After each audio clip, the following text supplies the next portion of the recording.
Have you ever fantasized about what stories might unfold if you were to find yourself in the Marvel Universe? The desire to possess extraordinary abilities, akin to those of superheroes or superhumans, and embark upon a legendary journey is a common dream. This is a world unlike any other, a brand new parallel universe. Join Chen Lin'an as he ventures into the Marvel Universe, immersing himself in its wonders and embarking on an epic saga. Chapter 1.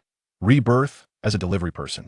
In Manhattan, New York, a bustling establishment known as Old York Pizza thrives, teeming with customers both inside and out.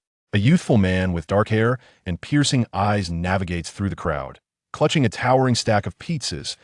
He hastens to place the pizzas into the insulated compartment of his delivery motorcycle.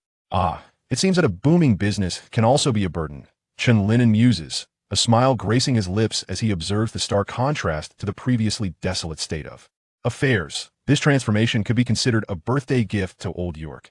Having witnessed the establishment's struggles in its early days, Chen Lin'an had dedicated himself to repaying Old York's life-saving kindness.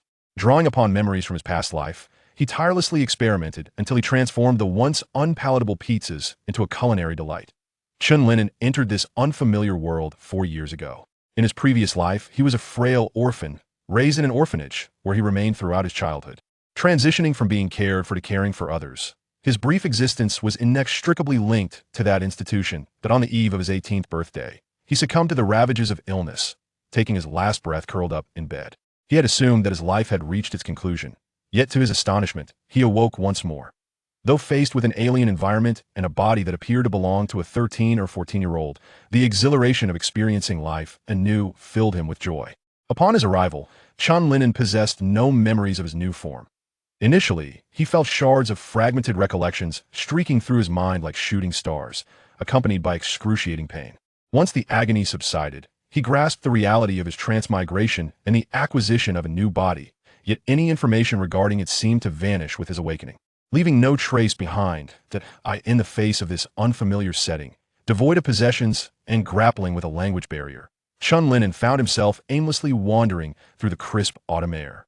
Had it not been for Old York, who discovered him and brought him home to care for him, the feverish Chen Lin'an might have succumbed shortly after beginning his new life, ultimately becoming a lifeless body curled beside a filthy, odorous dumpster. Hey, you little rascal. I've told you time and again not to carry so many pizzas at once. It's dangerous to ride like that. As Chen Lin'an prepared to set off on his delivery, an irate and impatient elderly man, clad in an apron, swiftly maneuvered through the throngs at the entrance, intercepting him. Just as he was about to depart, observing Old York, who had already begun to open the thermal box with his own hands, Chen Lin'an could only smile wryly, lowering the foot he had. Just raised. My skills are impeccable. By taking on an additional order, I can reduce my trips, thereby enhancing efficiency and saving time, don't you think? Upon hearing Chen Lin'an's words, Old York retrieved an order from the thermal box while glaring at him with his piercing blue eyes, exclaiming, "Youth is synonymous with recklessness and arrogance. In my 20s, I encountered a motorcycle expert, mind you. Motorcycles 40 years ago were nothing like today's. He was just as conceited as you, riding with 3 girls, 1 perched in front and 2 seated behind." Chen Lin'an blinked in surprise, a smile spreading across his face as he asked, "Wow, how many did you have with you?" Old York, incensed by this, kicked Chen Lin'an's calf and continued to glare. "Don't digress. You cheeky rascal dare to jest with me. Sounds enviable, doesn't it?" "One man with 3 girls, Old York remarked, casting a glance at Chen Lin'an. But within 5 minutes, they all met their demise. Taken aback by this sudden twist, Chen Lin'an widened his eyes and inquired, "What happened?" There were too many passengers on the motorcycle, and it was difficult to control the direction. During a turn, they veered off the road, plummeting down the cliff and into the sea.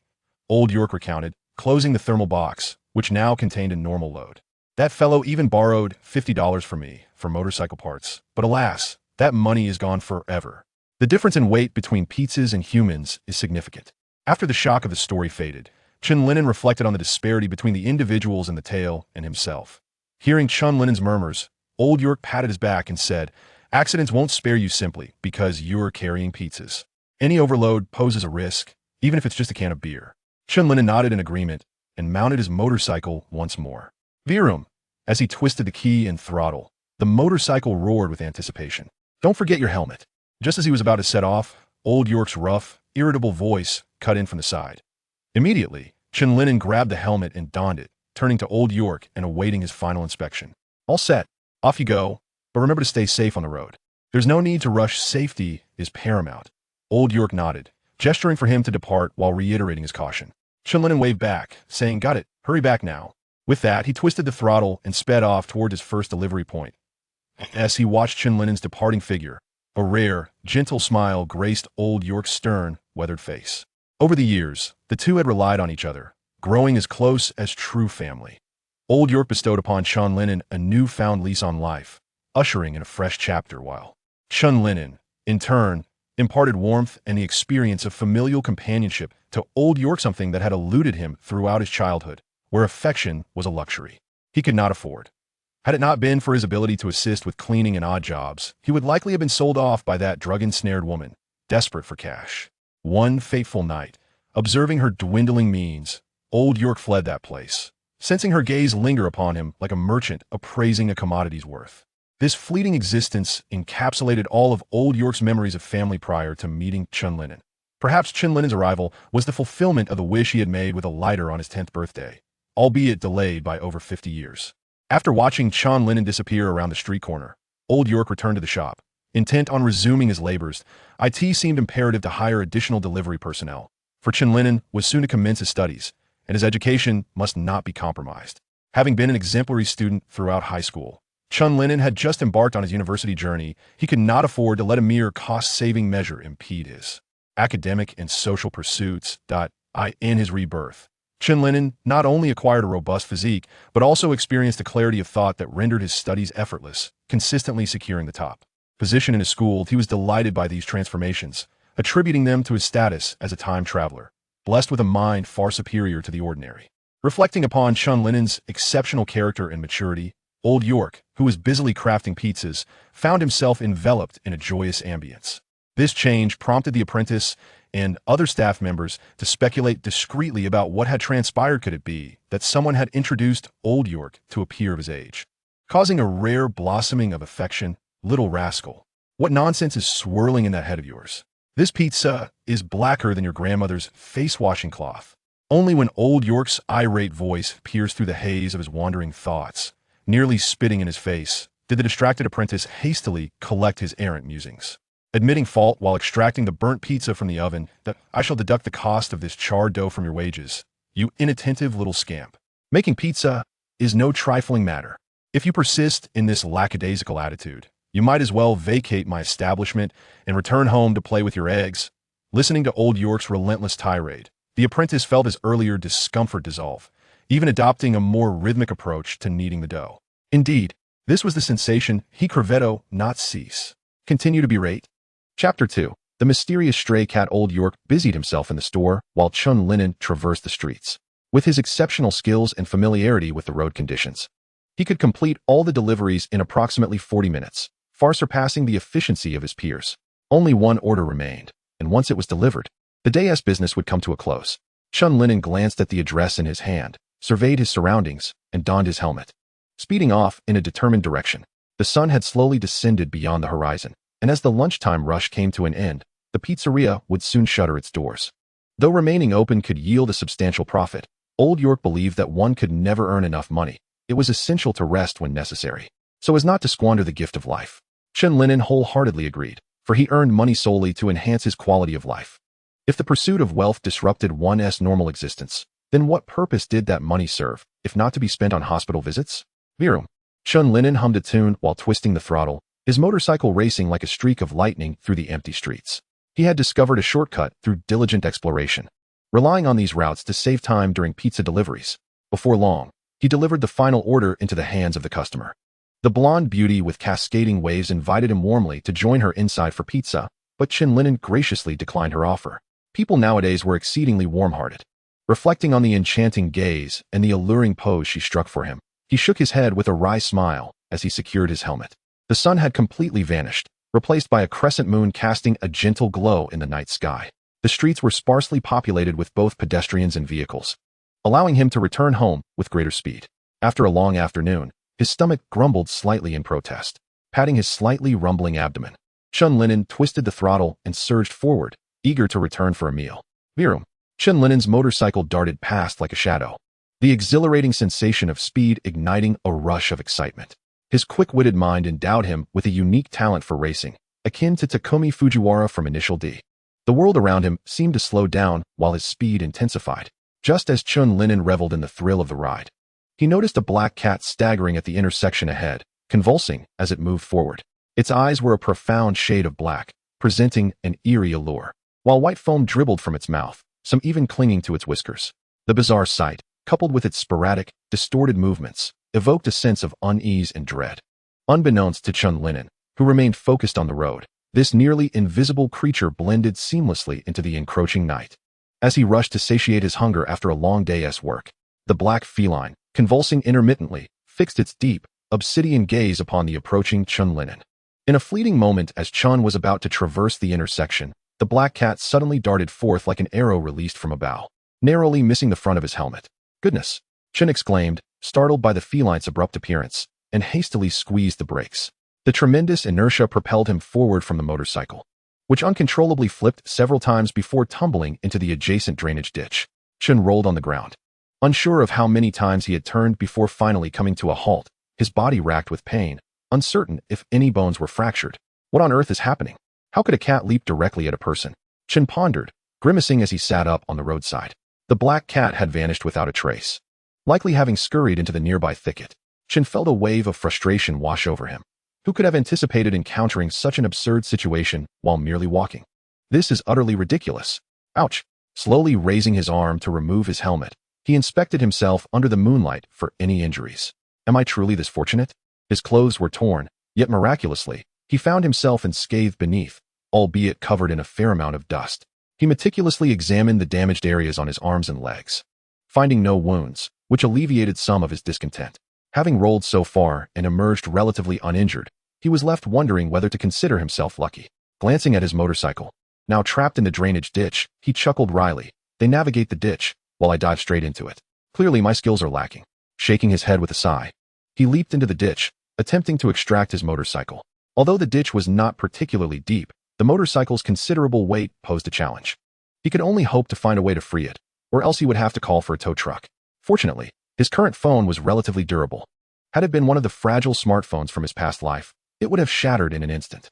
As this thought crossed his mind, an idea sparked within him. He had previously contemplated ways to generate income, but his efforts to assist Old York in revitalizing the pizza shop had delayed him. Perhaps he could explore opportunities akin to those from his former life that had yet to develop or emerge, leveraging this information gap to create significant wealth for himself and Old York. With these thoughts firmly planted in his mind, Chen focused on devising a means to extricate his motorcycle from the ditch. He scavenged a few wooden planks and large stones from the nearby thicket, arranging the wood together and securing the stones at either end to fashion a simple, yet somewhat precarious slope. Though it seemed a stretch, it was worth a try. Chen nodded at his rudimentary creation, then began to push the motorcycle forward. To his surprise, the endeavor proved remarkably successful. With a single effort, he managed to extract the motorcycle from the ditch. The motorcycle was not as difficult to push as he had initially imagined. Chen Lin'an, supporting the bike, pondered that, indeed, a motorcycle is equipped with wheels, and with a gentle slope, the task becomes considerably easier. As he contemplated, he stretched his arms, feeling a blend of misfortune and fortune. The misfortune lay in encountering such an odd predicament that led to the fall, while the fortune was that he had sustained no serious injuries. Initially, there had been some pain, but it had since subsided. After pushing the bike to the roadside, Chen Lin'an conducted a thorough inspection to ensure it was in good condition before donning his helmet and riding toward the pizzeria. His stomach growled insistently, a reminder of his hunger. I'm famished. Thankfully, I will be home soon, he thought, pressing down harder on the throttle. Upon returning to the pizzeria, he found only Old York inside. The others had completed their shifts and left after tidying up. As soon as he entered, the enticing aroma led him to the meal Old York had prepared for him. He devoured a couple of slices of pizza hungrily. Hearing the commotion, Old York emerged from the kitchen, carrying a plate of freshly cooked fries. Observing Chen Lin'an's voracious appetite brought a sense of satisfaction to Old York, who believed this was the age when one should relish food and drink to promote growth. However, upon noticing the tears and stains on Chen Lin'an's clothing, his expression shifted to one of grave concern. He quickly approached Chen Lin'an, examining him while urgently inquiring, "What happened to you?" In response, Chen Lin'an waved his hand dismissively.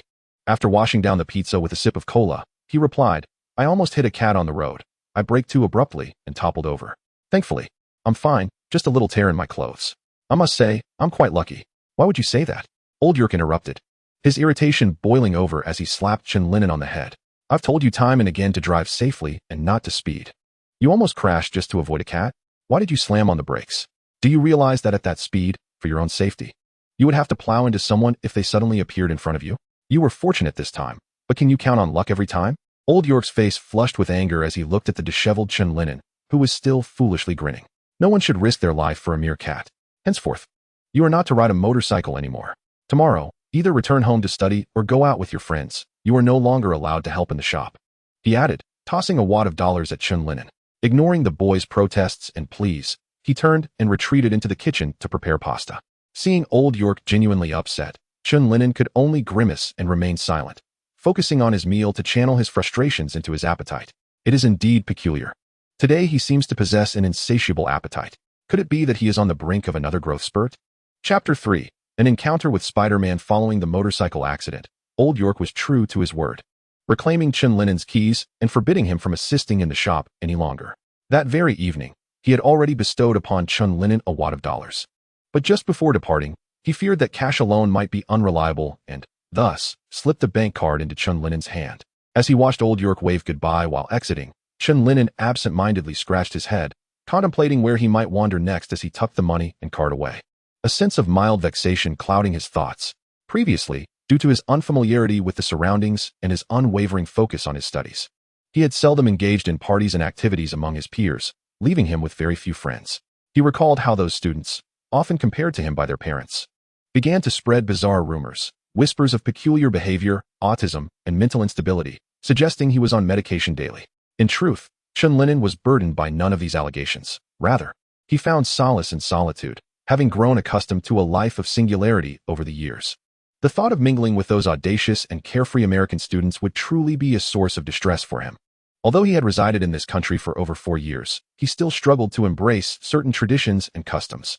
Well, perhaps a leisurely stroll through the city would suffice, along with a shopping trip to procure a few garments for Old York, who was still clad in his outdated attire despite the changing season. After a brief moment of contemplation, he donned an outfit and prepared to venture out. A simple yet stylish black and white ensemble that, complemented by his handsome visage and athletic 185 centimeters frame, exuded an undeniable charm and grace. Although Old York had prohibited him from riding the motorcycle, driving a car remained permissible. After all, the safety of an automobile far surpasses that of a motorcycle. Nevertheless, Old York reiterated his cautionary advice, urging him to drive slowly. The condition of the vehicle mattered little, but the importance of safety was paramount.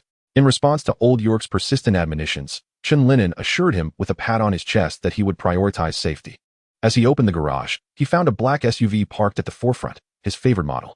The garage was predominantly filled with vehicles of this brand, renowned for their safety, often humorously remarked upon as cars that one could not perish in, no matter the circumstances. The SUV rolled out of the garage and onto the road, accelerating with purpose. Before long, Chen Lin'an arrived at Fifth Avenue, a bustling hub of renowned brands and boutiques, promising to consume a considerable amount of time to explore. As he strolled, he perused the shop windows, keenly observing garments that would suit Old York. Given Old York's advancing age and his rather traditional demeanor, he was averse to flamboyant or extravagant styles. Chen Lin'an ambled about, indulging in shopping and taking breaks at coffee shops to savor light snacks. It was only when the sun began its descent towards the horizon that he resolved to gather his belongings and drive home. Given the overwhelming congestion on Fifth Avenue, he had prudently parked his vehicle at a distance to evade the inevitable gridlock. After all, the discomfort of walking an extra few steps paled in comparison to the frustration of being trapped in traffic. After a considerable stroll of over 10 minutes, he finally approached his parked car, only to find it surrounded by a group of individuals. One of them, a swift-footed African-American clad in a hoodie, was attempting to pry open his car door with tools, while 2 accomplices, one black and one white, stood nearby on lookout. "Damn it, you've been at it for 10 minutes. And you can't even get the door open." The white lookout grumbled impatiently, casting wary glances around. In response, the hoodie-wearing man snapped back, "Shut your mouth. I told you this car is valuable, but difficult to crack. It was your insistence that I give it a go." As the thieves exchanged heated words, Chen Lin'an approached them, stopping a short distance away. "Excuse me, gentlemen. That is my car. Kindly cease your actions and vacate the area immediately," he stated, a frown creasing his brow as he addressed the trio of would-be thieves. The white lookout, already simmering with frustration from the hoodie-wearer's retort, grew emboldened upon realizing that Chen Lin'an was alone. Drawing a small knife, he advanced toward Chen Lin'an, brandishing the weapon threateningly. "Today is your unlucky day, kid. We're taking this car, and you'll leave your cash behind, or I won't hesitate to put a few holes in you." As the white thug approached, the muscular African-American, who had remained silent until now, clenched his fists and followed suit. Chen Lin'an, unfazed by the situation, let out a cold chuckle. Concealed beneath a pile of shopping bags, his left hand had already reached for the handgun tucked at his waist. He was poised to fire the moment the two miscreants drew nearer. Having lived in this area for several years, he had gleaned insights into the local dynamics. And with Old York frequently imparting self-defense wisdom, he remained composed and well-prepared. The handgun was a carefully selected gift from Old York, who had even arranged for martial arts experts to train Chen Lin'an, enhancing his self-defense capabilities. Thanks to his remarkable learning abilities following his rebirth, he had swiftly mastered these skills, rendering him nearly comparable to professional fighters. The miscreants were truly unfortunate to cross paths with him. At such close range, he could effortlessly strike with precision.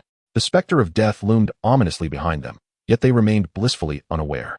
Just as Chen Lin'an readied himself to draw his weapon and shoot, a white web-like substance suddenly shot in from an angle above, ensnaring the two approaching thugs in an instant.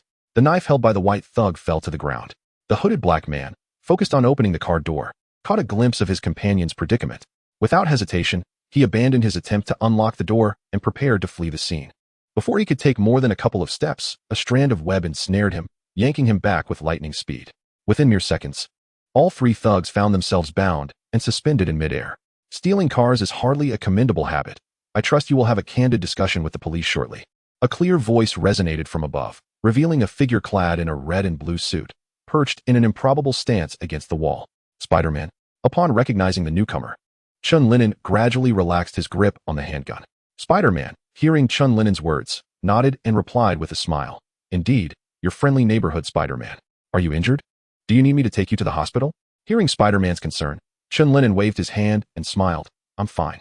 Your arrival was quite timely. Thank you." As they conversed, the sound of police sirens grew increasingly closer, likely summoned by Spider-Man to apprehend the car thieves. "No need for thanks. I wish you a safe journey," Spider-Man said, watching as Chen Lin'an opened the car door and got in. Chen Lin'an extended his hand out of the window in response, then slowly drove away from the scene.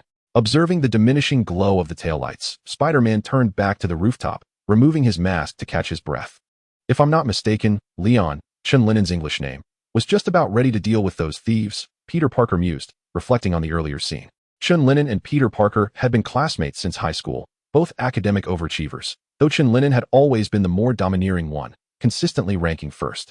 Their paths rarely crossed until college, where their shared lab courses fostered a budding acquaintance. It was astonishing how calm Chen Lin'an had been, devoid of any nervousness or panic. Peter Parker, surprised by Chen Lin'an's demeanor, pondered that had he not acquired his spider abilities and become Spider-Man, he might have been flustered in a similar situation, unable to maintain such composure. Reflecting on the outrageous rumors from high school about Chen Lin'an being reclusive, dark, and mentally troubled, Peter shook his head. From his perspective now, Chen Lin'an appeared rather amiable. Lost in thought, Peter suddenly recalled the image of Chen Lin'an poised to draw his gun. Well, perhaps he is amiable after all. Chapter 4. The beginning of troubles. Meanwhile, Chen Lin'an was driving his car back home, a piece of chocolate clenched between his teeth, while his hands carried clothes and other assorted items. Unbeknownst to him, as he passed by a candy shop today, he was enchanted by the alluring aroma of chocolate. Compelled by the temptation, he entered the shop and purchased a large bag filled with assorted chocolates. With a satisfying crunch, he savored the last piece and casually tossed the empty bag into a nearby trash bin. Little did he anticipate encountering Spider-Man today. As he indulged in the chocolate, Chen Lin'an mused quietly to himself. He had already grasped the extraordinary nature of this world after witnessing various peculiar events and characters. He recalled his previous life, where he volunteered at an orphanage, and many children expressed their admiration for Spider-Man. Had it not been for that experience, he would have been oblivious to the fact that he had arrived in a realm inhabited by comic book characters. Regrettably, he had never been particularly interested in such matters in his former life. Had he known he would find himself in this world, he would have cherished the opportunity to engage in meaningful conversations with those children who adored Spider-Man, thereby gaining valuable insights. With a sigh, Chen Lin'an concluded that dwelling on such thoughts was futile. He would focus on living his current life to the fullest. To him, individuals like Spider-Man seemed exceedingly distant, and he believed that as long as he managed his own life well, that was sufficient. Casting aside his scattered thoughts, he opened the door and returned home. Days turned into weeks, and as summer vacation neared its end, Old York finally returned the motorcycle keys to Chen Lin'an. Overcome with excitement, he immediately hopped on the bike and rode around, much to old York's chagrin, who nearly confiscated the keys once more.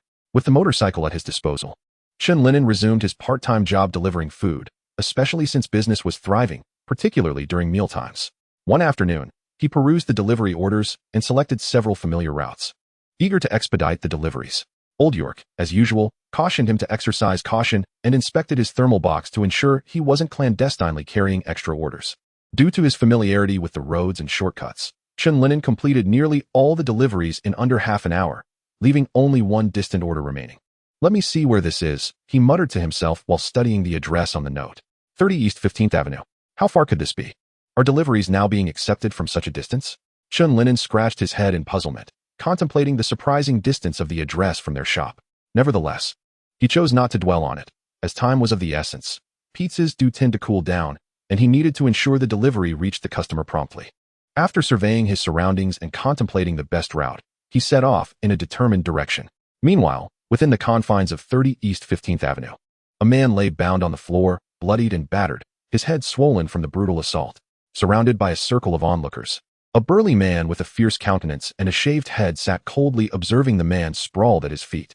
The dried blood on his fists unmistakably indicated his involvement in the brutal injuries suffered by the unfortunate soul on the ground. "Joy Beck, my dear brother, do you still insist on your defiance at such a critical moment?" The bald man's low voice resonated. Joy Beck, lying on the floor, trembled involuntarily upon hearing the voice. "Boss Harvey, there must be some mistake, a misunderstanding. How could I betray the Bloodhead Gang? I have always been loyal to the gang." Upon hearing Joy Beck's desperate pleas and self-justifications, Harvey Harmon impatiently dug at his ear with his pinky finger, then suddenly lifted his foot to stomp on Joy Beck's bound hands.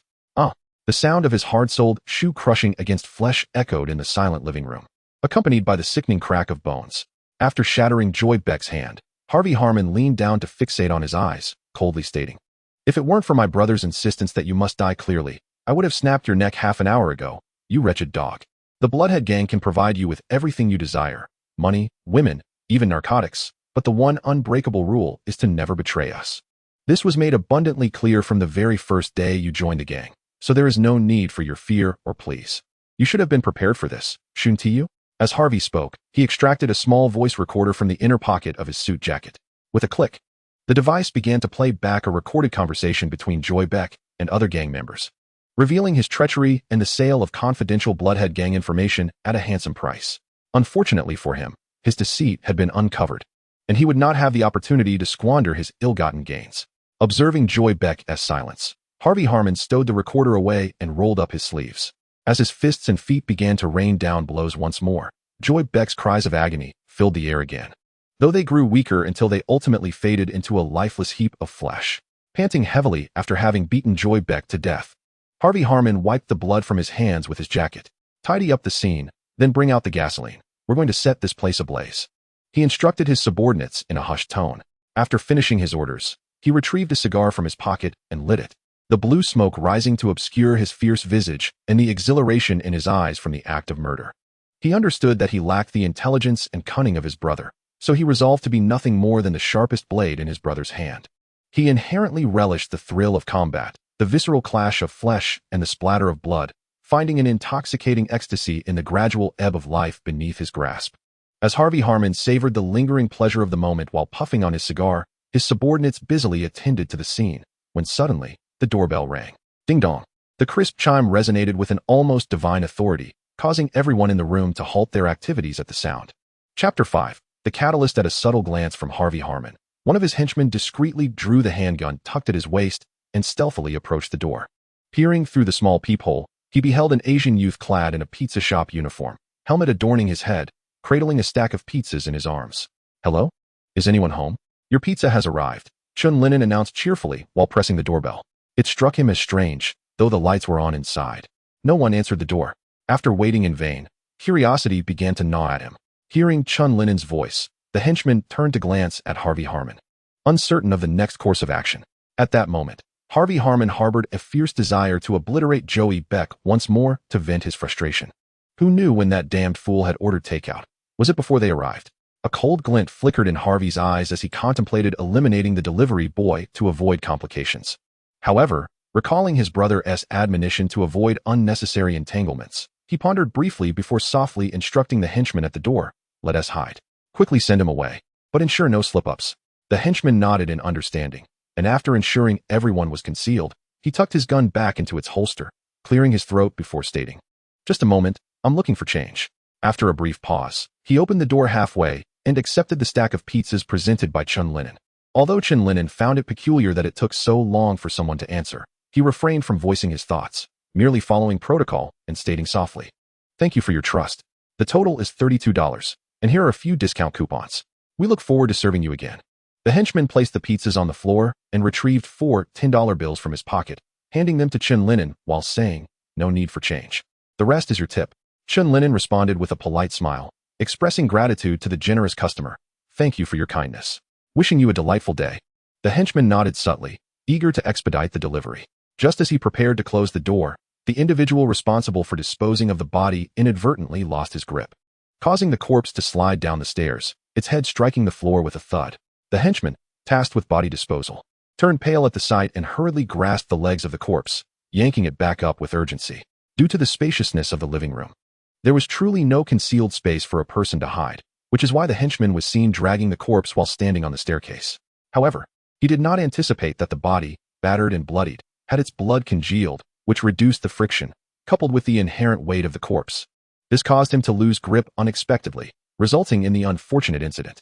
The henchman at the door and Chen Lin'an both heard the commotion, prompting the henchman to slightly shift his body to shield Chen Lin'an's view.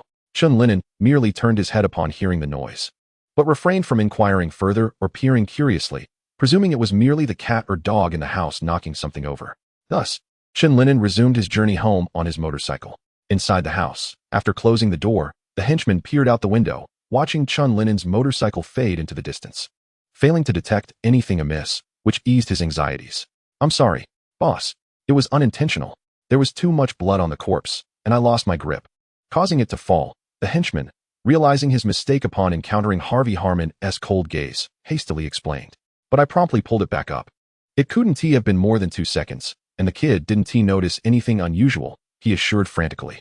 Harvey Harmon remained silent, his icy eyes sweeping over him before resting on the henchman who had just opened the door. "Did that kid notice anything?" The henchman at the door reflected for a moment before shaking his head. "I don't think so. I only opened the door halfway, and after the noise, I shifted slightly to the side, so he shouldn't have seen anything." Upon hearing this, Harvey Harmon said nothing further, instead walking to the window to confirm that there was indeed no one outside, before stepping out to occupy the very spot where Chen Lin'an had stood moments before. "You will repeat your actions just as before, opening the door to retrieve something," Harvey Harmon instructed the henchman who had just opened the door, gesturing for him to return to the entrance. The henchman complied, returning to his previous position and demonstrating his actions once more. After observing, Harvey Harmon nodded. It appeared the boy truly could not see anything, as his henchman was tall and imposing, standing there like a wall. He then descended the steps at the entrance and glanced back. "Do not move," Harvey Harmon suddenly commanded the henchman at the door. The henchman promptly stood still, allowing his boss to scrutinize him. "You were indeed standing like this just now, correct?" Harvey Harmon reiterated. The henchman, upon hearing his boss's serious inquiry, contemplated for a few seconds before nodding. "Yes, I was standing just like this." Upon receiving this confirmation, Harvey Harmon silently approached the house, seizing the head of the henchman who had caused the noise and forcefully striking it against the stairs. Bang, bang, bang, ah, ah, ah. Accompanied by a series of dull thuds was the harrowing scream of the subordinate, which ceased only when he became somewhat disoriented, reduced to mere groans. Just moments earlier, when the young man glanced back, traces of blood were visible from between your legs, leading to the staircase. Harvey Harmon turned to the subordinate at the door and spoke in a low voice. Had that fool not lifted the body high enough, he might have even glimpsed half of its head. Upon hearing Harvey's words, the subordinate at the door was instantly drenched in cold sweat, fearing that the enraged Harvey would also lay blame upon him. "You performed admirably. This is not your fault," Harvey stated solemnly. "Yet that young man remains a nuisance, and it is uncertain whether he saw anything." He continued, "Devise a plan to ensure his discreet or fortuitous demise." Listening to Harvey, the subordinate's anxious heart began to ease. As long as he was not held accountable or punished, finding a plausible solution to the young man's predicament, although somewhat troublesome, was not insurmountable. With this in mind, the subordinate quickly nodded in agreement. "Understood. I will make arrangements promptly. I will closely monitor the young man over the next few days." After hearing the response, Harvey nodded and continued with his instructions. Clean up the scene and withdraw. Dispose of these two useless bodies by feeding them to the dogs. Yes. Half an hour later, in the dark of night, the house flickered with orange-red flames, which gradually transformed into ashes and debris, erasing all traces of the incident. Chapter 6. The strange tentacles. Chen Lin'an remained oblivious to the darkness that had crept up behind him, poised to engulf him. He was solely focused on returning home quickly, for he was ravenously hungry. Upon arriving home, Chen Lin'an proceeded with his usual routine of eating and sleeping. Recently, not only had his appetite increased, but he had also developed a fondness for chocolate, insisting on only the finest flavors that lingered delightfully on the palate. After satisfying his hunger and thirst, he nestled into his warm blanket to rest. As the start of the new school term loomed near, bringing with it numerous responsibilities, such leisurely moments were becoming scarce. Lost in thought, he soon relaxed and drifted into slumber. As he sank into deep sleep, his abdomen began to swell slowly, causing the tightly wrapped blanket to slide aside. A thick, viscous black liquid seeped from his abdomen, stretching outward as if attempting to escape some unseen restraint. It struggled to extend, albeit slowly, with barely a half-centimeter gained over the course of more than half an hour. Just as it continued its efforts, trembling with determination, a tremendous force surged from Chen Lin'an's abdomen, drawing the viscous black substance back into his body. The black sludge quickly divided into several tendrils, striving to grasp nearby objects. Yet its resistance appeared utterly insignificant against the overwhelming pull. Moments later, he once again infiltrated Chen Lin'an's body, leaving no trace of his presence apart from the disheveled blanket. Drink the milk and finish the sandwich on the table. Once you are done, we shall procure supplies together. Business has been remarkably prosperous lately. It could have lasted another week, Old York remarked as he shook the newspaper upon seeing Chen Lin'an descend from upstairs, freshly groomed. Chen Lin'an, while stifling a yawn, pulled out a chair and sat down. Although he should have had ample rest, an inexplicable fatigue clung to him, perhaps a lingering effect of the dreams that had filled his night. In his slumber, he felt as though he had transformed into a viscous blob of black mucus, writhing incessantly, shaking his head at the absurdity of last night's dream. Chen Lin'an picked up the sandwich and began to eat. Old York, perusing the newspaper, sighed intermittently, seemingly displeased with the current state of the media. Noticing this, Chen Lin'an inquired, "What's bothering you, old man? Did the lottery draw occur, and you were left empty-handed?" Old York shot him a glare and retorted, "You cheeky brat. It's the media that has me sighing. Just look at the drivel this newspaper is filled with." He passed the paper to Chen Lin'an, continuing, "Aside from frivolous headlines and insipid flattery, there is nothing of substance here. And take a look at the Horn Herald. Their owner must have a brain made of mush, as the entire paper is consumed with that masked vigilante, Spider-Man. Has he discarded all integrity just to make a profit?" Nodding in agreement, Chen Lin'an examined the newspapers in his hand. After downing the last of his milk, he curiously asked, "What do you think of Spider-Man? I encountered him a few days ago. How do I view him?" Old York squinted thoughtfully before responding. "He is merely a passionate yet reckless young man, full of ideals yet pitiable. Some may commend his gallant actions and warm heart, but the majority are merely spectators, much like the Horn Herald. I worry for his parents. No one wishes for their child to live perpetually on the edge of peril." After reflecting on Chen Lin'an's earlier statement, Old York's expression turned serious as he asked, "You mentioned encountering him recently. How did that come about? Were you in danger?" Chen Lin'an wiped his mouth and waved his hand dismissively, saying, "It was nothing serious. I merely discovered a few petty thieves attempting to steal my car as I returned from shopping. They even considered robbing me upon noticing my return. If Spider-Man hadn't intervened in time, they would have met a dire fate. After all, my firearm is no laughing matter." Upon hearing Chen Lin'an's account, Old York's stern demeanor softened. "Well done. In such situations, one mustn't hesitate. Those miscreants should be prepared for the dire consequences of their actions. Never show mercy to your adversaries, for it will only lead to your own harm and that of those around you." Upon hearing this, Chen Lin'an nodded in agreement. He, too, embraced such a philosophy. Generally affable and easy to get along with, he would, however, unhesitatingly resort to any means necessary to eliminate threats when faced with danger. Old York glanced at his watch, rose from his seat, and addressed Chen Lin'an. "It's getting late. We should set off. If we leave now, we'll return just in time for lunch. I hope those young ones have made some progress in their skills." As the head chef of the pizzeria, Old York maintained exceptionally high standards. Otherwise, the establishment would not have flourished as it has. Previously, the business had languished primarily because he was only adept at making dough and mastering the cooking time, while utterly clueless about the pairing of sauces and ingredients. It was only after Chen Lin'an's arrival and the introduction of a foolproof recipe for sauces and ingredients that the situation took a turn for the better. According to Old York, This was largely due to his mentor, who had only realized Old York's shortcomings at that stage, and after fruitless efforts, had given up on teaching him further. Although disheartened by his mentor's dismissal, Old York, being a stubborn and resolute individual, invested all his savings into opening this shop to prove himself. After several years of relentless effort, he could only affirm his mentor's judgment, as his pizzas became notoriously unpalatable. However, they were commendable for their precise cooking and perfectly kneaded crust. One could endure the taste if they held their nose, and the pizzas were affordably priced, allowing patrons to leave satisfied with just a modest expenditure. This sustained the pizzeria long enough to endure until Chen Lin'an's arrival.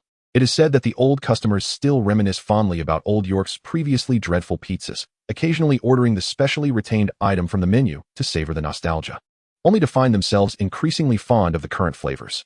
Curiously, what was once detested has now transformed into a peculiar craving, with patrons unable to resist the urge for a taste every so often. This very demand is why the pizza remains a hidden gem on the menu to this day. Chapter 7. An unexpected incident. After finishing breakfast, Old York took Chen Lin'an in a van to procure supplies. Despite his advancing years, Old York remained loquacious, sharing tales from his youth with Chen Lin'an, who was driving. Although Chen Lin'an longed to suggest, for safety's sake, that Old York refrained from chatting with the driver, hoping to tease him. Given his constant reminders about safe driving and weight limits, he ultimately decided to uphold the traditional virtue of respecting elders and said nothing. The van glided steadily along the road, with Chen Lin'an and Old York engrossed in conversation, oblivious to the dwindling number of vehicles on the road. It was only when they found themselves the sole vehicle remaining that Chen Lin'an began to sense something amiss. At this moment, the van was approaching an intersection when Chen Lin'an, feeling a sense of foreboding, suddenly heard a hoarse and grating voice resonate in his mind. Danger! Run! Within mere seconds, a massive truck unexpectedly surged from the adjacent intersection, crashing directly into the side of the van. The vehicle was violently overturned by the sheer force of the collision, akin to a discarded soda bottle kicked aside by the road, finally coming to a halt after smashing through the window of a nearby shop. A deafening buzz filled Chen Lin'an's head, and he was unaware of how many bones in his body had shattered. The steering wheel and the contorted seat pressed against his chest, while blood gushed uncontrollably from his mouth. Coughing violently, the sweet, metallic taste of blood surged forth, and a jagged cut from the shattered glass on his forehead bled profusely, staining his left eye a deep crimson. He attempted to wipe it away, only to discover that his arm had fractured into several pieces, rendering it immobile. With every ounce of strength, he turned his head to glance at Old York, desperate to assess his condition, but the sight before him shattered his already fragile sanity. A splintered wooden shard from the broken windshield had pierced through Old York's chest. Blood flowed incessantly from the wound, saturating the passenger seat, while his arm hung grotesquely, limp against his leg. Old York's eyes met Chen Lin'an's, filled with a tender love and worry, yet his vitality was waning, his eyelids growing heavy with fatigue. His lips trembled as if he wished to utter something, but the blood and fragments of his innards obstructed any coherent sound, reducing his words to mere lip movements. Life. Gradually, his lips ceased their trembling, and his gaze began to dull, his life force dissipating with the final syllable. Witnessing Old York's breath fade, Chen Lin'an found it unbearable, calling out in a desperate attempt to rouse him, but his mouth was filled with blood, resulting only in feeble whimpers. Slowly, he composed himself, his eyes reflecting a serene acceptance of death. He had long been a lost soul, fortunate enough to experience a few years of happiness. Now, with life shattered, he felt no incentive to continue. Perhaps it was best to succumb, allowing him to accompany Old York on this final journey into the unknown. As Chen Lin'an resolved to face death with composure, the hoarse voice that had previously echoed in his mind returned once more. Damn it, are you truly giving up? I can ensure your survival. Just accept me. Hearing these words, reminiscent of a devil's bargain, Chen Lin'an wearily replied in his mind, No, I no longer wish to continue living. Let it be. He hoped Old York would wait for him, not to depart too swiftly. The voice in his mind fell silent after hearing the response. Just when Chen Lin'an thought it had given up, the voice echoed once more. Even though the perpetrator who took your lives remains at large, you show no inclination to survive, do you? The hoarse voice lacked the urgency it had previously exhibited. What did you say? This was not an accident. Chen Lin'an's eyes snapped open, disbelief roaring within his mind. The voice responded with a chilling laugh. Of course, it was not. You cannot be so naive as to think your misfortune merely coincided with such a calamity. The truck driver who collided with you has fled, completely unperturbed by any sense of misfortune. And have you not noticed that the vehicles on this road have dwindled? At these words, Chen Lin'an's eyes widened in shock, blood pooling in his left eye socket and trickling down his cheek, resembling tears of blood. The voice's revelation twisted his already bloodied visage into one of resentment. Who is it? I will make him pay. I will kill him. He coughed violently, his teeth grinding as blood erupted from his mouth in waves of fury. I can grant you the power of vengeance, the voice coaxed, if only you accept me, embrace my existence, and accept my gifts. Together, we shall not be obstructed, and I will help you rend your enemies to shreds, making them regret ever entering this world. The hoarse voice skillfully stoked the flames of Chen Lin'an's anger, urging him to acknowledge its presence. Let me live. Grant me strength. Whether you be a devil or something else, I only desire their demise. Chen Lin'an continued to rage, indifferent to the blood that flowed relentlessly from his mouth. I have heard your plea and felt your wrath. Come, let us become one. The voice responded to Chen Lin'an's cries. He felt a peculiar itch within his organs. His heart began to pound fiercely, as though the vitality that had ebbed from him was returning. Before he could fully grasp this sensation, an overwhelming fatigue and heaviness enveloped him, compelling him to shut his eyes. When he awoke again, he found himself in a hospital bed, receiving intravenous fluids, while a life-monitoring device emitted a constant beeping sound. A nurse, having observed his awakening from the doorway, quickly informed a middle-aged doctor in a white coat, who appeared quite learned as he entered the room. Accompanying him were several uniformed police officers, presumably there regarding the accident. As the doctor inquired about Chen Lin'an's discomfort while conducting examinations, the officers waited nearby. Once the examination concluded and Chen Lin'an's condition appeared stable, one of the police officers sighed and spoke softly. I am sorry, young man. By the time we arrived at the scene, your grandfather, Mr. Bain York, had already shown no signs of life. Chapter 8. Uncontrollable grief and venom. As the police officer finished speaking, Chen Lin'an remained seated on the hospital bed in silence, his gaze fixed vacantly ahead. Noting his lack of response, the lead officer cleared his throat and continued. According to our investigation, this accident was caused by the truck drivers running a red light. After the collision, the driver fled the scene, and we are currently pursuing his whereabouts. Rest assured, we will notify you immediately upon locating him, and he will be held accountable for his actions, facing the appropriate consequences. Once the officer concluded, a profound silence enveloped the hospital room. Moments later, as the officer seemed poised to speak again, Chen Lin'an finally broke his silence. I understand. Could you please leave? I think I need some rest. His voice was surprisingly calm, almost eerily so. The officers exchanged glances, and the middle-aged doctor took the initiative to lead them out of the room. Once the room was devoid of all presence, Chen Lin'an slumped weakly onto the bed, staring blankly at the ceiling. Gradually, crystalline tears pooled in his eyes, cascading down his cheeks, soaking his hair and the sheets. A painful, helpless sob escaped his tightly clenched lips. He cried silently for a moment before turning onto his side and burying his head beneath the covers, weeping uncontrollably. The sound of his anguish reverberated through the room, prompting the officers lingering at the door to lower their gazes and sigh. Who could remain indifferent in the face of such tragedy? Chen Lin'an cried himself into a deep sleep, only to awaken later that night, still sobbing. Crying is utterly futile. Your adversaries will not take their own lives due to your tears. This hoarse voice resonated not in Chen Lin'an's mind, but from beside him. He turned to see a thick, viscous black substance oozing from behind him, coalescing into a head adorned with elongated, pale eyes and a gaping maw filled with sharp teeth. It extended towards Chen Lin'an, speaking as it approached. Faced with this devilish visage, Chen Lin'an's expression mirrored his horror, and he softly inquired, Is this indeed a pact with the devil? Must I surrender my soul? In response, the grotesque black head displayed a surprisingly human semblance of resignation, stating, What devil? I am a symbiote. My name is Venom, a sophisticated and unique life form. What I seek is not your soul, but merely to coexist with you. Symbiote. Chen Lin'an pondered, a flicker of confusion crossing his face. Let me think. Where should I begin? Venom's raspy voice continued. Why not attempt to engage your mind and directly explore my memories? It would prove far simpler and more direct. Once you comprehend the essence of my being and the events that have transpired, I shall provide answers to your inquiries. Is this within my capabilities? Upon hearing Venom's suggestion, Chen Lin'an inquired with a hint of uncertainty. He was perplexed by the notion of directly accessing memories. While he was aware that his intellect seemed to surpass that of the average individual, he had never realized that he possessed the ability to peruse his memories in such a manner. Acknowledging Chen Lin'an's doubts, Venom nodded and continued, Indeed, you are capable of this. We are now one entity, and I have never encountered anyone with such formidable mental prowess as yourself. All that is required is for you to concentrate your mind and sense the existence of my memories within your consciousness. They resemble a bubble. All you need to do is gently touch it, and it is as simple as that. After listening to Venom's explanation, Chen Lin'an, albeit with some skepticism, closed his eyes, and attempted to attune himself to his own psyche, guided by the whispers in his ears. Meanwhile, Venom scuttled to a nearby table, rummaging for something edible while continuing to speak. Your situation is rather unique. I have never undertaken such an endeavor before, and it was not as convenient in the past. The experience of sensing one's own spirit was remarkably novel, akin to plunging into the depths of the ocean, where boundless mental energy enveloped his consciousness like water. Remarkably, Chen Lin'an felt no discomfort. Rather, he experienced an overwhelming sense of ease and comfort. Upon attuning to his spirit, he swiftly located the bubble-like entity Venom had mentioned. It indeed resembled a large bubble, floating within the realm of his consciousness.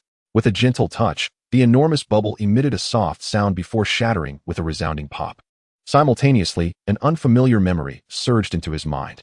It was a wondrous experience, as if Chen Lin'an had transformed into Venom and was viewing its memories from a first-person perspective. For convenience, Venom's pronouns are used in this context. Initially, Venom's consciousness was not entirely clear. Instead, it was marked by a chaotic and nebulous instinctual drive, an inherent characteristic of a symbiote.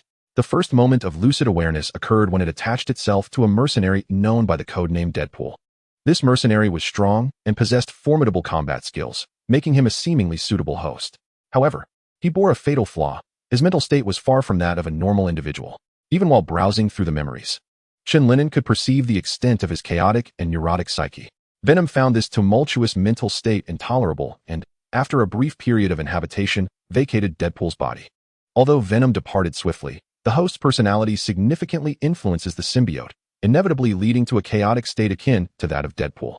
After leaving Deadpool's body, Venom transitioned through numerous individuals, as the average person's body could hardly endure such a symbiotic state. After several attempts, Venom finally located a suitable host, Spider-Man, Peter Parker. At this moment, Chen Lin'an realized that the seemingly daft Peter Parker, who had been attending the same school as him, was indeed Spider-Man, a true testament to the adage that one should not judge by appearances. With Venom, Spider-Man flourished, experiencing a remarkable enhancement in his physical attributes and abilities. However, this period of prosperity was short-lived. External circumstances induced a surge of negative emotions within Spider-Man. These negative feelings, under the influence of Venom's characteristics, were amplified, further affecting Spider-Man. This vicious cycle rendered Spider-Man increasingly irritable, and the Daily Bugle seized the opportunity to vehemently criticize him. Peter Parker found himself, upon encountering James, overwhelmed by an involuntary urge to teach him a lesson. This unusual behavior made him acutely aware of Venom's influence, prompting him to forcibly remove his suit in a bid to escape this detrimental cycle. Chapter 9. The Memories of Venom After Departing from Spider-Man's Body. Venom commenced a relentless search for a new host. Eventually, in a fortuitous encounter, while inhabiting a cat, Venom spotted Chen Lin'an riding a motorcycle. The aura emanating from Chen Lin'an led Venom to believe that he might be the ideal host. Consequently, it manipulated the cat to leap at the opportune moment as Chen Lin'an passed by, swiftly and discreetly transferring itself onto him. Once integrated into Chen Lin'an's body, Venom felt a profound sense of comfort. It finally found stability after its incessant wanderings. After a brief period, Venom gazed upon Chen Lin'an's healthy physique, salivating in anticipation of a hearty feast. However, before it could revel in the prospect of energy absorption, Chen Lin'an's unusual bodily condition began to manifest. After only managing to siphon enough energy to stave off hunger, Chen Lin'an's body seemed to activate a defensive mechanism, thwarting further energy absorption for fear of compromising his health. Having traversed so many bodies, Venom had never encountered such a phenomenon. Stubbornly, it attempted several times before ultimately accepting this peculiar defense system. However, perpetually experiencing hunger is not a sustainable state, so it contemplated venturing out to seek sustenance. Yet, as it attempted to depart from Chen Lin'an's body, it found itself ensnared, as if imprisoned within a fortress, utterly unable to escape. Astonishingly, it lacked even the most fundamental ability to communicate with its host, a transformation that instilled an unprecedented sense of dread within Venom.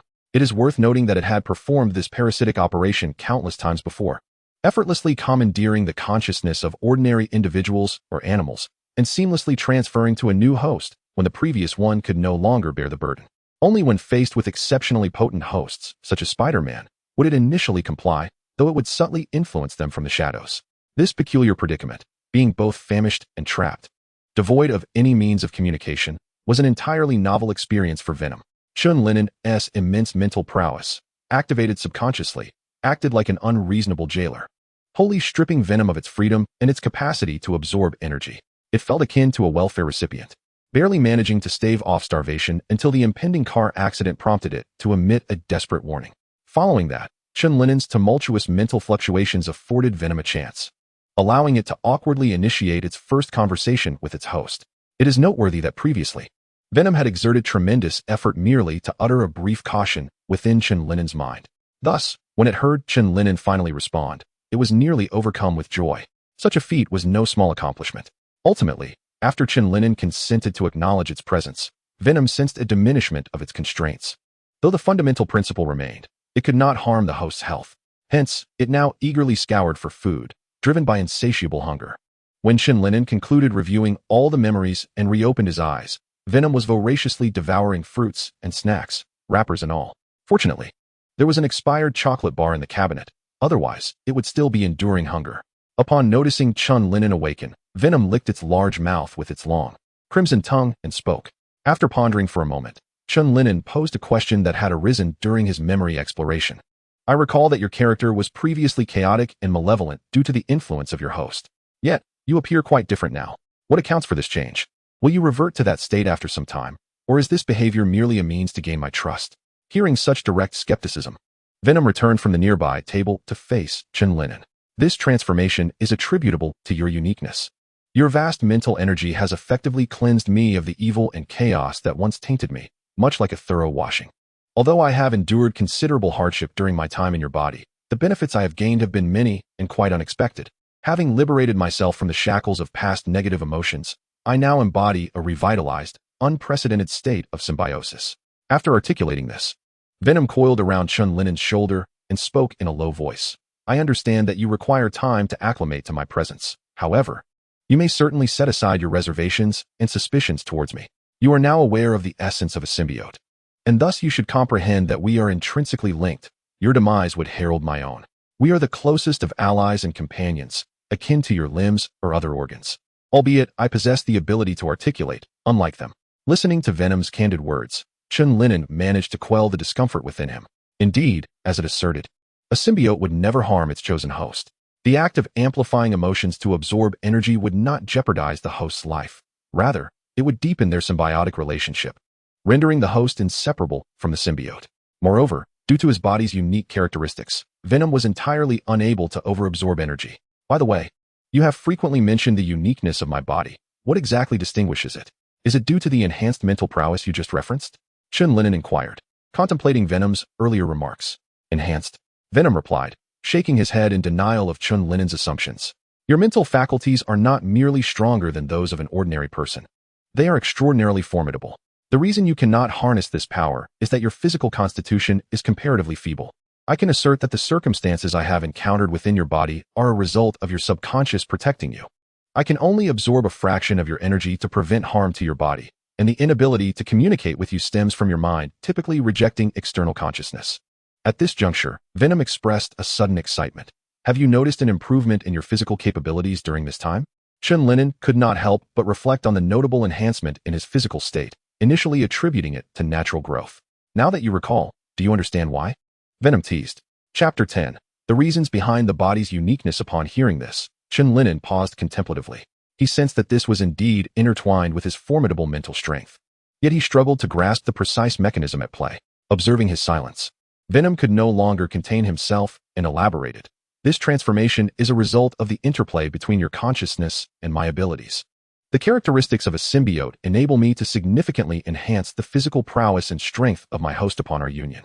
Furthermore, for certain exceptional hosts, I can even replicate their unique abilities and elevate my own capabilities through their superior physical attributes. Thus, I can grant my host the full array of Spider-Man's abilities and physical prowess, perhaps even surpassing him. Prior to our encounter, my powers were predicated on a symbiotic relationship with my host. I could bestow upon him extraordinary strength, yet upon our separation, he would revert to an ordinary individual. However, your situation is distinct. At this juncture, Venom's narrow, pallid eyes sparkled with excitement, and Chen Lin'an could discern the thrill and fervor within him. Ordinarily, your subconscious would be incapable of instigating any changes within your body, yet my presence has awakened a sense of danger in your subconscious, which, in turn, subtly enhances your physical attributes through my abilities. This is the very reason your corporeal prowess is gradually becoming formidable. as long as I reside within your being. You will continue to grow stronger. Similarly, as your physical capabilities expand, my own strength will increase, and my enhancement of my host will intensify. At last, Chen Lin'an comprehended Venom's exhilaration, for their union constituted a powerful, virtuous cycle. To employ an inappropriate metaphor, it was akin to the left foot propelling the right foot skyward. Though somewhat absurd, it reflected the current reality. As long as they maintained their symbiotic relationship, both would become increasingly formidable. As their conversation unfolded, Venom's emotions surged, his grotesque maw widening in a grin. His voice raspy yet resolute as he declared beside Chen Lin'an, "We shall be the most formidable entities. You shall become the strongest human. I shall become the mightiest symbiote. One day, the name Venom will resound throughout the cosmos." Such aspirations felt distant. For now, Chen Lin'an's singular focus was to track down the murderer of his grandfather. Wishing for him a fate worse than death, hatred filled his gaze. He had once believed that this second chance at life would allow him to live a tranquil and happy existence. Yet fate had dealt him a cruel blow. The memory of that fiery yet kind-hearted old man brought a pang of sorrow to Chen Lin'an's heart. He inhaled deeply, stifling the tears that threatened to spill. Turning his gaze toward the heavy night outside, Venom sensed the profound sorrow within Chen Lin'an and refrained from weaving grandiose dreams. Instead, he gently murmured beside him, "They will regret their existence in this world, I assure you." After a few days of recuperation in the hospital, Chen Lin'an submitted his discharge paperwork. Although the doctor recommended he remain for further observation, the report indicating no significant issues rendered further discussion unnecessary. The doctor merely advised him to rest and suggested he venture out to alleviate his spirits. Upon returning home, the emptiness of his room felt unsettling to Chen Lin'an. Unwilling to linger in solitude, he drove to the pizza shop. The establishment buzzed with activity, though among the staff, the boisterous old man was notably absent. Thanks to Chen Lin'an's systematic design and management of the pizza shop, it could operate smoothly even in their absence, requiring only occasional checks on accounts and product quality.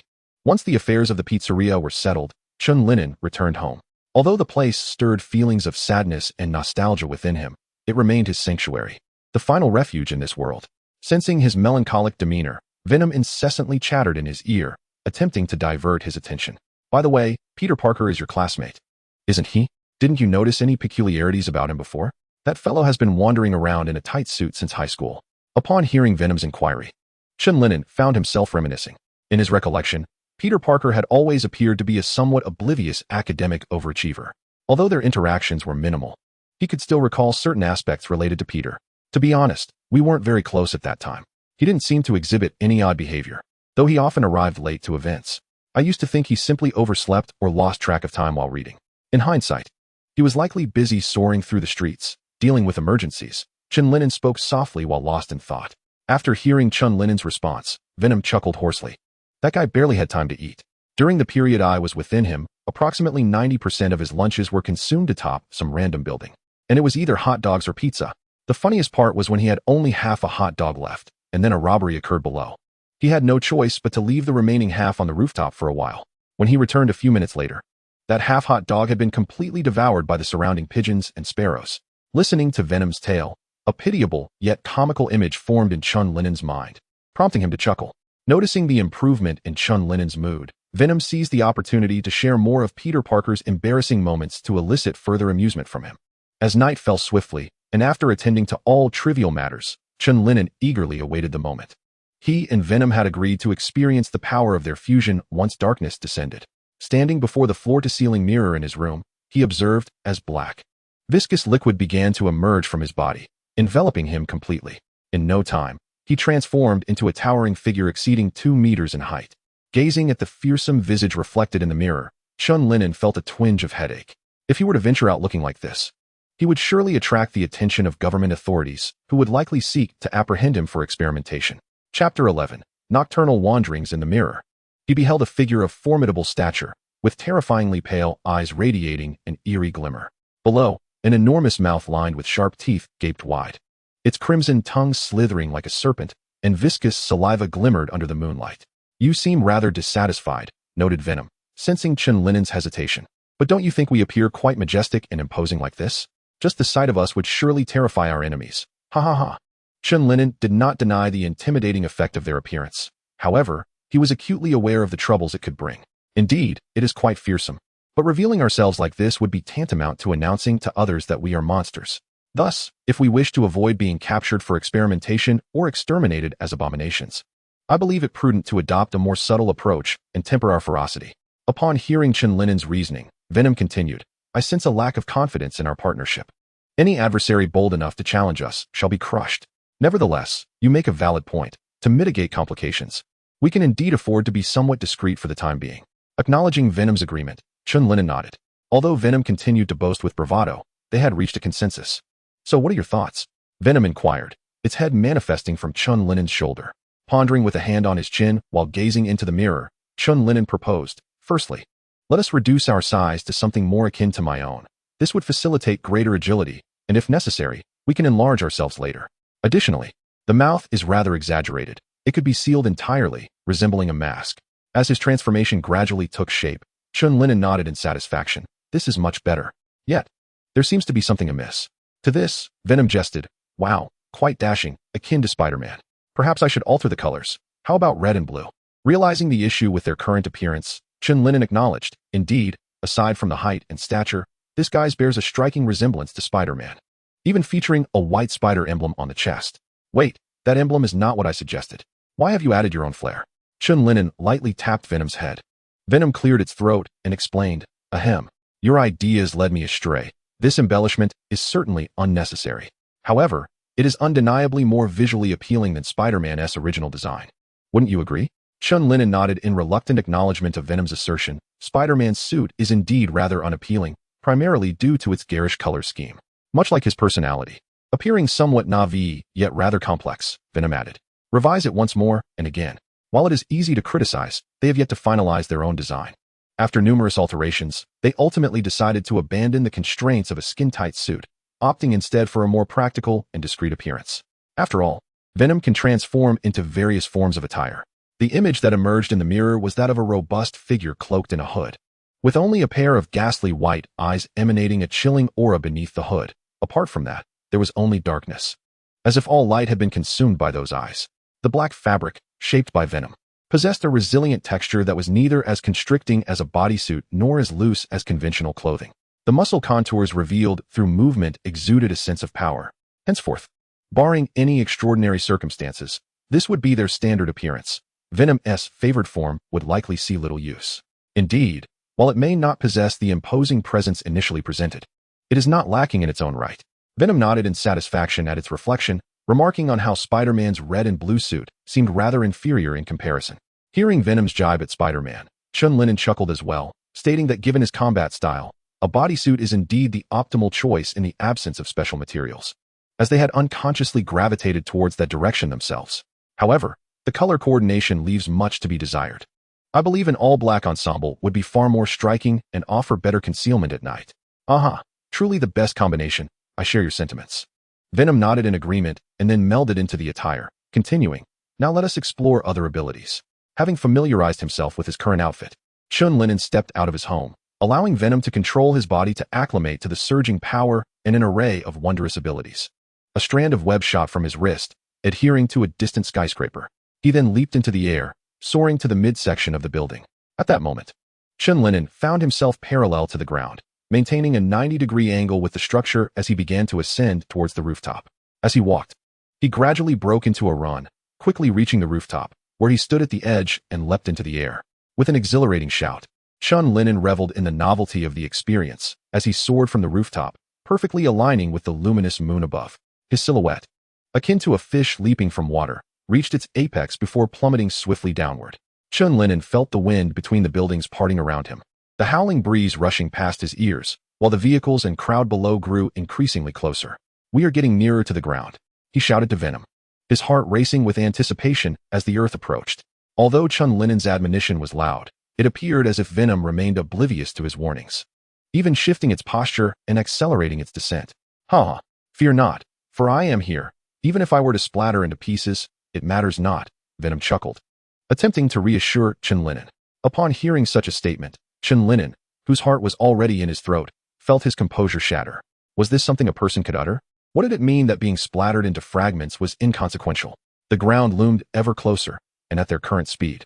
He feared he would land as nothing more than a puddle of mush, utterly irretrievable. At this moment, Chen Lin'an could no longer hold back. exclaiming a string of encrypted expletives. Ah, Venom, you wretched creature.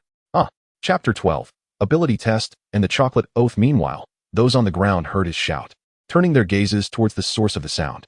As the cries grew nearer, they beheld a dark figure soaring upwards just 2 or 3 meters from the ground, as if being flung like a puppet tethered by a string, darting towards the distant horizon. Is that Spider-Man? Did he just shout in English?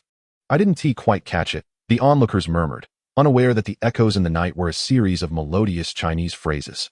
The figure vanished in an instant, and the crowd did not have the chance to discern it clearly. However, it seemed that such a mode of flight could only belong to Spider-Man. The bustling crowd soon brushed aside this minor incident. On the rooftop of a distant building, Chen Lin'an, having regained control of his body upon landing, was shaking Venom's head with a fierce grip. You wretched creature. You nearly scared me to death. I just got out of the hospital this morning. Listening to Chen Lin'an's courteous greeting, Venom, seemingly unfazed by the shaking, replied nonchalantly, Oh, but I am unscathed, am I not? Your body is my body. How could I not cherish it? Did I not mention that even if I were to splinter into fragments, I could reassemble? And now, nothing is amiss. After all, it lacked a neck or respiratory system. So even if Chen Lin'an continued to swing it around like a windmill, it would have no adverse effects. Noticing Venom's nonchalance, an idea struck Chen Lin'an, and with a cold smirk, he revealed his trump card. Very well. If I am not mistaken, you must have a fondness for chocolate. Or perhaps it is a necessity for you. I had intended to prepare chocolate for you daily, but given your recent behavior, your supply of chocolate has been exhausted. Once fearless, Venom immediately capitulated upon hearing Chen Lin'an's words, wailing, I was wrong. I was wrong. Please, do not do this. I shall not misbehave again. Observing Venom's swift submission, Chen Lin'an let out a soft hum and turned to gaze at the nocturnal scenery below. The flow of orange-red vehicles and the lights of towering buildings together create a terrestrial galaxy, where ubiquitous neon signs incessantly broadcast advertisements and programs. Although it is night, the scene appears more vibrant than during the day. Chen Lin'an tilts his head back and takes a deep breath. After the exhilarating experience of bungee jumping, he suddenly feels a lightness in his heart. At some point, Venom has also ceased its relentless chatter, standing beside him, both gazing into the night in a contemplative silence. Though no words are exchanged, they simultaneously savor this moment of tranquility and relaxation. Under the moonlight, an eerie tableau unfolds. A shadowy figure, its features obscured, sits quietly at the edge of the rooftop alongside the peculiar head emerging from Chen Lin'an's shoulder, reminiscent of a two-headed performer in a circus. After a moment of stillness, Chen Lin'an begins to explore his other extraordinary abilities, such as the enigmatic spider sense, along with superhuman strength and reflexes. Since these abilities now belong to him, continuing to refer to them as spider sense seems inappropriate. Thus, after some deliberation, Venom and Chen Lin'an formally renamed this ability Venom Alert, distinguishing it from Venom's inherent perception. The term alert is chosen over sense to differentiate it from Venom's natural capabilities, which include a certain awareness of the surrounding environment even in the absence of danger. Having familiarized himself with all his abilities, Chen Lin'an recognizes the necessity of honing his combat skills. Although Venom has acquired some experience from Spider-Man and Deadpool, such knowledge does not equate to superhuman prowess. Mastery requires practice and integration. Fortunately, Chen Lin'an has previously learned various martial arts techniques, and coupled with his extraordinary mental strength, he finds that learning and applying these abilities does not consume much time. As for combat experience, no amount of intelligence can expedite its acquisition. It can only be cultivated through future battles. After wandering the city for a while longer, Chen Lin'an embarks on his journey home. This time, he relies solely on himself to adapt to his newfound abilities, rather than surrendering his body to Venom. Whether soaring through the air, managing the multitude of sudden voices in his mind, or controlling his strength, all require a gradual acclimatization and coordination on his part. The return home takes notably longer than his departure. Upon arriving, he instructs Venom to transform into sleepwear. Highlighting one of the advantages of their symbiotic relationship, there is no need to change clothes. Having experienced the wondrous powers of Venom, Chen Lin'an's desire for vengeance intensifies.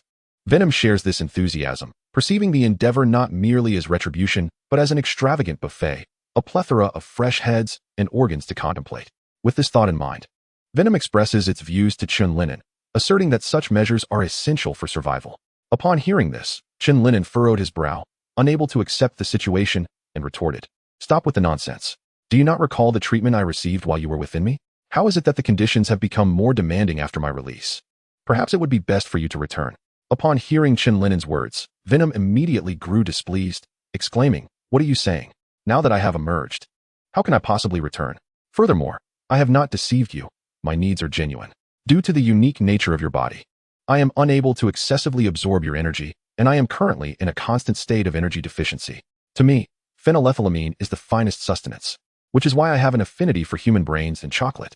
Alternatively, in future instances, I could dull your senses to spare you any discomfort. In pursuit of his own culinary ambitions, Venom pondered various solutions. Rest assured, my digestion is remarkably swift. Those substances transform into energy almost instantaneously. I swear on the honor of my symbiotic existence that you will feel no discomfort whatsoever. After listening to Venom's explanation, Chen Lin'an found himself engulfed in complex emotions, reflecting on the fact that he had never even tasted brain matter in his 2 lifetimes, and now he was being thrust into the prospect of consuming a human brain. Although Venom assured him that the energy conversion would occur rapidly and would not linger within him, he still felt a sense of unease. After a prolonged silence, Chen Lin'an finally managed to ask, "Will it truly not cause me any discomfort?" Venom perked up at this question, promptly responding, "Of course. I have assured you that there will be no discomfort. I have sworn on the honor of my symbiotic existence, a ritual that is quite popular among humans. If it possessed a chest as well as a head, it would undoubtedly be pounding its chest in fervor." Yet, Chen Lin'an remained skeptical, noting that such rituals hold little weight in modern times, and questioned the significance of a symbiotic honor, stating, "Unless you exchange it for chocolate, I shall remain unconvinced." He narrowed his eyes at Venom, feeling that its previous demeanor was untrustworthy. In response to Chen Lin'an's words, Venom took a deep breath and, after a moment of silence, gritted its teeth and said, "Fine." Chapter 13. Preparing for revenge. After discussing Venom's dietary preferences, they began to strategize their revenge. For this was of utmost importance compared to other matters. Sighing, Chen Lin'an felt a surge of anger with no outlet, as he had not even caught a glimpse of the perpetrator. Frustrated, he absent-mindedly raked his fingers through his hair. Venom, upon hearing this, remained silent, merely picking up a pencil from the desk and swiftly sketching the likeness of a man on a blank sheet of paper. "Who is this?" Chen Lin'an inquired with curiosity as he gazed at the figure Venom had drawn. Venom set down the pencil, blowing away the graphite shavings from the paper, and replied, "This is the appearance of the driver I encountered. Regrettably, I could only find a gap to disperse my perception during your heightened emotional state. Thus I could only capture his likeness. Otherwise, analyzing the individuals encountered in your past life could swiftly lead to the identification of your adversaries." Observing Venom's remarkable artistic skills, akin to those of a printer, Chen Lin'an could not help but exclaim, "It seems that even if the pizzeria were to close down, we could still pursue a career as street artists." This, however, was merely a trivial skill. Although Venom reveled in its prowess, it feigned humility as it replied. Gazing at the portrait in its hands, Chen Lin'an softly remarked, "Now that we possess the image, the next step is to trace his whereabouts through it. Yet, how could one ascertain this person's identity? It would be absurd to print the image and distribute it on the streets." Venom, too, had no viable solutions, as its primary concern was when it could feast on a brain for sustenance.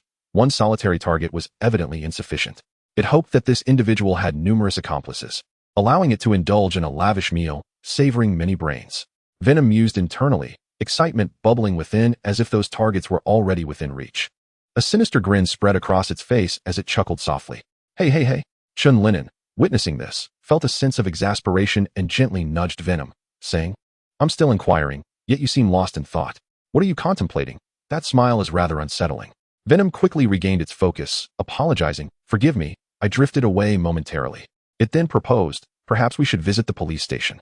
Chen Lin'an reiterated his previous point. The police database should contain ample information about individuals, particularly those with prior offenses. The officer mentioned searching for an escaped driver, which led me to assume they might know the driver's appearance. However, upon reflection, that driver would likely not be so careless. The accident he orchestrated was executed with considerable precision. It stands to reason that the police would not be aware of his appearance, but could only identify the true driver of the truck. It seems that the actual driver either assumed a false identity or has already been silenced. Upon hearing this, Venom responded, "However, the perpetrator is unaware that I can uncover his true visage. Furthermore, someone capable of such deeds is certainly no novice. They would carry a criminal record. As long as we search the police database, there should be leads." "Exactly," Chen Lin'an nodded in agreement. He then glanced out at the enveloping darkness of the night before turning back to Venom, stating, "The timing is perfect, at this late hour. The police station should only have personnel on duty." Without hesitation, he commanded Venom to envelop him completely. He then opened the window and leaped into the night, soaring through the heavy shadows. To ensure the database was sufficiently comprehensive, Chen Lin'an made his way directly to the New York City Police Headquarters, located in the heart of Lower Manhattan's Police Plaza. In the late hours of the night, the police station was largely deserted, particularly the area housing the database. Chen Lin'an observed only a few on-duty officers occasionally emerging with flashlights to conduct their rounds. After discerning the intervals between their patrols, Chen Lin'an silently adhered to the wall, ascending like a gecko. His black tactical uniform conferred a natural advantage in the darkness, unless one were to draw sufficiently near. It was improbable that anyone would notice a figure concealed in the shadows of the building. Before long, he arrived at the window of the data room, filled with expansive bookshelves, laden with an abundance of paper documents and files. Near the entrance, several computers were stationed, presumably containing a wealth of information as well. Chen Lin'an attempted to push open the glass, only to find it securely locked from the inside. Undeterred, he extended a slender tendril of venom from his fingertip, allowing it to slip through the window's crevice and unlock the window from within. Once the window was ajar, Chen Lin'an nimbly leaped inside, striving to minimize any noise. Upon surveying the computers and paper files, he resolved to first explore the digital realm. Should he not find the desired information therein, he would then resort to the bookshelves. With a series of rapid keystrokes, the sound of fingers striking the keyboard echoed in the silence, and he swiftly accessed the system without a password. Upon encountering a file displaying criminal records, he rubbed his hands together in anticipation and clicked to delve deeper. To his dismay, he discovered that searches were conducted by name, an obstacle, as he only possessed a vague recollection of the perpetrator's appearance.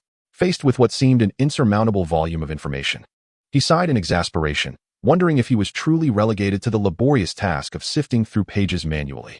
However, refusing to succumb to despair, Chen Lin'an persisted. He could not fathom that the police database lacked a facial recognition system. After all, the images captured by surveillance would not conveniently reveal names alongside them. With renewed determination, he resumed his search on the computer, yet after an exhaustive effort, he found no such system. This is truly archaic, he mused, contemplating the potential to develop software to sell to the police system, thus earning a profit while facilitating access to internal data. As he grumbled, he began to create the very software he envisioned, a program capable of image retrieval. Given the urgency of the situation, he aimed to produce something functional for immediate use. Clinging to this mindset, he labored for 2 hours before completing the task. Surely this will suffice, he thought, regarding the freshly minted software. He scanned a sketch of the suspect and uploaded it to the computer. The machine emitted a cacophony of sounds as the program initiated, revealing the police station's computers were still somewhat strained under the demands of operation. It became evident that the current state of technology in this world had yet to reach the advanced level of Chen Lin'an's former existence. Chapter 14. Clues of the Killer and the Bloodhead Gang. After a laborious 5 minutes, the software finally identified several potential matches from the database that corresponded with the image. Further refinement required the discerning eye of Chen Lin'an himself. As he gazed at the individuals displayed on the screen, Venom instinctively selected the one it had sensed on that fateful day. Indeed, this was the individual, and he had a criminal record. Chen Lin'an opened the detailed profile to examine it closely. Rick Fry, age 30. The photograph on the screen depicted a white male with a buzz cut, exuding an air of disdain and a menacing glare towards the camera. He had previously been imprisoned for robbery and intentional bodily harm, later released on bail. TSK. He certainly appeared to be no mere petty thug, Venom remarked while perusing the information. Chen Lin'an fixed his gaze intently on the man's face, as if he intended to etch that elongated visage into his memory. Gritting his teeth, he spoke in a low, determined tone. Now that I have located his information, he shall not escape. I will ensure his existence is a living hell. Venom nodded in agreement, adding, I will make certain he has no resting place. All of him will be transformed into nourishment for my energy. With that, the duo continued their examination of Rick Fray's profile. The documentation succinctly chronicled his life from childhood to adulthood, with the majority focused on his criminal activities prior to and following his release on bail, the latter being notably more detailed. It indicated his affiliation with a criminal organization known as the Bloodhead Gang, positioning him within the lower to mid-tier of the hierarchy. His primary responsibilities within the gang involved handling menial and illicit tasks. However, these conclusions were largely based on fragmented intelligence with little direct evidence. Is his recent endeavor a directive from the gang or an independent action? Chen Lin'an pondered quietly. Venom, displaying a nonchalant demeanor, bared its teeth, speculating now yields no results. We shall ascertain the truth when we confront him. I guarantee he will divulge all, without a hint of concealment. As Venom spoke, it licked its crimson tongue against its teeth, clearly eager to feast upon his brain. Chen Lin'an nodded in agreement. Indeed, ruminating on this is futile. The Bloodhead Gang appears formidable, and the database contains little more than information on their foot soldiers and underlings. There is not a shred of useful intelligence regarding the core of the gang. With this thought, Chen Lin'an grasped the sheet depicting Rick Frey's likeness. Squinting his eyes as he coldly declared, "It seems you are the key. I shall find you swiftly." After acquiring the information he sought, Chen Lin'an restored the computer to its original state before departing the police department's database. He soared through the night sky back to his home, this time at a swifter pace, indicating he was gradually becoming accustomed to these newfound abilities. Chen Lin'an sat at his desk, clearing it of all clutter, before opening his computer and preparing a stack of scrap paper. His recent experience at the police station had sparked some ideas. At present, he possessed merely a name and a photograph of Rick Frey, and the path to locating him seemed uncertain and distant. "Are you planning to create another software similar to the one at the police station?" Venom inquired, observing Chen Lin'an's nimble fingers dancing across the keyboard. Chen Lin'an nodded, continuing his task while explaining, "We currently lack other channels to obtain information, so I intend to develop an upgraded version of the software we encountered at the precinct. I will integrate it with the surveillance cameras throughout New York City. This way, if any camera identifies or captures someone resembling him, I will receive an alert. However, this endeavor may prove somewhat challenging, as infiltrating the entire system is no trivial matter. Moreover, considering that the number of cameras in New York City is not particularly high, and the technology is somewhat outdated, we will need to conduct manual verifications post-identification. This approach relies somewhat on luck, but I have a feeling that we will not have to wait long for results. I am quite eager to meet him." After licking his sharp teeth, Venom remarked. Meanwhile, in a basement in Queens, New York, a man with a buzz cut tossed and turned restlessly on his bed. He was none other than Rick Frey, the very individual Chen Lin'an was desperately seeking.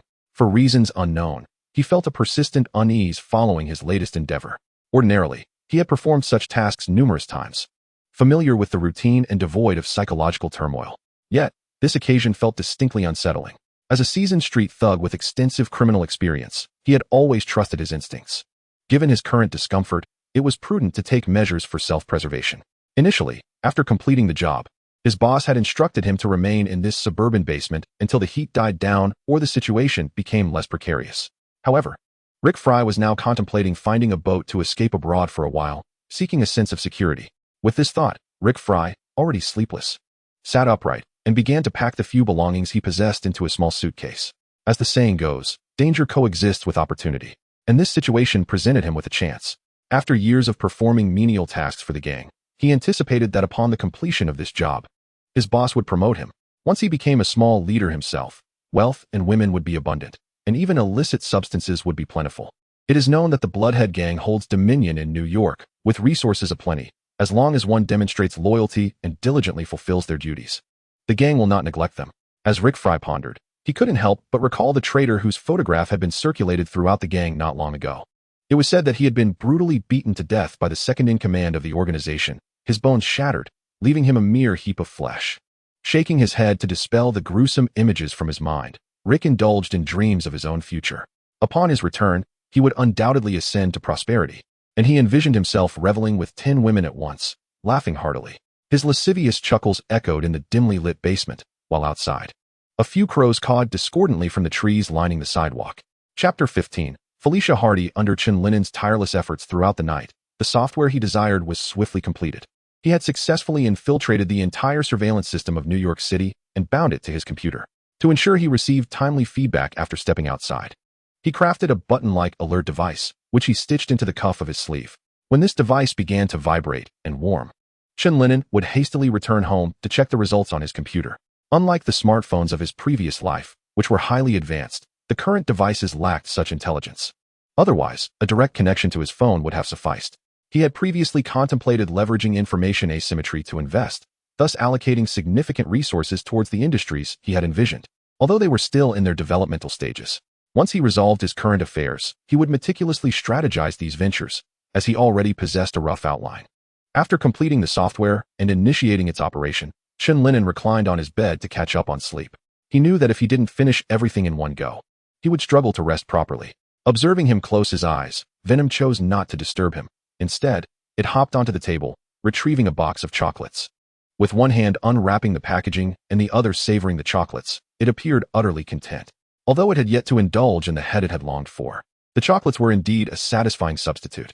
Chen Lin'an slept through the morning and afternoon, awakening around 3 or 4 o'clock. "You're awake," Venom exclaimed with a burp as it lounged on the table, leisurely sipping a drink, looking quite relaxed. Noticing Venom's satisfaction, Chen Lin'an felt a pang of hunger in his own stomach. I think I'll step out for a bit and grab something to eat, he mentioned after lingering in bed for a while. Venom nodded in agreement, returning to his shoulder. Perfect timing to buy some more chocolate. I just discovered a few delightful brands. Shaking his head with a smile at Venom's singular focus on chocolate, Chen Lin'an reflected that, despite its fearsome appearance, this creature was infinitely more innocent than humans. With Venom in tow, he drove to a nearby CAF. Although it is referred to as a CAF, it also offers a selection of food and desserts. He held a book in his hands, leisurely savoring his meal while reading. The text he perused was a collection of Chinese essays. While he had no trouble with reading and writing in English, familiar words provided a greater sense of relaxation during his leisure time. After all, he had already written enough English letters while attending classes and completing assignments. Thus, Chen Lin'an sat in his seat, engrossed in his book while sipping coffee, while Venom stealthily indulged in cake and sausages beneath the table. One must admit that its appetite was quite impressive. In this short time, it had devoured 3 chocolate cakes, prompting Chen Lin'an to notice the peculiar glances from the staff directed at him. Venom, hidden beneath the table, continued to eat without a care.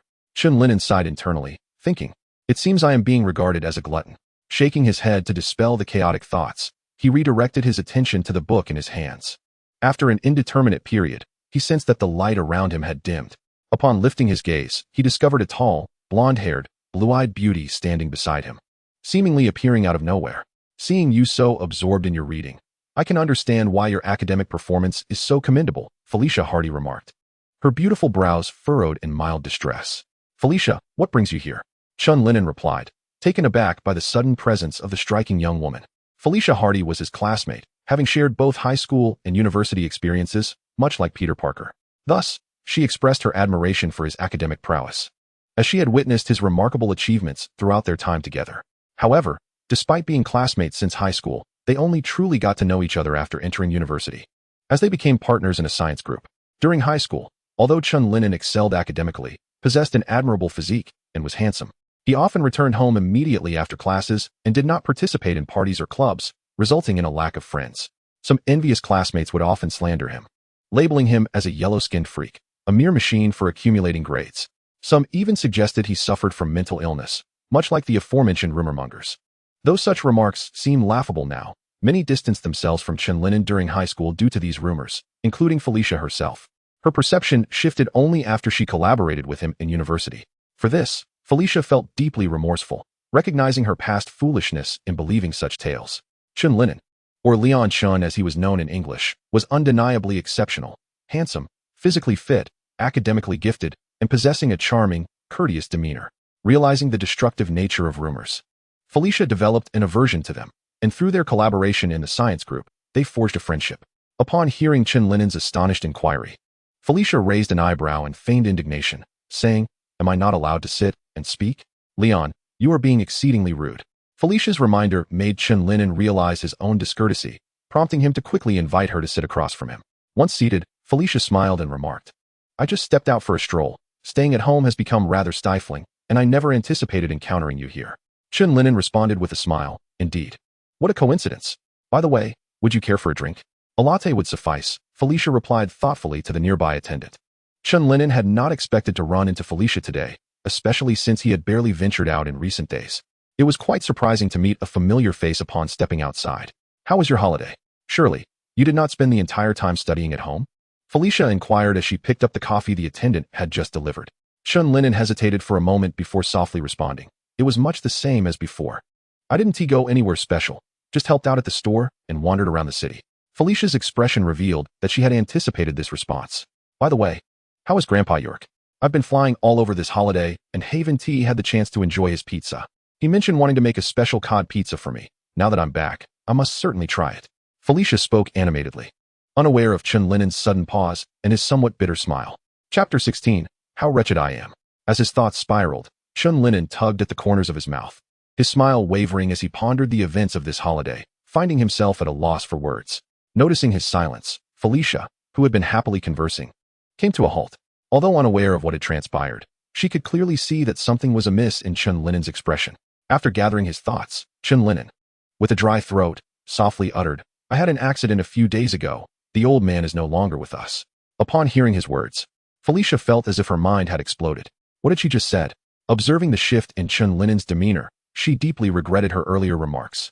Witnessing Felicia's sudden stiffened expression, Chen Lin'an reined in his sorrow and gently smiled. It's all right, Felicia. You need not blame yourself. The matter is in the past. Felicia, hearing this, felt an even greater sense of guilt, her thoughts becoming jumbled. I am truly sorry, Leon. I can't believe such an unfortunate event occurred. I shouldn't have brought this up. Felicia had also experienced the loss of a loved one. It took her considerable time to accept her father's passing. Thus, she could profoundly empathize with Chen Lin'an's current feelings. Chen Lin'an, of course, held no ill will towards Felicia, for it was not her fault. You may be unaware of the situation that has unfolded, so there is no need for you to feel guilty, Felicia. Observing Felicia's flustered demeanor, Chen Lin'an gently reassured her, expressing gratitude for her continued concern for the old gentleman. If he were to know, it would surely bring him joy. He had even preserved the menu for the cod pizza. Should you not mind, I would be delighted to prepare it for you. Chen Lin'an's soothing words alleviated Felicia's distress. Yet she still felt a profound remorse for having inadvertently drawn him back into sorrow, stirring painful memories. Though Chen Lin'an insisted all was well, Felicia discerned the undeniable sadness concealed within his gaze. However, you must brace yourself, for the flavor of the pizza crafted by the old gentleman was notoriously unpredictable.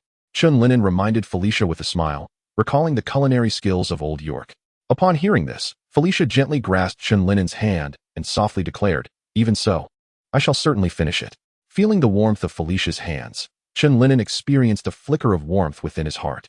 In this world, he had cultivated a life and friendships, no longer a solitary figure devoid of connections. When the old man departed, he had contemplated following suit. Yet the emergence of the Venom altered everything. Felicia wished to utter something that would convey to Chen Lin'an the presence of companionship, but before she could, he abruptly rose to his feet. I apologize, Felicia. I suddenly recalled an urgent matter that requires my attention, Chen Lin'an said, standing and gathering his belongings. Embarrassment evident in his voice. Felicia, seeing his urgency, swiftly waved her hand, indicating that it was of no consequence. The unexpected turn of events left her somewhat bewildered, and the remaining words she intended to share were swallowed back. Noticing the astonished look in Felicia's eyes, Chen Lin'an smiled and expressed his gratitude for their conversation, admitting that he had been feeling quite melancholic, though now he felt much better and looked forward to their next meeting. With that, he gathered his things and hurried towards the door, glancing back to wave goodbye before hastily departing. Had Leon suddenly recalled something significant? Felicia pondered with a mix of confusion and concern as she watched his figure fade into the distance. Did my words cause him distress? As this thought crossed her mind, her heart tightened. Yet, he had just thanked me for our conversation. What if he merely spoke those words while harboring different feelings? Could it be that he wished to end our discussion, prompting his hasty exit? Oh dear, how could this be? The more she contemplated, the more agitated Felicia became, ungracefully covering her face with her hands, and then leaning over the table, ruffling her disheveled golden hair. Meanwhile, the nearby staff and other patrons regarded her with curiosity, as the human penchant for gossip proved itself once again. In their eyes, it is likely that the beautiful girl is entangled in some emotional turmoil with the handsome boy. His abrupt departure has left her in a state of profound sorrow and disbelief. Otherwise, there seems to be no justification for her current distress. The shop assistant observing Felicia likely shares a similar sentiment. She appears to be on the verge of offering comfort, yet hesitates, caught in indecision. After a moment's contemplation, she resolves not to intrude, though in her heart, she silently encourages the lovely girl. Unbeknownst to Felicia, those nearby have woven an elaborate narrative in their minds. At this moment, her thoughts are a tempest of confusion, guilt, and self-reproach swirling within her.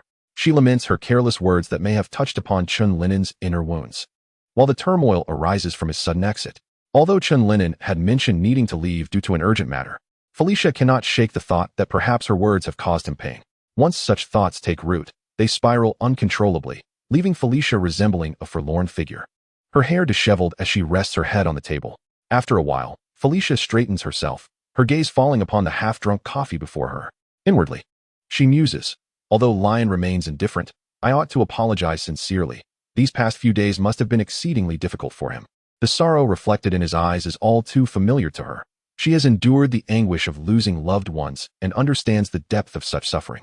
Meanwhile, Chen Lin'an is oblivious to Felicia's turmoil and self-recrimination. His mind is singularly focused on one objective, to return home and check his computer. A signal from the device in his sleeve has indicated that the home surveillance system has detected a subject resembling Rick Fry, or perhaps it is Rick Fry himself. To his surprise, fortune has favored him. The system, having only recently been activated, has already yielded results. Though the outcome is not guaranteed to be Rick Fry, it is certainly a promising beginning. Chapter 17. Rick Fry. As soon as Chen Lin'an stepped through the door, he dashed upstairs, neglecting to remove his shoes. Upon entering his bedroom, he hurriedly seated himself at the desk, eager to check the results on his computer. The system had identified 5 individuals with similar characteristics, located in Brooklyn's 5th Avenue and Queens. Chen Lin'an rapidly scanned the information of these 5 individuals, cross-referencing it with the data stored in his mind, scrutinizing even the most blurred image captures, leaving no detail overlooked. Stop looking. None of these 5 are him. Venom emerged from his shoulder, tapping his head. I have a clear memory of his appearance. Even if the images on the computer are somewhat indistinct, I won't mistake him. Chen Lin'an heard Venom's words, but remained undeterred, insisting on reviewing all the information once more. After finishing the reading, he sat back in his chair and let out a sigh. Although he had long anticipated that fortune might not favor him, the reality of not receiving the desired outcome still left him feeling somewhat disheartened. If given the chance, he would not wish to delay even for a moment. He yearned to instantly appear beside that accursed murderer, to twist his neck and reduce him to a pulp piece by piece. Sensing Chen Lin'an's pent-up anger and hatred, Venom gently patted his shoulder and whispered, "Do not worry. Under this surveillance, it surely will not be long before you can do as you wish. Just leave me ahead, although if it comes to it, I can do without one." Chen Lin'an was momentarily at a loss for words upon hearing Venom's remark, which somehow suggested he ought to express gratitude. Just as he prepared to respond, another detection alert appeared on the computer screen. Identified a similar individual, a convenience store in the outskirts of Brooklyn. "It's him," Venom's raspy voice exclaimed. Chen Lin'an nearly pressed his face against the screen, scrutinizing the man who stood at the entrance of the convenience store. He bore an uncanny resemblance to the sketch Venom had provided. Same buzz cut, same facial features, even the same piercing gaze.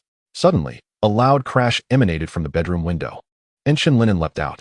The moment he landed, a black, viscous substance enveloped his body entirely. With a tremendous bang, the dark figure shot forward, leaving a deep crater in its wake.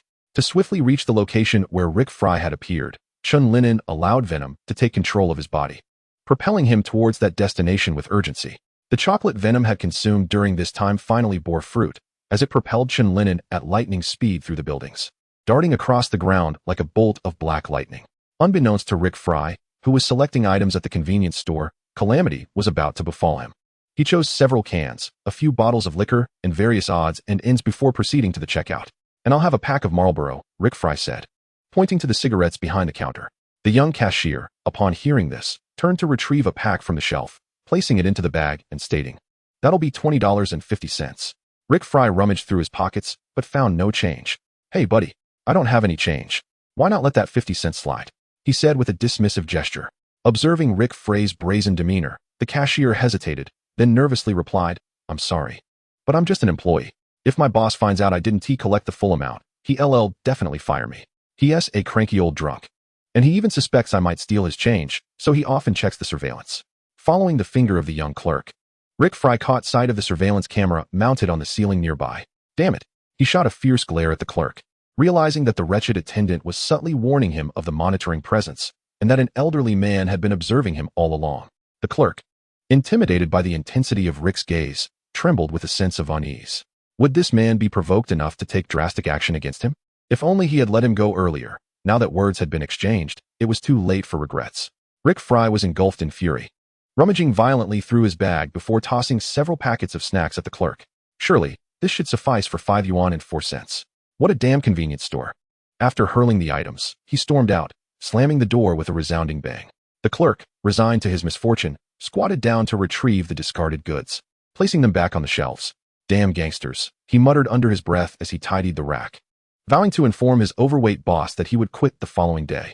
If it weren't for a slightly higher hourly wage, he would have never considered working so far from the city center, where the atmosphere grew increasingly perilous.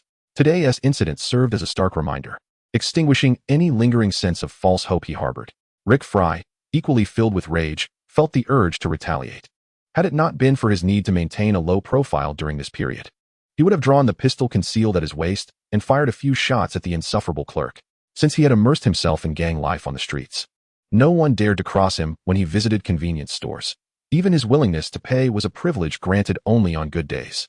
A mere frown or a hand resting on his waist was enough to make everyone comply, trembling in fear. Of course, such scenarios were limited to convenience stores situated in remote areas, far from the city where he could not afford to be reckless. Frustrated, Rick placed the items in the passenger seat and drove his dilapidated car towards the underground hideout. He had originally planned to leave the United States yesterday, but due to the sudden tightening of border patrols, the person who arranged his departure advised him to delay for a few days to make necessary arrangements, resulting in an increase of his fees by 10%. The thought of this only added to his agitation regarding the earlier incident. Why had nothing gone smoothly in recent days? He should not have lingered in the basement. He ought to have departed immediately after finishing his work. Creak. The rickety door of the basement groaned in protest as Rick forcefully shut it behind him, dropping the items onto the floor. Turning to switch on the light, he found, to his dismay, that the already dim bulb had inexplicably burned out today. Rick Fry struggled for half a day without success, ultimately resorting to angrily pounding his fists against the wall, cursing in frustration. He sat on the bed, extracting a freshly purchased cigarette, and, after unwrapping it, placed one between his lips. Typically, he would disregard such ordinary cigarettes, preferring either to indulge in leaves or seek something more exhilarating. A tangerine glow ignited in the basement as the lighter's flame not only ignited the cigarette, but also briefly illuminated the surrounding darkness. The glowing ember flickered in the shadows as Rick Fry inhaled the smoke with a sense of relief. In the next moment, as the tip of his cigarette flared, momentarily dispersing the surrounding gloom, he found a dark figure crouching face to face with him. Its elongated, pallid eyes were chillingly devoid of warmth, and its exaggerated mouth was filled with sharp teeth. A bright red tongue flicked between the teeth like a nimble serpent dancing in the air. A scream of terror erupted suddenly in the basement, only to be abruptly silenced. Outside, the crows perched upon the street trees seemed startled by the brief outcry, emitting harsh cries in response. Chapter 18. Death and New Clues. Bang. With a thunderous crash, the enormous black creature seized Rick Fry by the throat, slamming him against the basement wall. The violent impact inflicted damage upon his insides, and blood uncontrollably spilled from the corners of his mouth. Rick Fry, the creature's voice, raspy, deep, and laced with chilling malice, echoed as it pressed him against the wall. Who ordered you to do that in the recent car accident? Chen Lin'an asked directly, eager to obtain an answer and eliminate this scoundrel. Upon finishing his inquiry, he released his grip on Rick's throat, granting him the chance to breathe and respond. Cough. The moment Chen Lin'an loosened his hold, Rick slumped to the ground, clutching his neck while gazing in terror at the monstrous figure before him. The blood spilling uncontrollably from his mouth incited a fit of coughs. Please, don't kill me. I'm just following orders. I will tell you everything I know, he gasped. As a lowly pawn in the gang, Rick Fry understood that such a day would inevitably arrive for someone engaged in such nefarious deeds. So he had prepared himself psychologically. He pleaded for mercy, intending to use the information he possessed to shift blame onto his superiors and strike a deal for his survival. As long as his life remained intact, everything else was inconsequential. He was willing to betray and relinquish it all. You may begin. Chen Lin'an's voice remained hoarse and frigid, devoid of any emotion. He observed Rick Fry, now slumped before him, awaiting the disclosure of every detail. I will tell you everything you wish to know. I just want to survive, but how can you assure me that you won't kill me once I speak?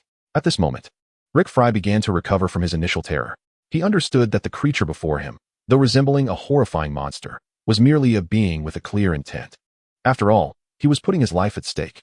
Before he could finish his thought, a piercing scream interrupted him, for Chen Lin'an had severed one of his hands. A black tentacle emerged from behind Chen Lin'an, its tip transforming into a blade-like shape that glimmered with a metallic sheen of darkness. I believe you have misunderstood a crucial matter.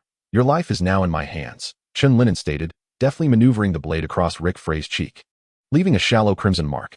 The fear that had temporarily subsided within Rick Fry began to resurge under these circumstances.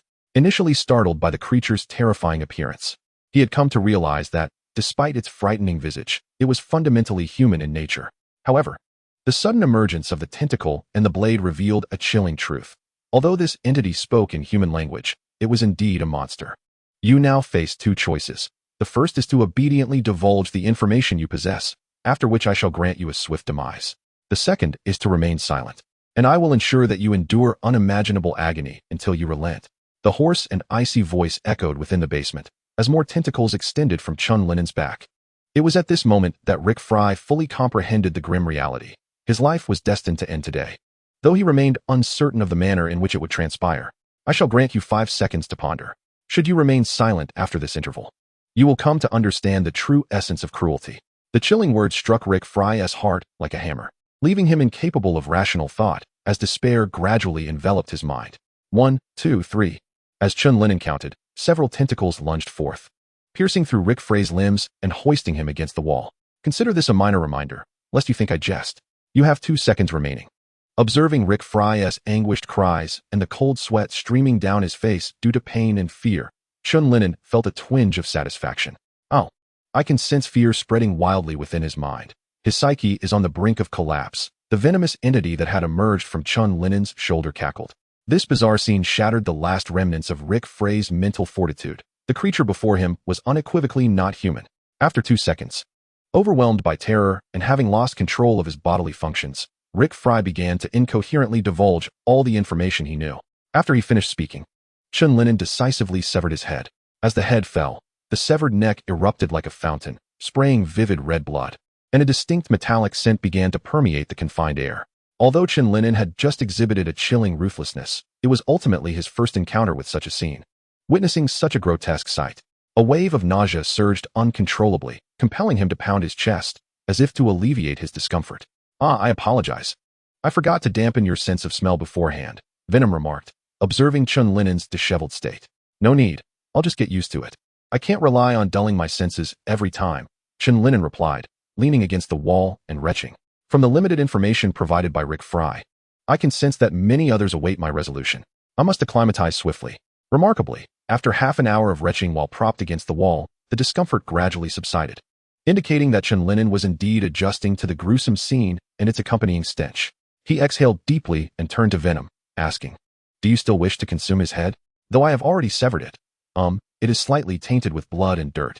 Venom, while secretly admiring Chen Lin'an's remarkable adaptability, shook his head. "It's too filthy. I shall pass. Not because of the dirt, but because he has just soiled himself. Though I am not particularly picky, this is undeniably repulsive. I didn't expect you to be so discerning. Let's clean up the evidence and depart.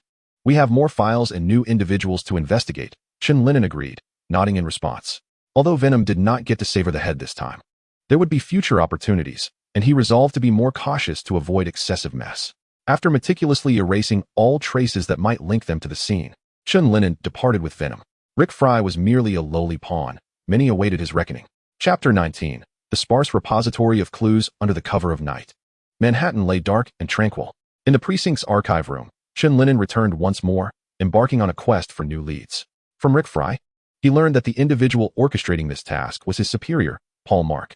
Since joining the Bloodhead Gang, he had been assigned various menial and unsavory tasks by Paul Mark.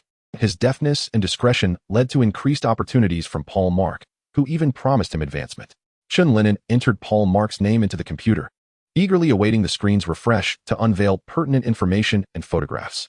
As the images materialized before him, he found himself momentarily frozen. The person in the photograph was someone he had encountered not long ago. On the computer screen, the name Paul Mark appeared, and he was indeed the individual who had taken a considerable amount of time to answer the door when Chen Lin'an delivered a meal, generously tipping him in the process. This particular order remained etched in Chen's memory due to its peculiarities. It was the final delivery, the distance was substantial, and he had knocked for an unusually long time before someone finally responded. After returning to the restaurant and checking the delivery records, he discovered that this order did not exist. It turned out that the individual recording the orders had inadvertently made an error. Although the order had been misdelivered, Chen still received his payment, and the actual customer understood that their business was bustling and hectic. Consequently, the matter concluded amicably with a few discount vouchers for pizzas. This seemingly mundane incident would have faded into obscurity had it not been for the photograph before him, which prompted Chen Lin'an to reflect on it. Was this particular delivery the catalyst for the subsequent misfortune? As he connected the dots, Chen's complexion grew pale. He had long been perplexed by the sudden calamity that had befallen them, questioning why they had become targets and why someone sought their demise. Recalling the delivery, Paul Mark had exhibited some odd behavior, yet overall, he had not raised any red flags. What could have led them to believe he had witnessed or learned something that warranted silencing him? At that time, Venom had not been released from his confinement within Chen's body. Otherwise, it would have sensed the events transpiring within that house. However, indulging in such thoughts was futile. Clarity would come once Paul Mark was found. Sensing Chen Lin'an's tumultuous thoughts, Venom spoke up. Chen nodded in agreement, steadying his breath as he continued to peruse the information on his computer. In contrast to Rick Frey, the data pertaining to Paul Mark was notably scant, likely reflecting his status as a minor leader within the Bloodhead Gang.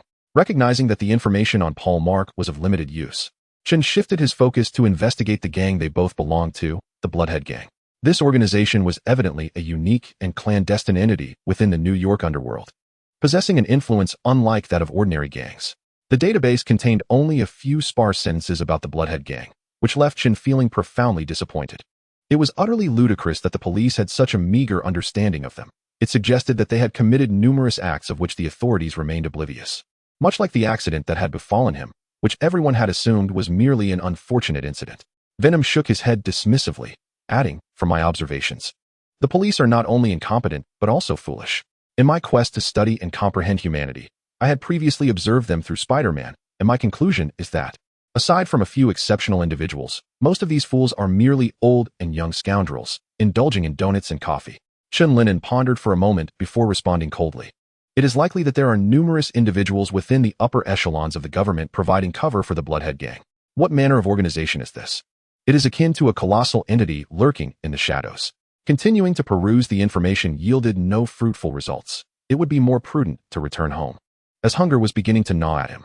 Noting the absence of the desired data in the database, Venom licked its lips and proposed. It is indeed regrettable that I could not feast upon Rick Frey's brain. The tantalizing aroma is a lamentable loss. That individual was so cowardly. He was reduced to a state of incontinence from fear, such a culinary delight wasted.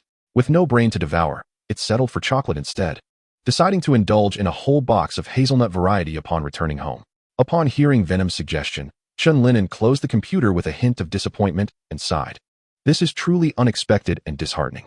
He resolved, upon my return, I shall input his photograph and distinguishing features into the computer, allowing the program to assist us in our search throughout the city.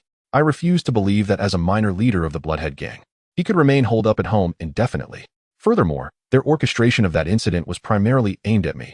I am still very much alive, and they are undoubtedly gathering intelligence to execute their next move. As Chen Lin'an conversed with Venom, he meticulously returned the items in the database to their original positions. After tidying up, he leapt from the window, merging seamlessly into the depths of the night. Running the program to locate individuals would necessitate a passive wait, for no one could predict when the true Paul Mark would be identified. Rick Frey's rapid discovery was merely a stroke of luck. How long such fortune could persist remained a matter of fate. Meanwhile, as Chen Lin'an hastened towards home, in the underground lair where Rick Fry lay concealed, a jarring ringtone suddenly erupted from the pocket of his headless corpse. His phone rang and vibrated simultaneously, the cacophony continuing until the pooling blood seeped into the pocket, muffling the sound. After 3 unanswered calls, the caller, sensing the peculiar circumstances, promptly terminated the call before the ringing ceased.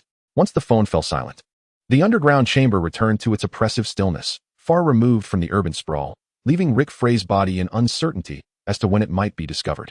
Chen Lin'an and Venom had only cleansed the scene of their involvement, ensuring no trace led back to them.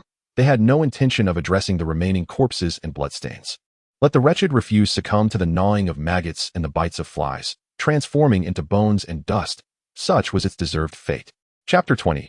Paul Mark. In a beautifully appointed room in Queens, a middle-aged man furrowed his brow as he stared at his phone, which had gone unanswered.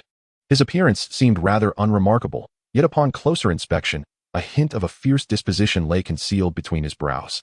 This man was none other than Paul Mark, who had been at the entrance to receive Chen Lin'an's delivery. Damn it, why wouldn't that scoundrel answer his phone? Had he disobeyed orders and gone off to indulge in leisure? As he gazed at the screen displaying the unanswered calls, Paul Mark furrowed his brow. He had already attempted to contact him twice. Even if he were engaged with a woman or in slumber, he ought to have heard the calls. Such circumstances were virtually unheard of in the years Rick Fry had worked under him. What if something unfortunate had transpired? Pondering this, Paul Mark gently rotated the glass cup he held in his left hand. As his wrist turned, the amber liquid shimmered, and the round ice cube clinked against the glass, producing a crisp sound. After contemplating for a considerable time without arriving at a conclusion, Paul Mark resolved to make one final attempt. The dial tone connected, yet the ringing continued unanswered. His intention in calling today was to inquire again about the specifics of that day, a few days prior. Rick Fry had assured him that those 2 individuals were certainly not going to survive. However, today, a close associate had informed him that he had spotted that young man on the street once more. In order to ascertain the truth of the matter, he had been persistently making calls. If that young man had indeed survived against all odds, Paul Mark would need to instruct Rick Fry to handle the situation once more, as this matter had been personally entrusted to him by Harvey Harmon, and there could be no margin for error. The phone remained unanswered, and this time Paul Mark hung up before the voicemail could even commence. Based on his extensive experience in the underworld, it was evident to him that something must have gone awry with Rick Fry. Though the specifics remained unclear, it was undoubtedly a dire situation. To him, this individual was merely a tool. If he perished, so be it, though Paul Mark had initially hoped to extract a bit more utility from him. It appeared he would need to arrange for someone else to handle the matter. While sensing that something had indeed happened to Rick Fry, he refrained from considering the possibility of a vendetta or that the student in question had taken action.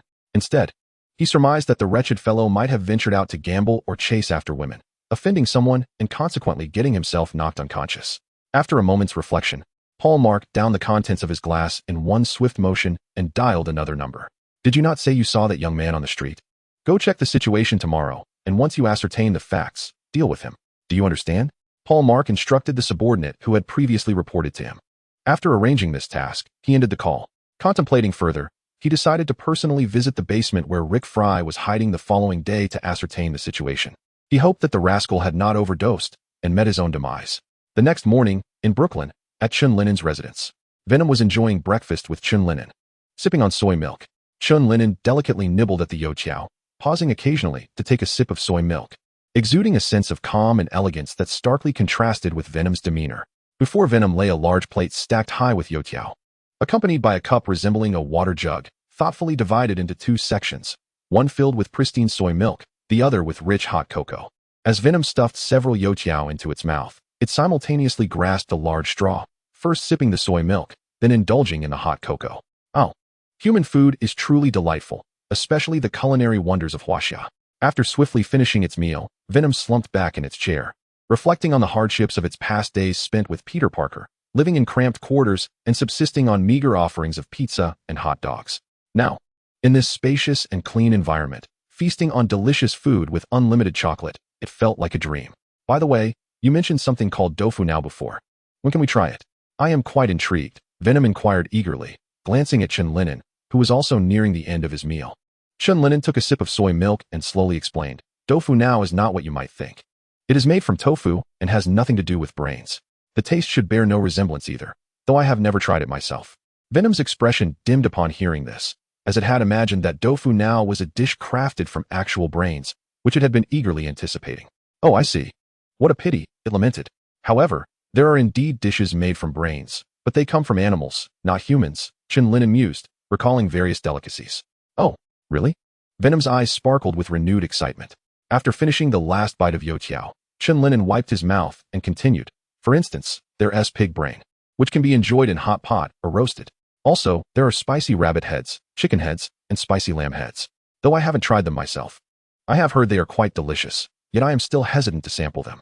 Listening to Chen Lin'an's descriptions, Venom gulped, its expression one of longing. They must be incredibly tasty. Just hearing about them sounds delightful, and though those animal heads are small, I could eat several. When can we go to try those? Just thinking of those delectable little heads makes my mouth water, Venom inquired.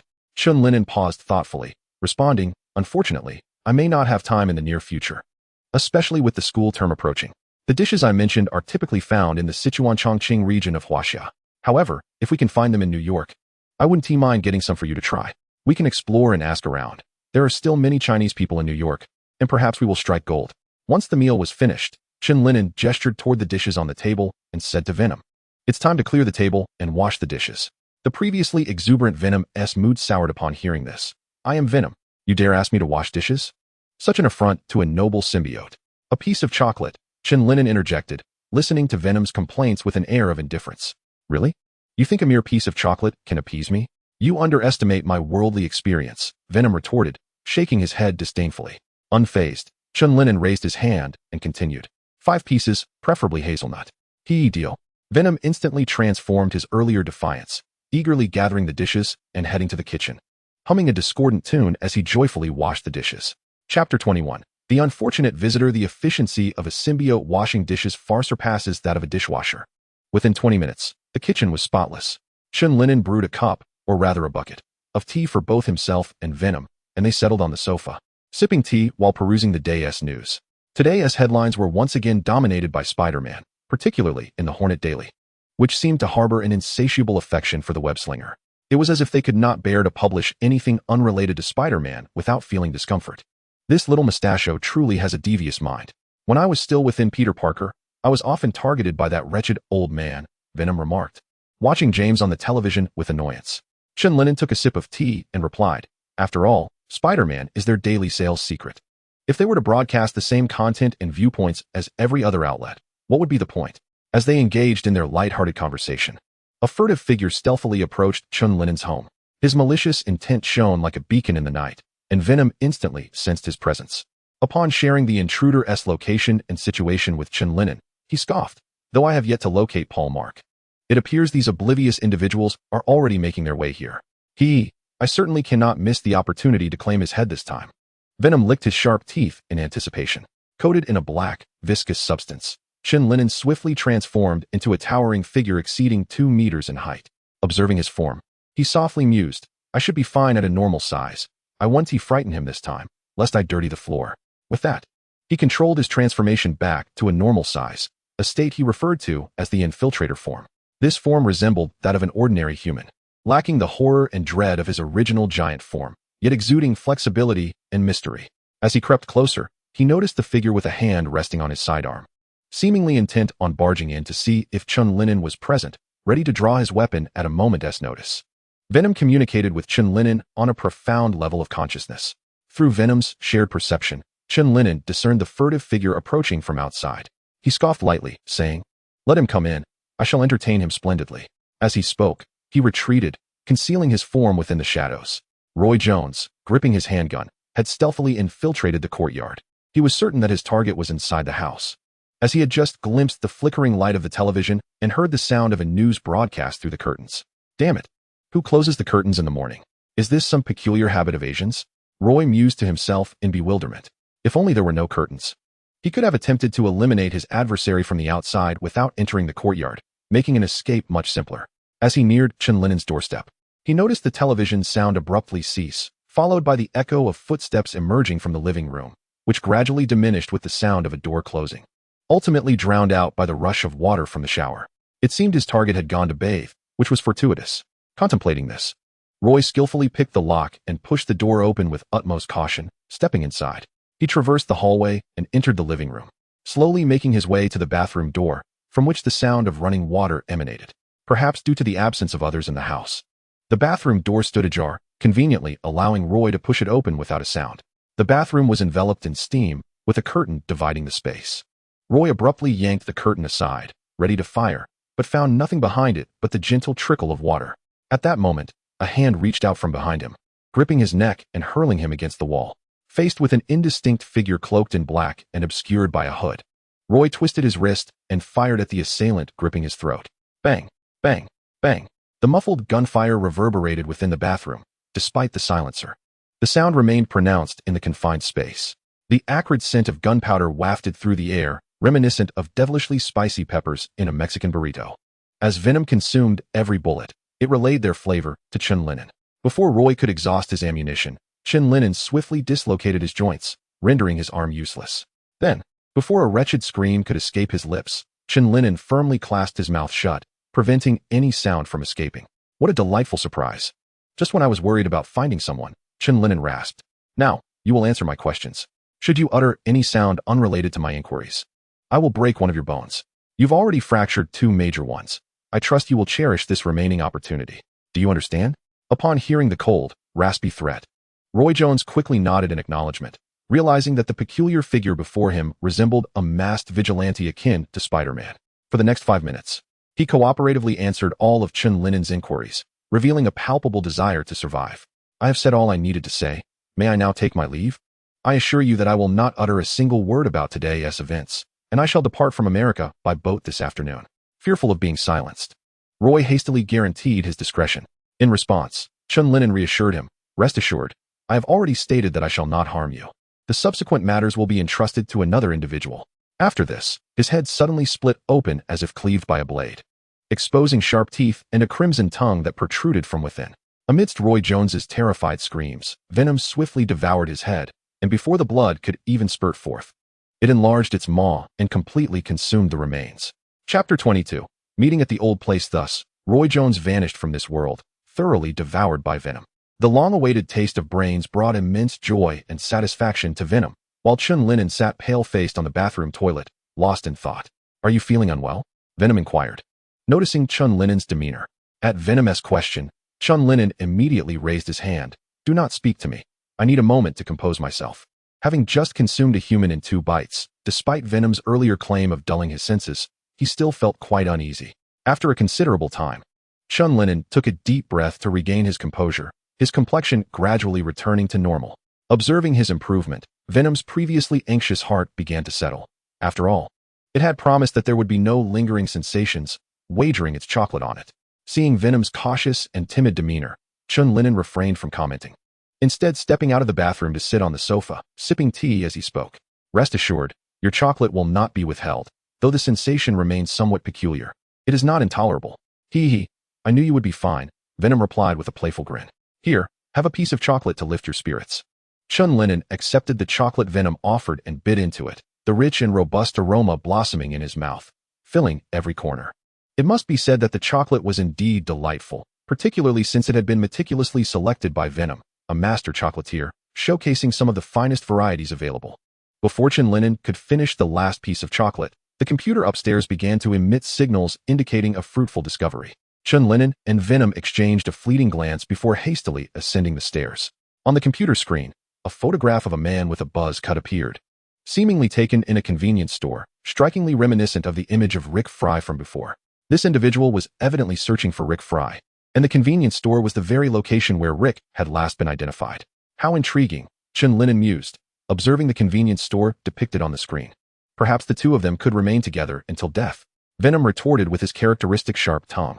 Without further ado, they leapt from the window, with Venom deftly maneuvering their body at remarkable speed toward their destination. After all, Rick Fry was deceased. Should Paul Mark witness the state of the basement, he might gain some insight into his current predicament. Once he retreated to some obscure corner, locating him would become increasingly troublesome for Chen Lin'an. Curse this basement. It truly is far away. Paul Mark descended from his vehicle, making his way toward the nearby convenience store. In his haste to arrive, he had brought nothing with him and was now parched. Having finished his cigarettes en route, he decided to purchase a new pack. The convenience store, seemingly of decent size, contained only a disheveled, middle-aged man with a protruding belly, lounging in a chair and perusing a magazine. As Paul Mark entered, they exchanged a brief glance before averting their eyes. Paul Mark retrieved a bottle of water from the shelf and, after twisting off the cap, downed half of it in one go. The refreshing sensation of hydration relaxed him completely. He then grabbed 2 more bottles of water and approached the counter to settle his bill. Also, could I have a pack of Camels? Paul Mark gestured toward the cigarettes displayed on the back shelf. The middle-aged proprietor, upon hearing this, rose from his chair and precisely retrieved a pack of Camels from beneath the counter. That'll be $7.50, he stated, his gaze fixed unwaveringly on Paul Mark. Keep the change, Paul Mark replied, producing a $10 bill from his wallet, placing it on the counter, and then taking his items as he exited the store. Once Paul Mark drove away, the proprietor finally lowered his hand from beneath the counter. Having operated his store for many years, he could easily discern the nature of his customers. From the moment Paul Mark walked in, he recognized him as a gang member, the kind one ought to be cautious of, and thus maintained a vigilant demeanor. His hand had rested on a firearm beneath the counter, ready to fire should any suspicious activity arise. Fortunately, all was well, nothing unusual occurred, and this gang member proved unexpectedly generous, not at all resembling the typical petty thug who would seek to exploit every opportunity for gain. The youth simply cannot manage. It seems I must personally oversee matters. The proprietor mumbled to himself as he reclined into his chair. He had initially employed a young assistant to help oversee the establishment, thus alleviating some of his burdens. However, the young man abruptly resigned the day before, reportedly due to an encounter with gangsters, fearing for his safety. The owner shook his head at the thought, then reached for a more sensational magazine to peruse. After concluding his purchases, Paul Mark continued driving, the address of the basement not far from his current location. He would soon discover the predicament of that wretched individual who had persistently ignored his calls. The vehicle came to a steady halt by the roadside. Paul Mark opened the door and frowned at the dilapidated building before him. This place was indeed desolate. It was likely that aside from him and the reclusive Rick Fry, no one else would venture here. Contemplating the whereabouts of Rick Fry's basement, he lifted his foot and strode in that direction. The stairs leading to the basement were shrouded in darkness, the air thick with a musty chill interspersed with a foul odor, causing Paul Mark to pinch his nose in distaste. Had that insufferable man been hoarding a mountain of refuse inside? Oh, for heaven's sake, where did all these rats come from? Paul Mark kicked away the few scattered rats at the entrance before wrenching open the dilapidated door. As he opened the door, A swarm of startled flies erupted from within, and the air was assaulted by an overwhelmingly putrid stench that nearly induced him to retch. When he managed to glance inside, he was met with the sight of a headless corpse sprawled across the basement floor. The body had been gnawed upon by rats and flies, emitting a foul odor, while maggots writhed upon the decaying flesh. The floor beside the corpse was saturated with blood, the dried remnants presenting a deep, dark crimson hue, exuding the distinctive metallic scent of blood. The scene within the basement, coupled with the suffocating stench, sent Paul Mark into a dizzying spiral, nearly causing him to faint. Just as he prepared to turn and flee for fresh air, a shadowy figure had inexplicably materialized before him. Chapter 23. The Origin of Calamity, Why the Rush to Leave? We have yet to engage in a proper dialogue, rasped a low, ominous voice that echoed in the stairwell, imparting a chilling and ghostly ambience. Paul Mark was startled by the sudden appearance of this figure, and the nausea that had threatened to overwhelm him dissipated in an instant. Who are you? Why have you appeared here? Did you kill him? Paul Mark demanded warily, eyeing the unexpectedly materialized Chen Lin'an. The stranger's peculiar attire and method of emergence evoked a sense of danger, prompting him to instinctively wish to retreat. True to the nature of a leader, Chen Lin'an's mind was quick, and he swiftly deduced the correct answer as he advanced towards Paul Mark. The venom dulled his sense of smell, rendering him largely oblivious to the discomfort of his surroundings. Have you perhaps guessed what fate awaits you next? Despite Paul Mark's continual retreat, Chen Lin'an's speed surpassed his own, and in an instant, he lunged in front of him, seizing him by the throat and lifting him off the ground. Gasping heavily, the sound resonated within the basement as Paul Mark desperately struck at Chen Lin'an's hand, seeking to induce pain enough to loosen his grip, yet to no avail. The powerful black hand merely tightened its hold, squeezing ever more forcefully. Paul Mark's face turned an increasingly vivid shade of crimson, his eyes nearly bulging from their sockets as he struggled for oxygen, his mind growing increasingly muddled. Just as he felt the specter of death encroaching upon him, the large hand constricting his throat suddenly relaxed slightly, allowing him to draw in a breath of fresh air. As he greedily inhaled, he heard a hoarse voice beside him say, "Apologies, I nearly lost control and would have dispatched you right then and there, yet I still have some inquiries to make. I cannot allow you to descend into hell just yet." Fixating intently on the indistinct face before him, only able to discern two pale, narrow eyes, Paul Mark hoarsely uttered, "Why are you doing this? When have I wronged you? Or have you conspired with others to seek trouble from the Bloodhead Gang? They are far more formidable than you might imagine, and this money does not come with peace of mind." Chen Lin'an realized from Paul Mark's words that he was perceived as a hired killer from a rival gang, completely unaware of the troubles that the arrangements made days prior had brought upon him. To him, eliminating a university student seemed as effortless as crushing an ant, utterly devoid of challenge or risk of unforeseen complications. It appears you have yet to grasp the crux of the issue, but worry not. Perhaps witnessing my face will enlighten you." As he spoke, Chen Lin'an removed the disguise from his visage, revealing a sharply defined and handsome face beneath the hood. Upon seeing his face, disbelief filled Paul Mark's eyes.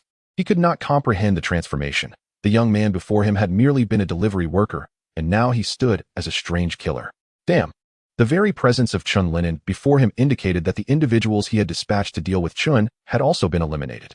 "It seems you have come to understand the situation, so let us dispense with the pleasantries. Tell me, why have you done this? Who instructed you?" Chen Lin'an concealed his face once more with venom and continued in a booming voice, "If you do not disclose who is directing you, I shall assume you are the mastermind. Allow me to provide you with a forewarning. The fates of the two are not equivalent. You may yet have the chance for a swift demise, whereas the true puppet master will be ground to a pulp by my hand. The Bloodhead Gang will not spare you, Paul Mark." The adult's inquiries remained unanswered, as he glared fiercely at him and reprimanded him harshly. A chilling scream echoed once more within the confines of this basement, as Chen Lin'an demonstrated his resolve by subjecting Paul Mark to torment. Several sharp, black tendrils emerged from his back, pinning Paul Mark's limbs firmly against the wall. Another tendril transformed into a small, yet lethal blade, incessantly slicing across Paul Mark's flesh, leaving behind a trail of crimson. "You may choose to remain obstinate. After all, we have ample time," he declared. Paul Mark's cries intensified as the tendrils twisted through his limbs. After each 10-minute session of agony, Chen Lin'an would grant him a fleeting minute to speak. Should he choose to remain silent, the subsequent torment would be even more unbearable. Eventually, after enduring a third round, Paul Mark could no longer maintain his stoic facade. The excruciating pain and overwhelming itch became intolerable. "Stop. I'll talk. Just grant me a swift end." Upon hearing his desperate plea, Chen Lin'an ceased his actions. Awaiting his response, gasping for breath, Paul Mark finally began to speak, albeit in fragments. It's not complicated. That day, we were at that house to deal with a traitor within the gang. That damned individual had leaked our information to rival factions, resulting in a failed transaction that cost us dearly. Our leader, John Harmon, was furious and instructed his brother, Harvey Harmon, to handle the matter decisively, ensuring that all gang members understood the consequences of betraying the Bloodhead gang. We followed Big Brother Harvey to that location, and initially, everything progressed according to our plan, until Harvey killed the guy, and then the doorbell rang unexpectedly. At this point, Lin'an grasped that this was the moment he had unwittingly intruded upon their affairs. We realized you were delivering food, but the circumstances inside the house could not be revealed to you. The leader had instructed us to avoid any unforeseen complications. So Big Brother Harvey directed me to pretend to be that damned guy and retrieve the delivery. It should have ended there. But the person dragging the body suddenly lost grip, causing it to tumble down the stairs. So, the sound we heard that day was indeed the body rolling down the stairs. Chen Lin'an clenched his fists involuntarily at this revelation. Exactly, Paul Mark weakly nodded, then continued. After you left, Big Brother Harvey stood in the position where you had been and recounted the events. He realized that when the body fell and made that noise, you had turned back and could have seen the body and the blood. To avoid complications and make this matter more troublesome, Harvey instructed me to eliminate you. Upon hearing this, Chen Lin'an could no longer contain his fury and struck the wall before him, shattering it into rubble. Chapter 24. Worse than death. The phrase dispose of him seemed so light, yet it cost old York his very life. Had it not been for the presence of Venom, he too would have perished in that so-called accidental car crash, becoming yet another inconspicuous casualty in the blood debts of the Bloodhead gang. As the wall crumbled, Paul Mark was struck by scattered debris, his head bleeding profusely. Before he could exert the effort to dig himself out from the stones, Chen Lin'an pulled him free with his tendrils. Tell me everything you know about the Bloodhead gang and the brothers with the surname Harmon. We are aware of their every secret. Chen Lin'an's voice trembled with suppressed rage. He intended to eradicate both the brothers and the entire Bloodhead gang as a tribute to the innocent old York, whose life had been unjustly taken. As death loomed, Paul Mark found an unexpected calmness descend upon him. As a gang member, he had long anticipated such a day. However, it seemed to have arrived sooner than expected. Catching him off guard, reflecting on the seething young man before him, he felt a twinge of concern for the future of the Bloodhead gang, a rather absurd notion. Even if this young man possessed peculiar abilities, they were hardly formidable against an established criminal organization. Perhaps he could effortlessly overpower 1, 2, or even 3 individuals. But when faced with dozens of guns aimed at his head, could he maintain such composure? In Paul Mark's understanding, no one could remain unruffled when confronted with such overwhelming firepower. Unbeknownst to Chen Lin'an, the dying man's thoughts were tumultuous. Otherwise, he would have ensured Mark's resignation to his fate before proceeding. Dozens of guns might pose a threat to others, even to Spider-Man, but to the symbiote known as Venom, they were merely a spicy snack, utterly devoid of danger. Since bonding with Chen Lin'an, Venom's previously vulnerable weaknesses to fire and sonic attacks had significantly improved, and with Chen Lin'an's growth, they continued to strengthen. Thus, unless faced with a barrage from a rocket launcher or engulfed in flames from a flamethrower, Venom would sustain little harm. Sonic weapons were rare, and typical noise no longer affected Venom in the slightest. In the dimly lit basement, Paul Mark reclined among the rubble, divulging all he knew about the Bloodhead gang and the Harmon brothers. The Bloodhead gang stood as one of New York City's most formidable criminal organizations, possessing immense power. While there were other significant gangs, they fell short in terms of both financial resources and cunning. The primary operation of the Bloodhead gang revolved around the drug trade, controlling nearly 70% of the narcotics business in New York. Other gangs harbor immense envy and covetousness for their drug trade. However, regardless of the deeper context, the superficial might, or the methods employed, they are unable to surpass the Bloodhead gang. Thus, for many years, the Bloodhead gang has remained a colossal entity within the underbelly of New York. The Harmon brothers stand at the pinnacle and heart of the Bloodhead gang, with John Harmon, the elder, embodying the very soul and intellect of the organization. Although Paul Mark is a subordinate of Harvey Harmon, his understanding of John Harmon is rather limited. John Harmon remains an enigma to those of their caliber. Only Harvey Harmon and a select few have the privilege to engage with him. In contrast, Paul Mark possesses a greater familiarity with his direct superior, Harvey Harmon. If John Harmon is the brain and spirit of the Bloodhead gang, then Harvey Harmon serves as its razor-sharp blade. While not as astute as his brother, he wields a ruthless ferocity and considerable strength, almost embodying the demonic essence of the gang's survival. At this moment, the true nature of the situation and the adversary's genuine visage lay fully unveiled before Chen Lin'an. His emotions were a tumultuous blend, recognizing that this marked not only the end of a life, but the onset of suffering, a lasting scar of anguish and torment. Yet, the catalyst was strikingly simple, almost mundane. Erasing a person's existence seemed as casual as the act of eating or drinking. I have divulged everything I know. Grant me a swift end, Paul Mark uttered. Lying atop a pile of rubble, his tone devoid of fervor. He was acutely aware that escape from death was futile, and having heard Chen Lin'an's words, he sought to depart with a semblance of lightness. Witnessing Paul Mark's placid acceptance of death, Chen Lin'an's complex emotions surged forth like an overturned paint can, flooding his being. Countless feelings coalesced into a singular torrent of rage and resentment, causing the corners of his mouth to involuntarily curl upward. Ha ha ha! Chen Lin'an knelt, covering his face. A manic and piercing laughter erupted from his hands, striking Paul Mark's heart and unsettling his previously calm composure. The gravel surrounding them seemed to tremble in synchrony with the frenzied laughter. This cacophony persisted for several minutes before gradually subsiding. When Chen Lin'an lowered his hands, his pale, elongated eyes inexplicably glimmered with a crimson hue. I have changed my mind. Although you have disclosed all I wish to know, I still do not desire your demise to be so effortless. The raspy, somber voice echoed within the confines of the basement, causing Paul Mark's heart to sink further. Under the dual pressures of impending death and the bizarre circumstances, he found himself on the brink of collapse, bellowing in desperation. Kill me already. You monster. I have revealed everything you sought. You promised me a swift death. Kill me. Damn you. Chen Lin'an paid no heed to Paul Mark's frenzied screams, merely rising slowly to approach him. A gangster, scum among men, the dregs of society. What right do you have to demand promises from me? I won't grant you such a merciful end. I will sever every muscle, tendon, and joint in your limbs. Then peel back your skin to expose the raw flesh beneath. You must have noticed the rats and flies when you arrived. As he spoke, Chen Lin'an manipulated his tendrils to methodically sever Paul Mark's tendons and joints, reducing him to a writhing mass of flesh incapable of movement, unable even to roll over. Indeed, they will feast upon you slowly, laying eggs in your wounds, letting maggots burrow into your bones, crawling beneath your skin, so you may understand the torment of an itch and agony that seeps into your very marrow. Chapter 25. Execution and Madness. Paul Mark's eyes widened in horror. He shook his head violently, alternating between desperate pleas and deranged curses. Chen Lin'an continued his meticulous work, then pried open his mouth and tore out his tongue in one smooth motion. To prevent immediate death, Chen Lin'an carefully controlled the length of the extraction and tilted Paul's head to the side, ensuring he wouldn't choke on his own blood. Your tongue was too restless, too eager to speak. Now your mouth is filled with the taste of blood. I doubt the rats will overlook such a delicacy. Oh, I nearly forgot your belly.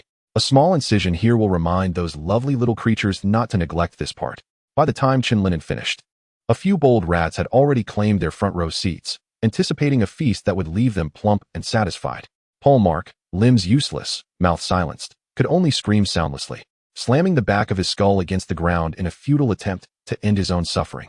Noticing this, Chen Lin'an promptly bent a steel rod into shape, securing Paul's south head firmly in place to prevent further movement. Even if the force wasn't fatal, unconsciousness was unacceptable. Chen Lin'an wanted him fully aware, drowning in agony as death crept closer, forcing him to repent or regret ever being born. Wait here for death's embrace, you wretched mongrel. In a few days, your brothers and colleagues will join you. You won't be lonely on your descent into hell. Satisfied with his handiwork, Chen Lin'an nodded approvingly at the grotesque spectacle before offering a final, mocking wave to the helpless Paul Mark. To avert any unforeseen incidents, Chen Lin'an meticulously salvaged a substantial steel plate from a nearby abandoned factory, embedding it at the entrance of the staircase leading to the basement, sealing off every conceivable exit with unwavering precision, save for a few air holes punctured into the steel. Revel in this moment, he murmured beneath the shade of a street tree, gazing at the derelict structure before him. For this is the meticulously crafted death ritual I have devised for you. This was merely the inception. His vengeance demanded the blood and souls of many. Following his encounter with Paul Mark, Chen Lin'an swiftly returned home, seated at his desk, his silence punctuated only by the photograph of himself and Old York that lay before him. Old York had departed from this world, and no means could conjure him back. The only course left for Chen Lin'an was to exact torment upon those vile individuals, inflicting upon them a suffering so profound that it rendered existence unbearable. Only then could his heart find solace. With a long exhale, Chen Lin'an felt the tension in his nerves begin to unwind. It was only then that he realized Venom had been eerily silent, having not communicated with him for quite some time, nor expressed any desire for sustenance. Perhaps sensing Chen Lin'an's contemplation, Venom soon coalesced from his shoulder. Now I understand why you captivated me. It turns out you are no ordinary person. It remarked with a sense of nostalgia. Initially unrefined by Chen Lin'an's formidable mental fortitude, Venom had existed in a state of profound malevolence and chaos before their union. Having witnessed Chen Lin'an's methods today, Venom comprehended why it had chosen him as its new host. Upon hearing Venom's explanation, Chen Lin'an offered a resigned smile. He too had not anticipated that he could manifest such actions or entertain such thoughts. Yet, given the opportunity to choose anew, he would undoubtedly tread the same path. Regardless of whether such inclinations were rooted in inherent malevolence or a proclivity for wickedness, he harbored no qualms about his nature. His only objective was to eliminate all who sought to harm or oppose him. He felt no need to be hailed as a paragon of righteousness. Should circumstances demand it, he would embrace the role of a devil without a trace of remorse. His creed was to show no mercy to the wretched while treating his loved ones and friends with the gentleness of a spring breeze. A principle Old York had hoped he would uphold. Despite the old man's fiery temper and penchant for harsh words, his affection for Chen Lin'an was genuine, coupled with a deep concern for his well-being. Thus, whether during high school or earlier in college, his singular directive to Chen Lin'an remained: if faced with bullying, do not hesitate, simply act. Have a piece of chocolate. It will help soothe your spirit, Venom suggested, extending a hazelnut chocolate bar toward Chen Lin'an. Chen Lin'an was not one to be polite. He directly broke off a piece of chocolate and placed it in his mouth, closing his eyes to savor the rich aroma of the treat. As he indulged in the chocolate, Venom also took a piece for himself and continued speaking. You must have been quite puzzled by my prolonged silence. On one hand, I was taken aback by your actions. On the other, I sensed something unusual about your physical state at that moment. Upon hearing Venom's words, Chen Lin'an opened his eyes, a hint of confusion evident on his face. Unusual? What could possibly be amiss with my body? Most of your anomalies pertain to your mental state, Venom elaborated. While you were communicating with that scoundrel, your mind became increasingly active, reaching a peak during your incessant laughter. It was akin to boiling ocean waters, exuding a sense of danger. Fortunately, it gradually subsided. Otherwise, I feared your mental state might implode. My silence was also a precautionary measure to prevent our communication from affecting your consciousness and leading to unforeseen consequences, Venom added. Listening to this, Chen Lin'an helplessly rubbed his head and sighed. I feel as though I've installed a ticking time bomb in my brain.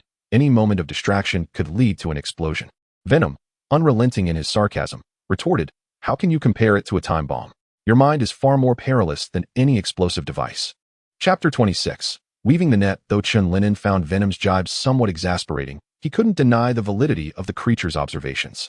According to Venom, his current mental state indeed seemed precarious. If a true uprising were to occur, he would likely be the first casualty, followed closely by Venom. I think you should rein in your emotions. After all, you've only eliminated one paw mark, Venom advised, patting Chen Lin'an on the shoulder. If your mind is this unstable after dealing with just one scoundrel, what will happen when you encounter that duo of brothers? We might not even get the chance to finish them off before we meet our end. Therefore, heed my advice. Maintain a calm demeanor and regulate your breathing to keep your mind in a state of relaxation.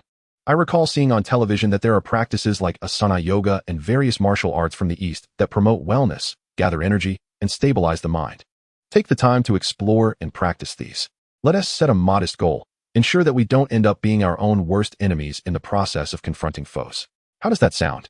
While Venom's counsel might have seemed somewhat implausible, it fundamentally held merit. Chen Lin'an pondered this and recognized that he indeed needed to pay closer attention to his mental state. Ever since the incident with Old York and the realization that the accident was no mere misfortune, his mind had become increasingly restless and unreliable. It seems that, aside from the pursuit of vengeance, there is now another pressing matter at hand, namely, the need to stabilize one's mental state and safeguard one's own life before contemplating retribution. After discussing potential solutions with Venom, Chen Lin'an retrieved the items he had taken from Paulmark and placed them on the table. The items were few, a wallet and a mobile phone. From Paulmark, Chen Lin'an learned that Harvey Harmon did not possess a fixed residence, but rather frequented several locations. Among these were a few nightclubs, bars, and several ordinary apartment buildings. If Chen Lin'an wished to confront Harvey Harmon, he would need to meticulously investigate each of these locations. Upon reviewing the various potential sites, he realized that to ensure no surveillance went unnoticed, he would need to employ some technological means. He resolved to purchase monitoring equipment to install at the entrances and surrounding areas of all these places, enabling him to precisely identify when Harvey Harmon would appear at any given location. To simply visit each site in succession, as he had initially considered, would be both foolish and exhausting. Once his plan was formulated, Chen Lin'an ventured out before nightfall to various electronic stores to acquire the necessary items. Due to the substantial quantity required, he discreetly traversed nearly all the shops in Manhattan. After returning home with all the supplies, he commenced the urgent task of assembling and calibrating the equipment. He intended to connect these monitors with the computer program he had previously developed, allowing for simultaneous surveillance of all locations, thus alerting him at the moment Harvey Harmon made an appearance. By the time he completed his preparations, the night had deepened. Chen Lin'an, undeterred by fatigue, leaped from his window and installed the devices at the predetermined locations. Upon returning home, the dawn had already broken, and with all the equipment in place, he could finally rest easy, awaiting Harvey Harmon's arrival. Only once everything was set up could Chen Lin'an find solace in sleep. He drew the curtains and instructed Venom to wake him immediately should any alerts arise from the computer. Venom assured him that there would be no issue and urged him to sleep, as his current mental state desperately required a deep slumber to alleviate fatigue and relax his mind. When Chen Lin'an awoke, it was already midday the following day. He had inadvertently slept through an entire day and the preceding morning. Noticing Chen Lin'an's awakening, Venom, who had been tinkering with something at the computer, turned to him and said, "You're awake. How was your sleep? You must feel well rested now." Chen Lin'an nodded in response, glancing at the time on the table, and asked, somewhat dazed, "How is it that I've slept for so long? Was there nothing of note during that time?" Venom waved his hand and remarked, "This is quite normal. Considering your mind has been under constant strain lately, there hasn't been much activity, and the computer program hasn't emitted any signals. It seems that fellow is not particularly active. Perhaps this time we may not be as fortunate, and we shall have to wait a little longer."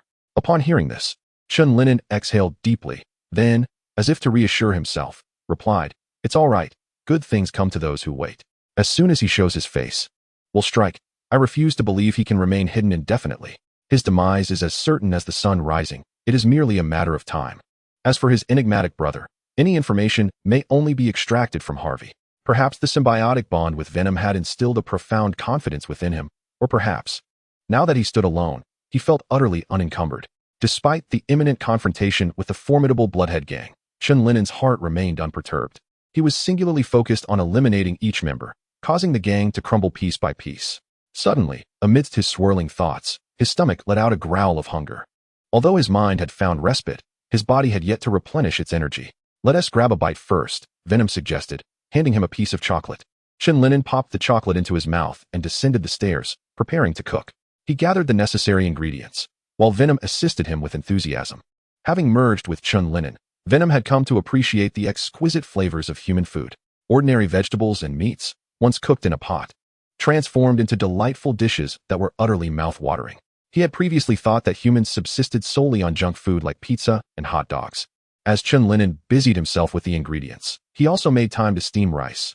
Now, with Venom, the voracious eater, he found himself steaming a full pot each time. It was indeed a novel experience, as who, aside from restaurants, would fill an entire pot with rice at home, while Chen Lin'an and Venom toiled in the kitchen. The doorbell suddenly rang. Chapter 27. A surprise visit from Felicia. Hearing the chime, Chen Lin'an turned to Venom, who wore a mysterious smile. "Don't worry. It's not an enemy. Go ahead and open the door." Given Venom's demeanor, Chen Lin'an anticipated the visitor. His circle was not particularly large. As he turned the doorknob and opened the door, he was greeted, as expected, by Felicia's lovely visage, clad in a simple yet elegant black dress. She held a delicately crafted basket containing a small potted plant and a card. Her attire reflected her thoughtfulness. She aimed to avoid an overly somber appearance that might evoke unpleasant memories for Chen Lin'an, while still conveying respect and courtesy. After a suitably expressed surprise and a polite invitation, Chen Lin'an accepted the small basket handed to him by Felicia and led her into his home. Felicia adjusted her skirt and settled onto the sofa, her gaze wandering over the changes within the house. Although she had visited several times before, it appeared relatively unchanged, save for the numerous boxes of chocolate that seemed to have multiplied. What could possibly account for such an abundance of chocolate? Felicia pondered, perplexed by the sheer quantity. She could hardly conceive of any other use for it. Coffee, or perhaps tea. As Chen Lin'an made his way to the kitchen, he inquired of Felicia. Snapped from her reverie by his question, Felicia quickly replied with a smile, "Coffee will suffice." Upon hearing this, Chen Lin'an busied himself with the coffee machine, while simultaneously preparing a cup of tea for himself. "Were you preparing a meal just now?" Felicia asked, feeling somewhat bored in the living room as she approached the kitchen, observing the vegetables Chen Lin'an had just placed on the cutting board. Noticing her curiosity, Chen Lin'an handed her the coffee and casually responded, "Yes, I stayed up late last night making a few things, so I just got up not long ago. Have you eaten? Would you like to join me? Is that all right? Felicia blinked in surprise. Her interest in Chinese cuisine piqued. She had sampled Chen Lin'an's cooking during a previous visit. Observing her somewhat shy inquiry, Chen Lin'an smiled and said, "Of course. I remember you particularly enjoy chicken. So how about I prepare sweet and sour pork tenderloin, similar to the chicken you had before? It's also a delightful blend of sweet and sour." Yes. Felicia nodded enthusiastically, her eyes lighting up at the thought of that flavor. The most popular Chinese dishes in the West are often sweet and tangy.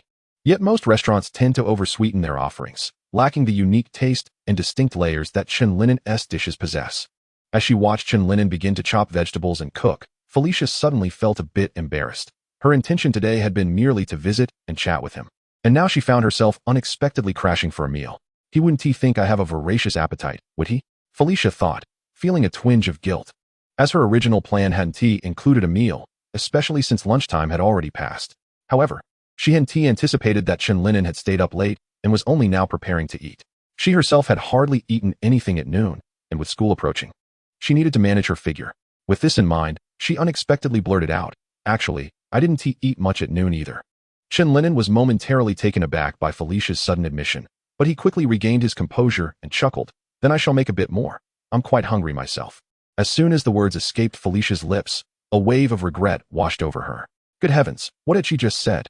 Had she left her mind at home when she stepped out? With this thought in mind, she hastily waved her hands in a bid to clarify. "No. What I meant to say is that I don't eat very much," which only felt increasingly odd. Felicia began to suspect that her tongue had betrayed her, as she found herself uttering nonsensical phrases. Observing Felicia's flustered demeanor, Chen Lin'an couldn't help but chuckle.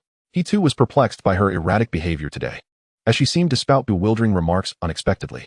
While he laughed and steered the conversation to a different topic, he mused internally, "What has gotten into this girl? Is it that I've been asleep for several days, leaving my mind a bit dull, unable to grasp what she is saying?" Within Chen Lin'an's consciousness, Venom cackled with delight, thoroughly entertained by the spectacle. Felicia, meanwhile, felt an overwhelming sense of embarrassment rising within her, yet she maintained an air of tranquility, engaging in conversation with Chen Lin'an as if nothing had transpired. As laughter and dialogue flowed, the earlier awkwardness gradually faded into oblivion. Felicia began to feel that her primary purpose for being here was bearing fruit. She hoped that Leon could soon emerge from his sorrow. Observing Chen Lin'an, she thought, "Although I know this is difficult, Leon appears to be faring somewhat better than before. I can sense that the weight on his heart is not as heavy." Had Chen Lin'an been privy to Felicia's thoughts, he would have certainly acknowledged her keen insight, for he indeed felt lighter than he had in recent days.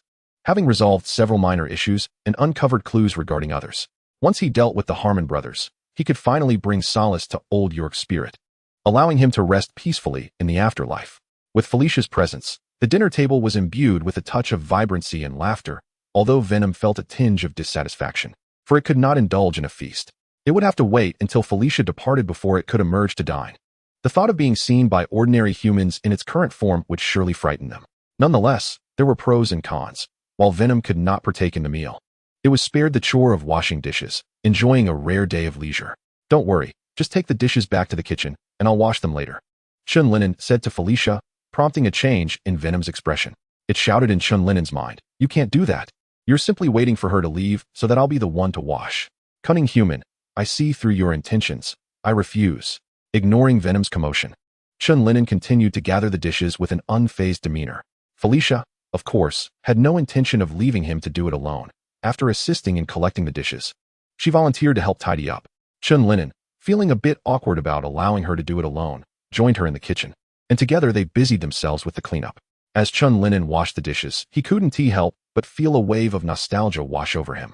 It had been quite some time since he had last done this chore, particularly after the symbiotic bond with Venom had rendered him largely incapable of such mundane tasks. Although his cunning plan had ultimately failed, Venom had incessantly grumbled in his consciousness, expressing its dissatisfaction, until Chen Lin'an unveiled his trump card of reducing the chocolate rations, which finally silenced the creature. Chapter 28. An unexpected encounter. By the time Chen Lin'an awoke, it was already past noon, followed by cooking, dining, and tidying up, intertwined with light-hearted conversation. When they finally regained their awareness of the passage of time, they noticed the sky outside had gradually darkened. "Oh dear, I lost track of time. I can hardly believe it's already this late," exclaimed Felicia, gazing out the window in surprise at how quickly the day had slipped away. After speaking, Felicia stood up to bid farewell to Chen Lin'an, realizing that if she did not return home soon, her mother would grow concerned. She had only decided to visit Chen Lin'an that very afternoon, neglecting to inform her mother in advance. "I'll see you off, just a moment while I grab the car," Chen Lin'an said as they stepped outside together, heading towards the garage. Felicia had not driven over today, and given the late hour, it would be unsafe for her to journey home alone. The bustling Brooklyn streets, vibrant during the day, concealed numerous dangers at night, particularly for a solitary woman. Once the car was out of the garage, Felicia climbed in. As she observed Chen Lin'an skillfully maneuvering the vehicle down the road, a look of intrigue crossed her face. Noticing her expression from the corner of his eye, Chen Lin'an smiled and asked, "What is it? Do I drive in a manner that seems amiss?" Felicia shook her head, blinking as she replied, "Not at all. It just feels as though you are deliberately holding back the speed, even though you seem instinctively inclined to drive faster." "You noticed that, did you?" Chen Lin'an responded, somewhat astonished, indicating her apparent knowledge of automobiles, or perhaps a penchant for racing. He chuckled and continued, "I never imagined the meticulous science enthusiast Felicia would harbor such interests." At this, Felicia proudly raised her chin, responding with playful defiance, "Aren't you the same?" Who would expect the calm and composed Leon to enjoy racing? They exchanged glances, both unable to suppress their laughter. The speeding car soon arrived at Felicia's home, and as she exited, she waved cheerfully to him, skipping towards a middle-aged woman with golden hair, startling her in the process. "That must be Mrs. Hardy," Chen Lin'an thought to himself as he witnessed the scene unfold from the car. Felicia's mother, Anastasia Hardy, was a renowned philanthropist and entrepreneur in New York City, and the Hardy Foundation she established wielded significant influence in both business and political spheres. It was precisely due to such a distinguished family background that Felicia had blossomed into such an exceptional individual. In the words of Old York, "She is a beautiful and cultured woman of exceptional merit. You must seize the opportunity with such a refined and lovely girl, or you may find yourself regretting it later." Old York gazed at Chen Lin'an, who was engrossed in his pizza and soda, and felt a pang of disappointment. Chen Lin'an, unfazed, merely let out a satisfied belch and waved his hand dismissively. "You're overthinking it, old man. We are merely friends. There's no need to ascribe ulterior motives to our relationship." After pondering for a moment, he finally settled on a suitable term, feeling quite uncomfortable with Old York's overtly strategic approach to friendships. "Hey, what do you mean by that? I'm trying to teach you how to navigate romance." Old York retorted loudly, irritated by Chen Lin'an's response. "How can you speak so frivolously, making yourself sound like a lecherous old man? Are you suggesting that people around her lack intentions too? Understand that exceptional women are scarce. I'm not asking you to pursue her directly. I merely advise you to pay attention to such remarkable girls, lest you find them unattainable when you finally awaken to your feelings. Then what will you do?" All right. I get it.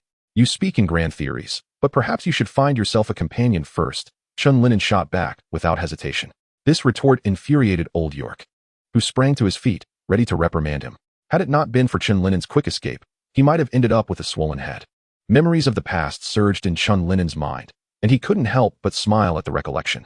However, once the laughter subsided, a hint of bitterness crept into the corners of his mouth. With a sigh, he gazed up at the starlit sky, twinkling softly, lost in thought for a while. After a moment, he collected his emotions and started the car, preparing to head home. As he drove past the second intersection, a large vehicle at the red light caught his eye, prompting him to squint instinctively. Thanks to his extraordinary vision, he could clearly see the face of the man in the driver's seat, the very owner of the visage that had inflicted a series of agonies upon him, Harvey Harmon. Chen Lin'an's hands instinctively tightened around the steering wheel, and the button on his cuff began to heat and vibrate. What a stroke of luck that this man has appeared before us. I find myself almost impatient to draw closer to him. The venom began to coalesce on Chen Lin'an's shoulder, fixated on its next meal. A few seconds later, the red light turned green, and as Chen Lin'an's car brushed past the large vehicle, he executed a sharp drift, turning to follow it after they crossed the intersection. He trailed behind Harvey Harmon until the latter's car came to a halt in front of a luxurious apartment building.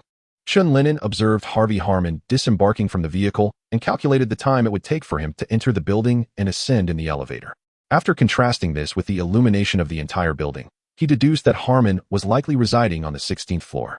Chen Lin'an parked the car along a desolate roadside, shrouded in shadows, and transformed into a clandestine figure, silently scaling the edifice.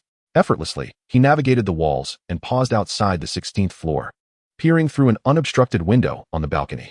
Inside the room, only Harvey Harmon was present, exuding a palpable confidence in his own prowess. It was evident that he had instructed his subordinates to remain downstairs, eschewing their presence at the entrance. This self-assuredness was precisely what Chen Lin'an required. With Harmon alone in the room, the complications diminished significantly. He simply needed to subdue his adversary without alerting anyone else. Chapter 29, at last. I have found you unbeknownst to Harvey Harmon. He had unwittingly entered a countdown to his demise. He reclined comfortably on the sofa, indulging in a cigar while savoring a fine vintage. Why was Paul taking so long to report back? Resolving trivial matters should not take this much time. As these thoughts crossed his mind, he began to question Paul Marquez's competence. Initially, he had contemplated offering a promotion should Paul manage to resolve the situation adequately. However, it now appeared that further consideration was warranted. Having reached this conclusion, Harmon set down his glass and retrieved a telephone from the table, perusing the contact list. Upon locating Paul Marquez's number, he pressed the call button to establish communication. The rhythmic tone of the ringing phone echoed in the air. Simultaneously, a clear ringtone resonated from the balcony. Momentarily taken aback, Harmon glanced at his phone and then towards the balcony, perplexed by the peculiar occurrence. He quickly regained his composure, retrieved a handgun from the drawer of the coffee table, and approached the balcony with a wary demeanor. As he walked, he dialed Paul Marquez's number again, the ringtone persisting from the balcony. Harmon neared the balcony, directing his gaze towards the source of the sound. There, in the dim light, sat a shadowy figure on a chair, holding a phone that emitted an eerie blue glow. "Damn it! Who are you?" Harmon exclaimed, raising his hand to prepare for a shot. However, before he could finish his words, Chen Lin'an swiftly lunged forward, snapping Harmon's left wrist, rendering him unable to grip his weapon, while simultaneously seizing his throat and lifting him off the ground. "At last, I have found you." Chen Lin'an fixed his gaze on the gasping Harmon, uttering several hoarse, icy words through clenched teeth. Harvey Harmon was oblivious to the unfolding events. A sudden sensation of suffocation caused him to roll his eyes back in desperation, driven by an instinct for survival. He desperately clawed at the hand that constricted his throat with his intact right hand, yearning for even a modicum of fresh air. However, Chen Lin'an's strength was formidable. Had he not been restraining himself, Harvey would have already succumbed to a broken neck. Observing the growing congestion and purplish hue on Harvey's face, Chen Lin'an eventually relented, loosening his grip. He had numerous inquiries for this man, and allowing him to perish so easily was out of the question. When he had drained every ounce of value from Harvey, he would ensure that this scoundrel experienced the depths of despair. Slumped against the wall, Harvey could not recall the last time he had felt such a sensation. He inhaled deeply several times, then suddenly surged toward Chen Lin'an, brandishing a dagger he had stealthily drawn from behind his waist while seated on the ground. Harvey's unexpected assault proved futile. Chen Lin'an, as if foreseeing the attack, effortlessly raised his hand to thwart it. With a series of sharp cracks, Harvey's intact right hand was shattered into several segments. Subsequently, Chen Lin'an seized the dagger and delivered a kick that sent the grimacing Harvey, now lying on his side, sprawling into the corner of the living room. It seemed Paul Marquez's assessment was correct. Harvey was indeed nothing more than a mindless fool. Observing the writhing Harvey in the corner, spewing bitter bile, Chen Lin'an remarked coldly, his tone laced with disdain. This contemptuous attitude was precisely what Harvey abhorred most. He turned his head, glaring fiercely at Chen Lin'an, and barked angrily. "I wondered how someone could suddenly find me here. It turns out that damned Paul Marquez betrayed me. Clearly, killing that traitor in front of him did not impart any wisdom upon him. He had better die by your hands. Otherwise, I will make him wish he were dead. Damn bastard." Hearing Harvey's vitriol, Chen Lin'an shook his head, his voice dripping with mockery. "TSK, TSK, TSK, such ferocity. But rest assured, I have dealt with him thoroughly." He had discerned the appropriate tone to adopt with Harvey, who could hardly bear any form of derision or belittlement. Perhaps his merciless treatment of traitors stemmed from his belief that they did not regard him with the respect he felt he deserved, perceiving it as a grave insult. Upon reflection, it was likely that those delightful little creatures had already devoured his flesh and blood. How he wished that Paul were still alive at this moment. After all, such a sensation was unlikely to be experienced again in another lifetime. Ironically, he owed a debt of gratitude to Chen Lin'an for providing him with such an unforgettable experience. Upon hearing Chen Lin'an's words, Harvey realized that Paul Marquez had indeed succumbed to the torturous hands of the man before him. What grudge or enmity could have provoked this enigmatic individual to act in such a manner? Harvey Harmon racked his brain, unable to fathom when he might have offended such a mysterious being. Judging by his agility and reflexes, it was evident that he was no ordinary person. Harvey was well aware of the power dynamics within the New York Mafia. There was no way a new master of such caliber could have emerged from a gang without his knowledge. With this thought, he raised his gaze to Chen Lin'an and coldly inquired, "Who exactly are you? In my recollection, the Bloodhead gang has never crossed paths with someone of your stature. Or perhaps you are a hired assassin from another gang, sent to eliminate me? Have those insignificant fish truly gained such strength?" Upon hearing Harvey's words, Chen Lin'an fell silent, having anticipated this line of questioning after the incident involving Paul Mark. To them, the task of eliminating irrelevant personnel was hardly a significant undertaking. No one would suspect that an ant, easily crushed, could suddenly transform into a formidable beast capable of overpowering them. Seeing Chen Lin'an's silence, Harvey assumed his speculation was accurate and continued, "How much are they offering you? I can double it. No, triple it. Just spare my life and reveal who hired you, and you will receive several times that amount. Furthermore, I could continue to patronize your business. If you wouldn't mind returning to eliminate those who hired you, I could offer you a handsome commission for that as well. You must understand my line of work. We could establish a long-term partnership. You are certainly aware of the Bloodhead Gang's reputation." Chapter 30. Negotiation. Harvey Harmon believed he had crafted an excellent proposition.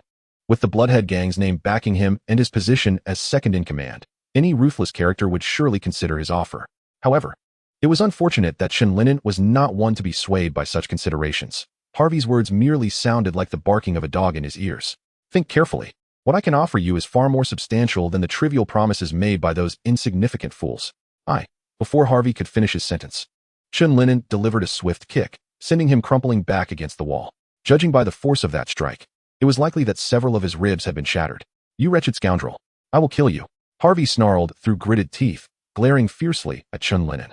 Indeed, he was deserving of the title as the Bloodhead Gang's most formidable weapon. Even in such a battered state, he remained as fierce as ever. At this moment, Chen Lin'an had no intention of engaging in further banter.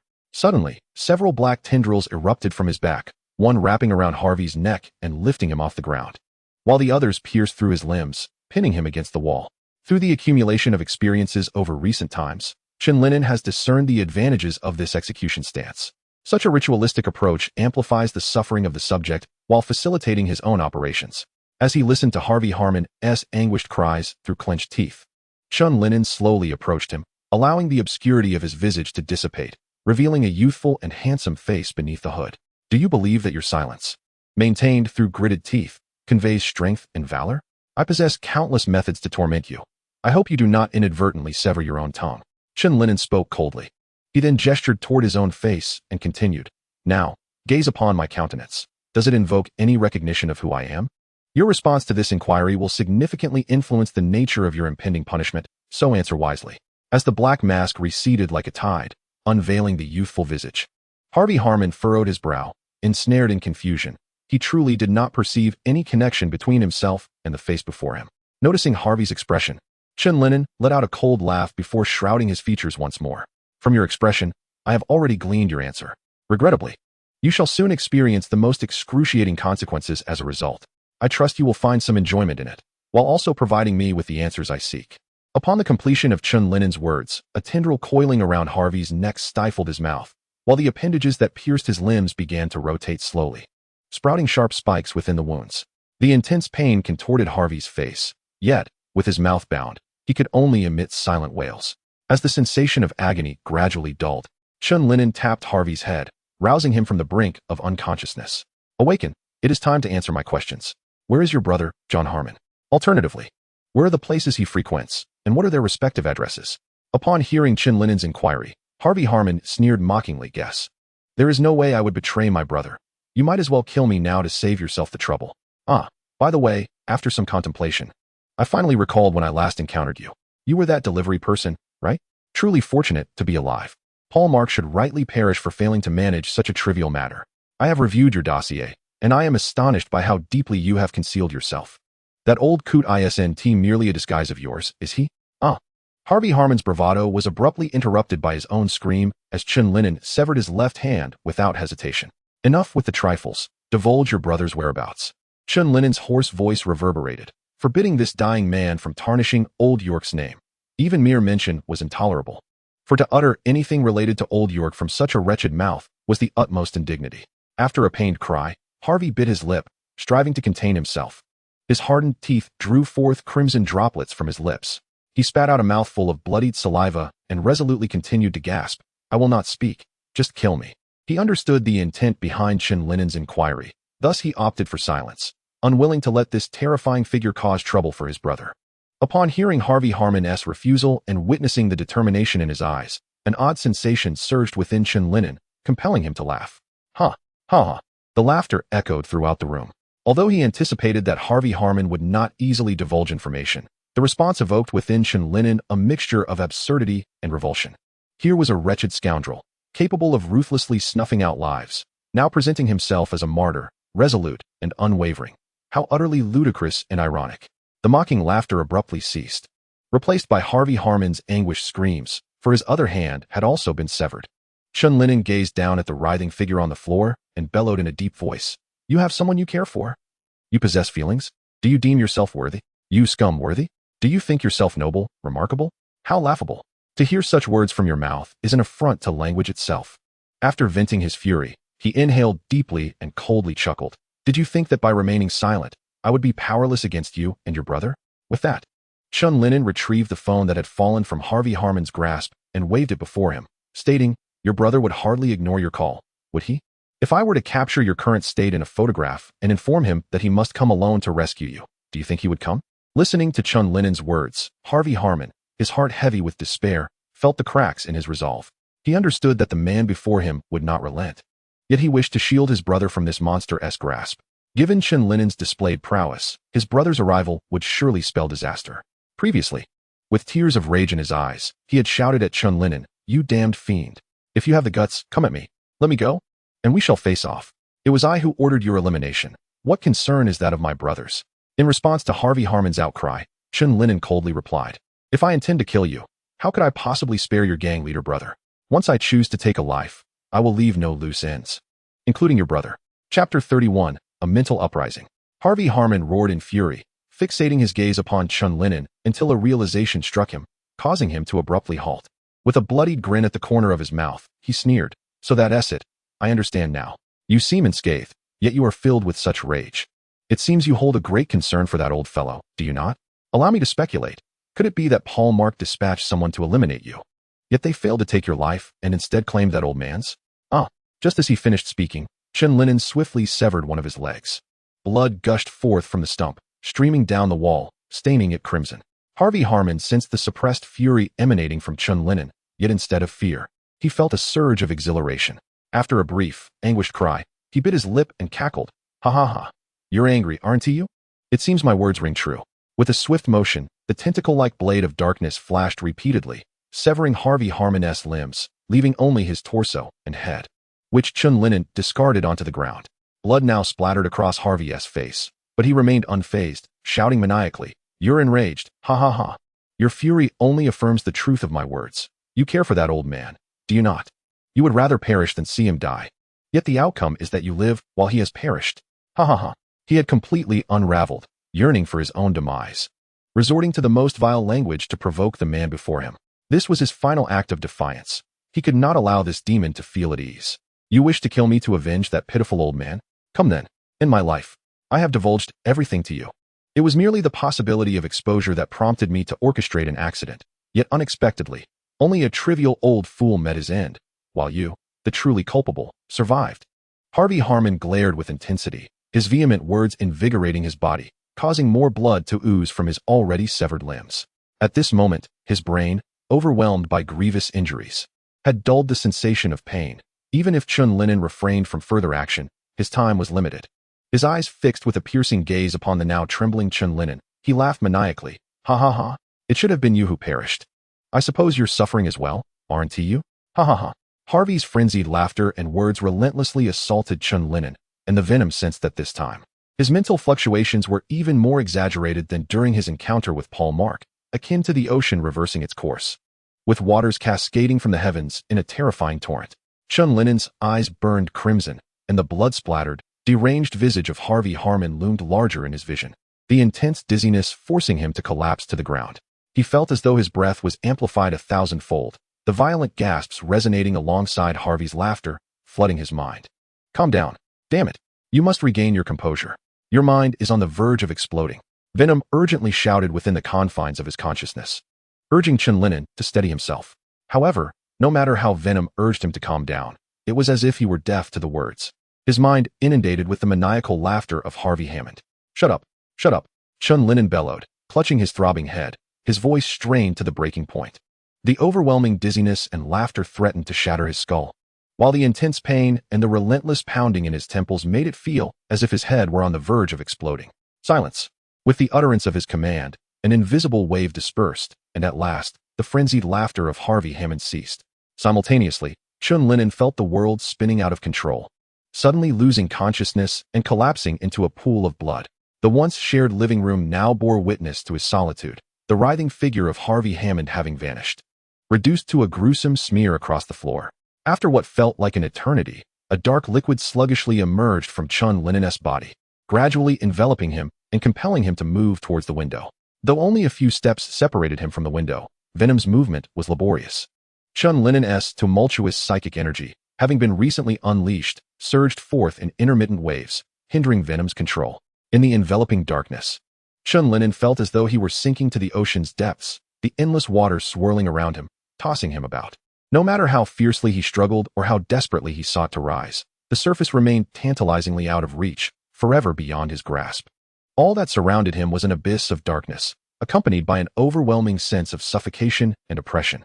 It was as if he were confined within a coffin, which had subsequently been cast into the depths of the sea, suffocated, cramped, desolate, and helpless. With a gasp, Chen Lin'an abruptly awoke. The sensation of suffocation had been terrifying. Even now, fully conscious, he could not restrain his desperate breaths, as if each inhalation were his final. After numerous deep breaths, he gradually regained his composure. "You have finally awakened," Venom remarked as it extricated itself from his form. Gazing at Venom's fearsome visage, Chen Lin'an felt an unexpected sense of familiarity. It was then that he realized he had returned to his own home, lying on his bed, surrounded by the comforting decorations and layout of his bedroom, all of which brought him a wave of reassurance. "It feels comforting, does it not?" Venom observed, noting Chen Lin'an's calming demeanor. "Isn't it a bit strange how you suddenly found yourself home?" At Venom's words, Chen Lin'an was struck by realization. Indeed, had he not been engaged in confronting Harvey Hammond? How had he suddenly returned home? The harrowing nightmare had dulled his senses to the point that he had yet to fully comprehend the situation. A sharp intake of breath escaped Chen Lin'an's lips, and with the accompanying pain in his head, memories surged forth from the recesses of his mind, transformed into a mere shadow of himself. Harvey Hammond's maniacal laughter echoed in his mind. He recalled feeling an overwhelming wave of fury at Harvey's words, which ultimately led him into a state of unconsciousness. Chapter 32. A crisis of the mind. As Chen Lin'an began to piece together the fragmented memories of that moment, Venom, with a hint of reproach, remarked, "You have no idea how utterly deranged your mental state was at that time. It even affected me adversely, rendering me powerless to influence your body. Forced to remain a passive observer, much like before. I waited quite a while for you to regain some semblance of calm, yet you continued to intermittently disrupt my control." With a sense of resignation, Venom continued, "Eventually, I took charge of your body, ensuring that no traces were left behind. After a prolonged flight, we returned home. I had to conceal the remnants of flesh and blood on my person to avoid leaving clues during our journey. The scent was truly indescribable. What frustrated me most was your sporadic mental upheavals, which stripped me of control. Had it not been for my quick reflexes, you might have fallen and met a grim fate. It's worth noting that I was utterly incapable of mending your body during those moments of turmoil." Listening to Venom's grievances, Chen Lin'an felt a twinge of embarrassment. In an effort to console him, he promised, "I apologize. This unexpected situation caught me off guard as well. Once we're outside, I shall buy you a box of chocolates as compensation." Instantly revitalized by Chen's words, Venom exclaimed, "Aha! I knew you wouldn't let my suffering go unrewarded. Hee hee, I want the same kind as last time, imported from Mother Russia." "Absolutely." Chen Lin'an nodded in affirmation.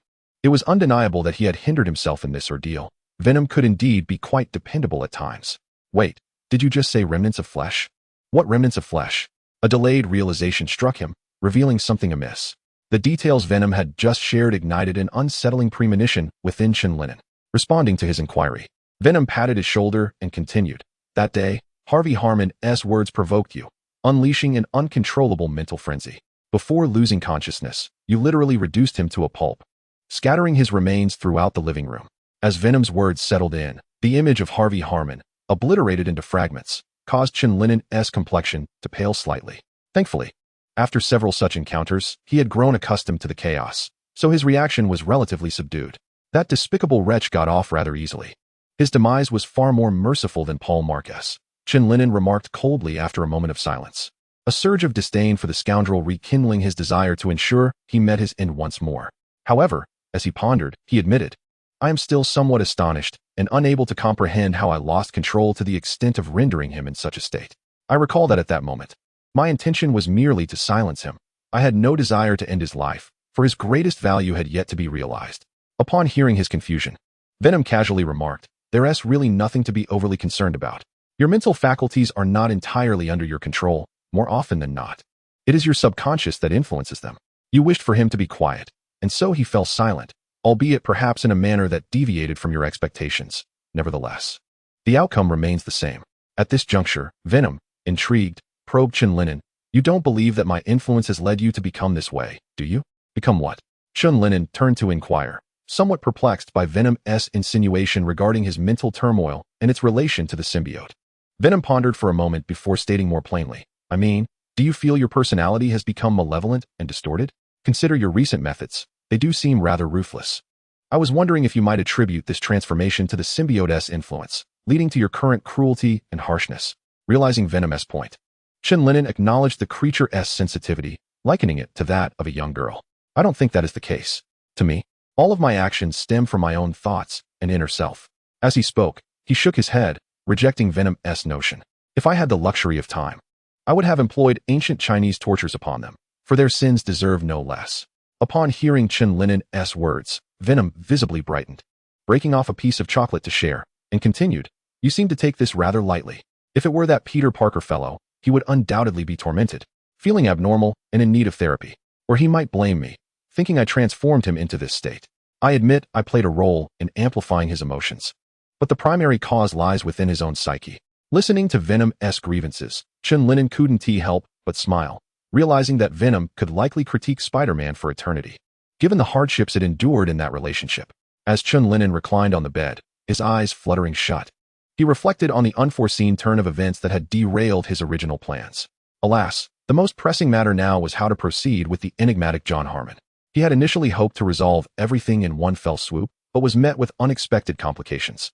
Observing Chen Lin'an's contemplative state, Venom ceased its banter and earnestly stated, "Before you can exact your final revenge on John Harmon, there is a more pressing issue at hand.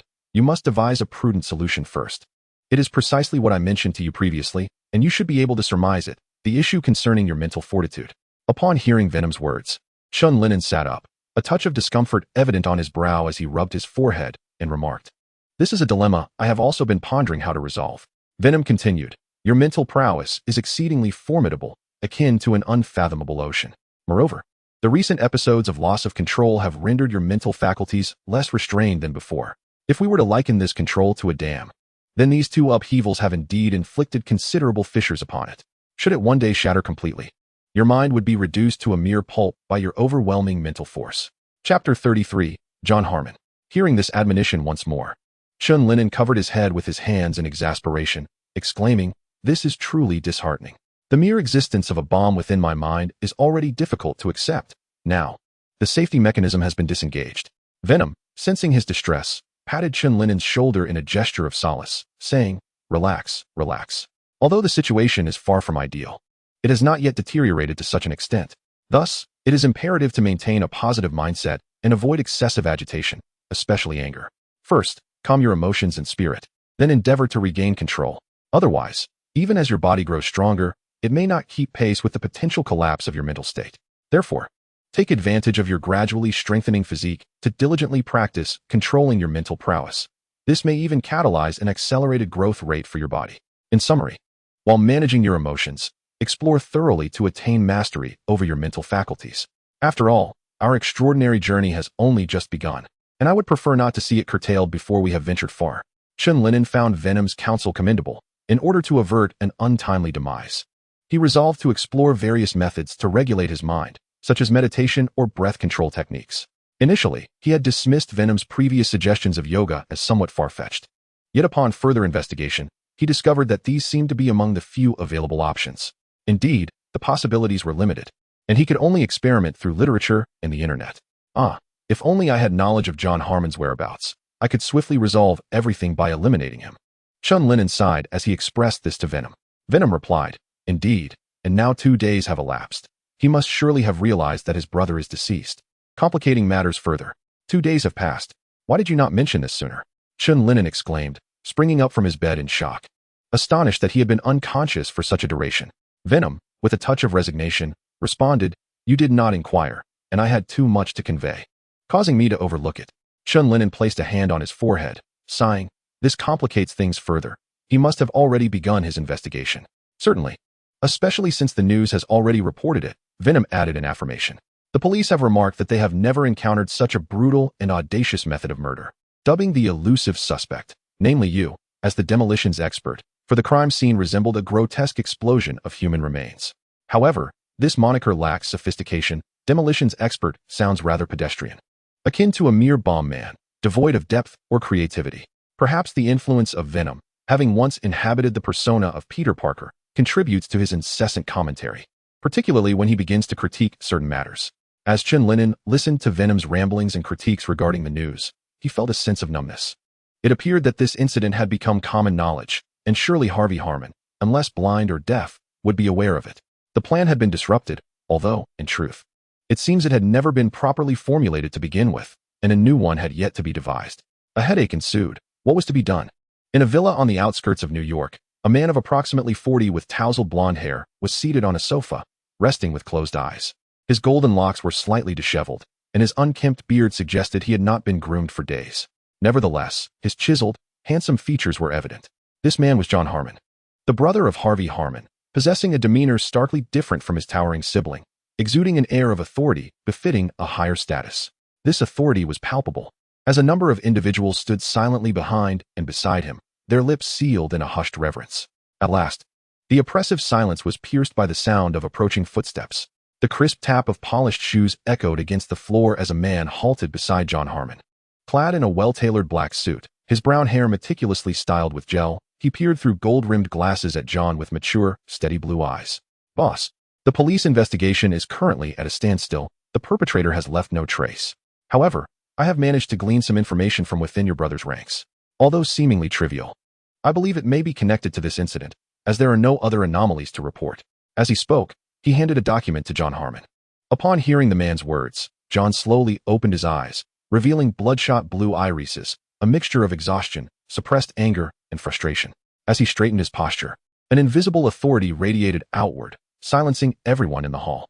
They were acutely aware of their boss's recent volatility. Dozens of unfortunate souls had already perished, and none wished to become the next casualty. John Harmon sat upright, accepted the report from the man, and began to peruse the documents while simultaneously raising a glass to his lips, savoring the liquid to soothe his throat. In the days preceding the incident, Harvey instructed his subordinates to deal with a college student who delivered takeout. Remarkably, that student seems to be alive, while my brother has tragically passed away. The voice of John Harmon was unnervingly flat, as the man beside him adjusted his glasses and elaborated. "The crux of the matter lies in the fact that at that time, your brother entrusted this task to his subordinate, Paul Mark, who, in turn, assigned it to a man named Rick Fry, known for handling such jobs. He orchestrated a car accident. However, the deliverman fortuitously emerged from the wreckage unscathed. Subsequently, both Rick Fry and Paul Mark mysteriously vanished, leaving their acquaintances and other subordinates unable to reach them, until just 2 days ago, when your brother also met his untimely demise. Given this chain of events, there is reason to suspect an inextricable link between the deliverman and these occurrences. If he wasn't the perpetrator, he must possess some knowledge. Otherwise, the coincidences are too uncanny. Should he be the one responsible, it would likely be an act of vengeance. For although he survived the crash, an elderly man who had fostered him for several years perished in the incident. Chapter 34.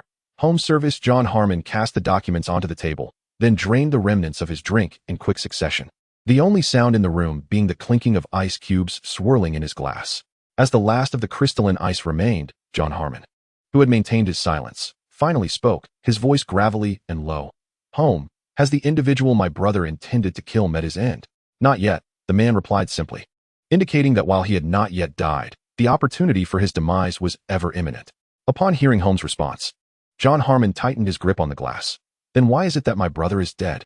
His tone, devoid of emotion, concealed an undercurrent of fury, as the image of Harvey Harmon materialized before him, only to be grotesquely transformed into a mass of bloody pulp. "Why?" John Harmon bellowed, slamming his glass onto the table with force.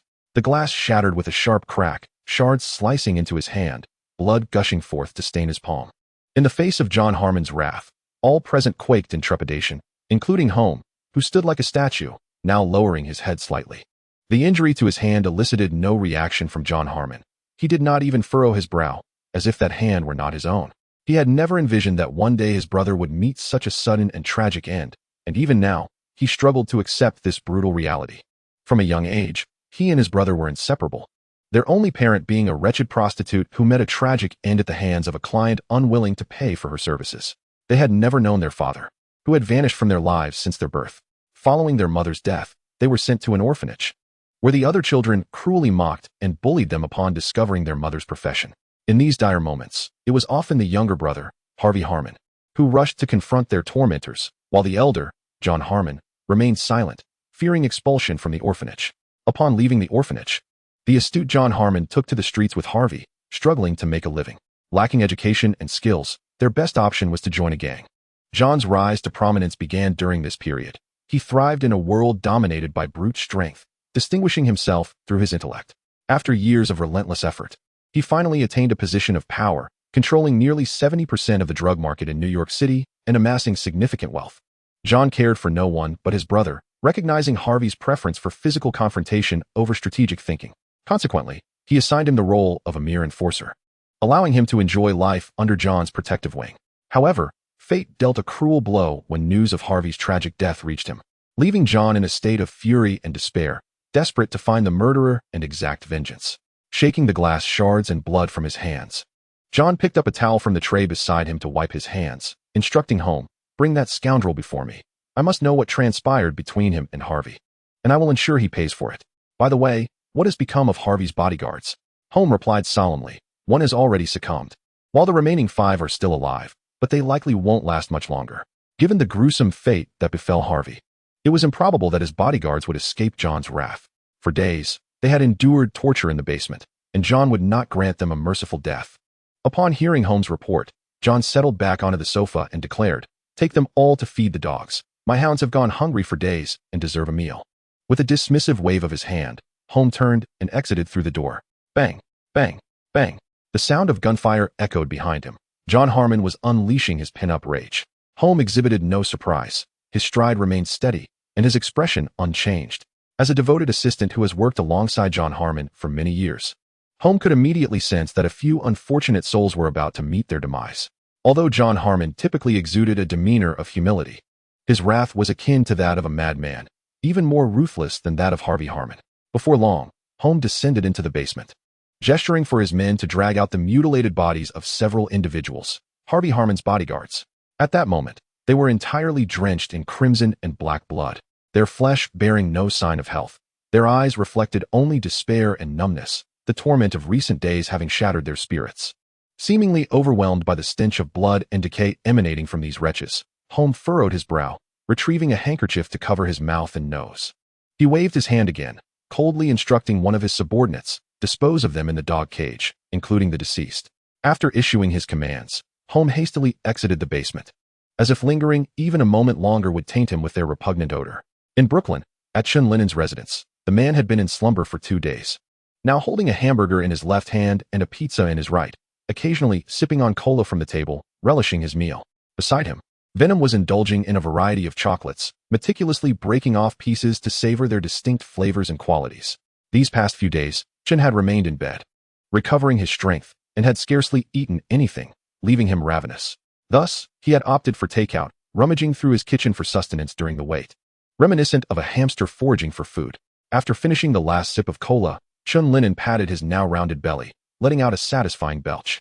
"At last, I feel rejuvenated," he mused, sinking into the sofa with his eyes half closed in rest. Meanwhile, Venom ventured into the kitchen to prepare a cup of tea for each of them, and they sat together on the sofa, sipping tea to cleanse their palates. Just as they pondered their next course of action, several vehicles suddenly halted outside. Within the confines of the house, Chen Lin'an and Venom heard the commotion. Through Venom's shared perception, Chen glimpsed the ominous figures of men in black descending from the vehicles, their expressions foreboding. It seemed they had come searching for him, likely agents of John Harmon. How considerate of them, as he had been contemplating how to track him down. Adjusting his attire, Chen Lin'an exchanged a few words with Venom as he made his way toward the door.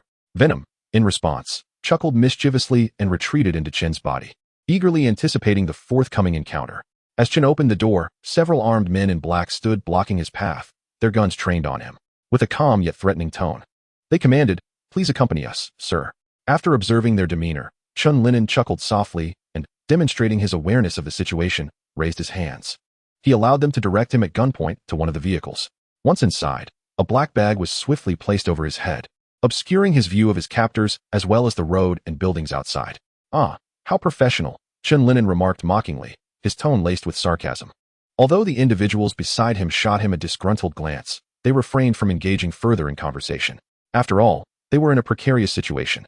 Their boss was in a volatile state, and they dared not make a mistake that could render them the next victims of the gun. "You truly are professionals. I must say, I didn't expect the kidnappers to be mute. Your determination to keep things under wraps is commendable," Chen Lin'an continued, his tongue sharp and caustic. He was well aware of their orders to remain silent, yet that did not deter him from taunting them. After several attempts to provoke a reaction, and seeing that his efforts were futile, he finally fell silent, awaiting their arrival in quietude.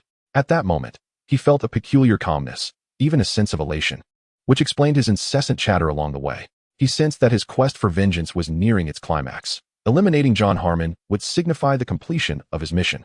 His philosophy towards enemies had always been one of total eradication, leaving no room for future retribution. Any hesitation towards adversaries could lead to greater harm. The vehicle sped along, and before long, they arrived at John Harmon's villa. With the black hood still over his head, Chen Lin'an was escorted into a reception room by two armed men. The room was devoid of any unnecessary company, save for John Harmon and a few of his bodyguards. Chen Lin'an was bound to a chair, and one of the men, Home, removed the black hood from his head, adjusting his glasses to scrutinize Chen Lin'an's features before addressing John Harmon. "This is the one. 1, 2, 3, 7, 8. There are a total of 8 of us, including those who just visited my home. Conveniently, we can deal with this shortly." As John Harmon assessed Chen Lin'an, the latter counted the number of individuals present in his mind. "You do not appear surprised at all," John Harmon remarked, observing Chen Lin'an's calm demeanor. The more composed Chen Lin'an seemed, the more it indicated his depth of knowledge regarding the situation and its interconnectedness. This realization caused John Harmon's eyes to narrow, a predatory gleam flickering within. Chen Lin'an did not respond to the question but raised his head, intrigued, and inquired, "Are you John Harmon? You bear a striking resemblance to that scoundrel Harvey Harmon. It is no wonder you are brothers." Upon hearing the insult directed at Harvey Harmon, John Harmon's expression darkened, and he commanded Home, "It's in your hands now. I expect to have answers within 10 minutes. Upon concluding his remarks, he rose to depart. Feeling quite vexed by Chen Lin'an's audacity, he intended to pry open Chen Lin'an's lips and personally rid himself of this audacious individual. Observing Chen Harmon preparing to leave, Chen Lin'an laughed heartily, exclaiming, "Ha ha ha, why the rush? We have only just met. Why must you take your leave?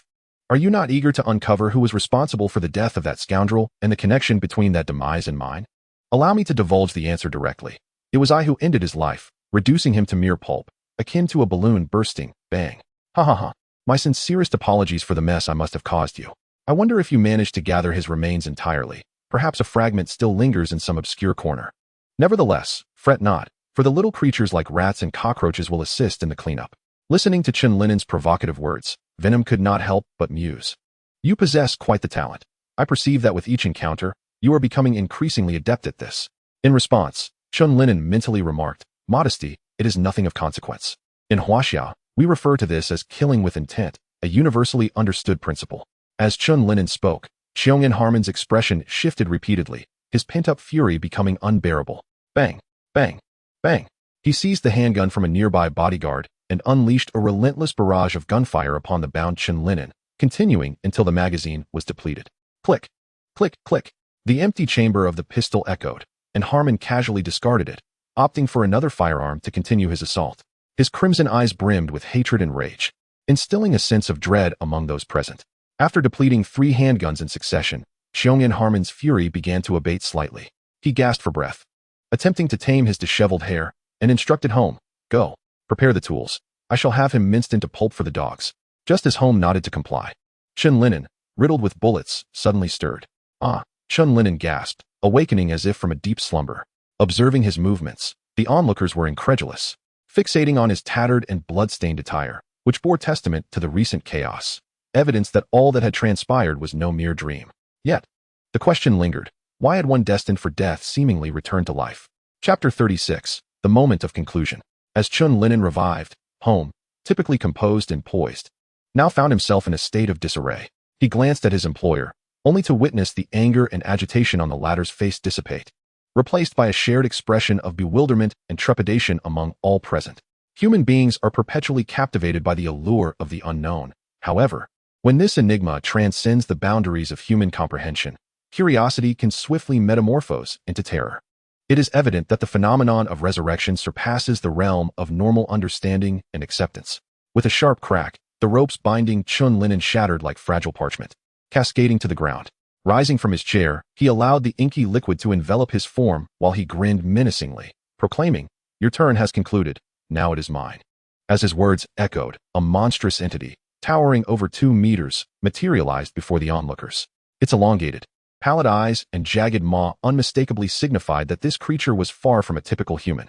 In that moment, Chen Lin'an appeared to them as if possessed by a demon from the very depths of hell, transformed into a figure of horror and dread.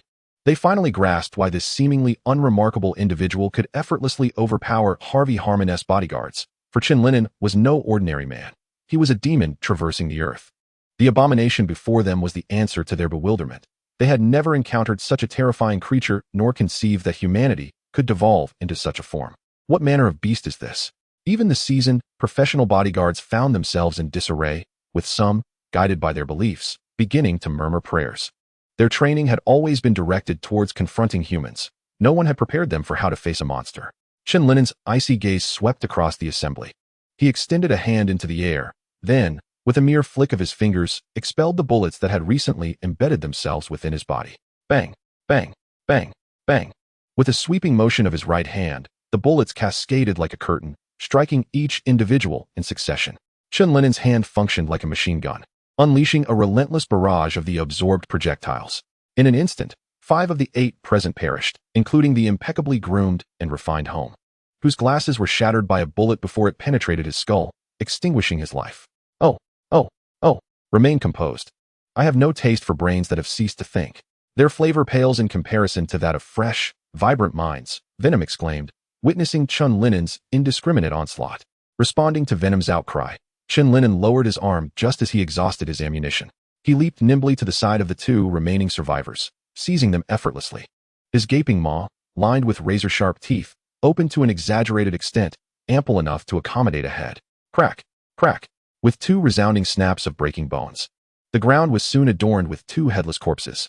Gazing upon the lifeless forms of 2 headless corpses sprawled on the ground, with blood gushing from their severed necks, the sole survivor, John Harmon, succumbed to a frenzy of terror and despair. The fury he felt over his brother's demise was palpable. Yet the unfolding events relentlessly challenged the worldview he had cultivated over the past 4 decades. As he beheld the advancing Chen Lin'an, he staggered towards a nearby cabinet, flinging open a drawer to retrieve a submachine gun, aiming it at Chen Lin'an in a desperate attempt to fire, despite the apparent ineffectiveness of the bullets. As indicated by the earlier handgun shots, John Harmon was resolute in his refusal to surrender without a fight. As Chen Lin'an closed in on John Harmon, he effortlessly lifted him with one hand while wrenching the still-firing submachine gun from his grasp, crushing it into a lump of twisted metal.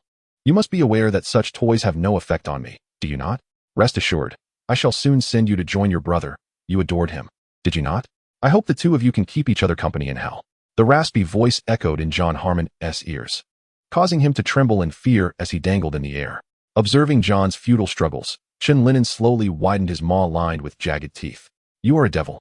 John Harmon fixed his gaze on Chen Lin'an, summoning all his strength to expel a few words from his constricted throat. Acknowledging John's belief in his devilry, Chen Lin'an felt compelled to correct him. Thus he spoke. No, not a devil. Neither God nor Satan can govern me. I am a singular entity. We are Venom. With that, Chen Lin'an swiftly severed John Harmon's neck, sending him down to join his beloved brother. With a thud, Chen Lin'an discarded John Harmon's lifeless body onto the ground and reverted to his normal size, assuming the form of Venom, the Harbinger. There are individuals ascending the stairs, and their numbers are considerable, Venom informed Chen Lin'an. Nodding in acknowledgement, Chen Lin'an replied with a smile. It appears you shall have a hearty meal today. Turning to face the still-closed door, he prepared himself. At the moment the door was about to swing open, he burst through, catching the armed intruders off guard as they prepared to storm in. His hands had transformed into sharp claws, glistening with a dark metallic sheen. Though many armed thugs awaited him outside, their reactions were swift.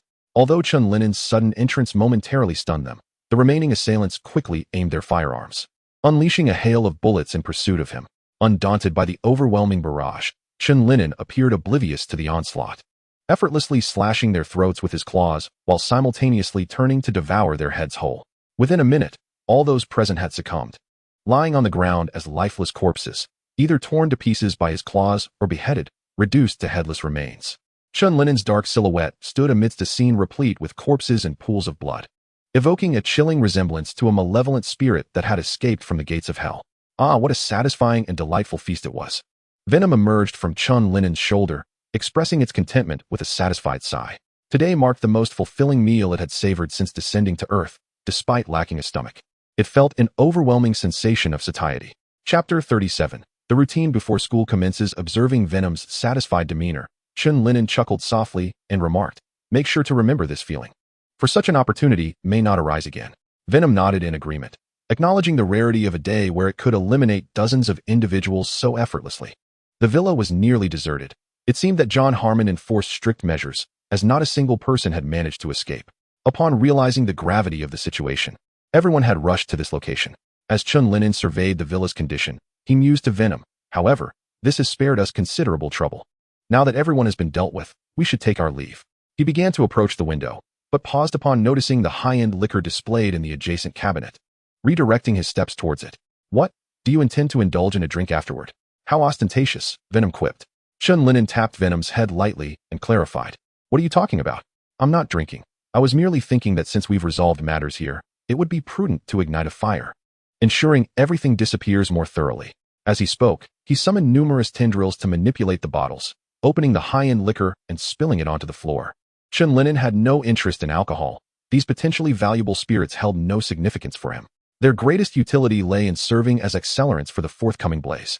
After dousing the floor with liquor, he rummaged through the pockets of the fallen bodies and discovered several lighters. Ding! Sizzle! He ignited the lighters and casually tossed them onto the ground. The flames swiftly spread across the alcohol-soaked carpet, climbing the walls to engulf the curtains, desk, shelves, and any other combustible materials in their path. Let us hurry. If we don't leave soon, the fire will consume us as well." As the flames expanded, Venom began to feel uneasy, urging Chen Lin'an to depart quickly.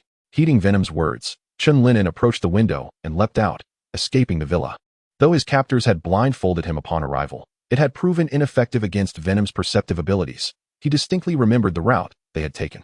Following the mental map in his mind, he sprinted back, soon arriving at his home. At this moment, he felt a wave of relaxation wash over him. His quest for vengeance, which had spread alongside the raging fire, had finally reached a conclusion, and the heavy burdens that had long weighed upon his heart were at last lifted. Tomorrow, he would bring some flowers to the old man and share the delightful news.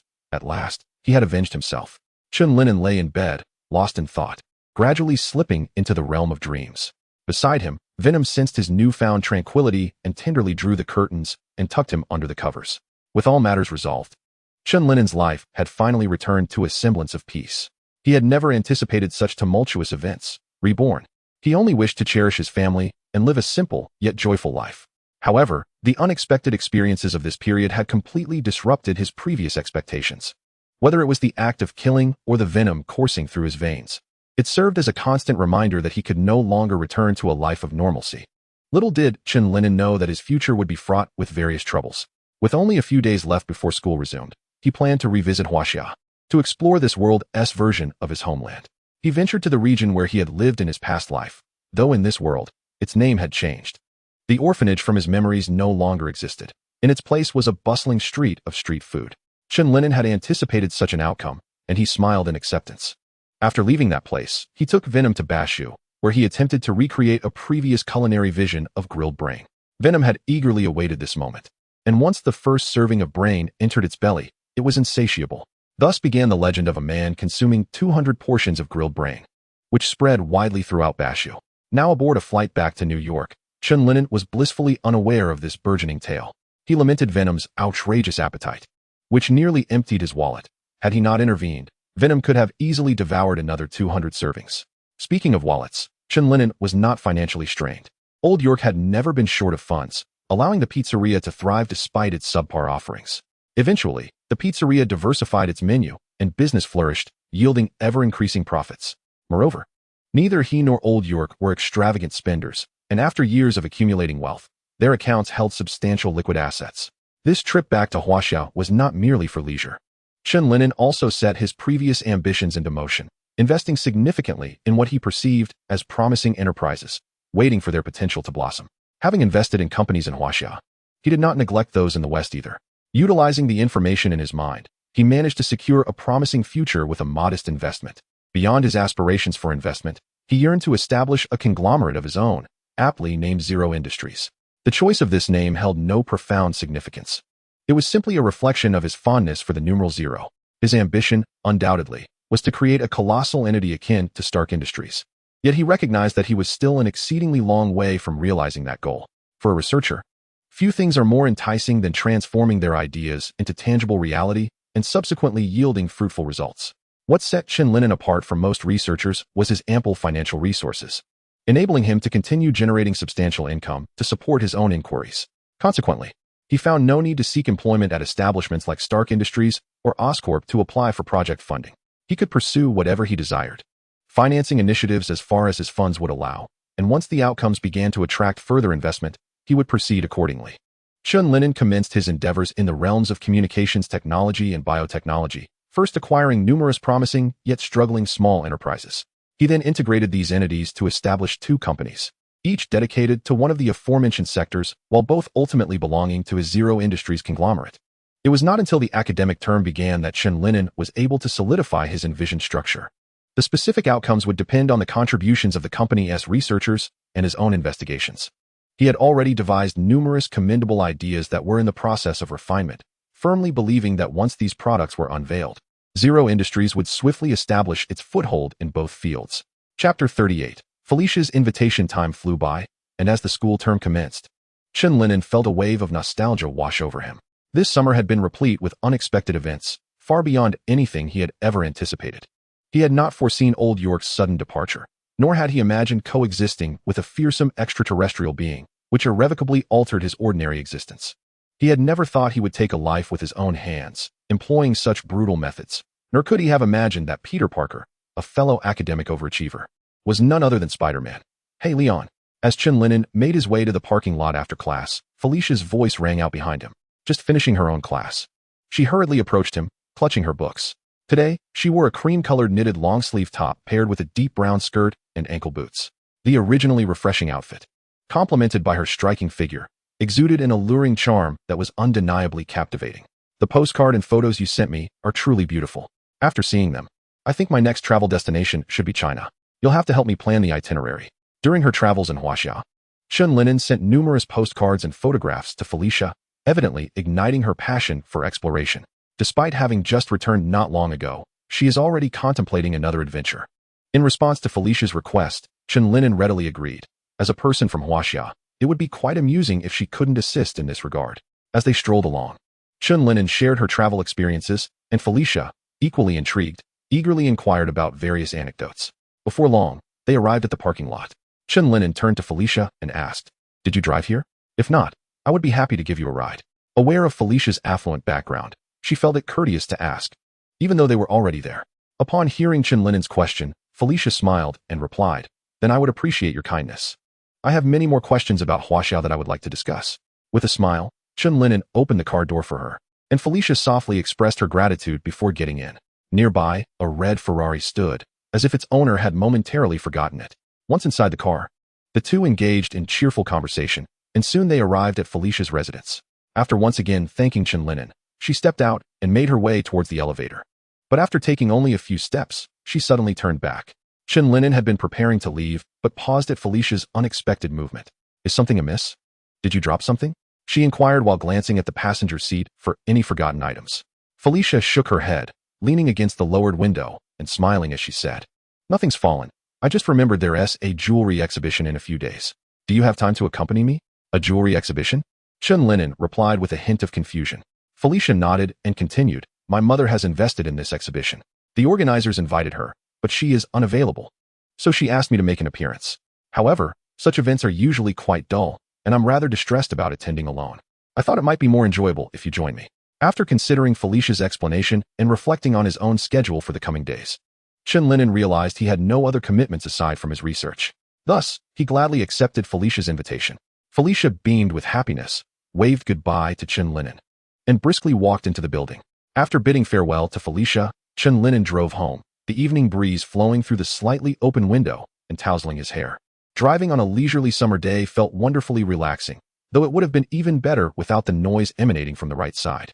Venom twisted in the passenger seat, swaying in harmony with the music, his gravelly voice echoing through the car. Oh, oh, oh, as the chorus began. Venom's high note made Chen Lin'an acutely aware of the true meaning of a sound more grating than that of a slaughtered pig. A description that could not have been more apt for the current performance. A piece of chocolate. Could it possibly silence your incessant crooning?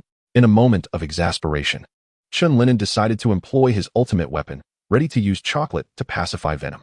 With a dismissive glance, Venom retorted, I apologize, but I am singing to soothe my spirit. Please do not disturb me. 2 pieces. Chen Lin'an replied without hesitation, his tone resolute. I'm afraid I still find joy in singing. Venom shook his head, continuing to belt out. Oh, my love. 2 pieces of imported Russian chocolate. Should you refuse again, do not blame me for my rudeness. Chen Lin'an's eye twitched as he issued his final offer. If Venom remained impervious to reason, Chen could not guarantee he wouldn't resort to unkind actions, such as depriving him of chocolate for a fortnight. At last, upon hearing this, Venom ceased his discordant serenade, shaking his head in disappointment. What a pity, you cannot appreciate my natural singing style. His pause was a sign of respect for Chen Lin'an's opinion, not out of fear of retaliation or a mere ploy for chocolate. Chen Lin'an replied incredulously, is this truly a return to nature? It is rather a release of your primal instincts. After listening to your singing, I feel I might develop a phobia of noise. What do you mean by that? Venom protested indignantly, my voice is not noise. Apologize to me. Of course, Chen Lin'an had no intention of apologizing, and the two continued their playful banter, exchanging quips. While Chen Lin'an drove and sparred verbally with Venom, a sudden cry for help echoed from a nearby alley. Instantly, he pulled the car over, stepping out to listen more intently to the distressing sounds. This stretch of road was dimly lit at night, lacking surveillance, rendering the area less than secure. It was likely someone had encountered trouble. Faced with such a situation, Chen Lin'an could not simply look away. Although he had returned to a mundane life, it was impossible for him to act as if nothing had occurred. Chapter 39. Encountering a robbery. An elderly person was being robbed. After straining to listen, the voice amplified in clarity, allowing Chen Lin'an to discern the details with ease. In the next instant, Venom swiftly enveloped Chen Lin'an's body, transforming into a normal-sized, stealthy form, ready to assist the unfortunate elderly woman. Not far down the alley, a young thug clad in a baseball cap brandished a gun, coercing a silver-haired lady to surrender her purse and valuables. The elderly lady, paralyzed by fear from the pistol, remained motionless yet fervently pleaded with the thug, I beg you. I possess little money. It has all been spent on medicine for my gravely ill husband. Please, spare me. Her trembling hands clutched a seemingly bulging handbag tightly. Move faster. Damn it, old woman. If you don't want a hole in your head, hand over the bag. The thug, donning a baseball cap, glared menacingly at the flustered lady, and ultimately, in his impatience, snatched her bag with a forceful jerk. With a loud thud, the thug's vigorous action caused the contents of her bag to spill onto the ground, revealing an array of medicine, boxes upon boxes. You slow old hag. He cursed as he kicked aside the scattered pharmaceuticals, clutching the bag as he prepared to depart, completely disregarding her desperate entreaties. His mood soured further. For this robbery yielded little reward. The elderly woman was a pauper. Terrified to confront the departing thug, she knelt slowly to the ground, gathering the scattered medications one by one, knowing that these were far more precious than any money in the bag. Her husband needed these medicines, and she had no means to purchase them again, not even with what little was in her bag. As the thug continued to mutter curses about her poverty while exiting the alley, a sudden shadow emerged, forcefully kicking him into a nearby heap of refuse. The bag he held was flung from his grasp, only to be caught with precision by Chen Lin'an, who extended his hand. Madam, your bag, Chen Lin'an said in a calm, gravelly tone, presenting the bag to the elderly lady, who had just finished collecting her scattered medications and was now rising to her feet. Though Chen Lin'an's appearance was peculiar, the lady felt no fear, for he had just aided her in reclaiming her belongings. Thank you, she reiterated gratefully, stuffing the medications back into her bag. In response to her gratitude, Chen Lin'an remained unperturbed, stating, there's no need for thanks. Hurry home, this place is unsafe. Avoid it in the future, especially at night. The elderly lady, feeling a twinge of fear, nodded in acknowledgement and expressed her heartfelt blessings. Thank you. May God bless you. With that, she clutched her bag and medicines tightly, hastening away from the alley. After this harrowing experience, she resolved to take a taxi. Though the fare weighed on her mind, it was a preferable alternative to the risk of being robbed again. For she could not guarantee her luck would hold a second time. Chen Lin'an watched as she entered a cab, internally lamenting, "How unfortunate. Suffering seems to seek out those already burdened with misfortune. Had I not passed this way today, her plight would have worsened." Meanwhile, the thug, having recovered from his tumble into the trash, sprinted toward the other end of the alley, casting a venomous glare back at Chen Lin'an, shouting, "Damn it. If you have the guts, don't walk away. You despicable scoundrel. I shall return shortly to settle the score." It was abundantly clear to him from the previous kick that Chen Lin'an was not someone he could handle alone. Naturally timid and cautious by disposition, compounded by the presence of that masked figure, he dared not confront this enigmatic individual by himself. Thus, he resolved to summon reinforcements before returning to deal decisively with this masked miscreant who dared to thwart his plans. Alone, armed with a single gun, he felt uncertain, but a multitude of companions wielding multiple firearms would embolden him. "This fellow is truly a coward," Venom remarked disdainfully as he observed the vanishing thug. Once he gathered his allies to confront this situation, the security of the area should improve considerably, Chen Lin'an suggested. Another round of bullets awaited him, an experience that had lost its novelty. Initially intriguing, the prospect had become rather unappealing after so many encounters. Venom grimaced at the thought of the impending ordeal. Having indulged in an abundance of gourmet delights recently, he had grown indifferent to what once seemed like a unique treat, the bullets and gunpowder. Chen Lin'an sighed in response to Venom's words. "I too prefer to avoid making such a ruckus, but circumstances dictate otherwise. Here, firearms are ubiquitous. Any random individual could be armed, making such confrontations unavoidable. However, I should be able to evade bullets this time.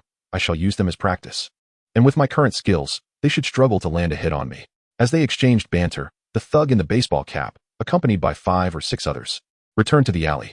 "It is this masked scoundrel who has disrupted my affairs." The presence of his companions had undeniably bolstered the thug's courage as he brandished his firearm, glaring menacingly at Chen Lin'an. "Hey, do you know this is our territory?" The burly man beside the baseball-capped thug growled. "You think donning a mask makes you Spider-Man? What a joke." Chen Lin'an remained unfazed by their bravado, while Venom, somewhat disgruntled, shouted, "Does he truly believe we are inferior to that brooding Spider-Man? That bald-headed fool is doomed." Seeing Chen Lin'an's lack of reaction, the thugs wasted no time. They raised their handguns and opened fire. Bang, bang, bang. The dimly lit alley erupted with flashes of gunfire as bullets sped towards Chen Lin'an. With extraordinary reflexes, Chen Lin'an reacted with swiftness that surpassed the bullets themselves, deftly evading each shot with agile movements, closing in on the thugs to utilize their bodies as practice dummies for his martial arts techniques. The air was soon filled with cries of anguish and the sporadic crack of gunfire as the thugs fell one by one to the ground. Though he refrained from employing excessively brutal methods that day, he showed no mercy. They were either lifeless or on the brink of death. Unlike Spider-Man, Chen Lin'an did not hold back even when faced with adversaries intent on taking his life. This was not his style. Today, these miscreants had simply drawn the short straw by crossing paths with him. After dealing with those individuals, Chen Lin'an drove home, his mind swirling with myriad thoughts. Ever since he acquired such extraordinary powers, his life had veered away from the ordinary. While he didn't roam the city like Spider-Man, intervening in every minor affair, he found himself unable to remain a passive observer when confronted with certain situations. Though he anticipated future troubles, he remained unperturbed, for as Venom had remarked, their union seemed to be a twist of fate. As long as they were sufficiently powerful, no significant troubles would arise. Chapter 40. The jewelry exhibition and unexpected events in the days that followed, Chen Lin'an's life returned to a tranquil cadence, characterized by attending classes, conducting research, and returning home. His current objective was to achieve tangible results swiftly, enabling his company to grow expeditiously. Every few days, he would visit the pizzeria to assess its operational status, a place that held the essence of Old York's life and the imprints of their experiences over the years. He was determined to manage the pizzeria well. Occasionally, he would lend a helping hand to those in need, as the instinct for heroism was ingrained in him, and he often encountered situations where he could make a difference. The weekend arrived swiftly. After a brief morning routine, he enjoyed breakfast before returning to his bedroom to select his attire. Today was the day he had arranged to attend the jewelry exhibition with Felicia, necessitating formal wear, hence his careful outfit selection. Once dressed and his hair styled, Chen Lin'an glanced at his watch before stepping outside with the garbage he had gathered. As he tossed the refuse into the bin, Felicia's car arrived at his doorstep. Beep! With the sound of the horn, the window of her silver Porsche slowly descended, revealing her charming visage. Ready to depart? Felicia smiled at Chen Lin'an. How did I never notice how dapper you look in a suit before? The suit accentuated Chen Lin'an's already statuesque form, enhancing his aura of maturity, which mirrored his meticulously styled hair, a blend of elegance and restraint. As he opened the passenger door and took his seat, he quipped, "The last time I wore a suit was at my high school prom, and I left within 5 minutes. It would have been odd if you had noticed back then." He added, "By the way, you look stunning." Felicia was equally exquisite today, her golden hair cascading smoothly over her fair, straight shoulders. A string of pearls adorned her neck, accentuating her well-defined collarbone. The black gown gracefully enveloped her curvaceous figure. She had lifted the hem for ease while driving, revealing her long, elegant legs, exuding both sophistication and allure. Upon hearing Chen Lin'an's praise, Felicia let out a light huff and teasingly remarked, "Your compliments are rather insipid, otherwise I might have been even more delighted." With that, she handed him a pair of slender high heels and, with a playful wink, added, "To punish your lackluster flattery, do keep these safe for me. It would be rather inconvenient for me to drive in them." Chen Lin'an, somewhat bewildered, accepted the heels just as Felicia pressed down on the accelerator. As the engine roared to life, he felt a tremendous force push him back into his seat, with the scenery on either side of the street rapidly retreating. Their vehicle, akin to a silver bullet, sped down the road, and under Felicia's fervent driving, they arrived at the exhibition venue in Queens in under 15 minutes, a speed that could hardly be described as merely fast. It was nothing short of astonishing. Throughout the exhilarating journey, both Felicia and Venom appeared highly animated, while Chen Lin'an remained attentive to the surrounding traffic, observing Felicia's skillful maneuvers. It was evident that her driving prowess was impressive, her reflexes were swift, and her control over the vehicle was remarkable. Although she had previously mentioned her penchant for speed when he last drove her home, experiencing it firsthand left him slightly astonished. After all, this was a stark contrast to the elegant yet vivacious Felicia he had known. Now, as she elegantly greeted the guests at the venue, linking her arm with his, Chen Lin'an found himself reassessing his previous perceptions of Felicia. Perhaps sensing his gaze, Felicia turned her head and winked at him, her expression playful and mischievous. "Are you surprised?" "Indeed, a little. I didn't expect you to be so audacious," Chen Lin'an replied, nodding in agreement. "Your driving skills are quite impressive. I never thought someone could speed in New York City traffic like that." "Well, this compliment is certainly less insipid. It seems you speak the truth," Felicia laughed, covering her mouth with her hand. Chen Lin'an chuckled in response. "Haha, the previous one was also the truth." They continued to chat as they admired the exhibits, which showcased a plethora of exquisite jewelry and adornments. These items were not merely for display. Interested attendees could purchase them on-site. After a while Chen Lin'an was engrossed in the jewelry, he suddenly noticed a peculiar beeping sound emanating from the ceiling, a faint noise that only he seemed to detect. Just as he pondered the source of the sound, an alarm rang in his mind, Venom's warning. Simultaneously, Venom communicated with him, "There's someone above. He has thrown something that beeps. It appears to be a bomb. Be cautious." Instinctively, Chen Lin'an quickly pulled Felicia closer and hurriedly moved away from the area he sensed to be dangerous. In the very next moment after their departure, a tremendous crash resonated from the ceiling, where a large hole had been blasted open by a bomb. "Ha ha ha." A peculiar laughter echoed from outside. Chen Lin'an anxiously tilted his head to follow the sound, only to behold a bizarre figure descending through the gaping hole in the ceiling, riding an unusual flying contraption. Dressed in a dusty yellow pointed hat, a grand cloak, and angular boots, he bore long, yellow gloves, beneath which glimpses of a blue bodysuit could be seen on his arms and legs. The pointed hat and cloak were accompanied by a strangely crafted mask, reminiscent of a Halloween puppet. The sudden explosion and the appearance of this peculiar individual sent the attendees into a frenzy, scattering in panic towards the periphery of the venue. Some unfortunate visitors standing in the midst of the chaos were either claimed by the explosion or struck down by falling debris. Others found themselves trapped beneath the collapsing ceiling, unable to escape to safety, left to helplessly moan on the ground. Chapter 41. The Demon's Robbery. Felicia, too, was gripped by anxiety, clutching Chen Lin's arm tightly. The unforeseen turn of events had taken her completely off guard, and the chorus of screams and wails around her intensified her terror. Understanding her fear, Chen Lin'an reassured her while leading her toward a relatively safer area. "It's all right. I've seen staff members alerting the authorities. The police will arrive shortly." As he observed the maniacal figure flying and laughing with reckless abandon, Chen Lin'an pondered a strategy. This strange being had already inflicted harm upon so many. He could not simply stand idly by and allow such chaos to unfold. Yet, Felicia's firm grip on his arm rendered him unable to act independently. He silently wished she would faint. Felicia remained unaware of Chen Lin's thoughts. She was merely praying for the police to arrive swiftly. The bizarre individual, After circling the venue with his eerie laughter, landed on the ground, and began to violently seize the jewels and ornaments displayed in the showcases and glass cabinets, stuffing them into his bag. Ha ha ha, what a bountiful day. Come to daddy, my lovely diamonds and jewels. He cackled, eagerly shoving them into his bag. Just as he reveled in his plunder, a nearby man's anguished cry caught his attention. Cold sweat glistened on the man's somewhat rotund face. Upon noticing the strange figure looking his way, he immediately shut his mouth, paralyzed by fear. Observing the trembling man, the peculiar thief continued to gather jewels, chuckling ominously. Ha ha ha, I perceive the thoughts swirling in your mind. You are contemplating Spider-Man or wondering why the police have yet to arrive. Patience is a virtue. For at this very moment, Spider-Man is engaged in dousing flames on the other side of the city, and the police will not arrive for at least another 15 minutes. Did you believe I would come here unprepared? Ha ha ha.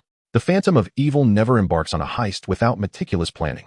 As the self-proclaimed Phantom of Evil continued to stuff jewels into his pockets with a sinister laugh, a sudden white web ensnared his arm, halting his movements abruptly.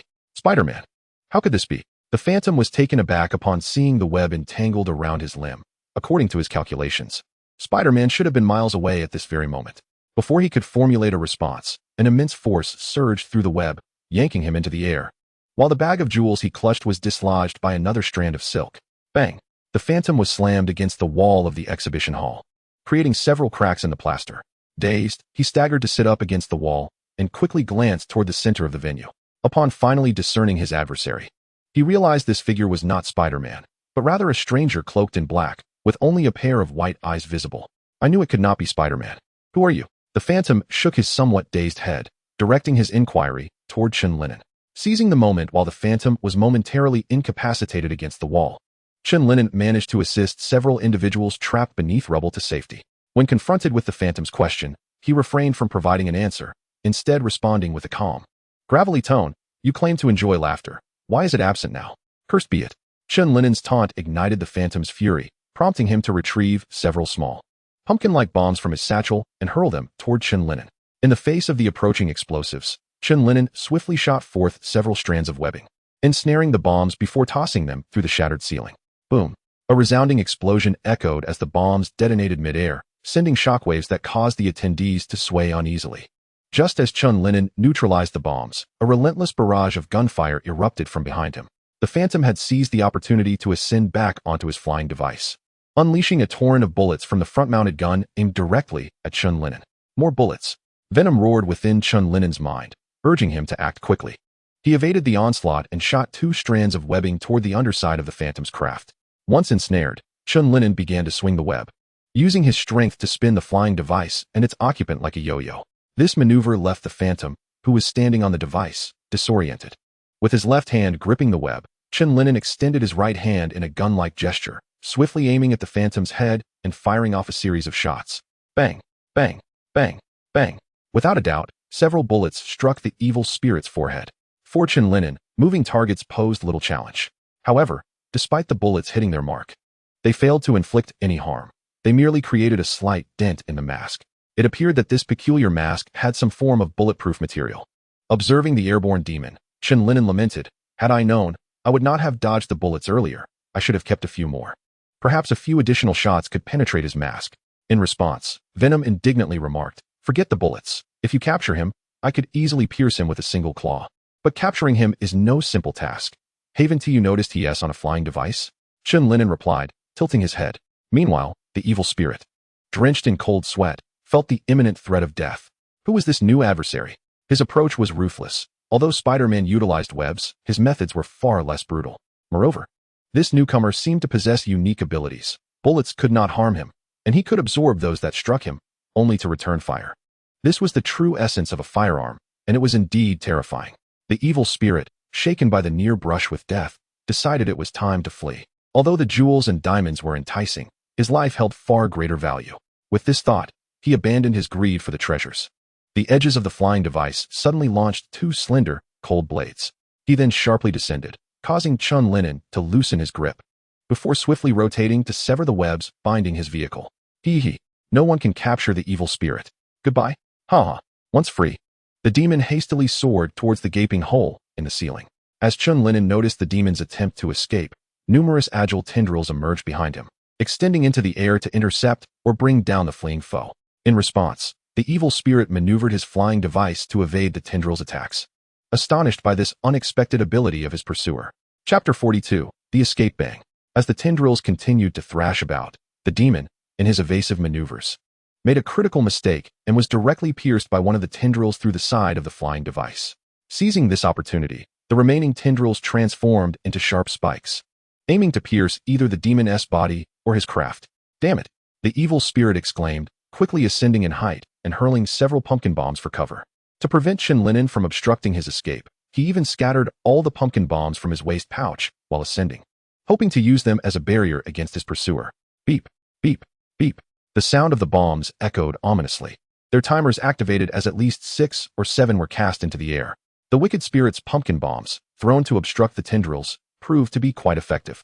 As the flames erupted, the venomous appendages instinctively recoiled. This provided him with the opportunity to ascend and hurl the remaining bombs. As anticipated by the malevolent entity, Chen Lin'an indeed lacked the time to thwart him, for he had to contend with the 6 or 7 bombs that remained.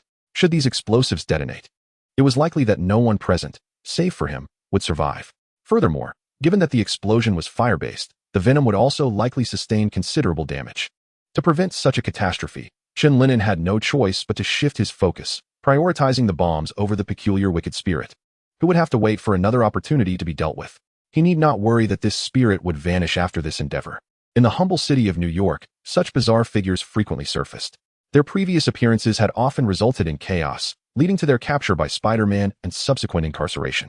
Now, with Chen Lin'an's intervention, their future days would likely become increasingly arduous, as he would spare no effort in eliminating them whenever the opportunity arose. Seeing his scheme succeed, the wicked spirit cackled triumphantly as he soared out of the gaping hole in the ceiling, leaving behind an echoing trail of eerie laughter. Observing the scattered pumpkin bombs on the ground, their countdown ticking ever more urgently, Chen Lin'an couldn't help but inwardly lament the insidious nature of this adversary. Wasting no time, he immediately lunged for the fallen bombs upon realizing the gravity of the situation. From his earlier observations, he knew these bombs had a 5-second countdown from activation to detonation, with only 1 second having elapsed. In that moment, it felt as though the world slowed down. The frantic beeping began to decelerate. He shot forth several strands of webbing, each aimed at the scattered bombs, while the venomous tendrils also grasped the remaining explosives. As the countdown reached the 4th second, all the pumpkin bombs were ensnared by the webbing, congregating in Chen Lin'an's hands. At the 3rd second, he concentrated the bombs in his right hand, preparing to cast them through the gaping hole in the ceiling. At the 2nd second, he exerted all his strength to propel the gathered pumpkin bombs outward, sending them soaring through the aperture. As the countdown approached its final second, the bombs flew through the air, distancing themselves from the venue. Upon the countdown's conclusion, the pumpkin bombs began to swell, erupting with a tremendous burst of light and heat. The fractured ceiling trembled once more from the force of the explosion, raising concerns that the entire structure might collapse. This shockwave was even more potent than the last, as the ceiling emitted ominous cracking sounds, and fissures began to form along the edges of the gaping hole. The crowd at the venue erupted in frantic screams, seeking refuge against the walls. When their attention returned to the center of the hall, the dark figure that had stood there moments ago had vanished without a trace. In a secluded corner of the exhibition hall, Felicia slowly opened her eyes. Upon recognizing the familiar ceiling and the gaping hole above, she jolted awake and instinctively clutched the arm of Chen Lin'an, who had been beside her.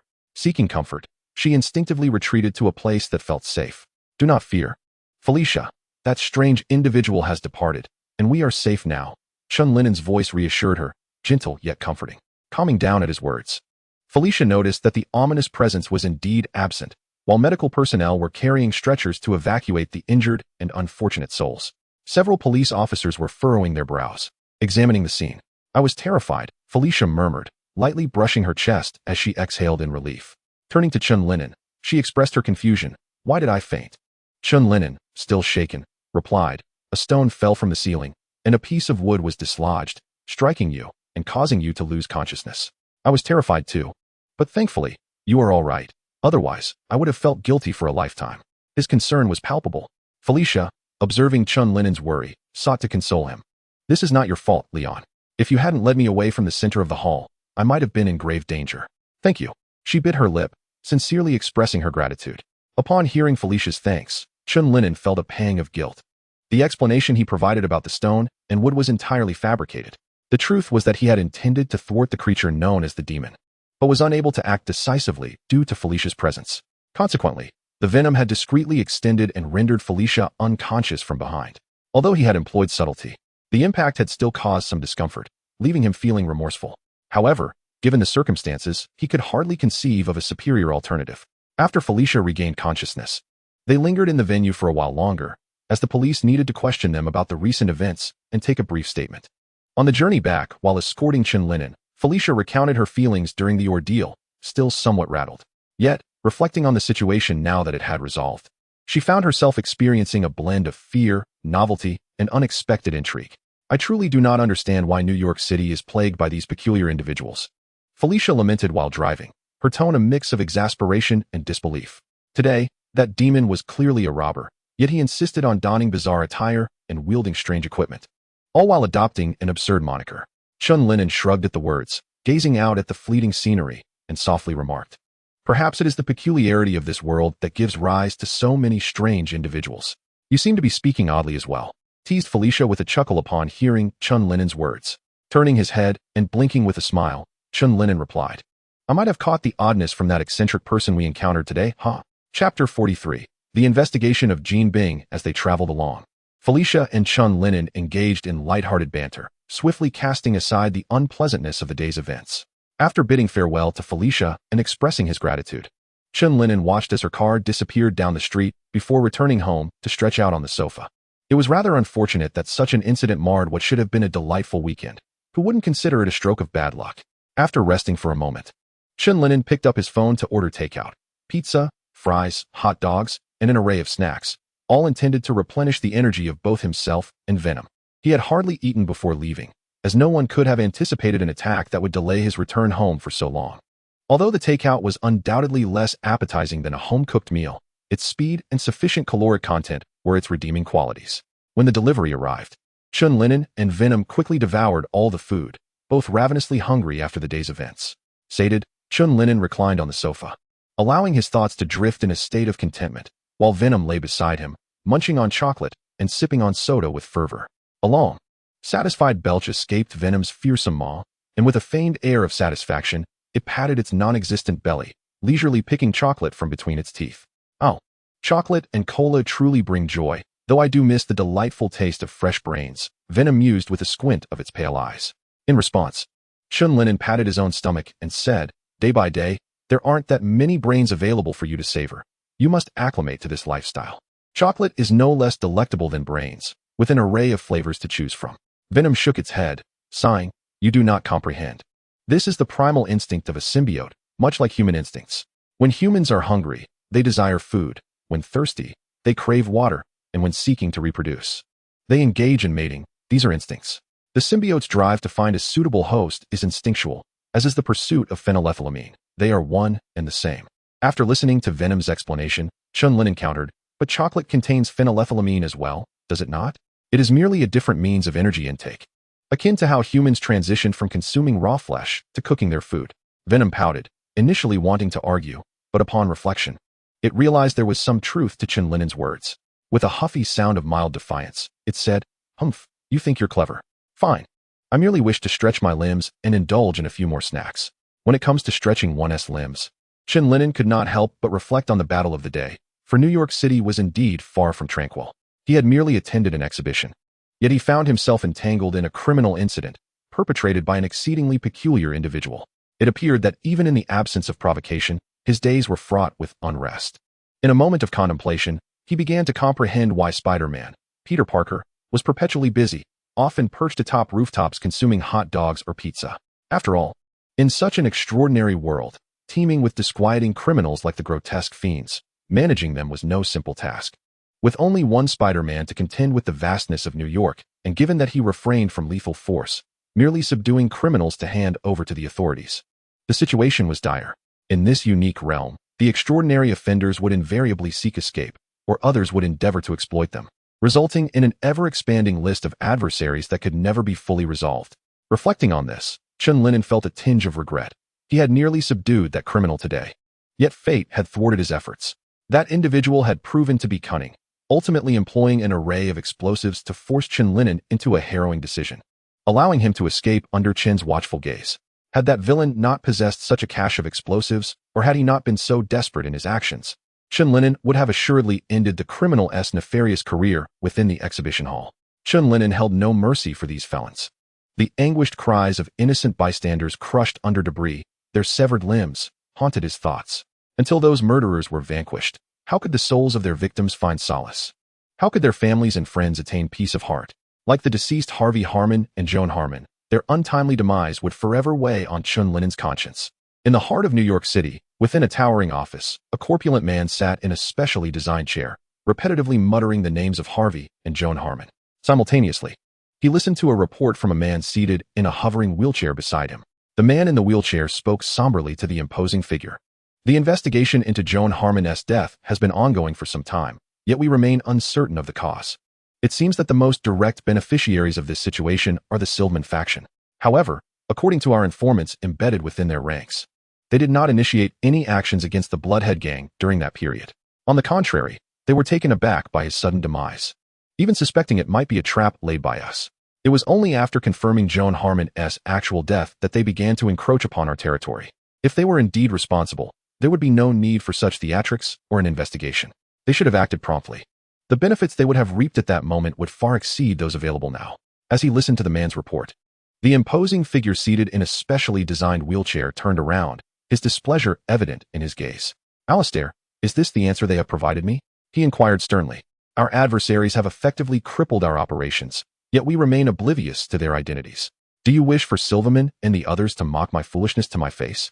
Confronted with this sharp rebuke, Alistair, who occupied the hovering wheelchair, spoke in a subdued tone. "I apologize, Kingpin. I have been preoccupied with developing new robots to counter Spider-Man, and I do not possess extensive information on this matter." Chapter 44. The backing of the Bloodheads. The robust man in question was none other than Wilson Fisk, a renowned entrepreneur and philanthropist of New York City. His ostensible identity and actions served merely as a facade to conceal his true persona, Kingpin. Those with any standing in the criminal underbelly were aware of a figure known as Kingpin, who wielded dominion over the city's organized crime. His influence was unparalleled in the American underworld and renowned globally. The moniker Kingpin resembled a legend. Everyone knew of him, yet few had laid eyes on the man himself. Save for a select few at his side, Jonah Harmon was responsible for overseeing the drug operations within Kingpin's criminal enterprise, with New York being a pivotal segment of this organization. The drug trade, in particular, was of utmost significance. The financial influx from this venture dwarfed that of other enterprises, earning it the moniker of a veritable golden goose. Yet, this lucrative source of income had been abruptly severed, and the absence of any clues regarding the perpetrator was an immense humiliation for Kingpin. It felt akin to receiving 2 slaps across the face in plain view, without any knowledge of the assailant's identity. The unexpected incident had already cost him a considerable amount of profit. Should he fail to respond adequately and swallow this loss, it would be a severe blow to his pride. Alistair recognized Kingpin's dissatisfaction with the answer provided, so he paused before continuing. "However, the investigator responsible for this case assures me that he has exerted every effort. The culprit is exceedingly cunning and has left no useful traces behind, save for a somewhat unclear image captured by the surveillance camera at the villa's entrance." As he spoke, Alistair handed Kingpin a photograph. Kingpin scrutinized the image, gradually narrowing his eyes. The photo depicted a villa engulfed in dark smoke, dominating most of the frame, while a shadowy figure lingered in the corner. A shadowy figure clad entirely in black and wearing a hood loomed, obscured beneath the shadows of the trees in the photograph. The only discernible feature was a hint of white, reminiscent of eyes, barely visible beneath the hood. Another jester, dressed in garish attire, much like that detestable wall crawler. Kingpin squinted, his voice as frigid as ice. His disdain for Spider-Man knew no bounds. That accursed individual had caused considerable hassle for his operations. Although the troubles were not particularly grave, they were incessantly irksome, akin to a bothersome fly. Alistair, upon hearing this, continued, "Based on the reactions from the lower echelons of criminals during this period, it appears that a masked vigilante has re-emerged in New York, striking against wrongdoers. From this photograph and the accounts of the survivors, it can be reasonably inferred that this is the same individual. His name is Venom." "Venom," Kingpin murmured, gazing at the photograph in his hand. A glint of cold determination flashed in his eyes as he turned to Alistair, saying, "I entrust you with the task of dealing with this individual. Have Tombstone and Rhino eliminate him. I intend to make it abundantly clear that the majesty of Kingpin is not to be trifled with. Those who dare to offend me must pay with their lives." Alistair nodded in agreement, affirming, "Understood."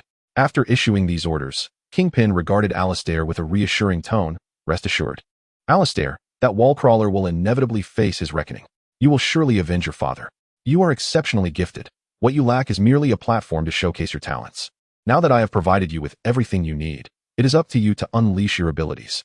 At the mention of Spider-Man, a flicker of hatred ignited in Alistair's eyes as he coldly replied, "I am grateful for the conveniences you have arranged for me. And I have always believed that Spider-Man will ultimately bear the consequences of his actions. Once the new generation of Spider Slayers is perfected, I shall ensure he pays the price for his transgressions." Kingpin, observing Alistair's fervor, nodded in satisfaction inwardly. This was precisely the reaction he sought. As long as he could harness an individual's animosity, he could wield that person as a pawn. Alistair's father, likewise a scientific genius, had been exploited to confront Spider-Man due to his son's disabilities. Ultimately, he perished in a self-destructive laboratory explosion following a failed operation against Spider-Man.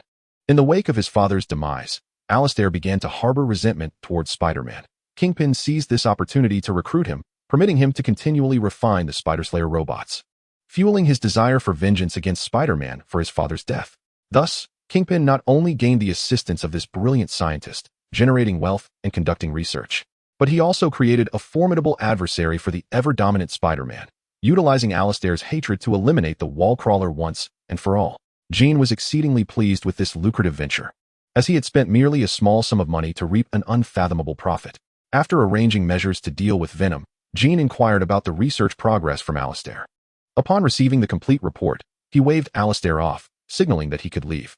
Alistair promptly exited the office to manage the affairs related to Venom and to continue his research on the spider-killing robots.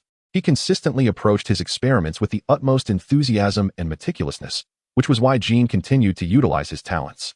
Before long, the office was left in solitude, with only Jean seated in his expansive chair, gazing out through the large floor-to-ceiling windows at the neon lights below. He surveyed his domain like a king surveying his kingdom. New York was his realm, and crime was his instrument of governance. Now, that jester named Venom had dared to offend him, and he felt compelled to teach him a lesson, ensuring that the offender would pay a price to uphold and fortify his standing in the criminal underworld. Although he was the preeminent kingpin, many were eyeing him, coveting his position and territory. He needed to employ formidable means to intimidate those with nefarious intentions, preserving his rule. Chapter 45. Wandering at night a few days later, at Chen Lin'an's residence, he was enjoying a delightful dinner with Venom. Today, his experiments had yielded significant breakthroughs, promising imminent results, thus elevating his spirits, complemented by a lavish spread on the table. After dinner, Chen Lin'an reclined on the sofa with a cup of steaming tea, while Venom adeptly extended several tendrils to clear the dining table and wash the dishes at the sink. "Oh, I shall wipe away the tears I've inadvertently shed. I will pretend that it all matters not. Our love, you and I." As Venom scrubbed the dishes, it sang merrily, reveling in the moment. Only while washing dishes could it unleash its voice in the kitchen, showcasing its hauntingly melancholic vocal prowess. It cherished this fleeting freedom to sing. During this time, Chen Lin'an's demands seemed less oppressive, for he still granted it the chance to express itself through song. With this thought in mind, Venom scrubbed with renewed vigor. Once the dishes were done, the two of them slumped together on the sofa, watching the television news reporting on various cases. As Chen Lin'an watched, he couldn't help but furrow his brow. New York, undeniably the most vibrant city in the world, concealed beneath its glamour countless repugnant evils. Though he did not roam the city like Spider-Man, intervening in every minor theft or grand robbery, he would lend a hand in certain situations to punish wrongdoing. Therefore, upon witnessing the recent surge of criminal activities, he resolved to take Venom out for a stroll, selecting a few unfortunate souls to feast upon their brains. During this period, Venom has been quietly indulging in chocolate. Given its diligent efforts in washing dishes, Chen Lin'an decided to enhance its diet. Naturally, this decision received Venom's enthusiastic endorsement. Had it possessed limbs, it would have undoubtedly expressed its agreement with both hands and feet. Retrieving Venom into his body, Chen Lin'an's thoughts triggered a transformation, enabling him to swiftly depart from his neighborhood, which is known for its relative safety and lack of issues. Excited, Venom effortlessly guided Chen Lin'an through the city, weaving between towering buildings as silvery webs appeared and then dissolved into the air. Due to Venom's unique properties, the webs they emitted could be timed to dissolve after a predetermined duration. Typically, the webs spun during travel would vanish after 1 minute, rendering them environmentally friendly and devoid of pollution. As Chen Lin'an meandered through the urban landscape, occasionally pausing to address certain individuals, an intricate web had already been woven around him, patiently awaiting his misstep into a trap. Moments later, in a dilapidated alley, the anguished cries of a pitiful man echoed repeatedly. "Please let me go. I beg you. Send me to prison. Let the law judge me." A brown-haired man was desperately shuffling toward the wall, one of his legs having been pierced by a bullet, forcing him to rely solely on his hands to inch away from the approaching demon. Chen Lin'an's pale, elongated eyes fixated on the pleading man before him, ignoring his words as he spoke in a hoarse, icy tone. "Not long ago, an elderly gentleman was also pleading for mercy, yet you callously interrupted his life when he moved too slowly." He continued, "Scum like you should no longer waste air or food. Descending into hell is the only fitting fate for you." As he spoke, Chen Lin'an seized the man's neck, lifting him effortlessly. "Aren't you fearless?" he taunted. Please don't kill me." The man's plea faltered mid-sentence, silenced abruptly as a gaping maw filled with razor-sharp teeth emerged from beneath the hood, devouring his head in one swift motion. Thud! The headless corpse crumpled to the ground, resembling a cooling mass of flesh, with fresh blood still flowing from the severed neck, forming a vivid crimson bloom on the pavement. Observing the bright red blood, an intriguing idea sparked in Chen Lin'an's mind. After discarding the body, he bent down to dip his fingers in the blood and proceeded to draw Venom's emblem on the wall. The symbol was simple, 2 elongated eyes at the top and a rudimentary mouth lined with sharp teeth below. Beneath this emblem, Chen Lin'an inscribed a phrase, "Criminals. The next fortunate soul is you, Venom."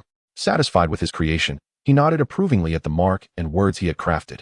Having just consumed a head, Chen Lin'an was in remarkably high spirits, and the venomous entity perched upon his shoulder also peeked out, expressing an affinity for the mark he had left behind, deeming it a striking representation of their essence. The significance of this emblem, left by Chen Lin'an, was one of intimidation. After addressing several heinous incidents that very evening, he felt an insatiable urge to no longer administer retribution to criminals in obscurity. He craved a grandiosity so pronounced that the mere thought of crime would send chills down the spines of wrongdoers, instilling fear that they might become the next victim of his wrath. Such actions bore both merits and demerits. Chen Lin'an could easily predict the reactions of the media and officials without waiting for the morrow. In comparison to heroes like Spider-Man, he anticipated being labeled merely as a psychopathic killer. Yet, who truly cared? Chen Lin'an shrugged. Whether he was perceived as a hero or a deranged murderer mattered little to him. If being deemed a lunatic could amplify the terror felt by criminals, then he saw no fault in it. As he pondered, he shot a web and leapt onto a rooftop, beginning his search for the next unfortunate soul. As he swung between the buildings, he soon spotted several robbers engaged in the theft of a convenience store. It was peculiar how crime seemed to congregate this night. The store was nearly desolate, save for a plump clerk crouching on the floor, hands clasped atop his head. Beside him stood a man clad in a black hood, gun aimed at the clerk's head, while 2 others rummaged through the cash register and gathered merchandise. Upon noticing the situation, Chen Lin'an stealthily approached the convenience store. Just then, a helicopter whirred overhead, its rotors generating a cacophony. Why were there so many helicopters tonight? Chen Lin'an mused, glancing at the aircraft that had just passed over. Not only were there numerous criminals about, but the skies were also dotted with helicopters, a sight he had encountered several times that evening. Shaking his head to dispel his chaotic thoughts, he refocused on the convenience store, where the 3 criminals remained oblivious to any unusual occurrences, continuing their methodical heist. Chapter 46. The trapped Chen Lin'an surveyed the position of the clerk's counter before discreetly maneuvering to a wall outside, just a thin barrier separating him from the store, allowing him to execute his plan without endangering the hostage. The robbers inside remained unaware of the unfolding events. The man at the counter continued to brandish his weapon at the clerk, vigilantly scanning for potential threats. Suddenly, a hole materialized in the wall, and a fist burst through, sending the watchful robber hurtling backward, inadvertently toppling the one rifling through the cash register. Following this, a series of crashing sounds echoed as the wall, akin to paper, was dismantled, creating a large opening sufficient for a person to pass through. A shadowy figure cloaked in black emerged from the darkness, its features obscured by a hood, and spoke in a gravelly voice to the trembling clerk on the ground. "Leave here at once." The clerk, sensing the urgency, scrambled to his feet, surprisingly agile for his plump physique, and swiftly darted through the gaping hole in the wall created by Chen Lin'an. "You truly came." The man who had just been sent flying by Chen Lin'an's punch now stood up, rubbing the spot where he had been struck, a smirk playing at the corners of his mouth as if he had anticipated this moment. Chen Lin'an furrowed his brow at the remark, perplexed by its meaning. Just as confusion settled in his mind, a sudden alarm from Venom echoed in his head, warning him of impending danger. Instinctively, he leapt to the side. In an instant, a barrage of bullets erupted from the hole behind him, raining down relentlessly as they pursued his evasive movements. The 3 robbers hastily retreated a few steps, grabbing light machine guns from their bags, and unleashed a torrent of bullets toward Chen Lin'an, who had been cornered. The sound of gunfire echoed, bang, bang, bang, as bullets tore through the air, reducing the walls to rubble and dust. 2 minutes later, the robbers finally emptied their magazines, surveying the now dilapidated convenience store. The plan is proceeding smoothly. With this many bullets hitting him, even if he were Spider-Man, he'd be turned into a sieve, one remarked solemnly. The portly clerk chuckled. I never imagined it would be this easy. With such a bounty, I thought the task would be far more challenging. The robber in the hood, who had just threatened the clerk, added, It seems your acting skills are quite commendable. You didn't let him see any flaws. The clerk beamed with pride, of course. Before I took this job, I always dreamed of being an actor. If those directors hadn't dismissed me for my appearance, I might have won an Oscar by now. It became apparent that the clerk was in cahoots with the robbers, their ruse designed to lure Chen Lin'an into a trap. You really can spin a tale. Aiming for an Oscar? I could win Best Director myself. Everyone says my angles in those videos with the girls were spot on. Joked the robber who had feigned a robbery. After jesting, he suddenly seemed to recall something. Leering, ha ha ha, now we can all share a hefty sum. Let us go enjoy ourselves afterward. I've been holding back for too long. The robber at the cash register frowned, discomfort etched across his face. I think I might have twisted my back. Hearing this, the robber who had been pretending to steal merchandise patted his shoulder mockingly. Looks like you won't be enjoying yourself tonight. No worries, I'll take care of that for you. Before he could finish his sentence, a black tendril emerged, shattering his skull, splattering red and white across the face of the robber, nursing his injury. The lower half of his face still bore the remnants of a lascivious grin. Yet the upper portion resembled a shattered watermelon, utterly grotesque. Having lost all semblance of life, the smiling lower half of his face twisted with a crack, collapsing directly onto his chest before he fell lifelessly to the ground. The robber, who had twisted at the waist, was momentarily stunned by the sight. His visage smeared with crimson blood and the remnants of his shattered mind, exuding warmth and steam. A scream finally erupted from his lips as he hastily turned to seek assistance from his remaining 2 comrades, only to be met with the sight of 2 similarly decapitated corpses. A more desperate wail ensued, driven by the primal instinct for survival, compelling him to flee. Yet, as he took his first step, the viscous blood on the ground caused him to slip and tumble. As he struggled to rise, a black tendril ensnared his neck and body, hoisting him from the ground. The tendril coiled around his neck like a serpent, its slick texture and frigid temperature tightening with each passing moment, making it increasingly difficult for him to breathe. At the opposite end of the tendril, a hooded figure emerged slowly from the dissipating dust, unscathed, untouched even by the grime. How is this possible? Witnessing Chen Lin'an appear before him unscathed, the surviving robber's eyes widened in disbelief. Such relentless firepower and an abundance of bullets had left not a single trace on the man. Damn, clearly, the hefty bounty was not without merit. The person before him was far from ordinary, more enigmatic than any masked hero, even more peculiar than Spider-Man. Tell me who orchestrated this ambush against me. A hoarse, chilling voice emanated from beneath the hood, those pallid eyes fixated on the bound robber, instilling a profound terror within him. Chen Lin'an suppressed his fury, awaiting the robber's response. Being ambushed was one matter, but the most critical detail was that, amidst the overwhelming hail of bullets, the walls of the storage room had also been riddled, revealing a concealed corpse within.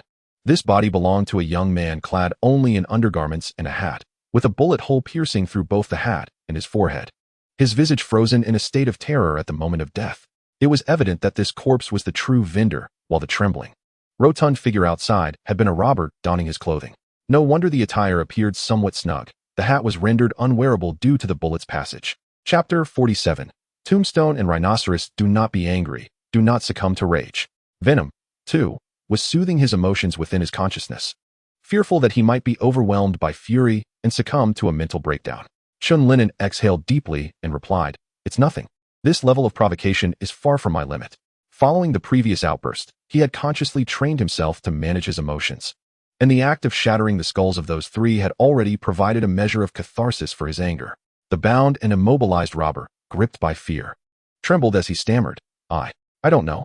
They instructed us to wait here, and then they would signal us to commence the charade of the robbery.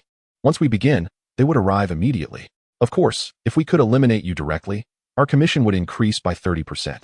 Beyond that, I am at a loss. Please, I beg you, let me go. Accompanied by the sound of a neck breaking, the robber's pleas for mercy were forever trapped in his throat. Chen Lin'an discarded the corpse into the nearby rubble, then changed his attire to match that of the robbers, donning a black hood. Once transformed, he lay down on the ground, suppressing his breath, resembling a lifeless body, awaiting the arrival of the next wave of adversaries. Meanwhile, he pieced together the inconspicuous details of the evening in his mind. Firstly, there had been an uptick in criminal activities in recent days.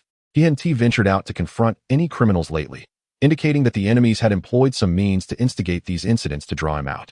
Secondly, he pondered the helicopters that had been hovering throughout the day, realizing they were likely confirming his location to orchestrate the convenience store heist.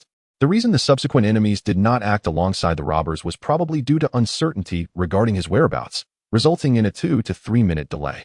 They likely did not anticipate the robbers would be dispatched so swiftly, hence the 30% bounty to incentivize their efforts. It appeared that those wishing to contend with him were not to be underestimated, possessing considerable influence, as such elaborate schemes could not be conjured without significant resources. As Chen Lin'an was deep in thought, Venom alerted him to the approach of others. Not far from the convenience store, a man with grayish-blue skin and a buzz cut walked alongside a robust figure, whose gray-white skin bore horns. "How quiet," the horned giant remarked to the man beside him. "It seems those individuals have resolved their issues. We likely won't have our chance to intervene." The grayish-skinned man cast a disdainful glance and retorted, "Use your brain. You foolish rhinoceros. Can't you smell the overwhelming scent of blood? How inept those people are, wasting such fine weaponry. Let us just hope that Venom hasn't escaped. We must deal with him, or we'll have a difficult explanation for the boss. Don't call me foolish." "Tombstone," the rhinoceros bellowed, glaring at the man beside him. "Apologize if you don't want to be crushed by me." Upon noticing the rhinoceros halt and glare at him, Tombstone sighed in resignation. "Very well, I apologize." The rhinoceros, upon hearing this, tempered his fury and continued towards the convenience store. What a dim-witted rhinoceros. I fail to comprehend why I must partner with him. I would rather have his share of the reward, Tombstone muttered inwardly. He recognized that this fool was utterly devoid of sense, a single-minded brute.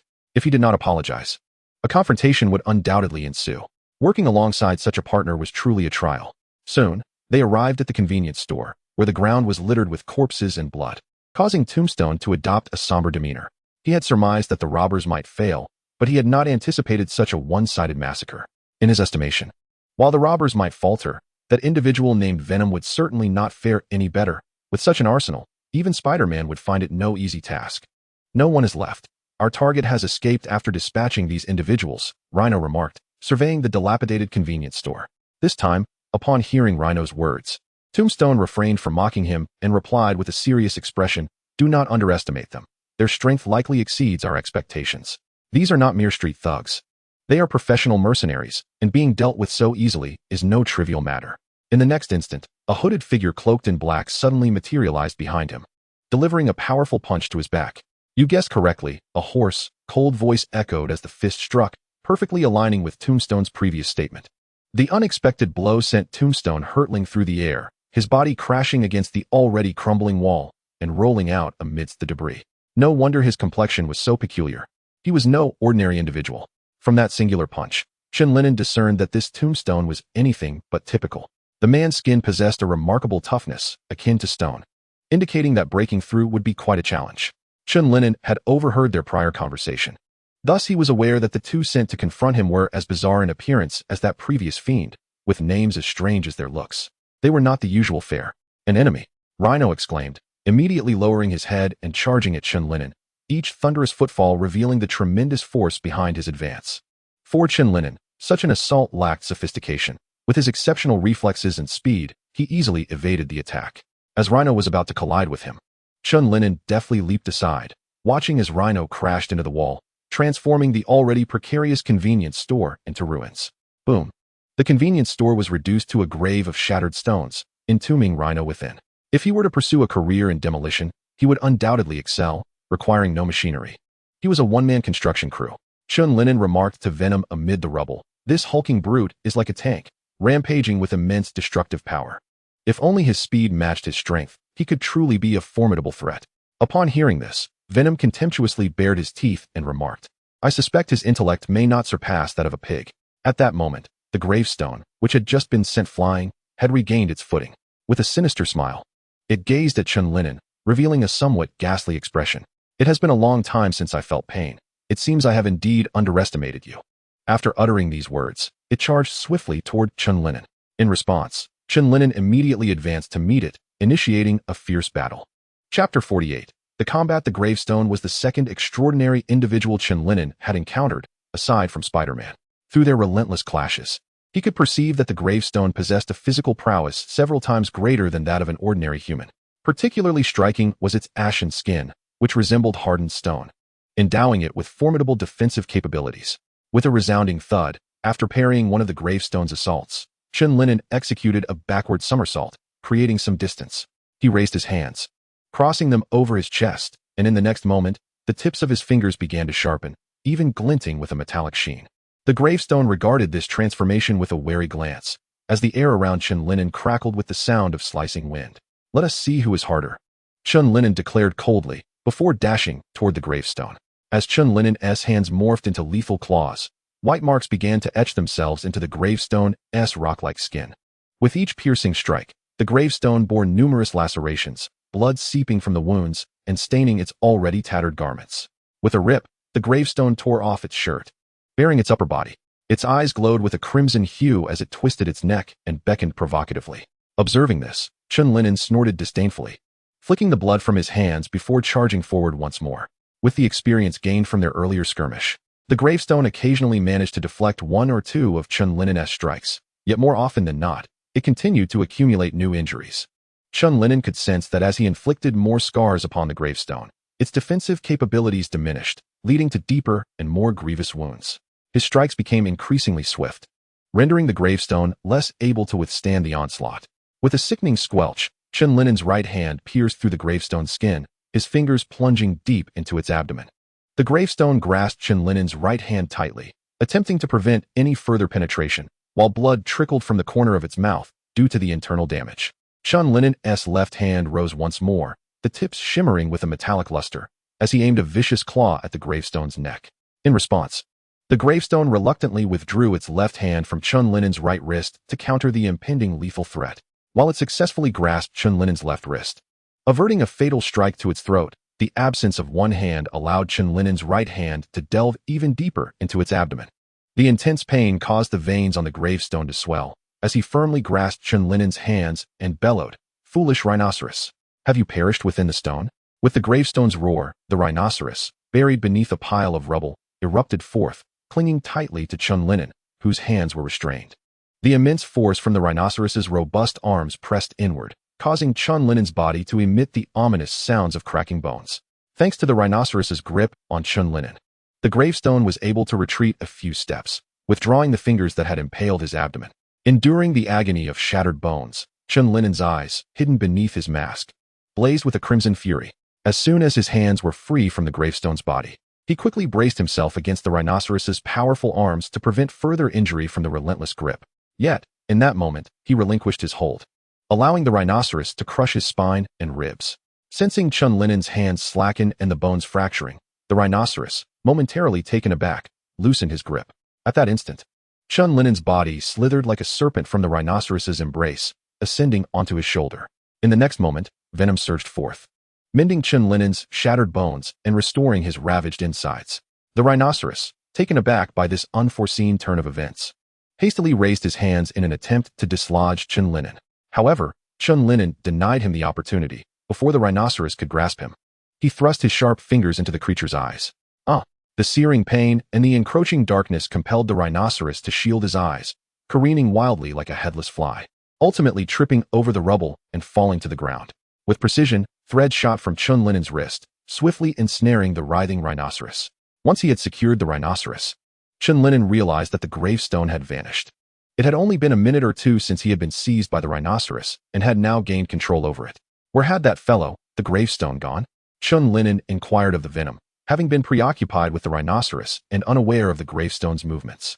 The Venom responded, somewhat helplessly, "My attention was also on this big oaf. I did not notice that drab character. He certainly fled with great speed." Frustration welled within Chen Lin'an, and he could only curse in discontent. Since the gravestone had escaped, Chen Lin'an resolved to interrogate the rhinoceros. He approached the rolling creature, pinned him to the ground, and demanded, "Tell me, who sent you to kill me?"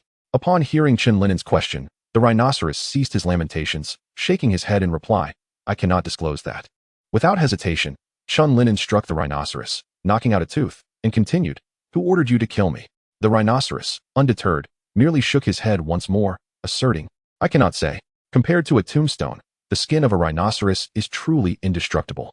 Chen Lin'an found himself utterly incapable of penetrating the creature's hide, thus resorting to the more brutal method of extracting its teeth, hoping to elicit the desired answers. Regrettably, after several minutes of effort, he had pried out all the rhinoceros's teeth, yet the beast remained obstinately silent.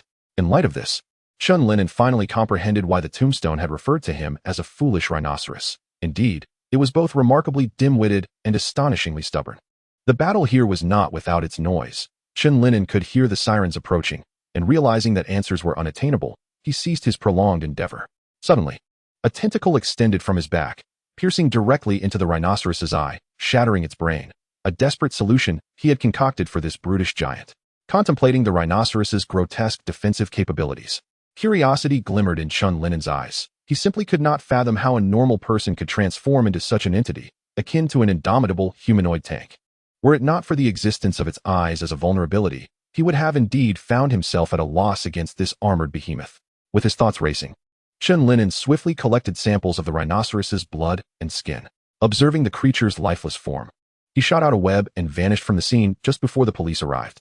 Chapter 49. The foundation ceremony in a laboratory within a towering building in New York City. Jinbing gazed grimly at the tombstone lying within a life support chamber. The ghastly scars that marred the tombstone's body had been sutured, resembling a multitude of centipedes clinging to his skin. Most alarming was the densely stitched wound on his abdomen, appearing like a nest of centipedes, continuously oozing forth a swarm of myriapods. Is there hope for him?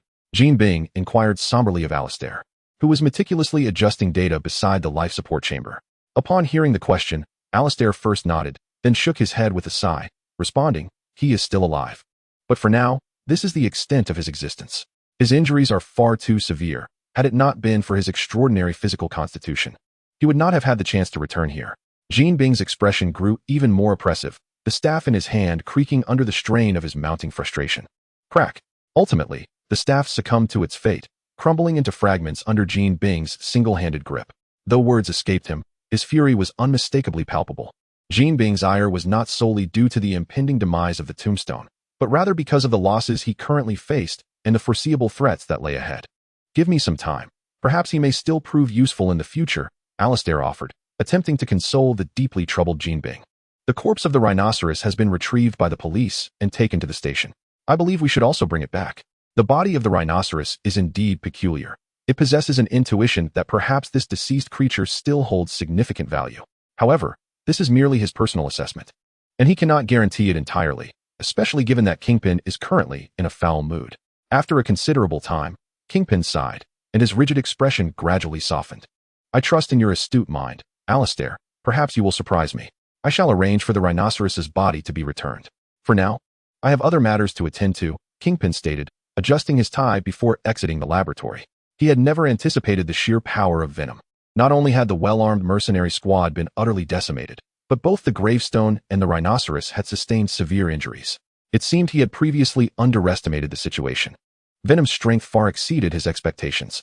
Although he yearned to eliminate the adversary immediately, he found himself reluctantly compelled to pause his actions, meticulously strategizing before proceeding.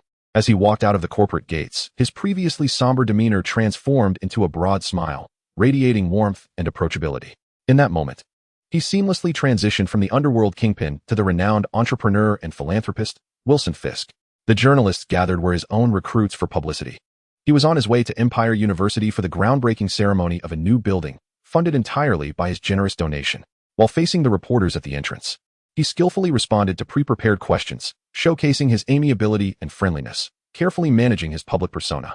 Inside the classroom of Empire University, Chen Lin'an sat attentively by the window, listening to Dr. Connors as he expounded on the research in new genetics.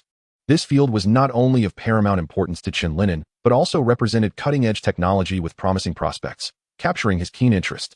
While he immersed himself in this ocean of knowledge, his acute hearing suddenly detected the sound of exuberant cheers emanating from the nearby playground, prompting him to glance outside. Deborah Whitman, seated beside him, was similarly drawn to the commotion. A passionate science enthusiast with a penchant for experimentation, Deborah, despite her oversized glasses and unremarkable attire, exuded a lively and endearing presence. "It seems a groundbreaking ceremony is underway. Someone has generously donated a substantial amount to construct a new teaching building for our university." she explained, sensing Chen Lin'an's curiosity. Don't let it distract you. Dr. Connors is about to cover the key points. If you wish to avoid losing the position of Dr. Connors' assistant to me, you'd better pay attention, Deborah quipped with a smile. Upon hearing this, Chen Lin'an no longer gazed out of the window. Instead, he continued to direct his attention to the blackboard, confidently smiling at Deborah. If you wish to compete with me, you must truly put in the effort. Deborah, in response, let out a haughty hum. Don't be overly confident. Although your ranking exceeds mine, my experience in the laboratory far surpasses yours. After exchanging a few playful jabs, they fell silent, as Dr. Connors had begun discussing the key points, necessitating their full concentration. To facilitate this, Chen Lin'an closed the adjacent window. The excellent sound insulation provided by the double-glazed glass significantly diminished the external noise, allowing him to engage more effectively in the lecture.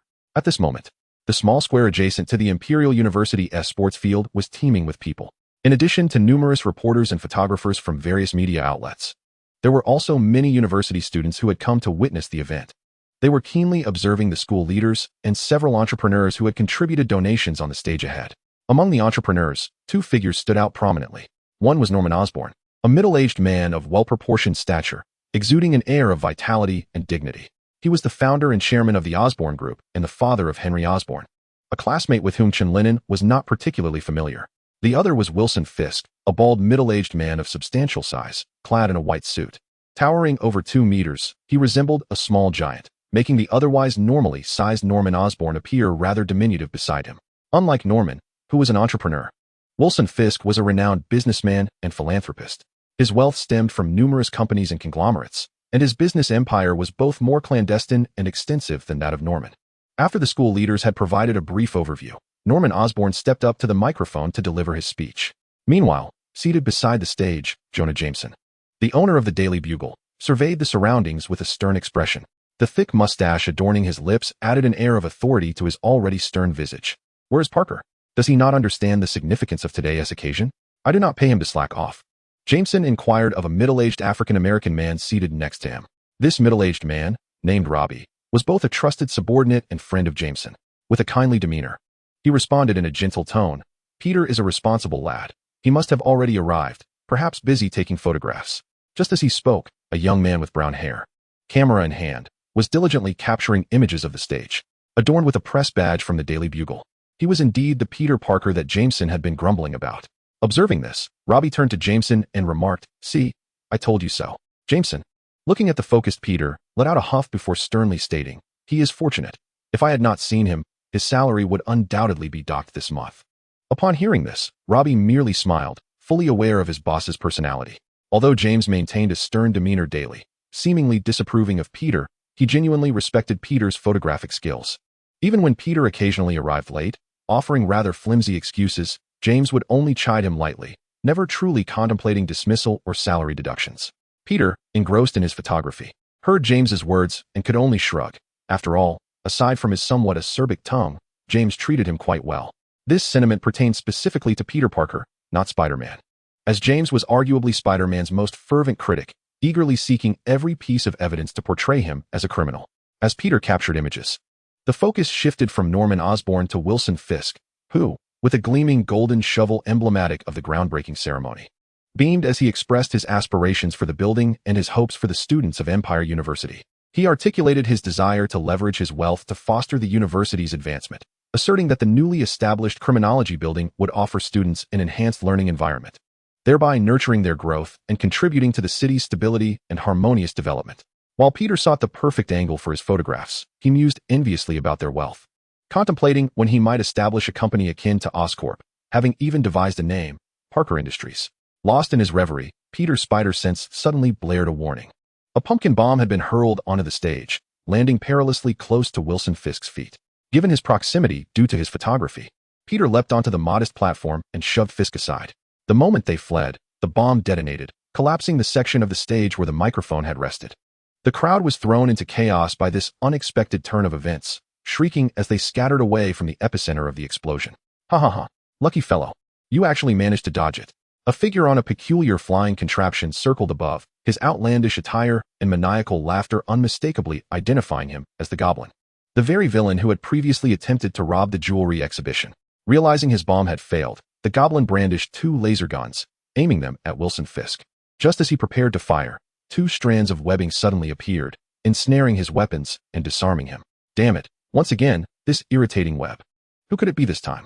The goblin cursed in annoyance, reflecting on how none of his recent undertakings had proceeded smoothly. Apologies, but your participation in Halloween festivities seems somewhat ill-timed. Peter had swiftly completed his costume change in a concealed spot and was now pressed against a wall, mocking the goblin. Damn wall crawler, the goblin retorted, before introducing himself. I am the goblin, and now that you have arrived, it is fortuitous that I can dispose of you as well. With that, he launched an assault on Spider-Man, who nimbly leaped from the wall, shooting webs as he engaged in combat with the goblin. Amidst their fierce struggle, Wilson Fisk had returned to his modified bulletproof vehicle. As a figure of considerable stature, he was no stranger to such scenes, ensuring his preparations were thoroughly executed. The smile had vanished from Wilson Fisk's face. He coldly surveyed the battle outside and commanded his subordinates in a chilling tone, "Find out exactly who this madman is." The expansive arena was ideally suited for the goblin to showcase his equipment. Utilizing his agile flight, he deftly toyed with Peter. Moreover, drawing from the experience of their previous encounter at the jewelry exhibition, Spider-Man's webs were severed almost instantaneously upon contact with the goblin's flying apparatus. This disadvantage left Peter in a precarious position, as the slippery foe known as the goblin eluded his grasp. Yet, through keen judgment and impressive agility, Peter ultimately seized an opportunity to latch onto the goblin's craft. The goblin, however, remained unfazed, cackling as he ascended to heights surpassing the tallest buildings. Oh, why did I choose to fly so high with him? This is quite dizzying, Peter thought, realizing his earlier decision had been rather rash. Hee, how does it feel to soar? The goblin taunted, deliberately swirling in the air. Peter, refusing to be outdone, replied, "This flight is exceedingly turbulent. I shall be sure to give you a terrible review. Hee, let's see if you have the chance to voice that while still alive."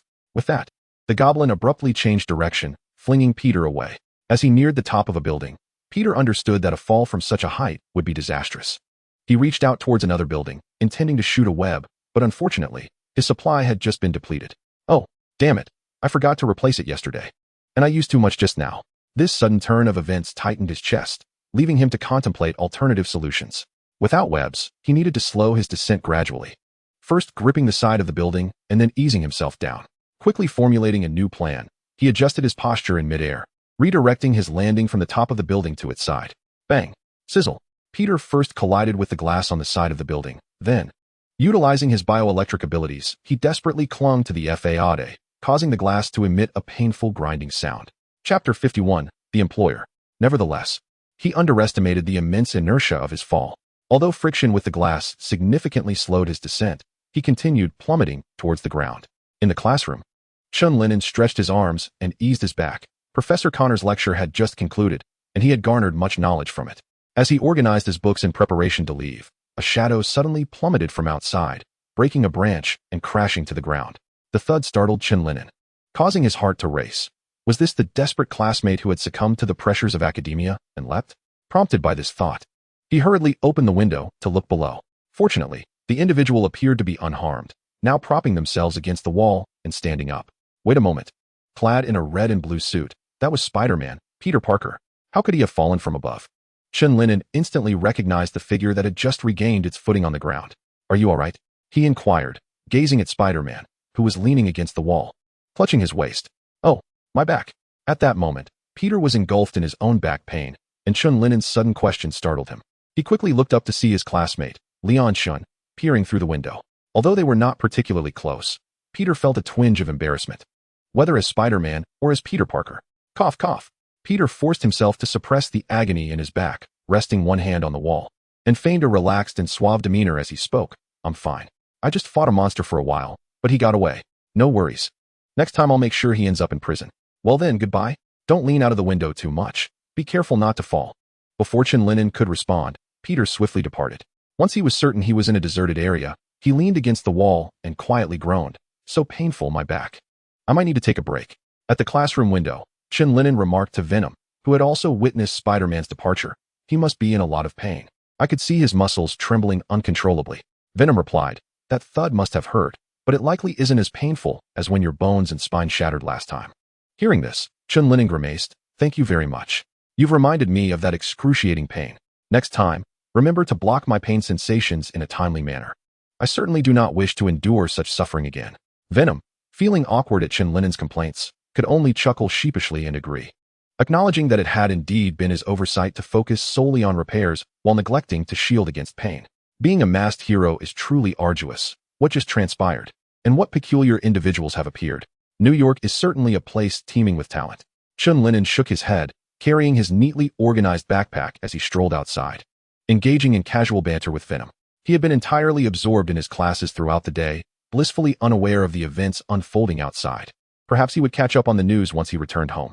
In the laboratory on the top floor of Oscorp Tower, Norman Osborn stood with a furrowed brow, seemingly anticipating someone's arrival. He was alone in the lab, a space he often occupied for his experiments. Today, however, he was primarily there to await an individual, hoping for a failed outcome and an explanation.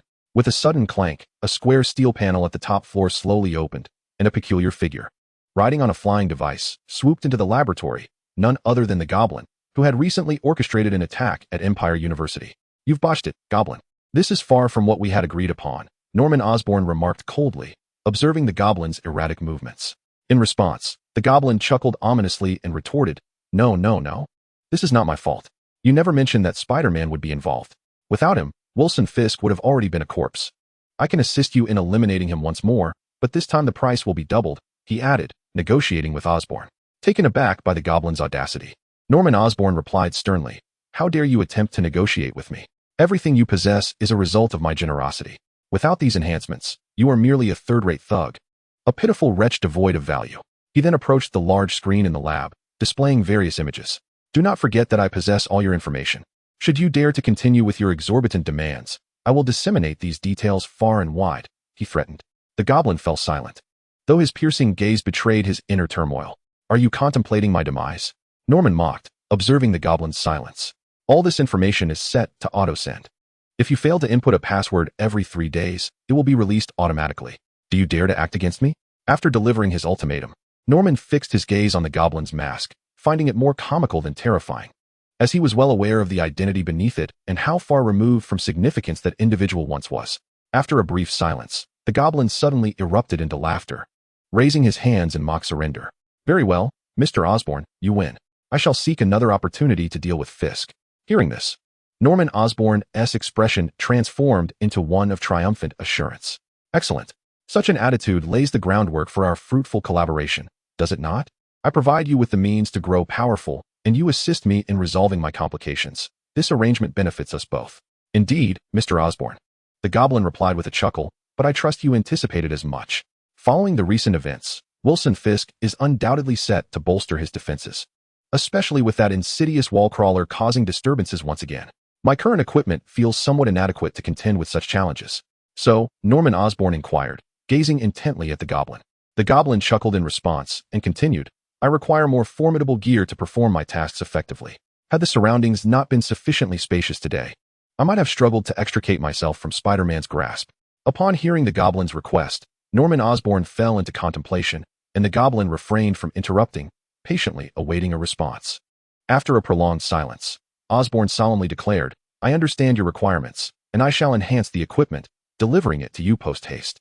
However," he continued, locking eyes with the Goblin, "you must remember our agreement. It benefits us both." The Goblin, grinning, replied, "Of course, Mr. Osborn. I would never jeopardize my identity." Once the pact was established, the Goblin did not linger, promptly ascending into the air via his flying contraption, exiting through the square steel panel in the ceiling. After bidding farewell to the Goblin, Norman Osborn departed the laboratory, as he had other matters to attend to. Chapter 52. The heist. 2 days had elapsed since the Goblin's assault on the groundbreaking ceremony, and during this time, Chen Lin'an finally gleaned the truth behind the day's tumultuous events from the news. It turned out that the Goblin, whom he had almost dealt with, had once again targeted a wealthy individual. Clearly, he had a penchant for wealth. His previous escapade involved a jewel heist, and now he had resorted to assassinating a millionaire. From the footage captured at the scene, it was evident that he bore little animosity towards Wilson Fisk, as he had evidently been contracted for the killing.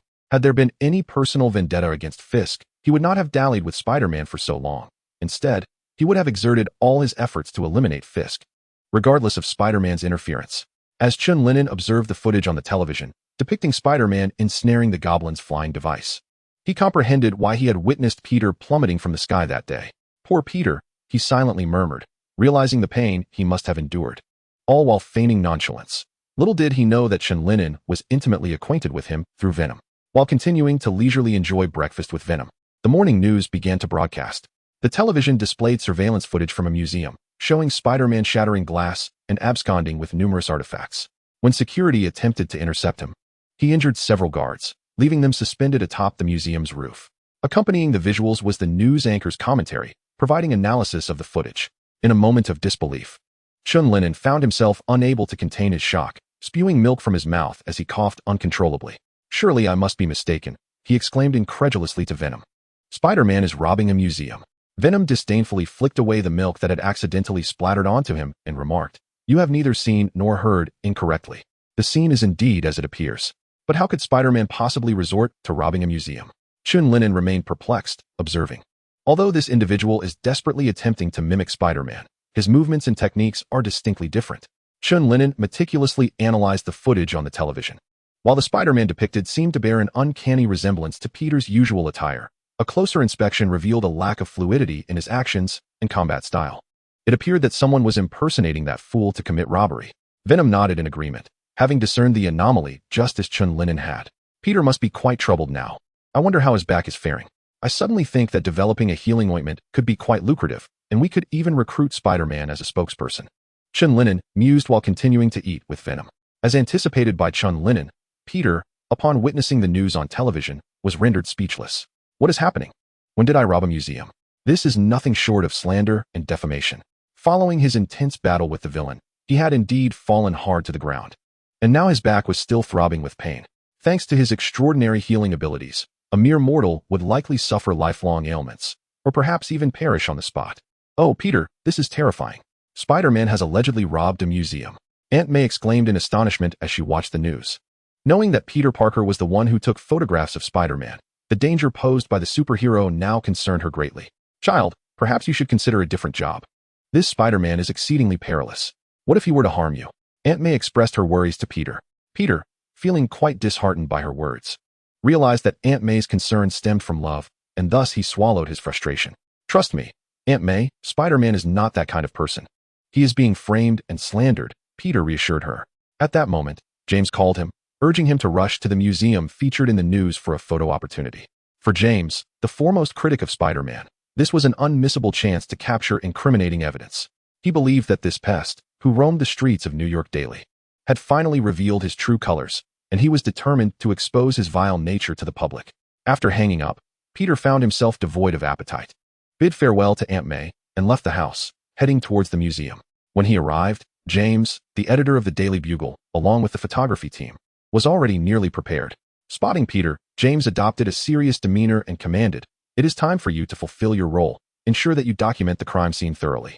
"Understood, sir. I did not expect you to cover the story personally," Peter replied. James adjusted his tie and declared, "No matter the time or place, I shall personally cover any story related to Spider-Man."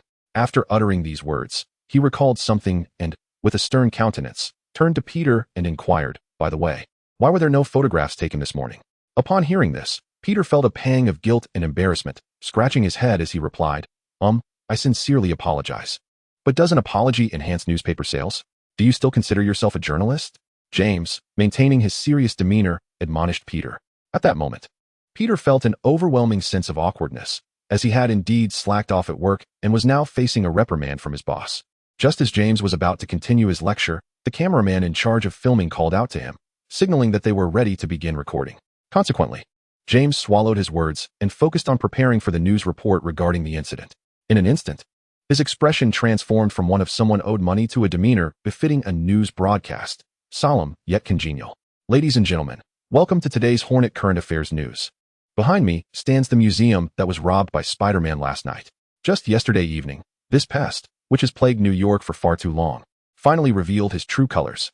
I shall now take you through the harrowing crime scene." Peter, weary of James's bias, could only sigh, as his primary concern was to uncover who was truly framing him. Crossing the police cordon, Peter ventured into the depths of the warehouse, where it was rumored that several security guards had been suspended by Spider-Man for an entire night. Surveying the dimly lit space, Peter finally spotted a remnant of white webbing in an inconspicuous corner of the ceiling. Ensuring no one was watching, he stealthily climbed up the wall, collected the strand of webbing, and returned to the ground. Chapter 53. Clue gazing at the webbing in his hand, Peter meticulously analyzed the situation.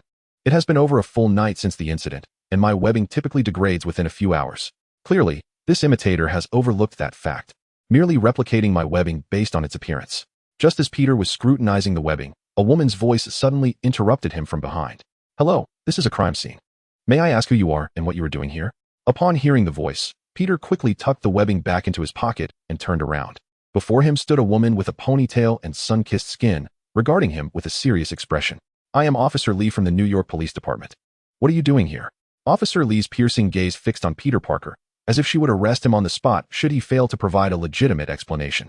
Sensing the tension in the air, Peter hastily pointed to the camera and badge on his chest, explaining, my apologies. I am Peter Parker, a photographer for the Daily Bugle." "Peter Parker? I remember now. You're the paparazzo who exclusively takes photographs of Spider-Man, aren't you? Every picture of Spider-Man bears your name." Officer Lee, after listening to Peter Parker's self-introduction, clearly had a realization. It could also be said that Peter, upon hearing Officer Lee's description of him, awkwardly touched his face. "It seems you arrived late today. Didn't he inform you of his actions last night?" Officer Lee remarked with a hint of amusement as he looked at Peter. "To be honest, I doubt that the figure from last night was Spider-Man," Peter explained. "In fact, I just found this." As he produced a substantial length of web from his pocket, he continued, "As far as I know, Spider-Man's webs typically disintegrate within 1 or 2 hours. Yet this has remained here for over a night without any signs of degradation." Observing Peter's display of the web, Officer Lee's demeanor turned serious. "Hey kid, do you realize what you've done? I could very well arrest you for tampering with evidence." With that, Officer Lee retrieved an evidence bag from his pocket, donned gloves, and carefully placed the web inside. "This is your only warning. Don't repeat such actions. Not all officers will overlook your transgressions simply because you are a student." He admonished Peter sternly after securing the web. Peter could only nod in acknowledgement, indicating that he understood. Subsequently, he proceeded to take various photographs, perfectly fulfilling James's request. By the afternoon, after completing the shoot and handing over the film to James, Peter returned home. Once in his room, he locked the door and began to examine the remaining web. Who could be orchestrating these events? Could it be the goblin with whom I previously clashed? No, that is not his style. After proposing this hypothesis, Peter quickly dismissed it. However, the thought of the goblin indeed sparked a thread of continuity in his contemplation. He recalled that during their last encounter at Empire University, the goblin had mentioned webs. Damn, this annoying web again. Who could it be this time? The scene of the goblin cursing under his breath gradually crystallized in Peter's mind, and suddenly, he felt he had grasped a crucial insight. The goblin had fought against an enemy with webs even before their confrontation at Empire University, which is why he reacted the way he did when I used my web to disarm him. Peter felt his thoughts becoming clearer. It was evident that the last time he encountered the goblin was indeed their first meeting. Prior to that, he could not have interacted with Peter's web. The goblin's confusion about the identity of the web-slinger suggested that the individual from the previous encounter was certainly not Spider-Man, yet possessed the ability to shoot webs. Peter sensed that he had uncovered the crux of the matter. Now, his task was to locate the goblin and demand clarification regarding this mysterious individual. Resolute in his decision, Peter swiftly donned his Spider-Man suit and leaped out the window, invigorated by a newfound sense of purpose. Although there has been no news of the malevolent spirit in recent days, he has a foreboding that today he may encounter the clown. He hopes this premonition will come to fruition, for it would allow him to deliver the clown to justice and unveil the identity of the one who has wronged him. Beneath the cloak of night, in a dimly lit alley, Chen Lin'an finds himself dealing with two wretches. With a thud, he discards two lifeless bodies to the side. Their heads remain intact, mercifully untouched. The reason their heads were spared is that Chen Lin'an wished to avoid the nauseating sight of their repugnant brains. He had just passed through the alley when he discovered these vile individuals brandishing firearms, coercing a woman. By the time he arrived, the woman's clothing had been torn to tatters, her tears flowing like rain. Had he arrived any later, she would likely have faced a fate worse than humiliation. Faced with such a dire situation, Chen Lin'an did not hesitate. He urged the woman to swiftly hail a taxi home, and after ensuring her safety, he took decisive action. Through his assertive methods, the two thugs divulged their sordid history, revealing how they had sullied numerous women and engaged in theft and robbery. The most egregious of their acts involved a woman who, driven to despair by their cruelty, chose to end her own life. Upon hearing this, Chen Lin'an resolved not to spare their wretched lives any longer. Without a moment's hesitation, he snapped their necks. Such filth, living only to waste resources and inflict suffering upon others, had evaded the grasp of the law. Thus, Chen Lin'an took it upon himself to rid the world of their presence. Humanity can indeed be grotesque and terrifying, How could they treat their fellow beings with such disdain? Venom, too, reflected on the lifeless forms sprawled on the ground. Chen Lin'an sighed silently, and after a moment of contemplation, he spoke, expressing regret for allowing them to die so easily. In comparison to the suffering they had inflicted, ending their lives swiftly seemed rather merciful. Suddenly, a warning from Venom echoed in Chen Lin'an's mind, prompting him to retreat instinctively. As he stepped back, a mass of webbing descended, exploding upon contact with the ground, transforming into a vast spider's web. Had Chen Lin'an not evaded it, he would have found himself ensnared within its grasp. Chapter 54. The outmatched Spider-Man. After Chen Lin'an evaded the web, a figure clad in red and blue leaped from the rooftop and landed before him. Peter Parker was filled with rage, for he had just witnessed Chen Lin'an snap the necks of two men. Prior to arriving at this location, he had encountered the malevolent spirit. Although that fiend had managed to escape, he had learned that another wielder of webs was none other than Venom, the very person standing before him. In Peter's eyes, Chen Lin'an was already no saint, and witnessing the act of murder only solidified his judgment. He believed that Chen Lin'an was a newly emerged and distinctive criminal, not only smearing his own reputation, but also committing acts of violence under the cover of night. That wretched scoundrel! I shall ensure you pay dearly for this, spending the remainder of your life behind bars. Infuriated, Peter ceased his usual banter and issued a stern warning to Chen Lin'an. Huh, are you all right? What nonsense are you spouting?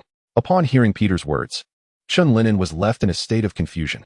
However, recalling his recent actions, he quickly realized that the other party might have misunderstood him. Just as he was about to offer an explanation, Peter charged forward without hesitation. At that moment, Venom also grew irate, vociferously chastising in Chen Lin'an's mind. Has this foolishly reserved man left his brain at home? Damn it! If he wishes to engage, let us teach him a lesson.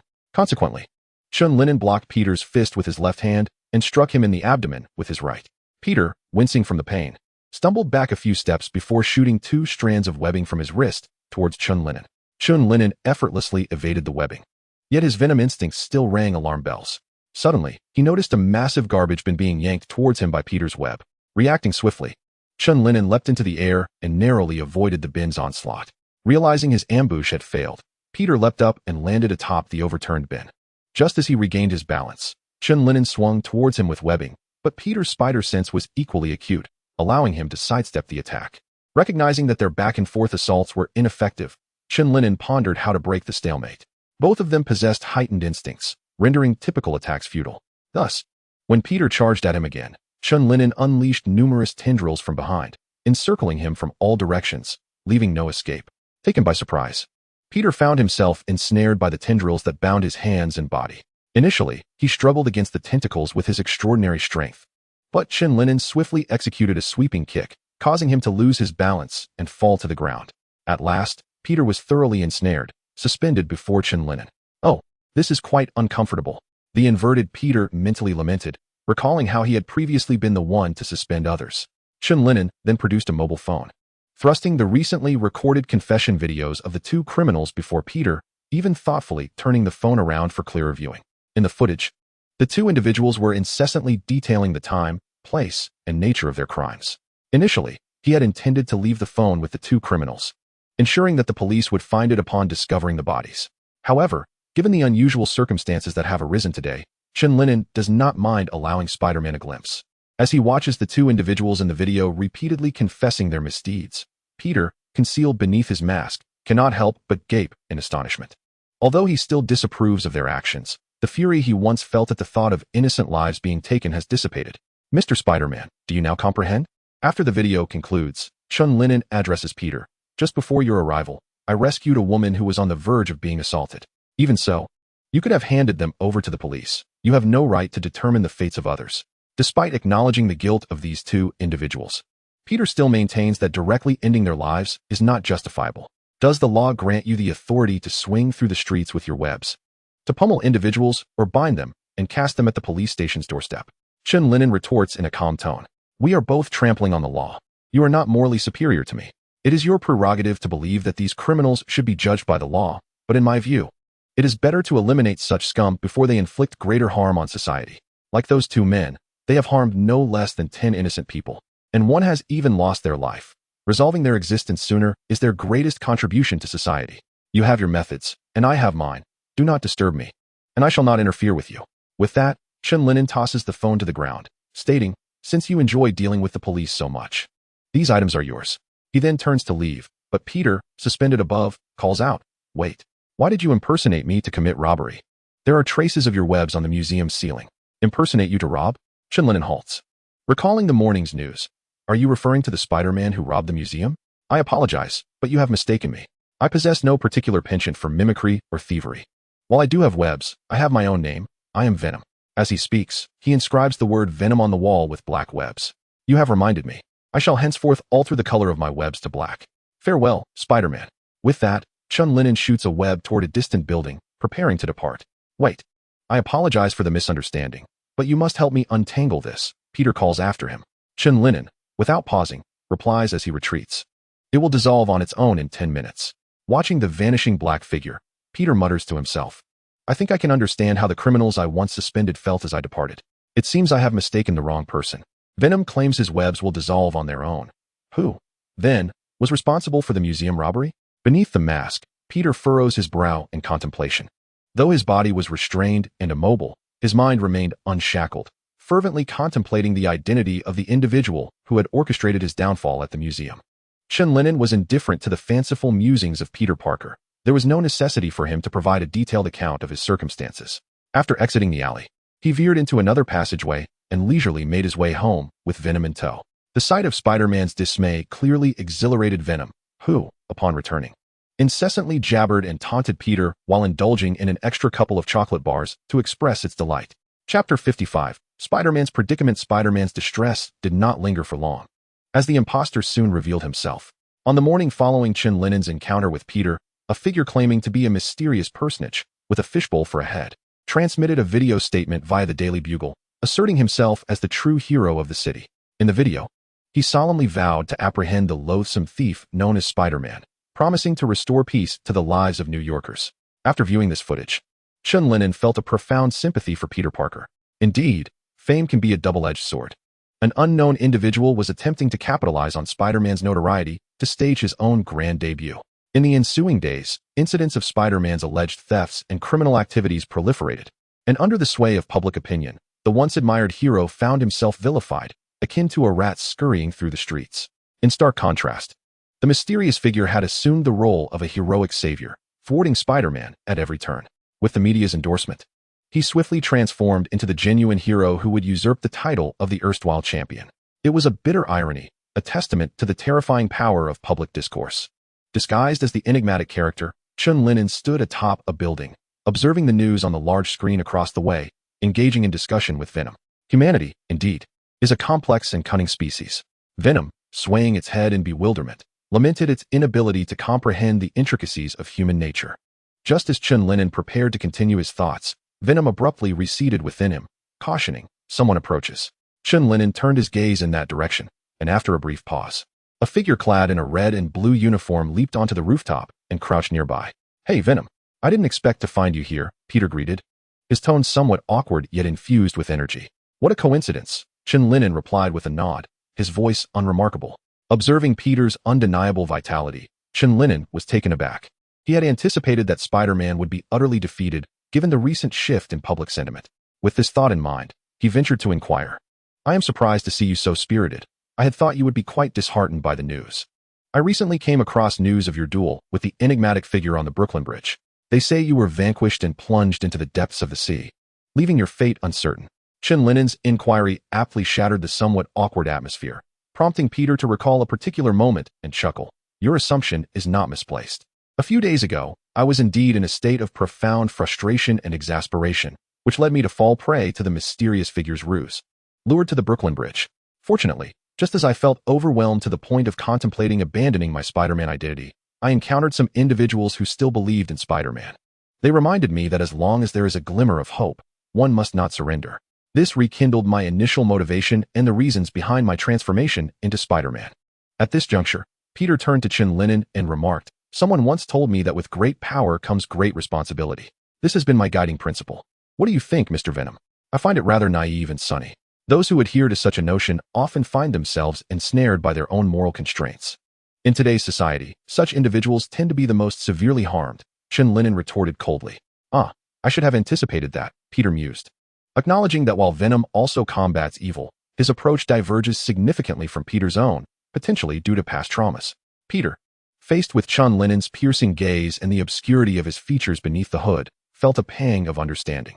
While I do not subscribe to that belief, I still hold great respect for those who steadfastly adhere to it. Chen Lin'an, observing Peter's masked visage, shifted the conversation. The one who imparted that wisdom to you must be quite admirable, though their experiences likely evoke sorrow. Chen Lin'an's words struck like a sharp blade, penetrating Spider-Man's defenses and reaching the core of Peter Parker concealed beneath the battle attire. After a prolonged silence, Peter stabilized his tumultuous emotions and turned to Chen Lin'an, meeting the gaze from beneath his hood. I require your assistance, Mr. Venom. I assure you, it is no easy feat to find me, as I do not often make appearances, Chen Lin'an replied, nodding without hesitation, conveniently fabricating a reasonable excuse. Understanding Peter's plight, Chen Lin'an felt a deep empathy and was willing to extend help within his capabilities. After all, the sensation of being isolated from the world is profoundly distressing. Upon hearing Chen Lin'an's swift agreement, Peter joyfully clenched his fist and then ruffled his hair, saying, "Thank you in advance for your assistance. Today's events have been fortuitous, first encountering those who support me, and now meeting you here." Thus, it dawned on Chen Lin'an. I was hoping you could assist me, but it appears you are indeed difficult to locate. I actually came here today to clear my mind and converse with an old friend, and unexpectedly, I am fortunate to have crossed paths with you. So that is the case, Peter acknowledged. Chen Lin'an spoke flatly, revealing that it was merely a coincidence.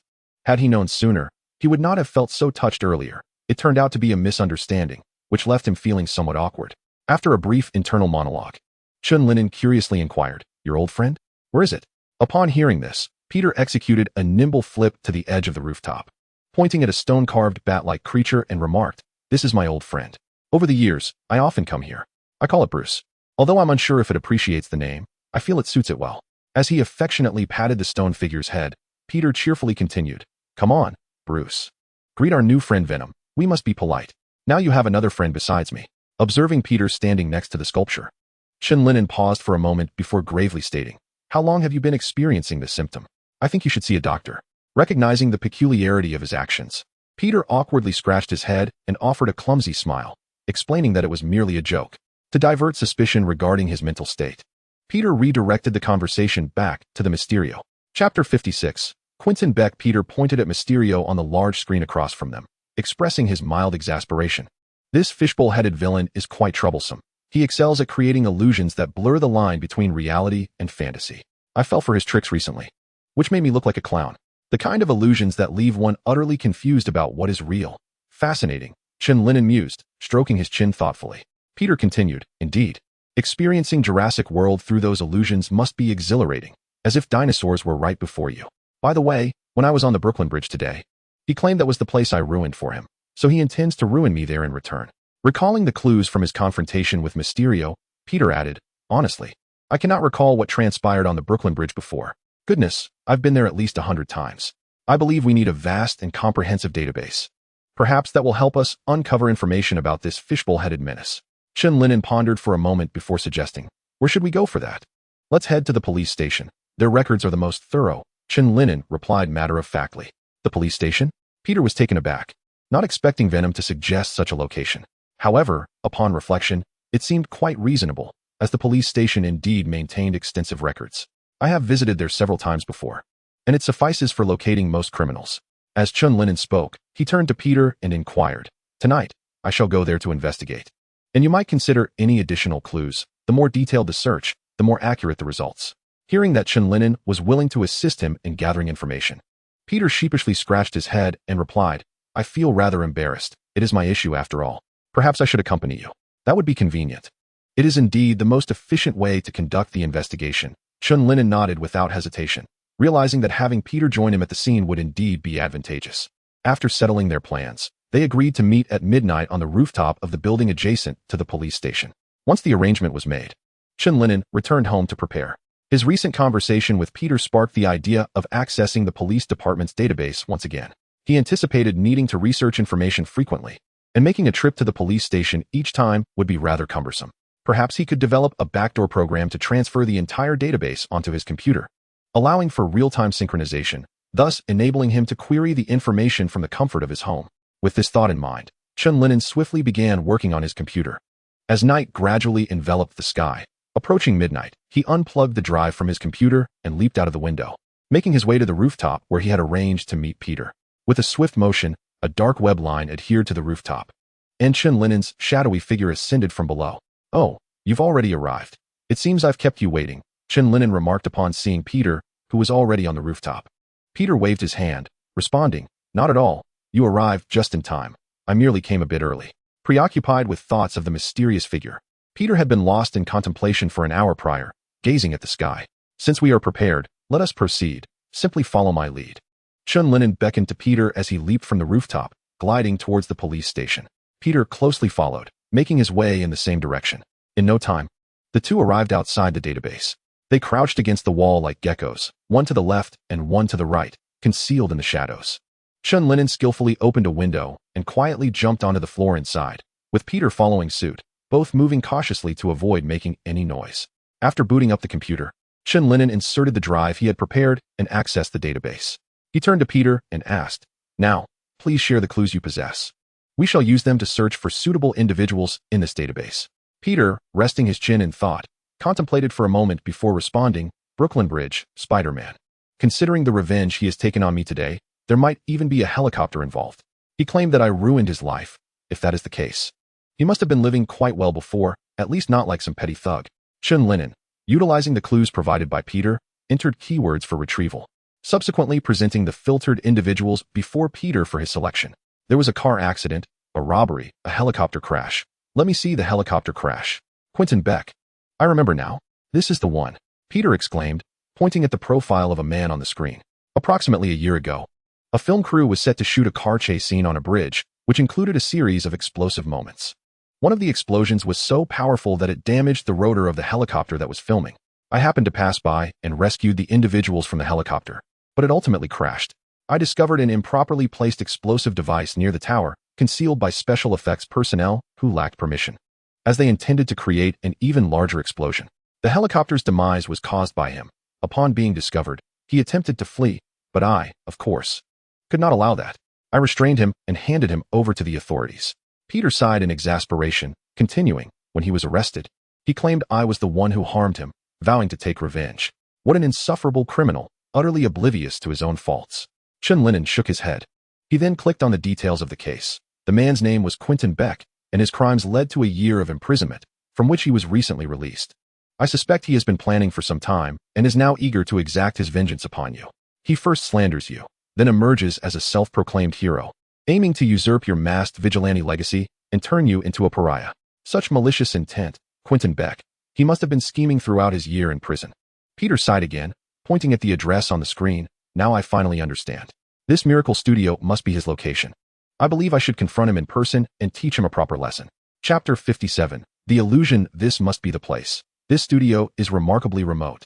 Clearly harboring ill intentions, Peter remarked as they approached the abandoned factory. After locating the address, the two hurried over. "I hope he isn't asleep, otherwise I'll have to drag him out from under the covers," Peter quipped. Then he and Chen Lin'an arrived at the entrance of Miracle Studio.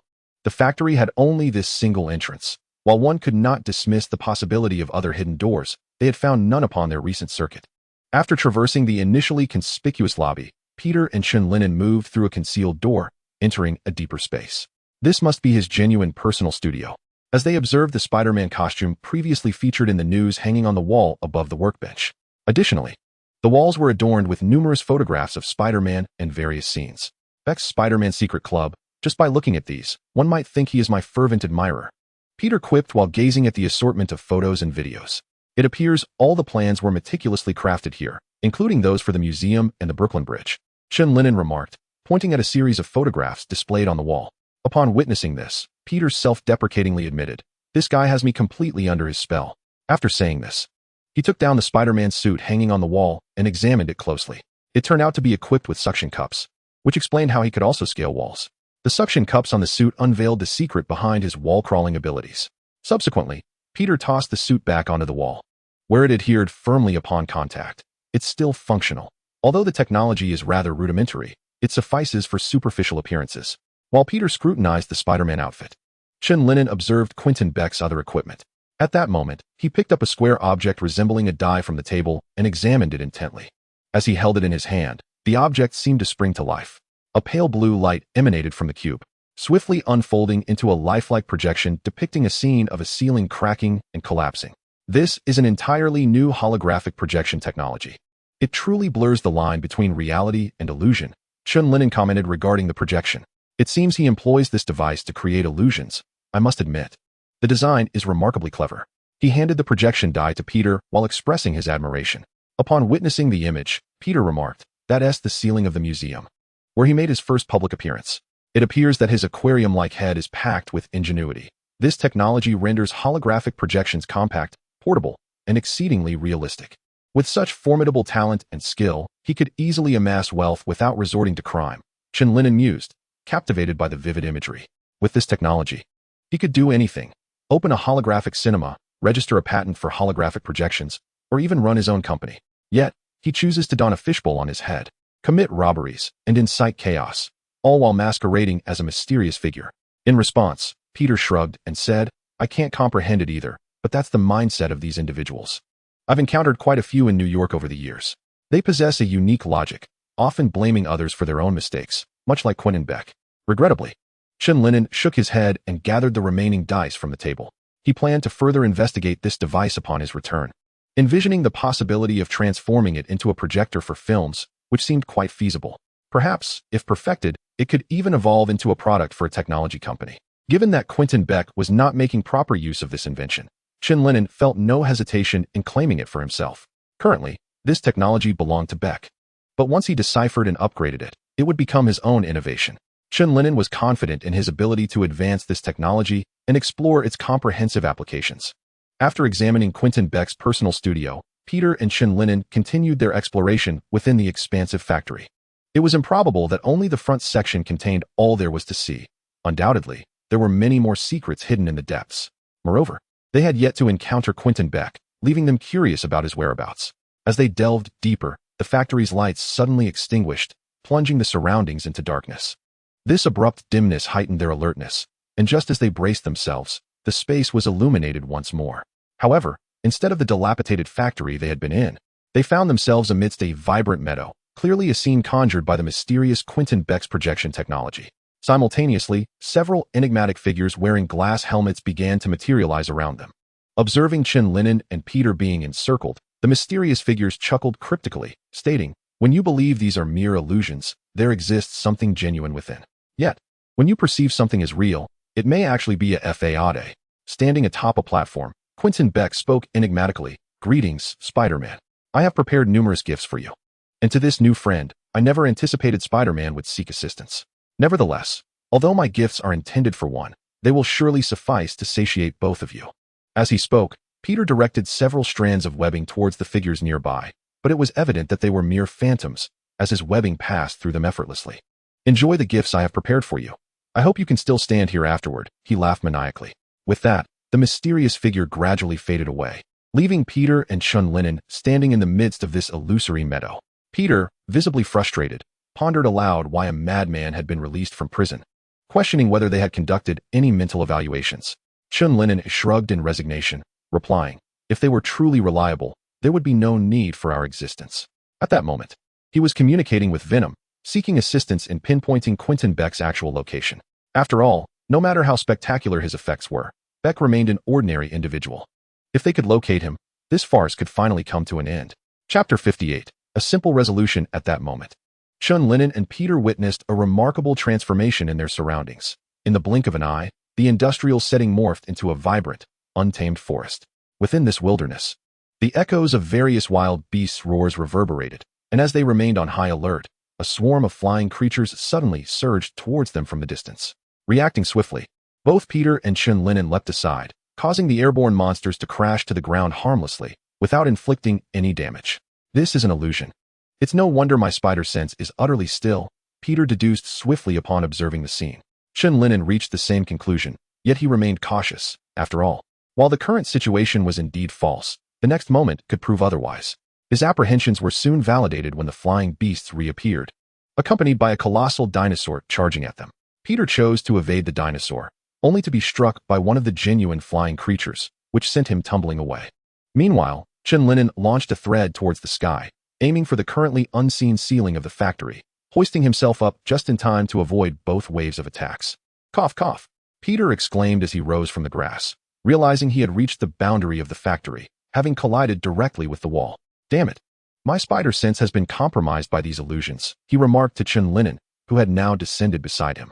Before they could continue their conversation, the entire forest began to tremble, with countless beasts roaring ever closer. They beheld a multitude of dinosaurs, lions, and tigers charging towards them on the ground, while the sky darkened with a swarm of flying creatures, even including airplanes and missiles. I bet he never studied history, otherwise. How could he possibly amalgamate so many anachronistic entities? Peter quipped, his sharp wit undeterred by the impending danger. Chen Lin'an chuckled softly in agreement. Perhaps that is indeed the case. I've decided to close my eyes to discern the reality of these beings. My eyes may receive misleading information, but my instincts will not fail me. Chen Lin'an shared his thoughts with Peter after their banter. Peter nodded in acknowledgement. Your reasoning is sound. It must be that my eyes have seen too much, leading my instincts astray. Although their spider sense and toxin warning could accurately detect imminent threats, the barrage of illusions could not help but influence their minds, sending erroneous signals. Thus, the two of them sequentially shut their eyes, bracing for the impending assault of the beastly horde. To be honest, this maneuver requires a certain audacity, Peter remarked, loosening his shoulders to ease the tension. They're coming. With Chen Lin'an's hushed alert, the beasts swiftly encircled them. Then, the intermittent sounds of electric currents and the clanging of metal resonated throughout the air. Thanks to their exceptional perception, Chen Lin'an and Peter remained unperturbed, systematically dismantling the robots intermingled within the illusion. In no time, the ground was strewn with shattered metal fragments. Once all sense dangers had dissipated, Chen Lin'an did not halt his advance. Through a few minutes of deft maneuvering, he had pinpointed Quentin Beck's location. Impressive skills you possess. Now let us discern which among these is the genuine me. Quentin Beck commanded with a sweeping gesture, summoning over 100 mysterious figures into the factory. Each brandished weapons aimed menacingly at the duo, creating an atmosphere thick with intimidation. You have but one chance. Before Quentin could complete his sentence, Chen Lin'an had delivered a swift slap that sent his fishbowl-like head flying, then forcefully grasped his neck, rendering him speechless. Apologies, but your illusions have been unraveled. Chen Lin'an rasped monotonously. The multitude of phantoms held no sway over him, for Venom's perception had already locked onto the one true figure. Peter, equally astonished by Chen Lin'an's ability to discern the authentic Quentin Beck amidst the myriad of illusions, had meticulously scrutinized the shadows himself, yet failed to detect any discrepancies or flaws. Had he possessed the same aptitude to locate the real Quentin Beck directly, he would not have endured such relentless manipulation during this time. With a swift flick, a pristine strand of webbing struck Quentin Beck, quickly ensnaring every part of him save for his head. Cough. Venom, I shall hand him over to the authorities. He has not harmed anyone during this time. Peter hastily clarified, fearing Chen Lin'an might snap Quentin's neck at any moment. Chen Lin'an relaxed his grip, allowing Quentin to writhe helplessly on the ground, and replied nonchalantly. I understand. I shan't kill him. I am no devil. Peter remarked, my assistance has concluded. You may now deliver him to the police. As Chen Lin'an strode toward the exit, he waved a hand dismissively at Peter. Thank you for your help. Peter called after him, watching Chen Lin'an gradually fade from view. Having a comrade indeed felt quite pleasant, Peter mused, a faint smile gracing the corners of his mouth beneath his mask. While Venom exhibited ruthless efficiency in dealing with criminals, it was undeniable that he stood firmly on the side of justice. Observing the now restrained, enigmatic figure, writhing like a worm on the ground, Peter cheerfully lifted him, stating, Very well, Mr. Beck, I shall escort you to the police station. With the successful resolution of Quentin Beck, Spider-Man's reputation was restored. It became widely known that he had been framed by the Mysterio.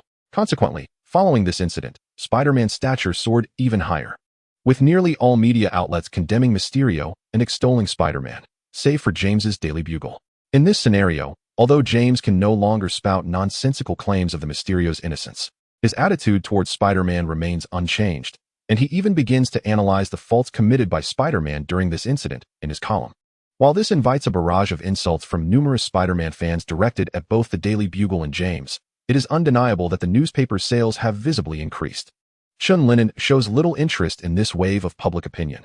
In this era dominated by capital, everything one hears or sees must be scrutinized and discerned before forming a judgment. After dealing with Mysterio, Chen Lin'an's life returns to its mundane rhythm, filled with studying, reading, and occasionally catching glimpses of Spider-Man, Peter Parker, swinging through the streets. Chapter 59. The Urban Legend of the Lizard in a New York City subway station. Two maintenance workers are diligently inspecting the tracks and adjacent facilities for safety. One of them, though not tall, appears to be in his 40s, brimming with experience. The other is evidently a younger man, likely no older than 30, patiently absorbing the elder worker's explanations. Trust me, you will come to love this job. This is the wisdom gleaned from over 20 years of my career. It may be somewhat dim here, but it's warm in winter and cool in summer, like spring all year round. You won't have to squabble with your superiors, free from the burdens of office politics. Most importantly, the salary is quite decent for us skilled workers, the seasoned employee remarks, deftly inspecting the distribution box while speaking to the new recruit, holding a flashlight. Having been on the job for a few days, the newcomer has gained some understanding of his duties and nods in agreement as he responds. From what I've seen, it certainly seems far superior to my previous job. He continues, I used to work in television, where I had to put in overtime daily. Not to mention my boss had a terrible temper and I was constantly berated. It was utterly unbearable. Surprised by the young man's revelation, the seasoned worker exclaims, the television industry. You must know how to repair televisions. My set often displays ghosting. Scratching his head, the young man apologetically replies, I'm afraid I'm not very knowledgeable in that area. I was a supervisor at the station, but I wasn't responsible for that kind of work. What a pity, the elder responds. But this job is evidently far better than being a supervisor at a television station. Indeed, indeed. No one points fingers at me anymore or barks orders in my face. The young man replies with a satisfied smile and a nod. However, just as his words fade, the elder worker's expression shifts to one of terror as he points behind the young man, stammering, What is that? The young man quickly turns to see. Lurking in the shadows not far behind them, a pair of crimson eyes fixated on them. A sound akin to a beast's labored breathing escalates in their ears. And those red eyes draw nearer with each heavy footfall. Ah, there's a monster. Run. The seasoned employee, gripped by terror, shouted loudly and immediately seized the bewildered young man, urging him to flee.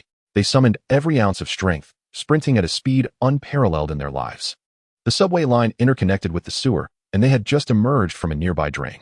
Soon, they reached the very spot from which they had descended, and the ladder was not extensive. They swiftly crawled out of the drain, rolling and scrambling towards the vehicle parked beside them.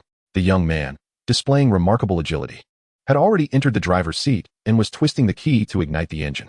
Just as the seasoned employee managed to open the passenger door, a massive hand, adorned with green scales, thrust open the cover of an adjacent manhole. This monstrous hand seized his ankle, yanking him downward. Desperately, the seasoned employee clung to the car door while shouting in horror, Help me! It's gripping my leg. The young man in the driver's seat hastily grasped one of the employee's hands, straining to pull him upward. Yet, the creature's strength far surpassed that of two ordinary individuals. Within moments, the employee was dragged straight into the sewer.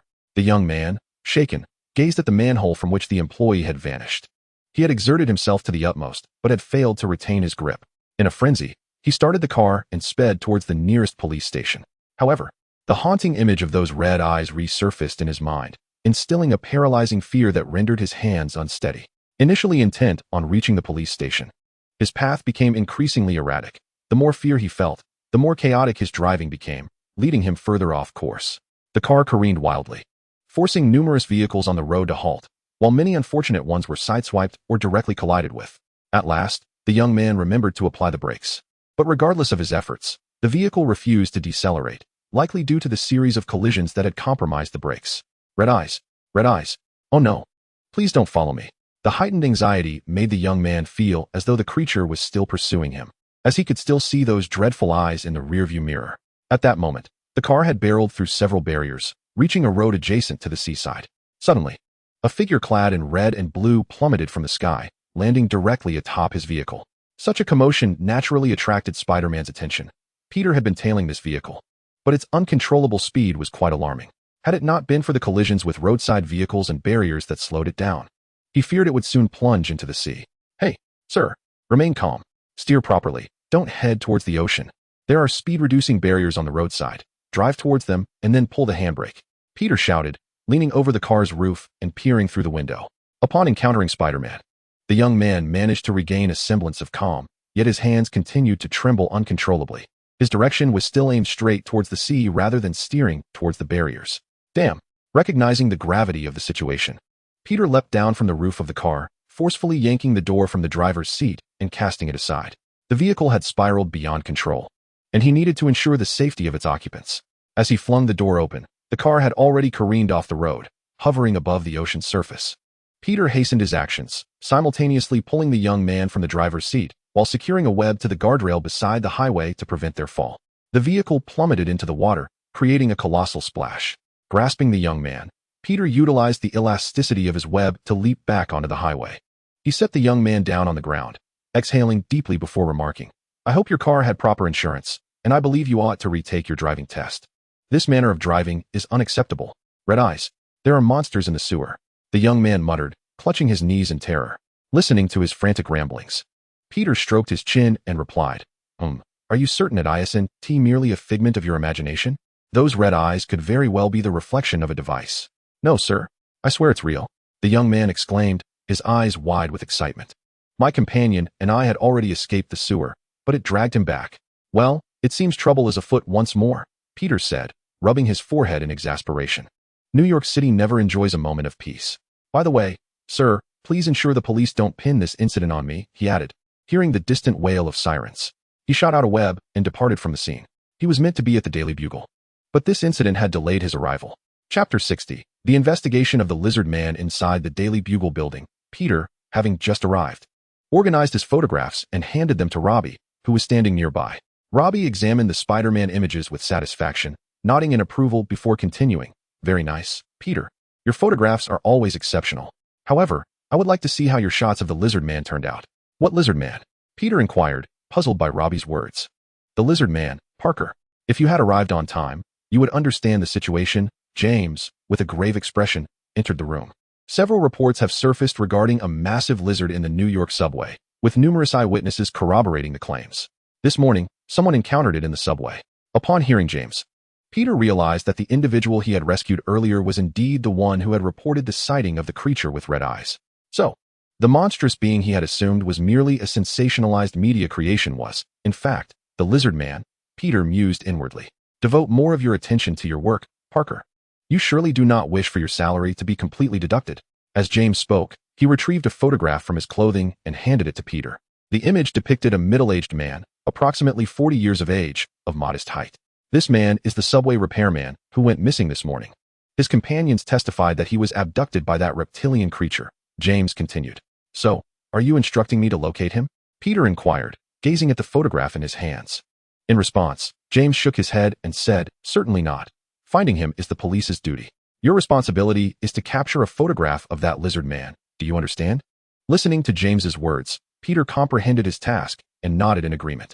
James patted his shoulder and produced a paper inscribed with names and telephone numbers, stating, "These are scientists I found linked to the study of reptiles. In addition to photographing the lizard man, you are also to conduct interviews with them to serve as explanatory and educational material for the news." "Sir, is it not a bit excessive for me to undertake all these tasks alone?" Upon hearing the formal arrangement, Peter furrowed his brow in concern. As he was already quite busy, James chuckled and gave him a reassuring pat on the shoulder, saying, "I have prepared a reward of $1,000 for this assignment. If you perform well, it shall belong to you." "Do you prefer the photographs in color or black and white, sir?" Peter inquired, ceasing his complaints in light of James's words.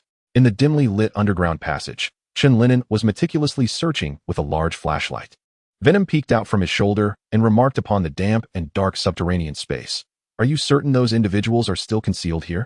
To Venom's query, Chen Lin'an replied candidly, "Of course, I'm not certain. How could I know where that fellow would hide people? However, all rumors regarding the lizard man are associated with the underground passages, which is why I am here seeking clues." Chen Lin'an had also ventured in search of the lizard man. Initially, he believed this to be merely a tedious urban legend. Yet, the increasing number of recent disappearances suggested that the tale of the lizard man was far from trivial. Thus, Chen Lin'an sought to uncover the truth behind these events. Is this lizard man a serial killer, or is he involved in human trafficking? The answer to this pressing question may lie within the depths of New York's vast and shadowy underbelly. To this day, we remain uncertain whether the so-called lizard man is indeed a monster or merely an individual clad in a peculiar disguise to instill fear. As Chen Lin'an continued his search, he conversed with Venom, hoping that he might be a normal person, despite harboring an unsettling premonition. With a sigh, Chen Lin'an remarked how New York City can never seem to achieve tranquility, as it is perpetually plagued by bizarre individuals and occurrences. "I rather wish it were a genuine giant lizard. I have yet to encounter such a peculiar creature," Venom remarked with enthusiasm. Chen Lin'an, upon hearing this, retorted rather peevishly, "I believe you are more intrigued by its brain. If it truly were a giant lizard, would you dare to take a bite? What's there to hesitate about?" Venom scoffed, lifting his head with pride. If it were indeed a giant lizard, it would certainly not be an ordinary beast like any other lizard, at the very least. It possesses intelligence. It only emerges every few days to capture a person. How could that possibly be a mere wild animal? Listening to Venom's words, Chen Lin'an's unease intensified. Enough, I feel increasingly uneasy. If your ominous predictions come true, I shall punish you by forbidding you chocolate for 2 days. At this, Venom grew agitated. Hey, what's the matter? Why are you being unreasonable? What does this have to do with me? I am merely engaging in rational analysis. Indeed, I am being unreasonable. Chen Lin'an replied candidly. I understand you are analyzing rationally, but I cannot be the only one to suffer. Seeing you anxious alleviates my own discomfort. Venom remarked. Heh, I was just joking with you. Observing Venom's sulky demeanor, Chen Lin'an waved his hand and chuckled. You had better be joking, Venom replied languidly, his eyes filled with skepticism. Noticing this, Chen Lin'an quipped. You truly lack a sense of humor. I already said I was joking. Come now, cheer up, smile a little. Upon hearing this, Venom complied, revealing his sharp, numerous teeth. In the dimly lit underground space, Venom appeared as terrifying as one could imagine. Never mind, perhaps it's best not to smile. My apologies. Luckily, there's no one down here, or they might be frightened to death. Die for me, Venom exclaimed. Cough, don't strangle me. It's quite chilly. Chen Lin'an protested as he feigned an attempt to choke himself with venom. Apologize to me. Venom persisted stubbornly. Seeing this, Chen Lin'an could only pull out a piece of chocolate and offer it to him. I am sorry. Here is chocolate. Let us not quarrel. We still have serious matters to attend to. Humph. Venom huffed, accepting the chocolate and voraciously chewing it, as if it were the only way to relieve his irritation. Chapter 61. Confrontation. Chen Lin'an and Venom continued to traverse the passageway. After an indeterminate amount of time, they perceived a glimmer of light ahead. How could there be light here? This is a sewer, Chen Lin'an thought warily. It seems we may finally have made some progress. As he silently communicated with Venom, he stealthily approached the source of the illumination. Before long, he arrived at the brightly lit area, which turned out to be a natural cavern. Approximately 100 square meters in size, filled to the brim with instruments and equipment. The ceiling of the cave was adorned with several light bulbs, serving as the sole source of illumination within the entire subterranean passage. This space bore the semblance of a laboratory, leading Chen Lin'an to uneasily ponder whether the missing individuals had been subjected to experimentation. Yet, if that were the case, why were there no traces of them present? The more he scrutinized the apparatus within, the deeper his perplexity grew. It was evident that this was a venue for experimentation, implying that the so-called lizard man was indeed a mad scientist. However, this raised further questions about the nature of the colossal creature that others had witnessed. Amidst his confusion, a sudden wave of foreboding washed over him, and the symphony of alarms from Venom blared frantically. Chen Lin'an swiftly evaded to the side, just as a massive stone plummeted to the spot he had occupied moments before, shattering the table before him into smithereens.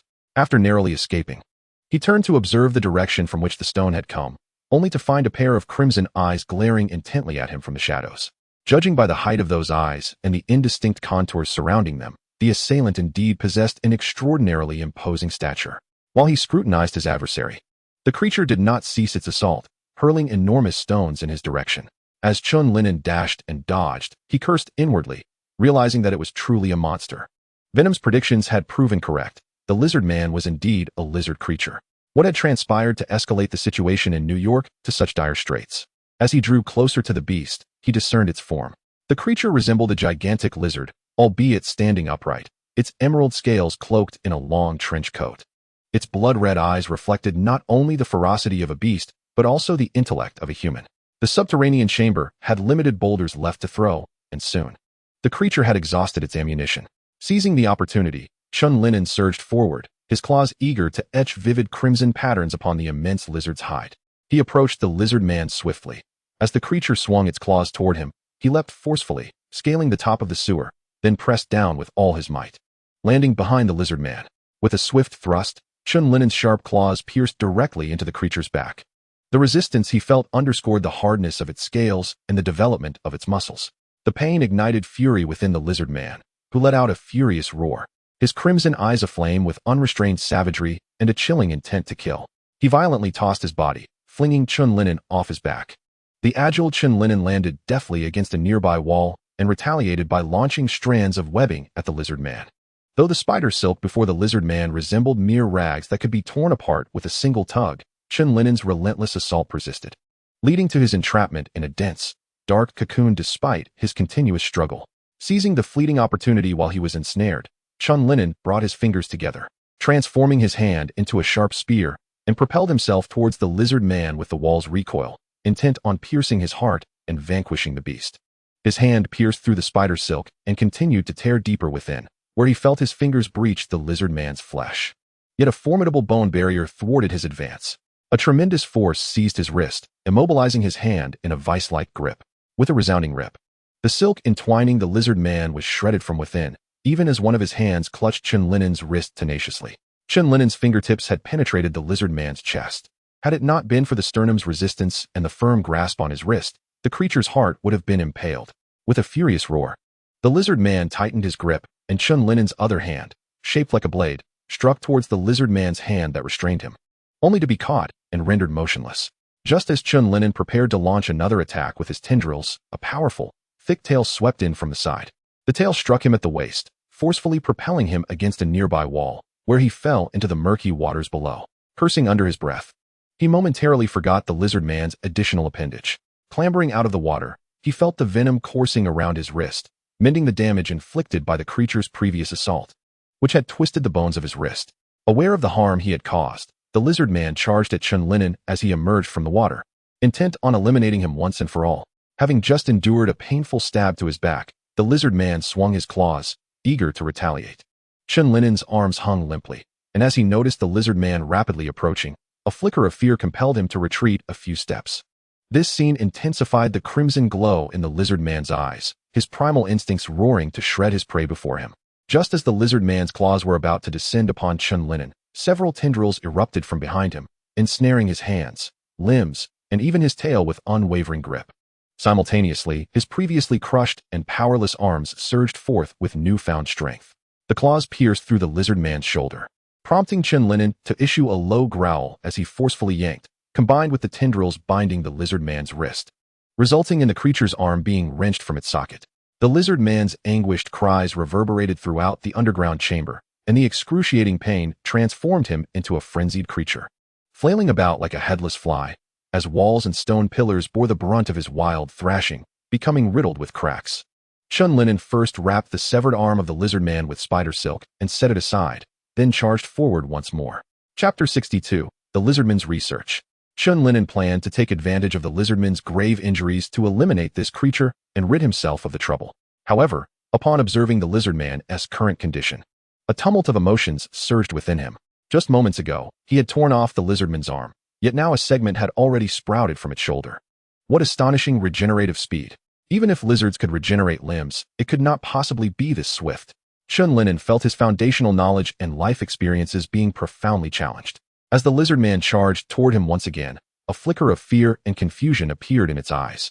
Its left arm remained in its current state, ceasing further growth, while the right arm began to accelerate in its regeneration, swiftly taking on the shape of an arm. Though the right limb appeared quite slender, it was already capable of basic grasping functions. Witnessing the lizard man's suddenly quickening regeneration of its right arm, Chen Lin'an sensed an ominous turn of events.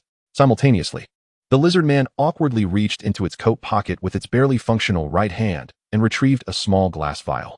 Inside the vial swirled a vibrant green liquid, which looked particularly exquisite and translucent in the dim underground space.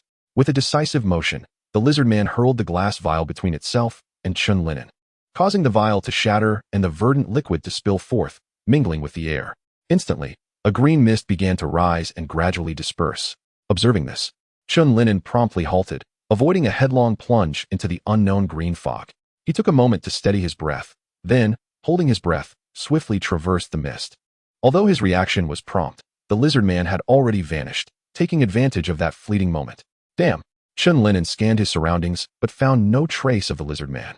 It seemed the creature had thoroughly familiarized itself with the entire underground space, fleeing swiftly and stealthily, eluding even the detection of his venom. This lizard man was truly intriguing. Was it an animal or a human? He sensed a potent wildness within it, intricately intertwined with human intelligence. Having encountered the lizard man up close, his curiosity about the creature deepened. At this moment, the green mist was slowly dissipating into the air, indicating that its duration was not particularly long. As Chen Lin'an retrieved the severed limb of the lizard man, he replied to the venom, "I share your curiosity.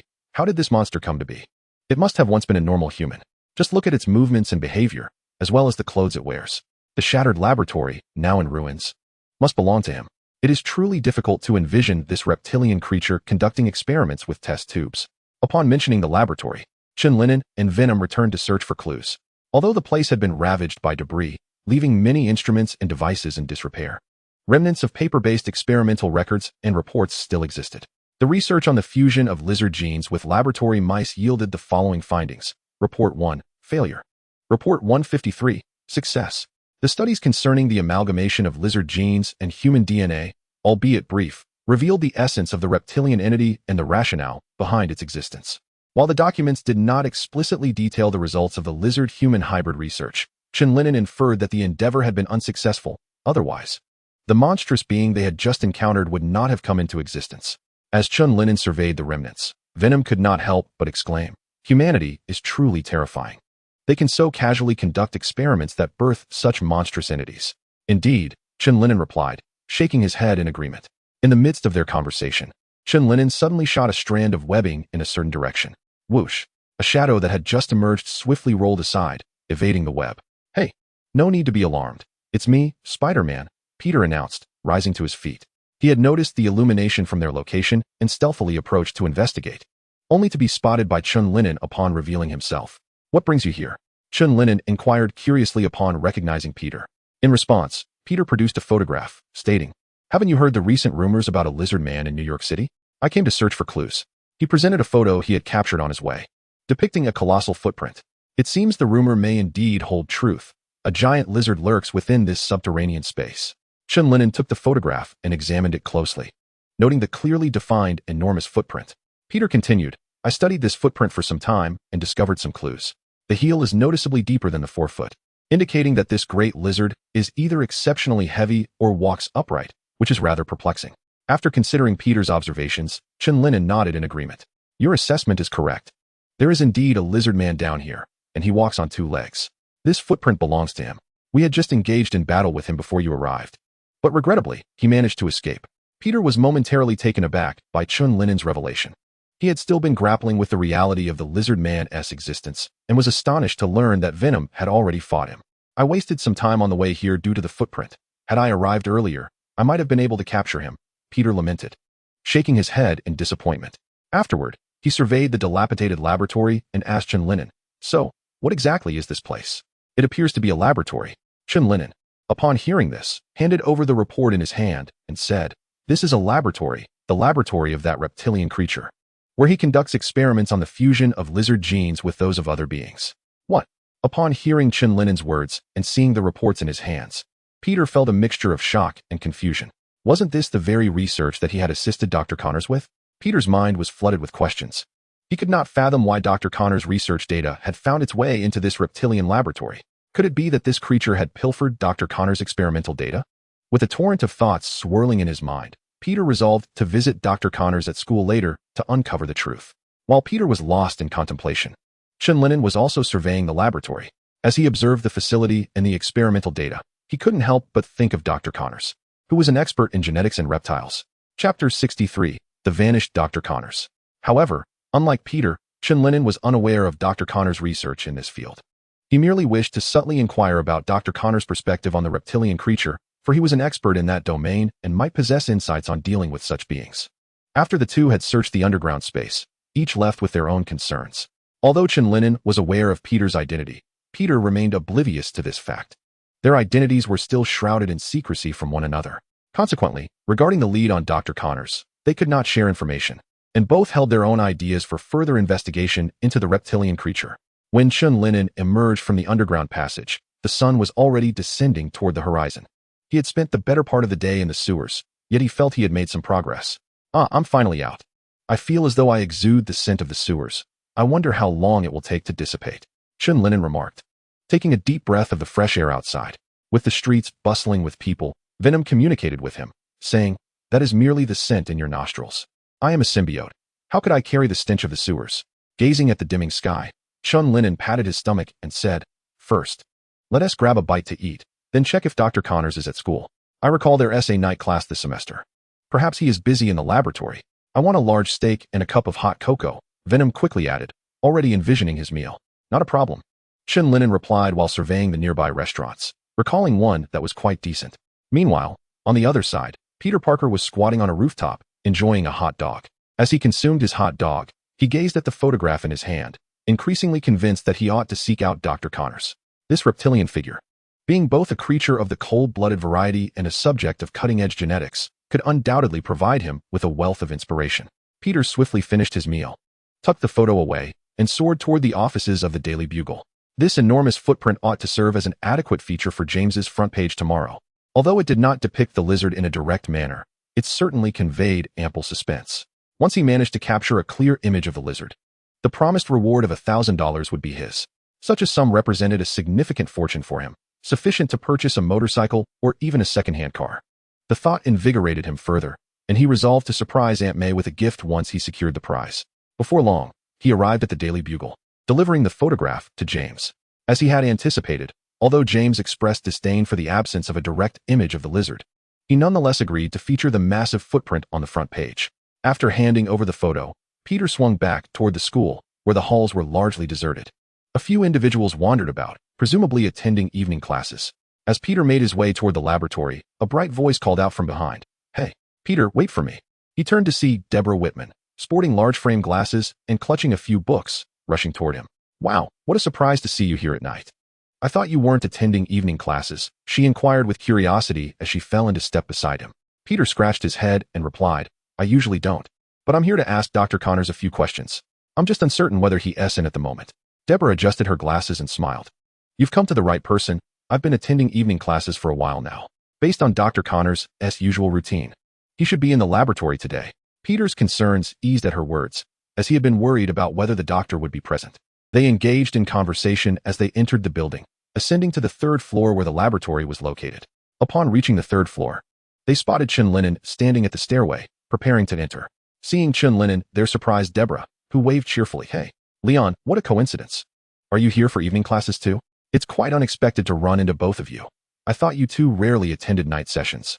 Chen Lin'an was likewise taken aback by their presence, but upon reflection, realized that Peter likely shared the same motive for visiting. It seemed that Peter had also come to consult with Dr. Connors about certain matters. It was indeed quite unexpected. "I never anticipated encountering both of you here. Are you also attending the night study session?" Chen Lin'an chuckled. Upon hearing Chen Lin'an's inquiry, Deborah Whitman nodded, while Peter Parker shook his head and replied, "I am here to seek the doctor. I have some matters I wish to discuss with him." Chen Lin'an, suddenly enlightened, nodded in understanding and said, "Oh, I see. Then let us proceed together. Dr. Connors' office is at the far left of the corridor." With that, the three of them made their way toward Dr. Connors' office. As they approached the office, an unsettling premonition began to grow stronger, causing both Peter and Chen Lin'an to furrow their brows. Deborah Whitman, however, remained oblivious to the ominous aura. Upon reaching the office door, she knocked lightly and, after a brief moment of silence with no response, expertly turned the handle and pushed the door open. Given that her unease was merely a vague intuition and there was no direct warning from Venom, Chen Lin'an refrained from stopping Deborah Whitman, yet remained vigilant throughout. As the door swung open, the dimly lit office revealed itself to be utterly vacant. Strange. Dr. Connors typically conducts experiments here at this hour. Why is he absent today? Deborah Whitman expressed her confusion as she surveyed the empty laboratory. Just as she spoke, a sudden noise emanated from the closed lounge within the office. Hearing the commotion, Deborah Whitman inquired while approaching the source, "Is that you in there, Dr. Connors?" The audacity of this human is remarkable. Is she not afraid of something suddenly leaping out at her? Venom remarked in his consciousness. She remains unaware of the lurking danger. And with Peter and me present, she likely does not anticipate any threat. Chen Lin'an responded to Venom while cautiously following Deborah. He stole a glance at Peter Parker and noticed he too bore a frown, attentively scanning their surroundings. It seemed he shared the same unsettling feeling. Yet his spider sense remained dormant. As they reached the door to the lounge, preparing to pull it open, a blaring alarm echoed in both Peter's and Chen Lin'an's minds. Chapter 64, Abduction. "Watch out." Peter, standing closer to Deborah, swiftly pulled her aside while Chen Lin'an dodged in the opposite direction.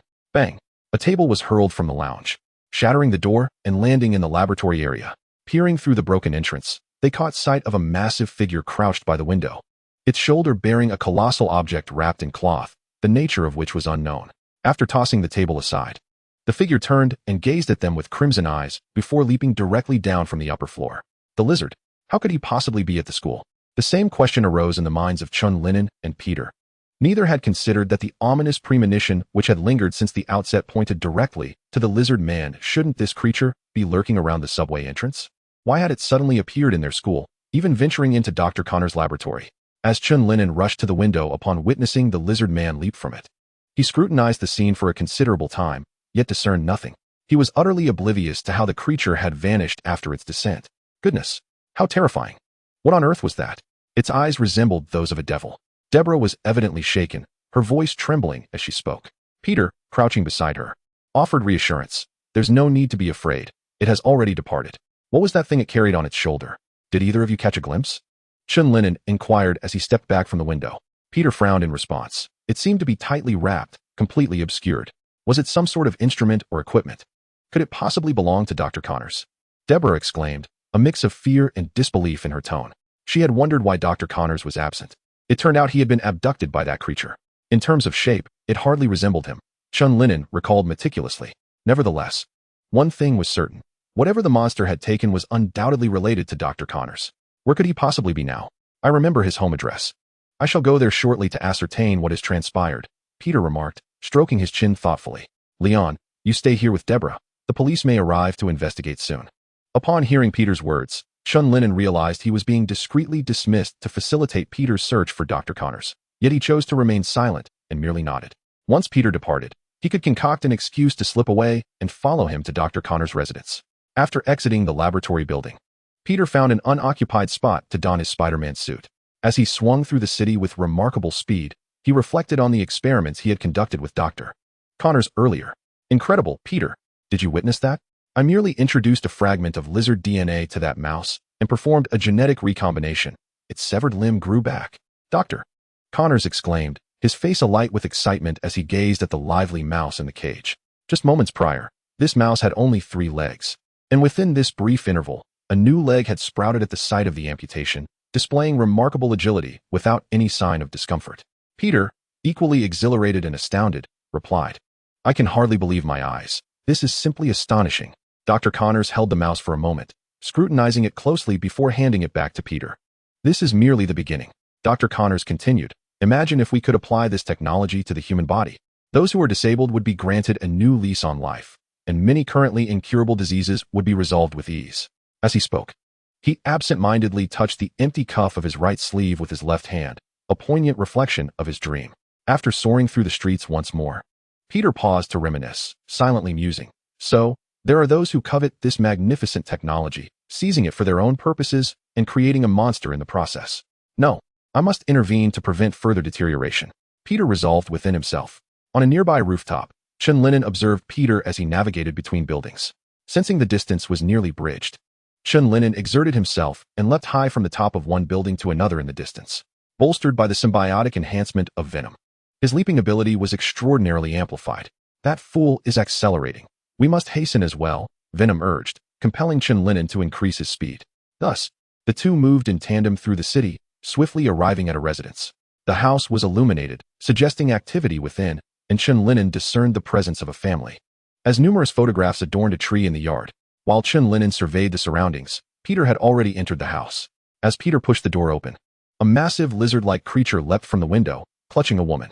A small boy sat on the ground, crying out in desperation, yearning to thwart the creature, yet hesitating to approach. Damn it, Peter muttered under his breath as he shot a web to ensnare the lizard creature. However, the creature was prepared, tossing a pot that intercepted his web midair. Just as Peter began to feel anxious, Chen Lin'an suddenly descended from above, delivering a powerful kick that sent the lizard creature sprawling. The woman he had been carrying was caught by Chen Lin'an and gently placed on the ground. Are you all right, ma'am? The woman, with her flowing brown hair and gentle demeanor, was undoubtedly Dr. Connor's wife. Thankfully, he had intervened in time to prevent tragedy. The creature, Marguerite Lizard, opened its enormous maw, articulating a name with surprising clarity. Having just regained her footing, Mrs. Connors, now revealed as Marguerite, covered her face in anguish upon hearing the creature's call. Please, do not harm him. Kurt means me no harm, she pleaded with Chen Lin'an. Wait, what is this? What did you say that monster's name is? Chen Lin'an inquired. Kurt Connors. Mrs. Connors' desperate plea left Chen Lin'an in shock. This lizard creature was none other than Dr. Connors himself. What on earth had transpired? Had he used himself as a subject for his experiments? At this moment, Peter leaped from the window, cradling the child in his arms. He had just overheard Mrs. Connor's words, and the little boy had also just claimed that the lizard was his father. Upon witnessing the appearance of Venom and Spider-Man, the lizard abandoned his intention to take his wife and swiftly turned to leave. Chapter 65. The sequence of events. Chen Lin'an and Peter both wished to pursue him, yet Mrs. Connors obstructed their path, pleading earnestly, "Please, allow him to go. Do not harm him. He truly did not mean it." Noticing Mrs. Connors' fragile state, bordering on collapse, Chen Lin'an and Peter exchanged glances and halted their pursuit. They could not leave Mrs. Connors and young Connors behind. Although the lizard had escaped, his lair lay within the underground space, a challenge to locate, yet not insurmountable. Peter and Chen Lin'an escorted Mrs. Connors and young Connors back to their home, offering them glasses of water to soothe their frayed nerves. The revelation that Dr. Connors was indeed the lizard was rather unexpected for both of them. What could have led to this transformation? Why had Dr. Connors succumbed to such a fate? Once Mrs. Connors seemed somewhat steadied, Peter ventured to voice his curiosity. Chen Lin'an too regarded Mrs. Connors, awaiting her response, equally intrigued by the matter. With her head bowed, clutching the cup, Mrs. Connors spoke with a tinge of sorrow in her eyes. "It is all due to that wretched device." Kurt referred to it as the new gene recombination system. Not long ago, he became consumed by research in this area. The success of his animal experiments inflated his confidence, and he eagerly sought to apply this technology to human subjects. One day, he resolved to use himself as a test subject, injecting himself with lizard DNA and utilizing the new gene recombination system. Initially, we believed he had succeeded, as his arm began to regenerate, and I had not seen him so joyous in a long time. However, that joy was fleeting. Soon he began to transform into a creature resembling a lizard. At this point, Mrs. Connors covered her face, sobbing quietly. "I dared not speak to anyone or alert the authorities, fearing the police might harm him. Though he has taken on a monstrous form, he has never wished to harm us." Upon hearing Mrs. Connors' account, Chen Lin'an pressed further. "And what of his recent abductions? What prompted that?" "I suspect it is to further his experiments," Mrs. Connors replied. After transforming into the lizard, he mentioned that his research was not yet perfected. He sought to refine this technology. Thus, I believe he abducted those individuals to continue his studies. Chen Lin'an pondered silently, realizing that what he had taken from the laboratory today must have been a component of the new gene recombination system. After listening to Lady Connor's words, Peter turned to Chen Lin'an and said, "I believe we must act swiftly to thwart him and rescue those who have been captured. I certainly do not wish to see more lizard men emerge by tomorrow." Acknowledging the gravity of the situation, Chen Lin'an nodded in agreement. After reiterating their concerns to Lady Connors, they departed, entering the sewer system through a nearby manhole cover. The individual they pursued would undoubtedly flee through the nearest access point as well. As Peter spoke, he scrutinized the marks on the ground.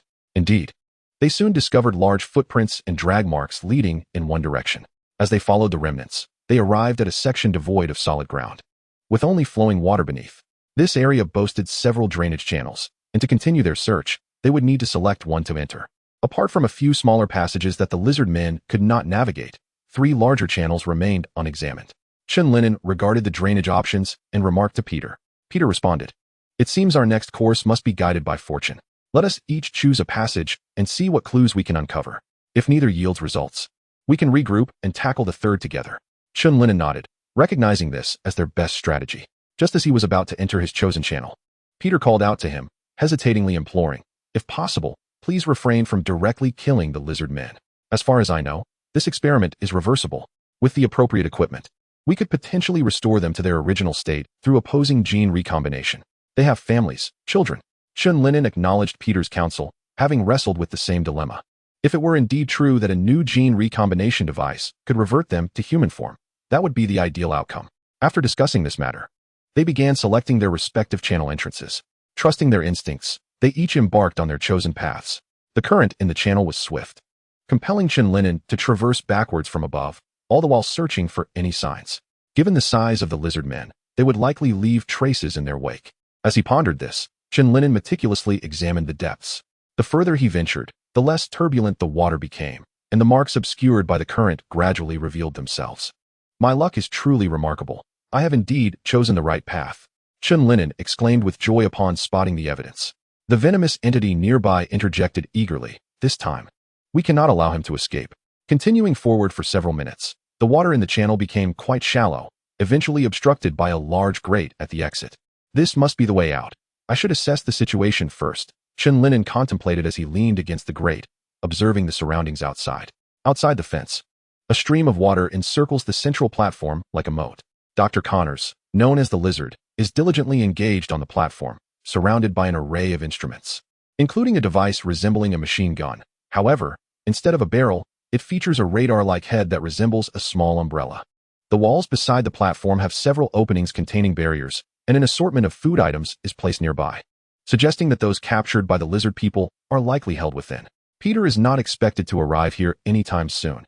After assessing the situation, he will need time to return and reach this location. Chen Lin'an observes the lizard while contemplating his next move. Just then, the lizard seizes the gun-like device and presses a button on the platform, opening a barrier containing hostages. Damn it! He intends to transform those hostages into lizard people as well. There's no time to waste. Chen Lin'an swiftly slices through the connection of the barrier with his sharp fingers and dashes through the opening. Chapter 66. The Lizard and His Minions. With a powerful leap, he springs from the opening towards the lizard's position. The claws on his hands gleam with a metallic sheen. If they strike the lizard decisively, they would surely create a substantial wound. The lizard reacts swiftly upon seeing Chen Lin'an charge towards him. He lashes out with his robust tail while cautiously placing the device at a distance, revealing his fear of damaging it. The thick tail whips through the air with a fierce force directed at Chen Lin'an. Undeterred, Chen Lin'an lands gracefully on the ground, then swings his claws, tearing through the muscular tail, severing it into several pieces. The loss of his tail infuriates the lizard, who releases a series of furious roars in response to the pain. However, it appears that his healing speed has accelerated. The severed tail rapidly regenerates with each breath. Over time, he increasingly resembles a lizard, a transformation that may become irreversible. Observing the lizard's escalating abilities weighs heavily on Chen Lin'an's mind, indicating that the genetic traits of Dr. Connor's human side are being overshadowed.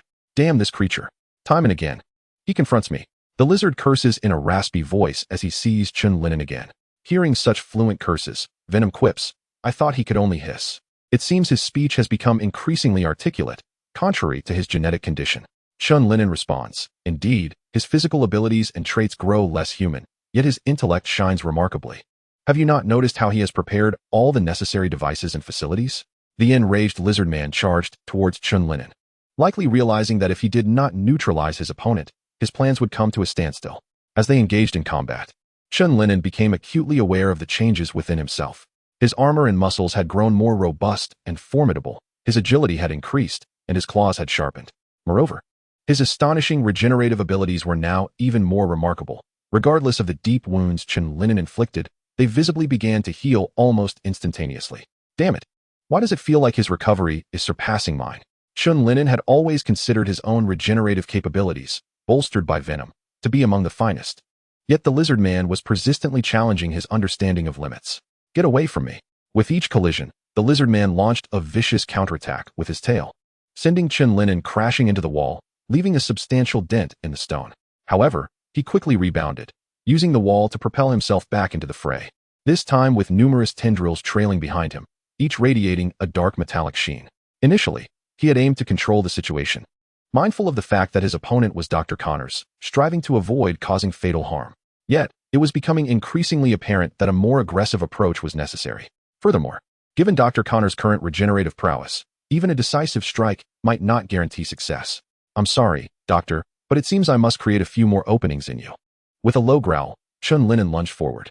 His claws carved deep gashes into the lizard man, hindering his counterattacks, while the tendrils behind him acted like sinister assassins, poised to pierce his limbs. With a swift motion, black streaks flashed as Chen Lin'an seized the opportunity, driving the tendrils through the lizard man's left hand and right leg.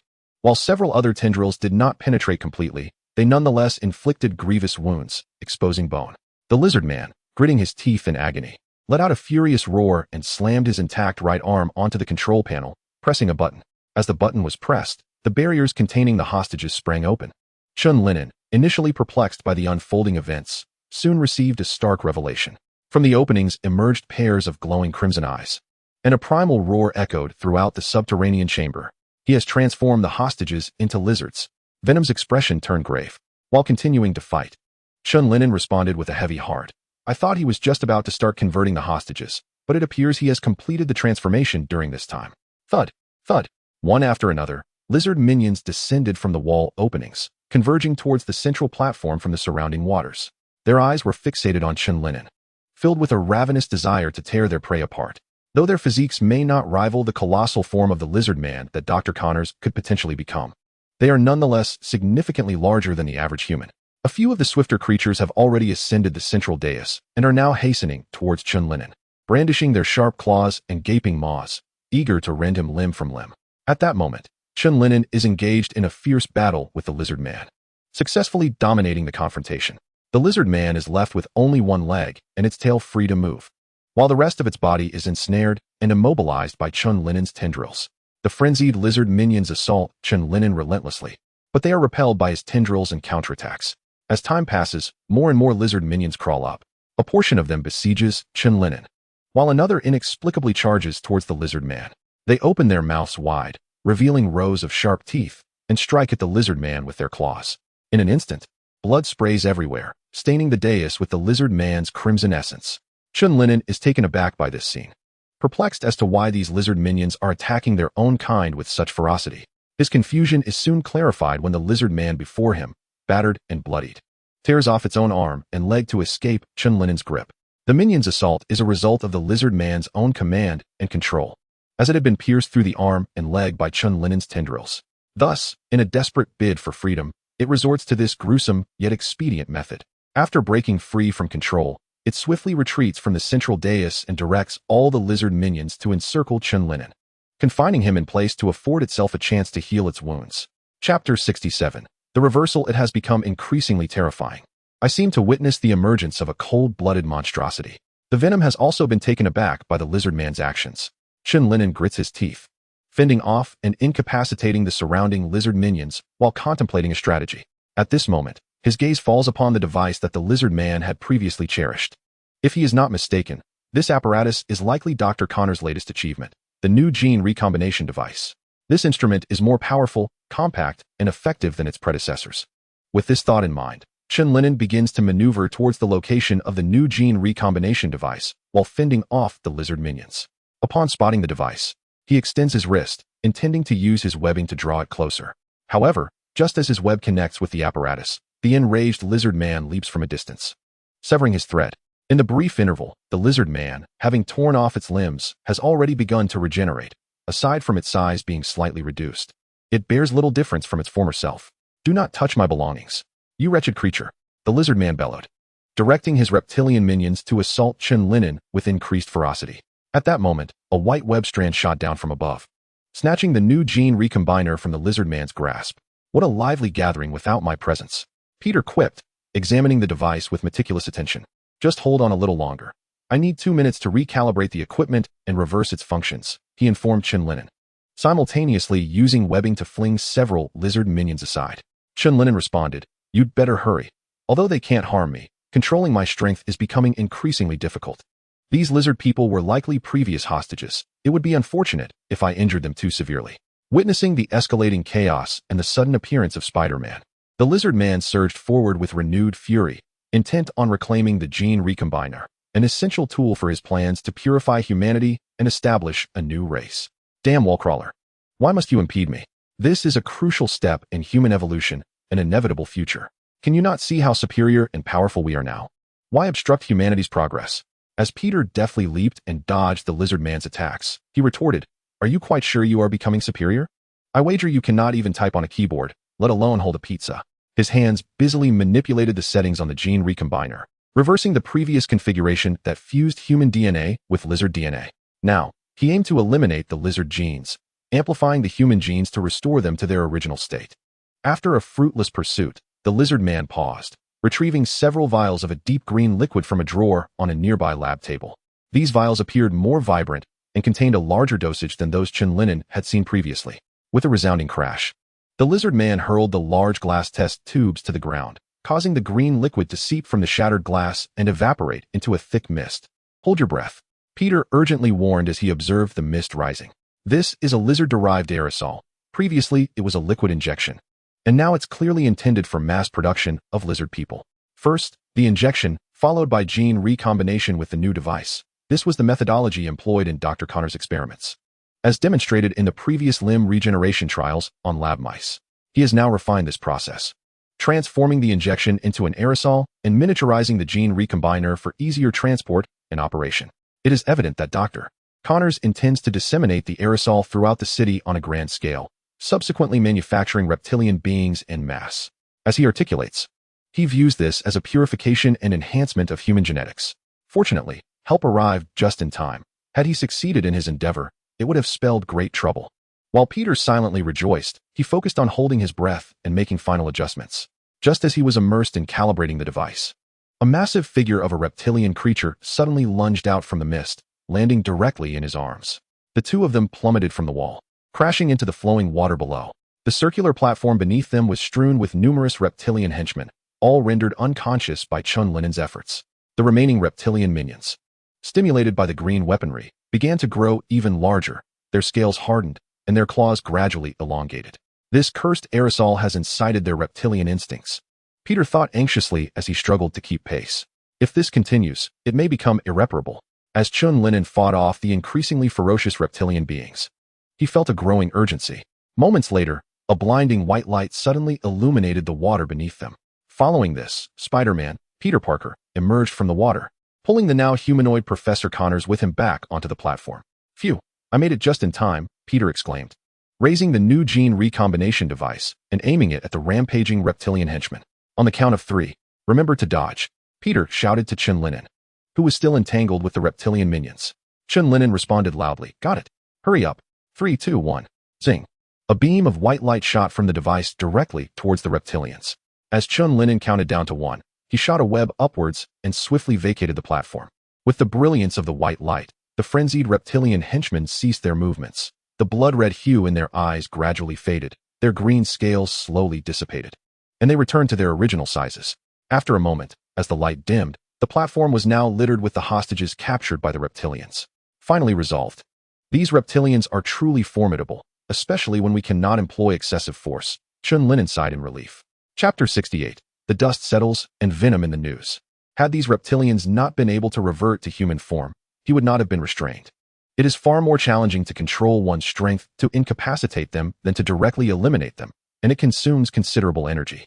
At that moment, Dr. Connors also regained consciousness, his right arm appearing hollow once more.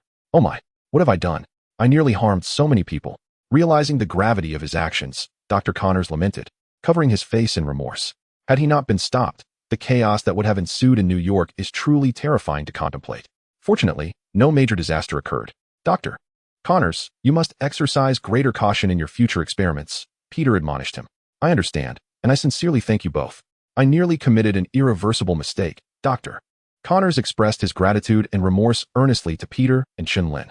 "We shall keep this matter confidential and hope you can learn from this experience," Chen Lin'an replied, feeling somewhat physically and emotionally drained. Hearing his words, Dr. Connors felt a profound sense of shame. "Very well, your wife and child are awaiting your return at home.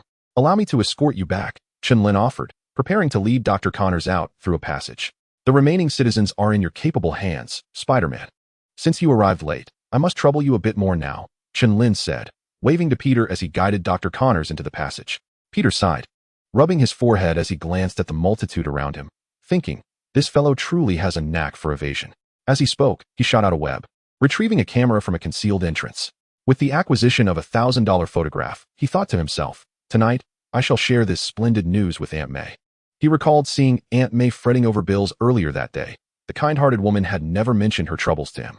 Guilt washed over Peter for having focused solely on material desires, prompting him to resolve to use the $1,000 to pay the bills and treat Aunt May to a delightful meal afterward. For years, she had cared for him as a mother would, and now that he had matured, it was time to repay her kindness. With renewed determination, he began waking the individuals beside him one by one, guiding them out of the passage. The successful resolution of the situation alleviated his mind, relieved that no significant turmoil or casualties had occurred. After today, everything would return to normal, and the lizard would become a true urban legend. Undoubtedly, the photographs Peter captured would make headlines the following day, sparking lively discussions about the lizard. However, as no further incidents transpired, the fervor of the discussions waned after a few days. On that morning, after breakfast, Chen Lin'an and Venom received the day's newspaper at their doorstep. Venom skillfully brought the paper inside and returned the dishes to the kitchen for washing, while Chen Lin'an settled onto the sofa to peruse the newspaper. At that moment, the front page no longer featured the lizard. Instead, It showcased the emblem of Venom, which had garnered attention after a period of build-up. It seemed that the aftermath of the lizard incident no longer yielded profits for the media, prompting them to focus on what they deemed the next hot topic, Venom. During this period, Chen Lin'an left behind a distinctive mark while wandering about to punish criminals, which gradually captured public attention after some time. Unsurprisingly, he was portrayed in the headlines as a deranged killer. The media opined that although he targeted only wrongdoers, it could not be overlooked that such actions displayed a blatant disregard for life and a contempt for the law. Upon hearing this, Chen Lin'an turned on the television, and to his astonishment, James was delivering the morning report on Horn News. However, today he was not discussing Spider-Man, but rather the recently emerging figure known as Venom. Undoubtedly, Venom was a grotesque murderer, perhaps having just escaped from a mental institution. Although my colleagues incessantly cautioned me against provoking a heartless demon, I felt compelled to speak out for the rights of the people of New York. I fear no repercussions.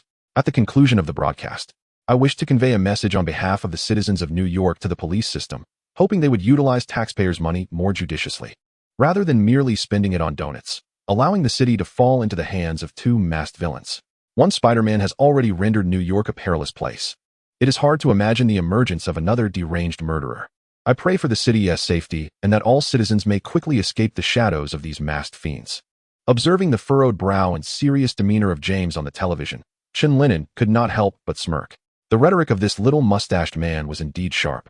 Had he not been Venom himself, he would undoubtedly be overwhelmed with anxiety, fearing for the future of New York.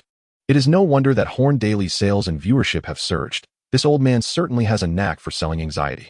As Chen Lin'an watched the news, he turned to Venom, who had just finished washing the dishes, and entered the living room. Venom glanced disdainfully at the television and remarked, "He has always been this way.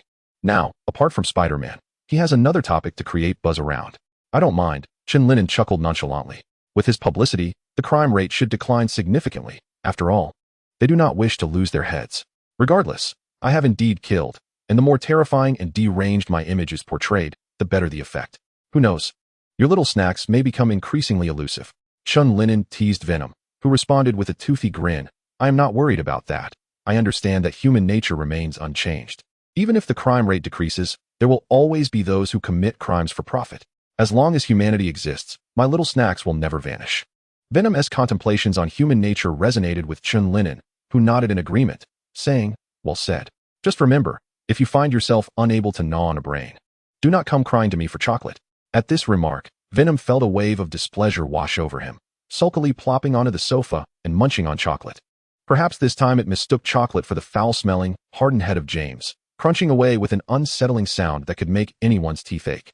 Chapter 69. The development and renewed assault of Zero Industries the night, while providing a stage for criminal pursuits and personal skills enhancement, occupied only a fraction of Chen Lin'an's time. The majority was devoted to research and entrepreneurship. Through relentless inquiry and collaboration with his company's researchers, significant advancements were achieved in both the biotechnology and communication technology sectors. Starting with biotechnology, Chen Lin'an, building upon his previous studies and subsequent research, invented an ointment known as Trauma Type 01. This product is primarily designed for external injuries and is classified based on the nature of the harm. For instance, there is a variant specifically for mechanical injuries, such as cuts, bruises from falls, and animal bites. Additionally, a formulation for chemical injuries, addressing burns and scalds, was developed. In simpler terms, it resembles Yunnan Baiyao, albeit with a somewhat diminished efficacy. Centered around this ointment, a series of products were launched to meet the needs of families and hospitals concerning such injuries. The introduction of Trauma Type 01 swiftly established Chen Lin'an's pharmaceutical company, propelling it into rapid growth. Market feedback allowed for further refinement of the product, enabling Zero Pharmaceuticals to swiftly capture this segment of the market. Once the product gained recognition, the attention of the military of beautiful country soon turned toward Zero Pharmaceuticals. To secure military contracts, Zero Pharmaceuticals introduced a specially tailored version, Trauma Type 02, which boasted an efficacy improvement of 50% over existing market products. The military was highly satisfied with this exclusive offering, allowing Chen Lin'an to successfully carve out a lucrative sales channel. In addition to external injury medications, internal injury remedies and various other pharmaceuticals were developed, marking a promising beginning for future collaborations. Beyond the thriving biotechnology sector, the communication technology division also witnessed remarkable growth. Inspired by Chen Lin'an's vision for smartphones, a full-screen mobile device was designed, symbolized by the M-bias strip, and named M-bias Generation 1. Although constrained by the technological limitations of the era, this phone possessed certain imperfections. However, its elegant and simplistic design, coupled with innovative features, completely transformed public perceptions of mobile devices, akin to the shockwaves felt during Apple's early product launches. Consequently, this intelligent full-screen smartphone rapidly gained popularity, further enhancing the reputation of Zero Industries. The public's tangible appreciation for this groundbreaking product generated an unprecedented level of attention, far surpassing that garnered by Trauma Type 01. While such fervent interest undoubtedly brought significant advantages to Zero Industries, it also attracted many ill-intentioned gazes. During this period, Chen Lin'an even skipped several classes to address various pressing matters. He reiterated the importance of a prudent approach to development and successfully attracted numerous high-caliber talents to elevate the company's management. This series of cautious measures, coupled with previous connections to the military, ultimately stabilized the situation. After wrapping up these tasks, Chen Lin'an felt more exhausted than if he had battled 10 lizard men. Yet the successes he had achieved brought him immense joy. If old Yoke were still around, he would undoubtedly take great pride in these accomplishments. In the penthouse office of the Fist Tower in New York City, Jean Bing was listening to Alistair's research report with his eyes closed, contemplating something profound. Suddenly, the bulletproof floor-to-ceiling windows of the office shattered due to an explosion from a pumpkin bomb, accompanied by a bizarre, maniacal laughter echoing from outside. Hee hee. Ha ha ha. It's showtime. Dear Fisk, are you ready? With this proclamation, a figure adorned in a dusty yellow mask, a hired assassin, emerged through the broken window, descending upon them. Upon the sudden appearance of the assassin, Jean Bing exhibited neither fear nor panic. Instead, he calmly waved his hand, and armed combatants materialized throughout his office. They unleashed a barrage of laser fire at the assassin, who adeptly evaded their shots while utilizing his upgraded flying apparatus to harvest the lives of his attackers. Some pierced by lasers and others slashed by his sharp blades. As the assassin reveled in his malevolent triumph, a peculiar cannon from the shadows took aim at him. With a thunderous boom, the assassin's laughter abruptly ceased as he was ensnared by a massive, unyielding metal net, crashing to the ground. Disoriented from the fall, he shook his head, only to find armed personnel swiftly surrounding him, weapons trained on his head. Hey, I believe this is a misunderstanding, the assassin stammered, raising his hands in a forced grin, the earlier bravado dissipating as he feared Jean Bing's command might end his life. To his surprise, the unexpected ambush had not yielded the anticipated results. He found himself firmly in the grasp of his adversaries. Despite having taken many lives, the opposition remained unaffected by the casualties, believing that capturing him would render all their efforts worthwhile. Realizing this, the assassin retracted his previous disdain for the imposing figure nearby, recognizing that this individual truly possessed the resolve to kill without hesitation. Observing the subdued assassin, Jean Bing stepped forward from behind his layers of protective guards, gazing intently at the captured foe. Did you truly think I would be unprepared for your attack, you costume jester? He inquired, settling into a specially designed executive chair. Now, tell me, who is it that hired you? I believe this secret could indeed grant me a reprieve, right? After all, there is no insurmountable enmity between us. I am merely a hired hand. The Spectre did not respond immediately to this inquiry. Naturally, that which possesses value must be exchanged for something equally valuable. At this moment, he merely sought to preserve his own life, while subtly marketing his services. Upon hearing the Spectre's words, Jean Bing chuckled softly, as if he had heard a rather amusing jest. It appears you are indeed a jester, possessing a remarkable talent for humor. However, he soon ceased his laughter and regarded the Spectre with an imposing gaze, stating, You must understand, no one presents me with conditions. The Spectre felt a tightening in his chest upon hearing Jean Bing's words, apprehensive that his interlocutor might be a deranged individual. Even if he did not know the identity of his employer, it was conceivable that he would seek to eliminate him. Chapter 70. The Showdown. Damn, this fellow is certainly no ordinary businessman. Norman Osborn has betrayed me.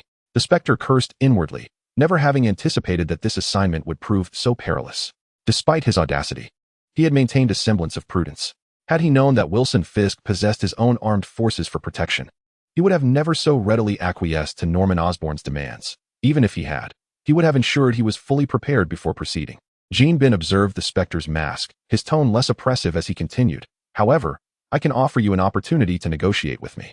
If you divulge the identity of your benefactor, I shall spare you, and perhaps later I may even enlist your services for certain tasks. A fair proposition indeed. The Spectre nodded in acknowledgement and replied succinctly, My employer is Norman Osborn. It is he who instructed me to kill you, including today's endeavor as well as the previous one. I am merely a hired gun and was unaware of any animosity between you. That wretched man never mentioned your substantial influence. Jinbin furrowed his brow upon hearing this revelation. He had not anticipated that the individual wishing for his demise was indeed Norman Osborn. He had contemplated numerous candidates for this dark role, yet he had never considered the very man he had firmly ensnared. Previously, Norman Osborn had acquired a considerable loan from Jinbin due to the financial struggles of Oscorp. And in order to repay this debt, he found himself compelled to acquiesce to many of Jinbin's unreasonable demands, including all his inventions and research, which were vital to Oscorp. It was only after Jinbin articulated these demands that Norman Osborn recognized the trap set before him. Jinbin had intended to seize Oscorp, even orchestrating the financial crisis that necessitated Osborn's borrowing. Though Norman Osborn had sensed Jinbin's malicious intent, the situation had already escalated beyond his control, leaving him without any effective means of intervention. Tormented by his thoughts, Norman Osborn ultimately resolved to discreetly eliminate the source of his troubles, Kingpin. However, fearing unforeseen complications, he sought the assistance of the then street thug, Goblin, and forged a clandestine agreement with him. Thus, after Norman Osborn enhanced Goblin and equipped him with formidable weaponry, the once obscure street urchin transformed into the notorious figure he is today. As Kingpin pondered the identity of the dark figure, Goblin stealthily pressed a button on his arm. Upon activating the device, an array of laser-edged blades was ejected from a nearby aircraft, whirling into the air with remarkable speed. The net ensnaring them was swiftly shredded to pieces by the aircraft's laser blades. Concurrently, Goblin hurled a green pumpkin bomb, which erupted upon contact with the ground, releasing a dense cloud of emerald smoke. The acrid scent caused all present to cough uncontrollably, providing Goblin the perfect cover to board the aircraft and make his escape. Ha ha ha. I hope we have the opportunity to conduct business again, Mr. Fisk. He left behind a series of sinister laughs as he vanished. Despite having just sealed a pact with him, Goblin still dared not gamble with his life, thus devising an unexpected method to extricate himself from peril. Minutes later, the smoke in the office dissipated, and Alistair wiped the tears from his eyes, turning to Kingpin and asking, "Cough, should we pursue this goblin?" In response to Alistair's inquiry, Kingpin folded the handkerchief he had used to wipe his eyes and replied, "No need to concern ourselves with him. He is merely a minor player and may yet prove useful." After a moment, Kingpin's gaze turned icy as he directed Alistair. "Our primary focus now must be on Norman Osborn. I never anticipated this wretched rat would dare to send someone to assassinate me. I nearly fell victim to my own prey, truly unexpected. Eliminate him, and remember to do so cleanly. If he wishes to play these games with me, I shall reciprocate in kind. Should he refuse to heed my words, death will be his only recourse. Once he is gone, the Osborn Corporation will remain firmly within my grasp. It will merely require some extra effort." Alistair nodded in agreement and instructed the remaining armed personnel to remove the bodies from the office. Subsequently, a team arrived to cleanse the entire area, eradicating any traces of blood and restoring the floor to its former pristine condition. Seated at his desk, Kingpin reflected on the day's tumultuous events, feeling an overwhelming sense of agitation. Spider-Man, Goblin, Norman Osborn, and Venom, these individuals had rendered his recent life and business endeavors exceedingly troublesome. "I will eliminate each of you." One by one, Kingpin murmured softly, clenching his fists in determination. Osborn Corporation, top floor laboratory. Norman utilized his identification card to unlock the laboratory door, where the Spectre informed him that another assassination attempt on Wilson Fisk was imminent. He had come to collect the results. The dimly lit laboratory was illuminated solely by the eerie blue glow of computer screens. The Spectre, who was supposed to disclose the assassination outcome, was engrossed in manipulating something at the computer, utterly indifferent to Norman's entrance. In that moment, an epiphany struck Norman Osborn, prompting him to swiftly grab a firearm from a nearby shelf and aim it at the Spectre, pulling the trigger with fervor. "Damn it! What have you done to my data?" he bellowed, consumed by a desire to obliterate the creature before him. "Ha ha ha! You are too late, Osborn," the Spectre cackled, deftly maneuvering a flying apparatus to shield himself from the incoming bullets. With a cacophony of clinks and clatters, countless projectiles were deflected by the elevated device, rendering them harmless. The sight of this enraged Norman further. He knew that this flying apparatus and the gear adorning the Spectre were of his own design and development. He had intended to harness that data to wield the Spectre as a weapon, a tool to execute tasks he found troublesome. Yet, now this intended weapon had developed its own consciousness, turning against him. Chapter 71. The Birth of the Green Goblin. A stray bullet, deflected by the flying device, ricocheted back and struck Norman Osborn's calf, eliciting a pained cry from him. During the brief interval of Norman's gunfire, the Spectre completed his work on the computer, vaulting onto the flying apparatus, laughing maniacally as he addressed the increasingly frantic Norman. "Ha ha ha. I have erased all data pertaining to me. You have lost your leverage. Poor Norman. You are now a true pitiful creature." in comparison to facing Wilson Fisk's vengeance. I would be more merciful to grant you a swift exit from this world. As he spoke, the Spectre hurled a series of pumpkin bombs to the ground. This is my mercy. You needn't feel overly grateful. Farewell, pitiful Norman Osborn, he cackled before soaring through a gaping hole in the ceiling.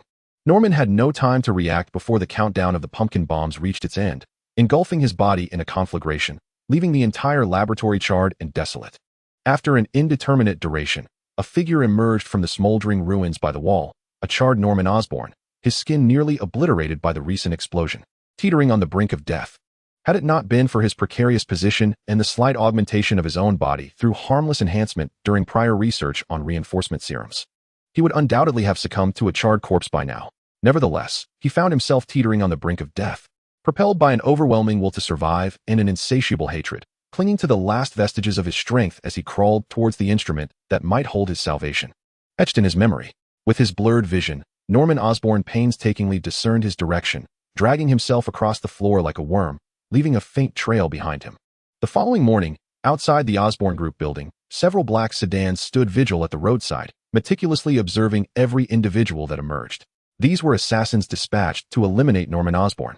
However, it was perplexing that since the previous night, they had yet to witness his appearance. They were certain that he had indeed entered the Osborn Tower, yet now, after the passage of an entire night, they were baffled as to why he had not yet emerged. Did Norman Osborn not need to return home? As they anxiously continued their watch, a rather unusual-looking van finally exited the underground garage of the Osborn Tower. Upon spotting this vehicle, the assassin's spirits were instantly lifted, for their intelligence indicated that this was the specially modified van frequently utilized by Norman Osborn. The van rolled out of the parking lot and came to a halt at the entrance of the Osborn Group. After a brief wait, a figure they had long anticipated at last appeared. After conferring with his secretary, Norman Osborn swiftly entered the van, which was flanked by several vehicles brimming with bodyguards, ensuring his safety. As the van began to move slowly, the assassins' cars discreetly followed suit. Upon reaching their prearranged target location, they would commence their mission. The specially equipped van continued its steady course, with the assassins' vehicles trailing not far behind.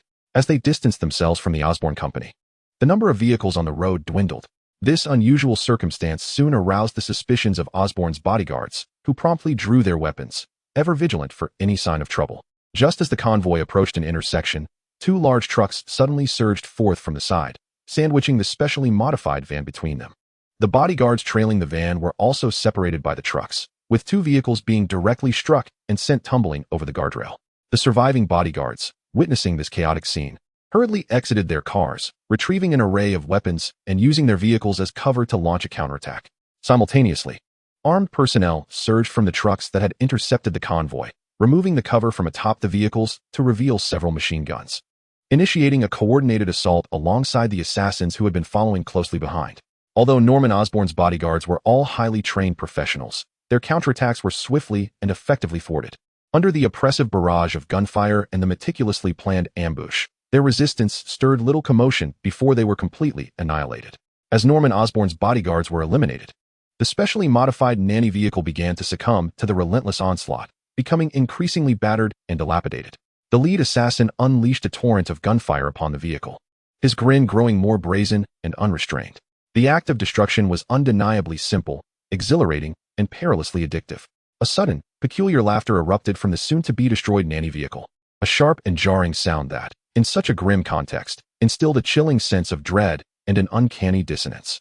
The surrounding assassins ceased their mocking demeanor, exchanging bewildered glances, and even the lead assassin stopped his raucous laughter, a sense of foreboding creeping in from years of experience. As their gunfire gradually subsided in confusion, several yellow, pumpkin-shaped objects suddenly soared from the shattered windows of the nanny vehicle, landing beside the assassins. "Caution! Take cover!" The lead assassin, sensing the shift, urgently shouted to warn everyone to drop and evade. However, his warning did not reach them in time. As his voice echoed in their ears, the pumpkin bombs detonated, engulfing nearly all present in flames. At that moment, a green figure soared from the inferno, ascending straight into the sky. Beneath him was a meticulously crafted, technologically advanced flying apparatus, and he donned green armor, his face obscured by a menacing devil mask. His appearance bore a striking resemblance to the malevolent specter that had recently plagued the area. Yet both his coloration and the sophistication of his gear far surpassed that of the specter. Chapter 72. Counterattack. The explosive flames surged rapidly, dissipating just as swiftly. As the green figure spiraled through the air, the devastation on the ground became evident. The earth lay shrouded in darkness from the explosions, while nearby cars and trucks ignited from the blasts. The central nanny vehicle, in particular, had been meticulously targeted by a bomb, its metallic frame reduced to charred fragments. The surviving assassins struggled to rise from the rubble, disoriented by the shockwave of the explosion. Bang, bang, bang. Before they could regain their bearings, a barrage of bullets erupted from the front of the flying apparatus, piercing their arms, thighs, and even skulls, leaving the already dwindling number of assassins even further diminished. Hee hee. How amusing. Truly delightful. The green figure, having completed his shooting game, descended with a maniacal laugh. He flicked a sharp, glinting dagger from his arm, and proceeded to harvest the remaining lives of the assassins as casually as if strolling through a garden. Each time his blade glided across their necks, crimson blood erupted forth, staining his dark green armor a deep maroon. Before long, he had dispatched all but the leader, who, dragging his wounded body, crawled backward in desperation as the green figure advanced ominously. Though he knew his efforts were futile, the instinct to survive propelled him onward, unwilling to meet his demise calmly. With a piercing scream, the leader's calf was crushed beneath the foot of the green figure, abruptly halting his crawl. Why attempt to flee? Weren't we having such fun moments ago? The green figure inquired, twisting his foot to elicit the sickening sound of splintering bone from the leader's shattered leg. His voice sharp and bizarre. In my life, you madman, gasped the pale leader, panting heavily as he roared, eager to escape the torment that he had long anticipated in his line of work. All he wanted was a swift death, free from the clutches of this monstrous being. Woohoo! You have declined my invitation, and that saddens me immensely. The figure mockingly wiped the eye holes of his mask, as if to dry non-existent tears, appearing both comical and grotesque. After feigning sorrow, he resumed his torment, stomping on the leader's other leg while emitting a strange, maniacal laughter. Hee hee hee. How could you not comfort me in my moment of despair? Just moments ago, you seemed so concerned for my well-being. Ha ha. Realization dawned upon the leader as he trembled in fear, gazing at the figure before him. Why, you are Norman Osborn? How can this be? Ha ha. Hee hee hee. Congratulations on your correct guess. The figure cackled, removing his mask to reveal none other than their intended target, Norman Osborn, though his visage was now twisted, devoid of the composure and seriousness he typically displayed on television. After a fleeting glimpse of his true face, he replaced the mask with a wicked grin and declared, "But the man before you is no longer Norman Osborn. That coward wouldn't dare engage in such actions. Now you face the Green Goblin. Ha ha ha. I know who sent you. Fear not. You may depart first. I shall soon send him to join you in hell. None shall escape." The leader, observing the deranged Norman Osborn, felt a chill run down his spine. Had their investigation faltered, or had some unforeseen twist occurred? He should not be an ordinary man. Enough of this idle chatter. You're rather dull. I must seek out something more entertaining. Hee hee hee. Norman adjusted his mask and raised his dagger. Gold will not spare you. The leader hissed through gritted teeth. Norman Osborn chuckled in response. No, no, no. The Green Goblin would undoubtedly not spare Norman Osborn. With a sinister laugh, he raised his right hand and swiftly slashed the throat of the person before him with a dagger. Blood gushed forth, staining his armor a dark crimson. Accompanied by his maniacal laughter, the Green Goblin soared through the skies of New York on his flying apparatus, intent on confronting Norman Osborn. He was no longer the defenseless man overwhelmed by threats. He had been reborn as the Green Goblin. The betrayal by the Goblin had caught him off guard. Faced with the flames that nearly consumed him, he grasped at a slim chance for survival, crawling into the very container that had once transformed the Goblin. Previously, his fear of unforeseen circumstances had prevented him from taking matters into his own hands, ultimately leading to the creation of the Goblin as his adversary and nearly costing him his life. Now, in his quest for survival, Norman Osborn cast aside all reservations, employing the latest enhanced serum to rescue his precarious existence. Judging by the results, he had undoubtedly succeeded. The serum not only saved his life, but endowed him with an unprecedented physical prowess. However, this newfound strength came at the cost of a slight disarray in his psyche, as if it were becoming somewhat fragmented. Yet, Norman Osborn remained blissfully unaware of his abnormalities, embracing the change with enthusiasm.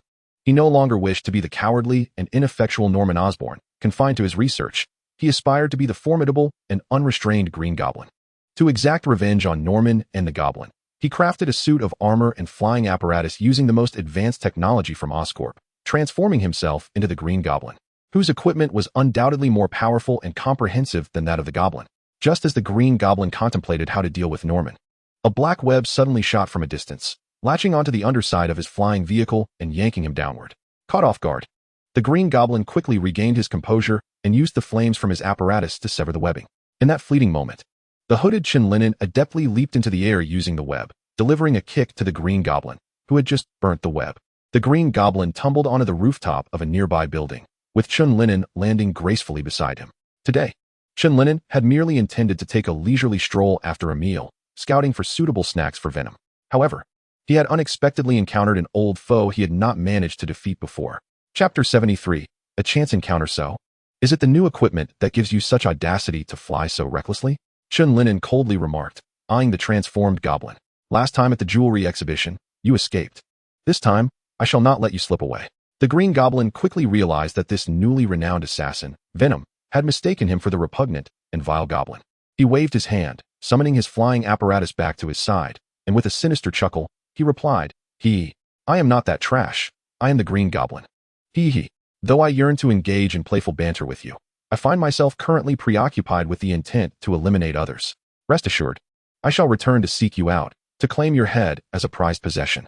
At this juncture, the Green Goblin, filled with sudden excitement, continued, I have read reports about you, and your style captivates me. Just the thought of it stirs my anticipation. Listening to this self-proclaimed Green Goblin, Chen Lin'an momentarily wondered if he was hallucinating, as the creature so brazenly confessed his murderous intentions. While Chen Lin'an could somewhat comprehend this eccentricity, after all, one appearing in such garb amidst the streets of New York might not be entirely sane. What truly unsettled him was the goblin's desire to collect his head. Upon hearing this, the venom within Chen Lin'an stirred with discontent. Who was this insolent fool? It had always been the Venom that treated others' heads as mere snacks. Never had it encountered anyone so audacious as to claim they would collect heads. Chen Lin'an mentally critiqued the Green Goblin for his apparent insanity. The previous lunatic, nearly his undoing, had exhibited signs of feigned madness, yet this Green Goblin possessed an unsettling authenticity to his derangement. The Venom, equally indignant, hissed, I shall detach his head to examine whether his brain is as green as he claims. Although Chen Lin'an engaged in dialogue with the Venom, his actions remained resolute. He swiftly unleashed a web of silk towards the goblin. Observing this, the Green Goblin adeptly leapt onto his flying contraption, skillfully evading the net's grasp. As he ascended, Chen Lin'an propelled himself from the rooftop, aiming directly for the goblin's craft. Foolish one, how could you ever hope to board my vehicle? The Green Goblin taunted, maneuvering in midair as Chen Lin'an missed his mark.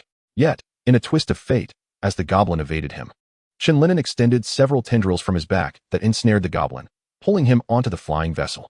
Upon landing, he immediately transformed his fingers into claws, initiating an onslaught of his newly devised, fluid combat techniques upon the Green Goblin. The craft soared through the skies of New York, while Chen Lin'an's claws struck against the goblin's armor, sparking and leaving marks in their wake. What material are his claws made of, that they possess such keen sharpness? The Green Goblin pondered, astonished as he defended against Chen Lin'an's attack. His armor, crafted from a lightweight yet highly defensive material, should not have been so easily marred. Meanwhile, Chen Lin'an mused, this armor appears unremarkable, even somewhat unattractive, yet it boasts formidable protective qualities. As he engaged in combat with the Green Goblin, he found himself increasingly captivated by the armor adorning his adversary, contemplating the opportunity to study it thoroughly once he had dealt with him. Despite the significant enhancement in the Green Goblin's physical prowess, he was, after all, merely an ordinary man, and his combat skills were inferior to those of Chen Lin'an, leaving him struggling in the confrontation. The armor's defenses were gradually being breached, while Venom's tendrils firmly restrained the foe against the aircraft, preventing any evasive maneuvers that might allow the Green Goblin to escape. Crucially, the proximity between them rendered his most potent weapon, the pumpkin bomb, unusable, and the armaments aboard the aircraft had never been designed to fire inwards. Under such dire circumstances, the eerie laughter of the Green Goblin began to wane, filling Venom with a sense of triumph as it reveled within Chen Lin'an. The grotesque green creature. How dare you covet our head? Watch as I tear you apart. Venom roared with exuberance. Suddenly, several gashes erupted from the Green Goblin's chest as his once impenetrable breastplate was finally compromised. Damn it, this is bad. The Green Goblin's confidence evaporated. He was now acutely aware of the formidable opponent before him. Your shell is not as resilient as you believe, Chen Lin'an remarked coldly, transforming his right hand into a sharp, pointed spear, poised to pierce the Green Goblin's heart, now that the armor's defenses had been breached. The Green Goblin, witnessing the lethal strike approaching, hastily grasped Chen Lin'an's wrist to thwart further injury. In that fleeting moment of restraint, his mask's mouth suddenly opened, releasing a torrent of nerve gas aimed directly at Chen Lin'an's face. Caught off guard, and with his right wrist ensnared, Chen Lin'an had intended to continue the assault with his left hand, yet he found himself unable to evade the unexpected onslaught, resulting in a face full of the gas. Instantly, his senses became clouded, and as the aircraft hurtled through the air, he swayed precariously. Had it not been for the tendrils gripping the aircraft, he might have plummeted to the ground. Hee. Since you have such an affinity for this aircraft, I shall gift it to you. The Green Goblin, seizing the opportunity of his surprise attack, leapt from the speeding vessel, rolling onto a nearby building. At the moment of his departure, he swiftly pressed a button on his wrist, triggering the self-destruct mechanism, causing the entire aircraft to heat up and expand rapidly, culminating in a resounding explosion of vibrant flames. Chen Lin'an, now ensnared in a state of disorientation, found himself grappling with the effects of the nerve gas, even as Venom and his increasingly formidable physique endeavored to counteract its effects. Yet, the explosion occurred with such swiftness that Venom had not even had the chance to retract its tendrils from the aircraft. Bang! Chen Lin'an's body was forcefully hurled onto the rooftop nearby by the explosive shockwave, shattering and distorting the railing at the edge of the building. The pain jolted him back to a semblance of consciousness, and he leaned against the wall of the elevator shaft, shaking his head. Taking a deep breath, he endeavored to allow his body and the symbiote to swiftly neutralize the effects of the neurotoxin. As he inhaled deeply, accompanied by the sound of his bones mending, he reopened his eyes after several seconds. He had been somewhat careless. Rising to his feet, Chen Lin'an reflected on the outcomes of the recent battle while continuing to scan for the Green Goblin's presence. Sensing no one lurking, he deduced that his opponent had likely escaped during the brief interval. The symbiote communicated with him, expressing that the flames from the explosion had somewhat stifled its power. Otherwise, it could have neutralized the toxins more swiftly. Surprisingly, the Green Goblin had opted not to capitalize on Chen Lin'an's momentary distraction, indicating a level of restraint that was unexpected. As Chen Lin'an swung through the air using his webbing, he whispered to the symbiote. The symbiote scoffed in response, declaring that had the Green Goblin dared to continue his assault, it would have seized the opportunity to sever his head. Nevertheless, it was futile to dwell on the matter now. That individual had managed to escape. Chen Lin'an expressed his frustration, while the symbiote reassured him, promising that they would undoubtedly deal with him on their next encounter. At the top-floor laboratory of Oscorp Tower, everything had reverted to its original state, as if the explosion had never occurred.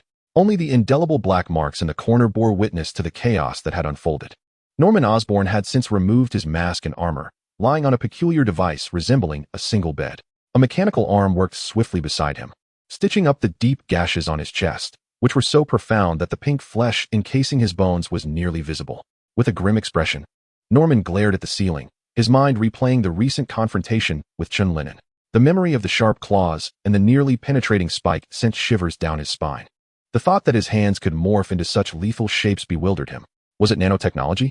Had Chen Lin'an truly harnessed such cutting-edge science? Suddenly, the opponent known as the symbiote seemed shrouded in mystery. As his thoughts swirled, the mechanical arm completed the stitching of his wounds.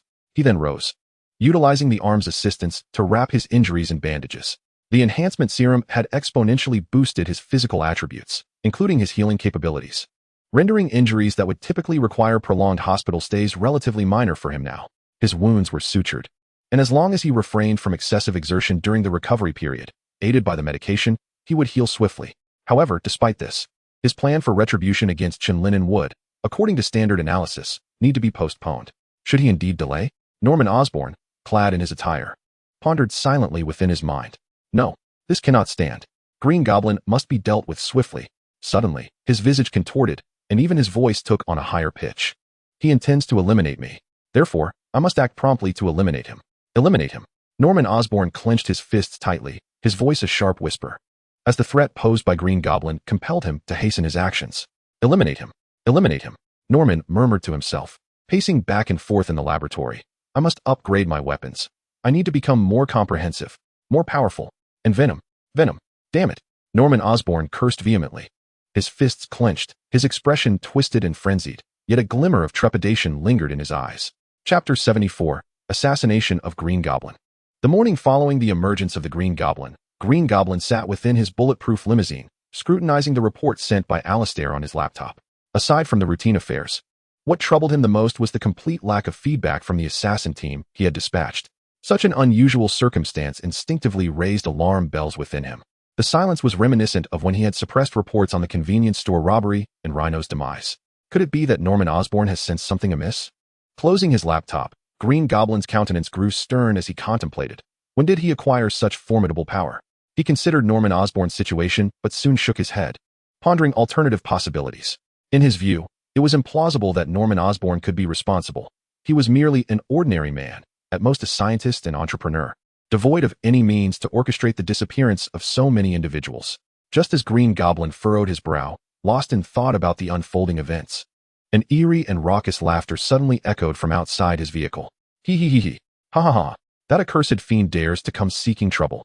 Instantly recognizing the source of the laughter as the very villain who had recently attempted to assassinate him, Green Goblin scowled, declaring, "You have been granted the chance to live, yet you squander it. May you descend into hell." With a fierce tone, he gestured to his bodyguards, signaling them to swiftly prepare for combat against the villain. "Will you cower like a turtle, Green Goblin?"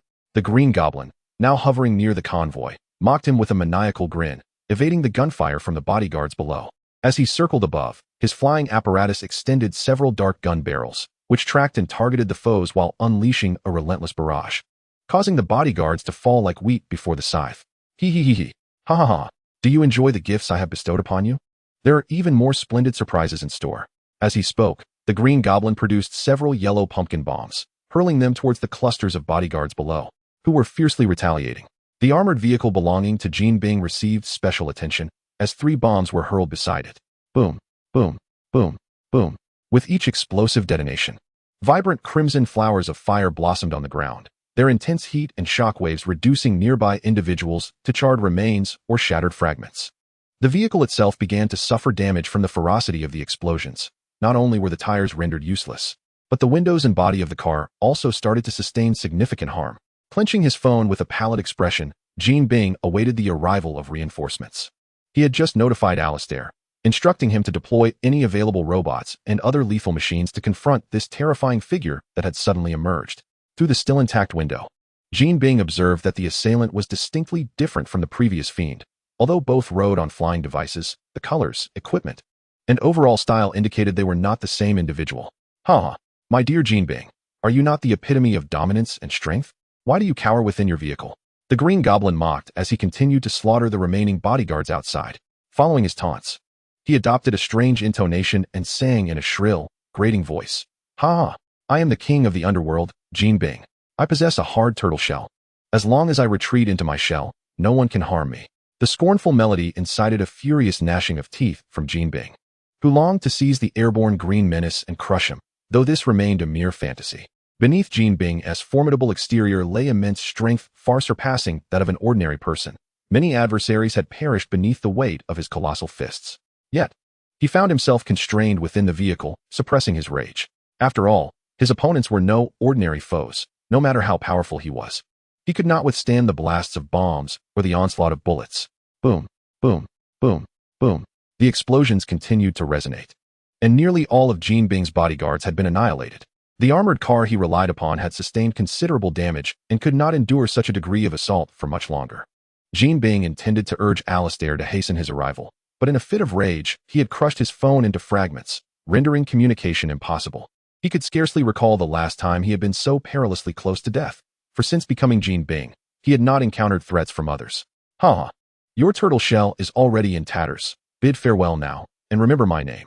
The one who sends you to hell is the Green Goblin. The Green Goblin cackled as he brandished a yellow pumpkin bomb.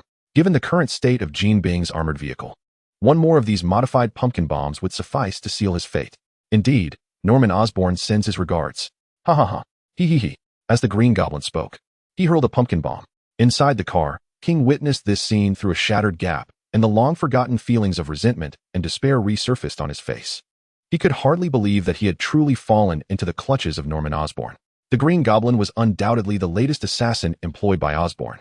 Although he bore similarities to the Hobgoblin, he was far more violent, ruthless, and deranged. The sound of the pumpkin bombs grew increasingly frantic. And just as one was about to explode, a pristine strand of web shot in from a distance, ensnaring the bomb and casting it skyward, resulting in a thunderous explosion. Prepare to atone for these lost souls, you foolish Halloween jester. Spider-Man suddenly descended from above, landing atop a wrecked car. He gazed at the spiraling Green Goblin and the carnage of corpses and blood strewn about, his voice icy and filled with fury as he declared, "This time, you shall not escape." Seeing Spider-Man disrupt his plans, the Green Goblin became flustered and shrieked. Why do these meddlesome fools always have to interfere?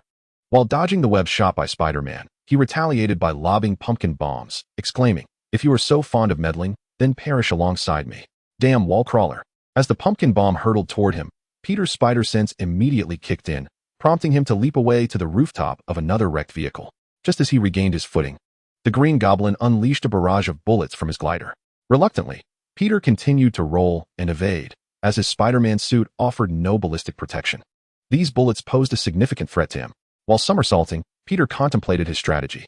Moments later, as he was dodging, he suddenly shot several strands of web, one of which struck the Green Goblin squarely in the face, obscuring his vision. This momentary blindness granted the Green Goblin a few seconds of vulnerability, allowing Peter to leap high and land on the Goblin's glider, preparing for close combat. After all, the enemy's advantage lay in their ability to maneuver the glider, which was agile and difficult to counter. Now, facing the foe directly would help bridge that gap. He merely needed to overpower him with strength and skill.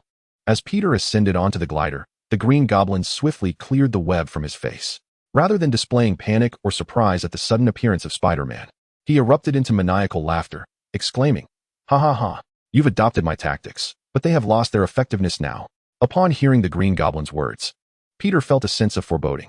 His spider sense began to tingle, but before he could instinctively evade, a powerful jolt of electricity surged through the glider beneath his feet. The sudden jolt of electricity coursed through Peter, leaving him utterly unprepared and convulsing in shock. Seizing this moment of disorientation, the Green Goblin launched a fierce assault, gripping Peter by the throat and delivering powerful blows to his head. Already dazed from the electric shock, Peter found himself further disoriented under the relentless barrage of the Green Goblin's fists.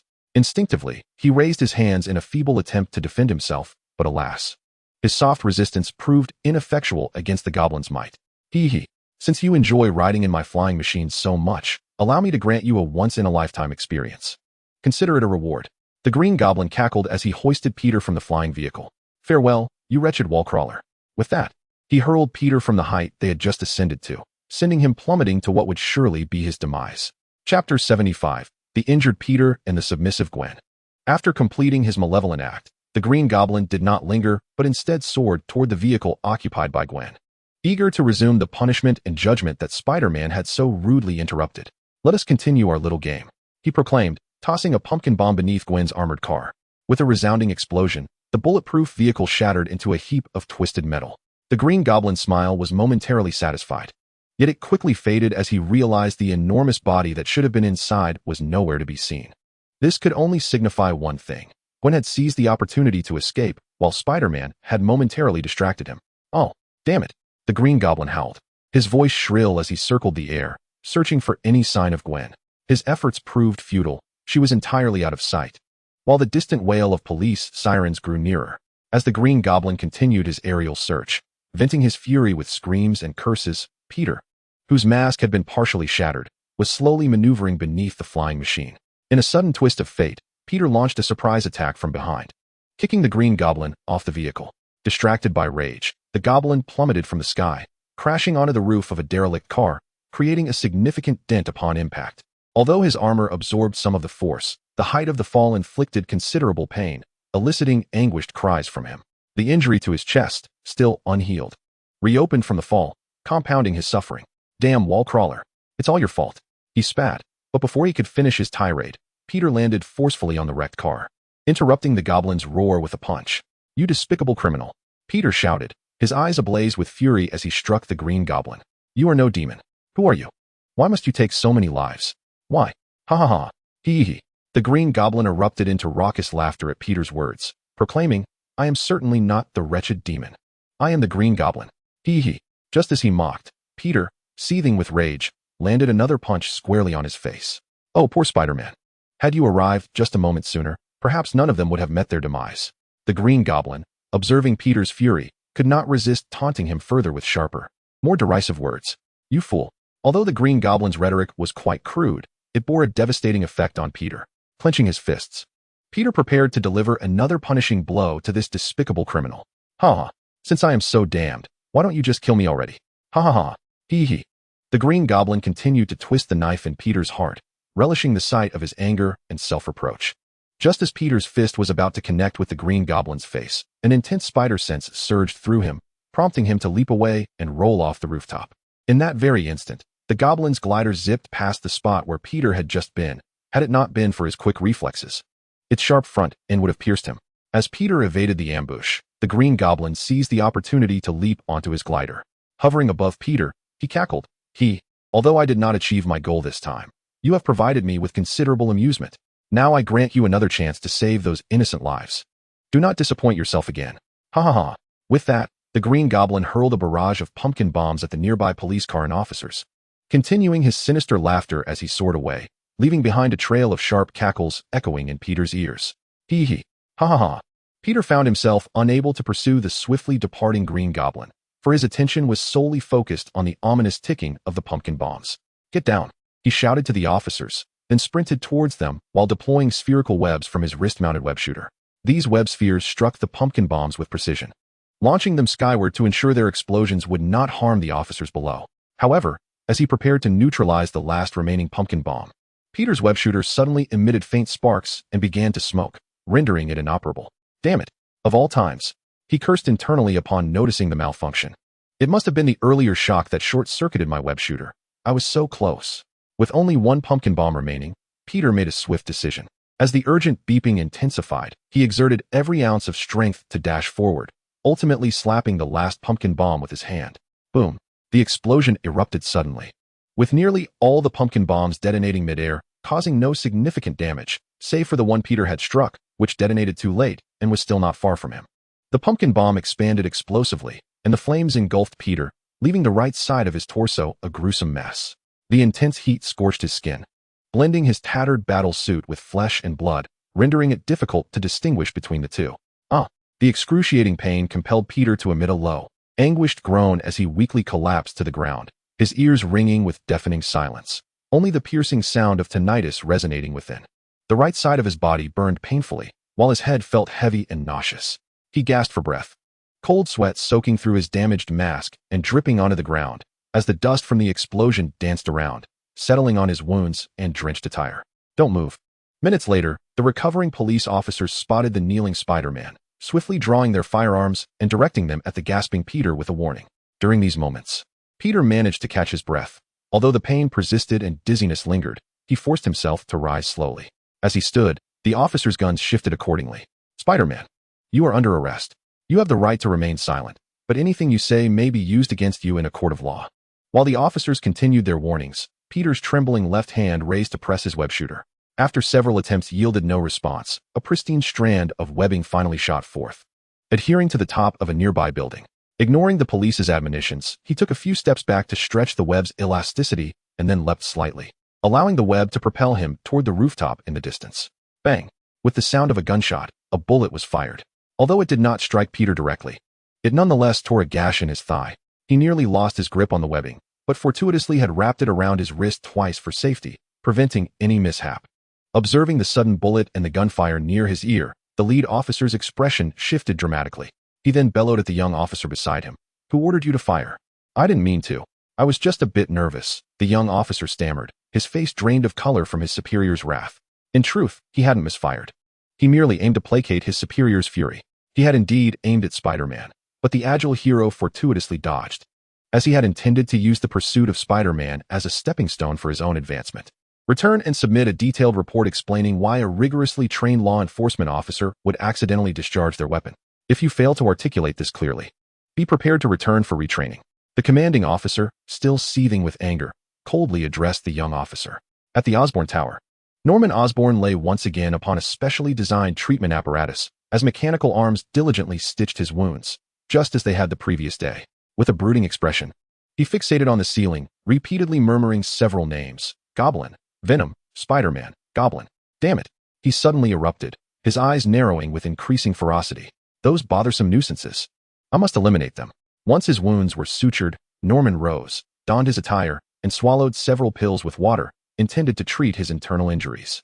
Initially, he had planned to confront Goblin that very day, neglecting to wait for his chest wound to heal. Little did he know that with Venom absent, Spider-Man would re-emerge to complicate matters further, exacerbating his injuries. This thought deepened the darkness in Norman's gaze.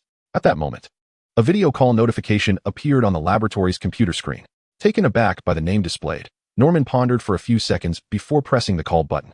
A large figure dressed in a tailored suit materialized on screen. What brings you here, Fisk? I presume this isn't a social visit, Norman replied expressionlessly. observing the noticeable change in his demeanor compared to before. Fisk squinted slightly, a subtle smile creeping onto his lips as he said, "My old friend. I wish to collaborate on a few projects. I wonder if you might be interested. After all, we have conducted numerous ventures together in the past. This current state benefits neither of us, does it? We are businessmen. There is nothing we cannot negotiate or cooperate on." Hearing Fisk's somewhat conciliatory tone, Norman narrowed his eyes, the tumult and madness within him gradually subsiding, as reason reasserted itself in his mind. Chapter 76. Severely injured as night descended, the early autumn air turned crisp. Atop a building, beside a grotesque bat statue, lay a figure whose body was grotesquely mangled, half of it reduced to a bloody pulp. Were it not for the faint rise and fall of his chest with each weak breath, he would resemble a lifeless corpse. The clouds obscured the moon, leaving the enormous screen on the opposite building as the sole source of illumination for the dim rooftop. Suddenly, a hooded figure clad in black leaped from the edge of the building, landing atop the concrete barrier. The screen's glow silhouetted him, creating a stark contrast against the darkness. "There he is. I should have anticipated it," Chen Lin'an murmured softly, descending from the barrier to approach the fallen figure. "After all, this fool's old friend Bruce is here," Venom remarked. After speaking, he cast a disdainful glance at Peter, lying on the ground, and remarked, "What a disgrace, allowing that green-headed fiend to inflict such injuries." He recalled their previous encounter, where they had failed to subdue him, allowing the villain to escape. How did he become the green-headed menace? Chen Lin'an, while spraying Peter's exposed skin with black web fluid, responded to Venom's remarks. Venom, grunting in agreement, retorted, "If it weren't for that scoundrel's underhanded tactics, we would have already severed his head from his shoulders. Didn't he claim to be the Green Goblin? That's why I refer to him as Greenhead. The next time we encounter him, I shall surely pry open his skull to see what's inside." Chen Lin'an couldn't help but mock. "You certainly have a knack for nicknames." By this time, he had carefully wrapped Peter's wounds in webbing, recognizing its antibacterial and breathable properties, akin to a bandage. Subsequently, he fashioned a makeshift web hammock and lifted Peter, soaring between the buildings. Poor Spider-Man, Peter Parker, gravely injured yet confined to the cold rooftop. Had it not been for Chen Lin'an's timely intervention, the world might have lost its Spider-Man by dawn. This morning's battle and its aftermath had been hastily reported across television and newspapers, with the Green Goblin's fierce and grotesque brutality echoing throughout New York and beyond. A reputation forged from the loss of countless lives. Upon seeing the news, Chen Lin'an felt a wave of concern for Peter, acutely aware that apart from his web shooters, Spider-Man's equipment was rather mundane. The injuries inflicted by the Green Goblin's pumpkin bombs at close range were undoubtedly severe, having witnessed the destructive power of those bombs firsthand. He mused that, truth be told, Spider-Man's physical condition was relatively robust. A mere mortal would likely have succumbed to such injuries. For the sake of safety and secrecy, Chen Lin'an resolved to bring Peter to his home. However, to safeguard his identity and other sensitive information, he wrapped Peter's eyes in webbing, rendering him temporarily blind. He laid Peter on the floor of the guest room and carefully removed the webbing to apply medicine. Alas, I never imagined that the first person I would care for in this manner would be male, Chen Lin'an thought with a mix of resignation while treating Peter's wounds. By the way, is it possible for you to assist in healing his body as you did with mine? Chen Lin'an inquired of Venom while administering the treatment. Venom stroked his chin thoughtfully and replied, "I'm not entirely certain, as your body is rather unique. In the past, I could enter his body to facilitate recovery. Why not give it a try?" Chen Lin'an suggested, pausing in his ministrations as he regarded Venom. If Venom could heal others, it would certainly alleviate his burden. Otherwise, considering Peter's injuries, even with his superhuman constitution, recovery would demand a considerable amount of time. "Let us proceed then." As Venom spoke, it transformed into a dark, flowing liquid, one end enveloping Chen Lin'an while the other penetrated Peter's body. After a brief moment, a miraculous occurrence unfolded. Chen Lin'an could hear the fractured bones within Peter gradually mending themselves. Moments later, Venom emerged from Peter's body, retracting entirely back into Chen Lin'an, before coalescing once more into a black head upon his shoulder. Extending its long, crimson tongue and drooping its pallid eyes, Venom weakly remarked, "This is quite exhausting. I have expended nearly all my energy, yet I could only assist in healing his bones and a portion of his internal organs. Indeed, after our union, the situation has shifted, likely due to your mental prowess." Venom picked up a piece of chocolate from the table, crunching it while continuing its analysis. "It seems that the stronger your control over your own mental faculties, the greater my autonomy becomes." Chen Lin'an, upon hearing this, pondered thoughtfully, realizing that mastering his mental strength now bore even more benefits. "In that case, indulge in the chocolate today to replenish your energy. We must expedite his recovery," Chen Lin'an suggested to Venom. Unexpectedly, Venom did not seem particularly pleased, merely scoffing. Even if I feast on chocolate and restore my energy, it will all be consumed in tending to this imbecile on the ground. I feel akin to a laborer with no reward. Nay, I am worse off than a laborer, for they at least receive a wage. Upon hearing Venom's grievances, Chen Lin'an fell silent. After a moment, he addressed Venom again. Do you think it possible that you don't fully grasp how much energy you require? Perhaps you could reserve some for yourself beyond what you originally planned to expend. Venom was momentarily taken aback by this suggestion. Indeed, why had it not considered that? Enough, it's too late now. You often claim to be a special life form, superior to humans in ways unknown, yet your reactions are so slow. Chen Lin'an interjected bluntly, adding a touch of mockery. Venom's head swelled with indignation at these words. What do you mean by that? This is merely a testament to humanity's cunning. As Chen Lin'an observed Venom puffing up like a balloon, he winked and smiled. Oh, I was just joking. Why are you so quick to anger? Rest assured, once your healing is complete, I shall ensure you are well fed with chocolate. Though slightly irked, Venom recognized the rare opportunity to indulge in chocolate and thus stifled its irritation. Humph, humanity is truly insidious. Venom muttered discontentedly before once more channeling its energy into Peter's body, resuming the task of repairing the remaining damage. Time passed, and Venom continued to repeat its previous actions diligently. As the sky outside gradually brightened, Venom once again emerged, panting, from Peter's body, plunging headfirst into a nearby pile of chocolate to replenish its energy. Observing Peter's wounds, which had nearly healed, Chen Lin'an nodded with a sigh, remarking, "It seems the treatment has finally concluded. I find myself quite fatigued." At that moment, Peter bore little resemblance to the one who had suffered grievous injuries the day before. Only the exposed patches of skin, once grotesque and mangled, were now adorned with fresh, slightly reddened flesh. The ground was littered with remnants of the newly formed skin, prompting Chen Lin'an to ponder deeply about whether to clean it up with a broom or a test tube. The following morning, sunlight gradually crept onto the windowsill of Chen Lin'an's guest room, slipping into the room and landing on Peter's bare torso. The light warmed his well-defined muscles, and Peter, having nearly recovered, slowly awakened from his stupor. As he opened his eyes, which felt somewhat glued shut, he was met with darkness, leaving him bewildered in his drowsy state. "I can't see. Did an explosion injure my eyes?" he murmured, his tone tinged with desolation. "Your eyes are fine. I simply didn't want you to see certain things, so I covered them." Chen Lin'an's voice suddenly resonated from the doorway. Upon hearing the voice, Peter turned his head towards Chen Lin'an, exclaiming, "Venom? You saved me. What is my situation now? I remember being gravely wounded." As Chen Lin'an entered the room and seated himself in a nearby chair, he explained, "Your injuries were indeed severe, which is why I brought you back for healing. Covering your eyes was a necessary measure. I hope you understand, as there are secrets I prefer to keep concealed." At this, Peter instinctively touched his face, realizing his mask was gone. Noticing his gesture, Chen Lin'an added, "You had wounds on your face, so I removed it. As for your identity, rest assured, I will keep it confidential. You may find it hard to believe, but I was aware of your true identity all along." Chapter 77. Recovery. Hearing Chen Lin'an's words, Peter murmured, somewhat perplexed, "I thought I had done a decent job of keeping my identity a secret." "There are always details beyond your control," Chen Lin'an continued. "You need not fear, your identity holds no value for me. Although our methods may differ, we can be considered allies."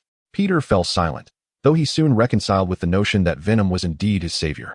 If what Venom claimed was true, and it had known his identity all along, then the absence of any unusual occurrences over time sufficiently indicated that his identity bore no significance to the other party. "You are correct," he conceded. Upon reflecting on this, the tumult of anxiety and unease within Peter, stemming from the revelation of his secret, dissipated. After speaking, he earnestly addressed the direction of Chen Lin'an's voice, expressing gratitude. "Thank you for saving me. I intended to seek medical attention myself, but I simply could not endure any longer, eventually collapsing. Somewhere, I am not even certain where, on a rooftop." Chen Lin'an interjected, "That was where your old friend was lurking." Bruce, upon hearing Chen Lin'an's words, was reminded of certain memories, the haze, the excruciating pain, and the overwhelming nausea. Impressions he estimated would remain etched in his mind for a lifetime, thanks to that infernal bomb. At this point, Peter suddenly came to a realization and, somewhat taken aback, exclaimed, "Wait, why am I not in pain anymore? Is it the effect of the anesthesia?" "No, it's not the anesthesia. You have recovered," Chen Lin'an stated matter-of-factly, tossing Peter a garment still adorned with its tags, as if it were merely a trivial matter. Chen Lin'an's affirmation left Peter momentarily stunned, causing him to clumsily don the clothing over his head. "Is that truly the case? I am well again. How long was I unconscious? It can't possibly have been 6 months," he exclaimed, a mixture of anxiety and disbelief evident as he removed the garment from his head. What am I to do? How can I explain this? Chen Lin'an, with a hint of exasperation, replied, You can feel for yourself whether you are well. Do you suspect your mind has deteriorated? If that were the case, we would indeed be in trouble, for mental faculties are not my area of expertise. Regarding the duration of his unconsciousness, Chen Lin'an glanced at the clock nearby, calculating, from the moment I found you until now, it has been a little over 11 hours. How can that be possible? Peter, momentarily disregarding his attire, began to probe his body, overwhelmed by disbelief and elation. This fool has never seen the world. This is merely a fraction of my abilities. Observing Peter's astonished expression, Venom reveled in self-adulation within Peter's consciousness, having completely forgotten its previous exhaustion. Listening to Venom's boisterous laughter, Chen Lin'an gently addressed the euphoric Peter, who had just confirmed his recovery. You have half an hour to get dressed, after which I will take you away from here. Thereafter, you may go wherever you wish. Understood, Peter replied, swiftly gathering the nearby clothing and beginning to dress. As he lifted his pants, he paused, turning sincerely to Chen Lin'an. Though I know not how you managed to restore me so swiftly, this is your secret. I am certain it was no simple feat, so, thank you. Venom, you saved my life. Truly, thank you. I shall forever remember your assistance. Having donned his trousers, Peter extended his arms slightly, intending to embrace Chen Lin'an. But after a moment's hesitation, he opted instead to bow deeply, conveying his heartfelt gratitude. He found it difficult to fathom how, if he were truly gone, the unfortunate Aunt May would manage to continue living in solitude. Upon hearing this, Chen Lin'an smiled and waved his hand, saying, To assist others within one's capacity is a commendable quality, as someone once imparted to me.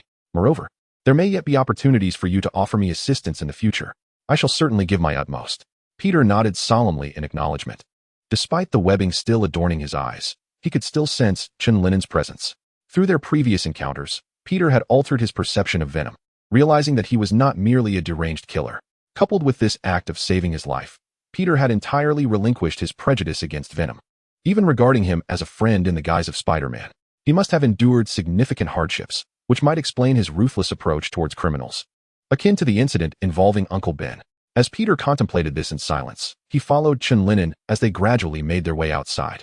He too had once traversed a similar path, but later discovered a more fitting one for himself. Upon opening the door, the warm sunlight poured over them. Although Peter's vision remained obscured, he could feel the gentle morning breeze and the sun's warmth enveloping him. However, before he could fully savor the moment, Chen Lin'an ensnared him in webs once more, lifting him as he had the day before, soaring between the buildings. Though Peter's injuries had completely healed, Chen Lin'an preferred not to carry a grown man in flight, as it felt rather peculiar. Thus, he placed him in a webbed pouch. Just as he had the previous day, before long, they arrived at the rooftop of the building where the bat statue of Bruce resided. After setting Peter down, Chen Lin'an softly instructed, Once I depart, wait 10 seconds before removing the webbing from your eyes. All right, no problem, Peter replied, signaling with his hand to indicate his understanding as he emerged from the web. Excellent. Then until we meet again, Chen Lin'an nodded and leapt from the rooftop. After a brief pause following the sound of Chen Lin'an's departure, Peter slowly peeled away the webbing from his eyes.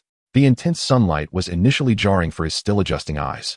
But after a moment of squinting, he fully opened them. Observing the radiant weather and feeling the crisp autumn breeze, Peter inhaled deeply, a faint smile gracing his lips. Venom truly is a good person. He has helped me once again. What do you think, Bruce? He said, gently patting the head of the bat statue. In the next moment, Peter's smile abruptly faltered as he recalled something he seemingly overlooked. Oh no, Aunt May must have been terribly worried last night. I need to hurry home, and I should come up with a plausible excuse on the way. Realizing his oversight, Peter was instantly filled with urgency. He had just intended to swiftly soar home, using his web-slinging abilities, when he suddenly remembered that his web shooter had been rendered inoperative.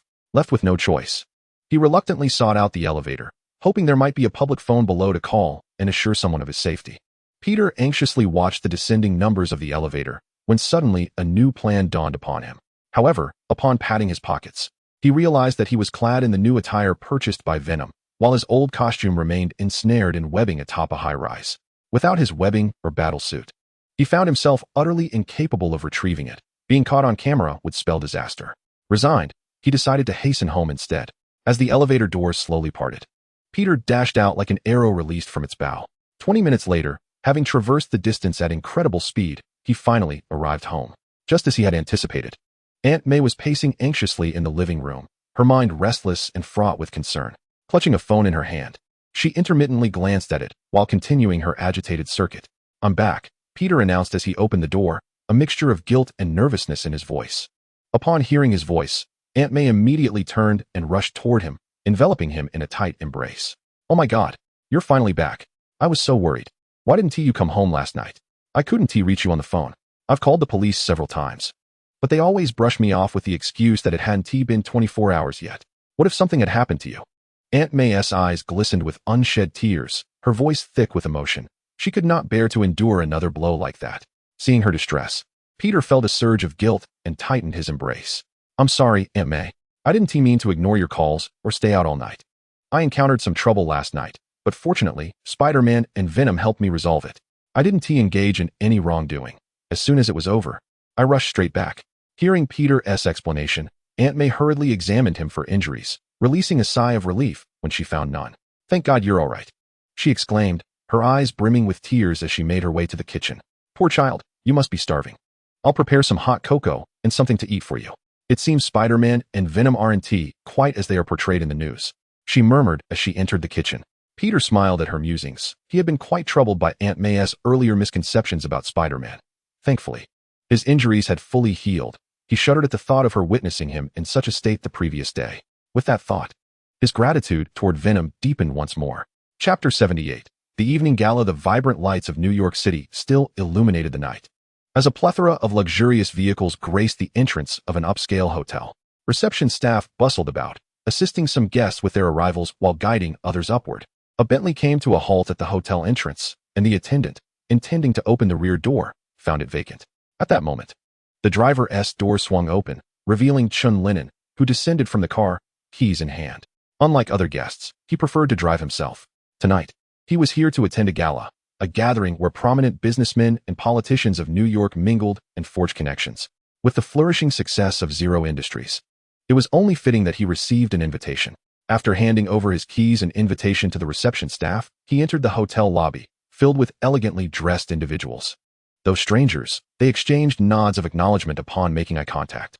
"Ah, so this is what the upper echelons of society look like," Chen Lin'an mused.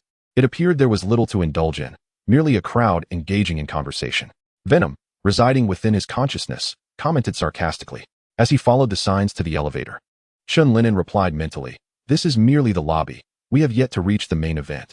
Rest assured, regardless of the gala's quality, the food will undoubtedly be exquisite, at least the desserts will be." Venom, intrigued, chimed in, "Heh, I'm craving tiramisu and chocolate. I wonder what caliber of chocolate they offer here." Ding! The melodic chime echoed as the elevator doors gracefully parted, revealing an opulent corridor leading to a bright, exquisite banquet hall. The room was neither overcrowded nor sparse, with clusters of guests engaged in lively conversations, wine glasses in hand. Scanning the surroundings, Chen Lin'an pinpointed the dessert station that Venom had longed for. "Ah, the sweet aroma brings me such delight. I shall indulge in some chocolate to whet my appetite," he thought, as Venom formed a mouth in the palm of his hand and discreetly savored the chocolate. While this method lacked the usual satisfaction of indulgence, discretion was paramount in a crowd such as this. Moreover, savoring it slowly allowed for a richer, more profound flavor. "That cupcake is delightful," a melodic voice suddenly exclaimed, nearly causing Venom to choke. Chen Lin'an discreetly closed his palm to grant Venom a moment to retreat. "Felicia, what a surprise to encounter you here," he said, astonished, as he noticed Felicia elegantly holding a glass of wine beside him. As she approached, offering him a glass, she smiled and said, "I didn't expect to see you either. I usually endure these tedious events while counting the minutes." As Felicia drew nearer, a fragrant aroma wafted into Chen Lin'an's senses. Today's gathering is a formal soiree, and thus Felicia's attire is exquisitely refined. She is adorned in a black velvet strapless gown that elegantly showcases her delicate collarbones and graceful neck. The gown features a thigh-high slit, revealing her long, fair legs with each step, exuding an undeniable allure. Complemented by an exquisite makeup and vibrant red lips, Felicia glides in on her stiletto heels, resembling a regal queen. Yet her playful and lively expression adds a delightful vibrancy to her otherwise cool demeanor. "You look stunning today, like the most radiant gem in a diamond necklace." Chen Lin'an sincerely praises her. He then chuckles, surely this compliment isn't lacking in substance. Felicia responds with a playful roll of her eyes. "Well, I suppose it's acceptable, slightly better than last time." With that, a shared laughter ensues between them. As they savor the desserts, They engage in light-hearted conversation. This tedious banquet, had it not been for my mother insisting, I wouldn't have attended. Everyone here appears impeccably dressed and dignified. Yet many are quite the opposite beneath the surface, which is rather disheartening. As she speaks, Felicia's finely shaped brows furrow, as if recalling an unpleasant memory. Did something unpleasant happen before? Chen Lin'an inquires upon noticing her change in expression. Hearing his question, Felicia raises a hand and leans closer to whisper in his ear. At a similar banquet last time, I found it stifling and stepped onto the windowsill for some fresh air, only to discover that people in the adjacent room were engaged in rather scandalous activities. Upon my return, I even encountered them. They all had families and were quite prominent individuals. Felicia's eyes sparkle with intrigue as she shares this gossip.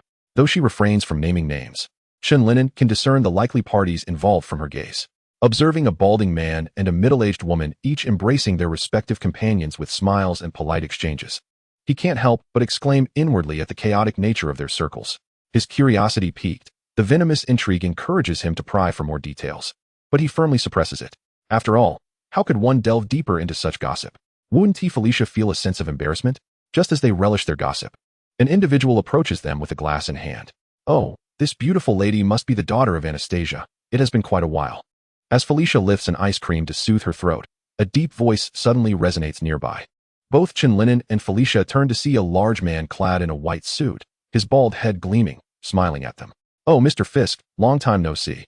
Felicia replies with a warm smile upon recognizing the man. After exchanging greetings, Felicia introduced her companions to Chen Lin'an, saying, Lion, this is Mr. Fisk, a dear friend of my mother's and a distinguished entrepreneur and philanthropist. Mr. Fisk, this is my friend Lion Chen. Following Felicia's introduction, Chen Lin'an and Wilson Fisk exchanged smiles and handshakes, exhibiting a cordial yet polite demeanor, simultaneously unfamiliar yet courteous. Ah, so you are the illustrious founder of Zero Industries.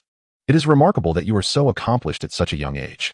I had heard of the enigmatic and youthful founder of Zero Industries, but I did not expect you to be this youthful, Wilson Fisk remarked with genuine admiration. As the founder and head of Zero Industries, Chen Lin'an's name was indeed well known, though his low profile meant that few had encountered him or were aware of his multifaceted identity.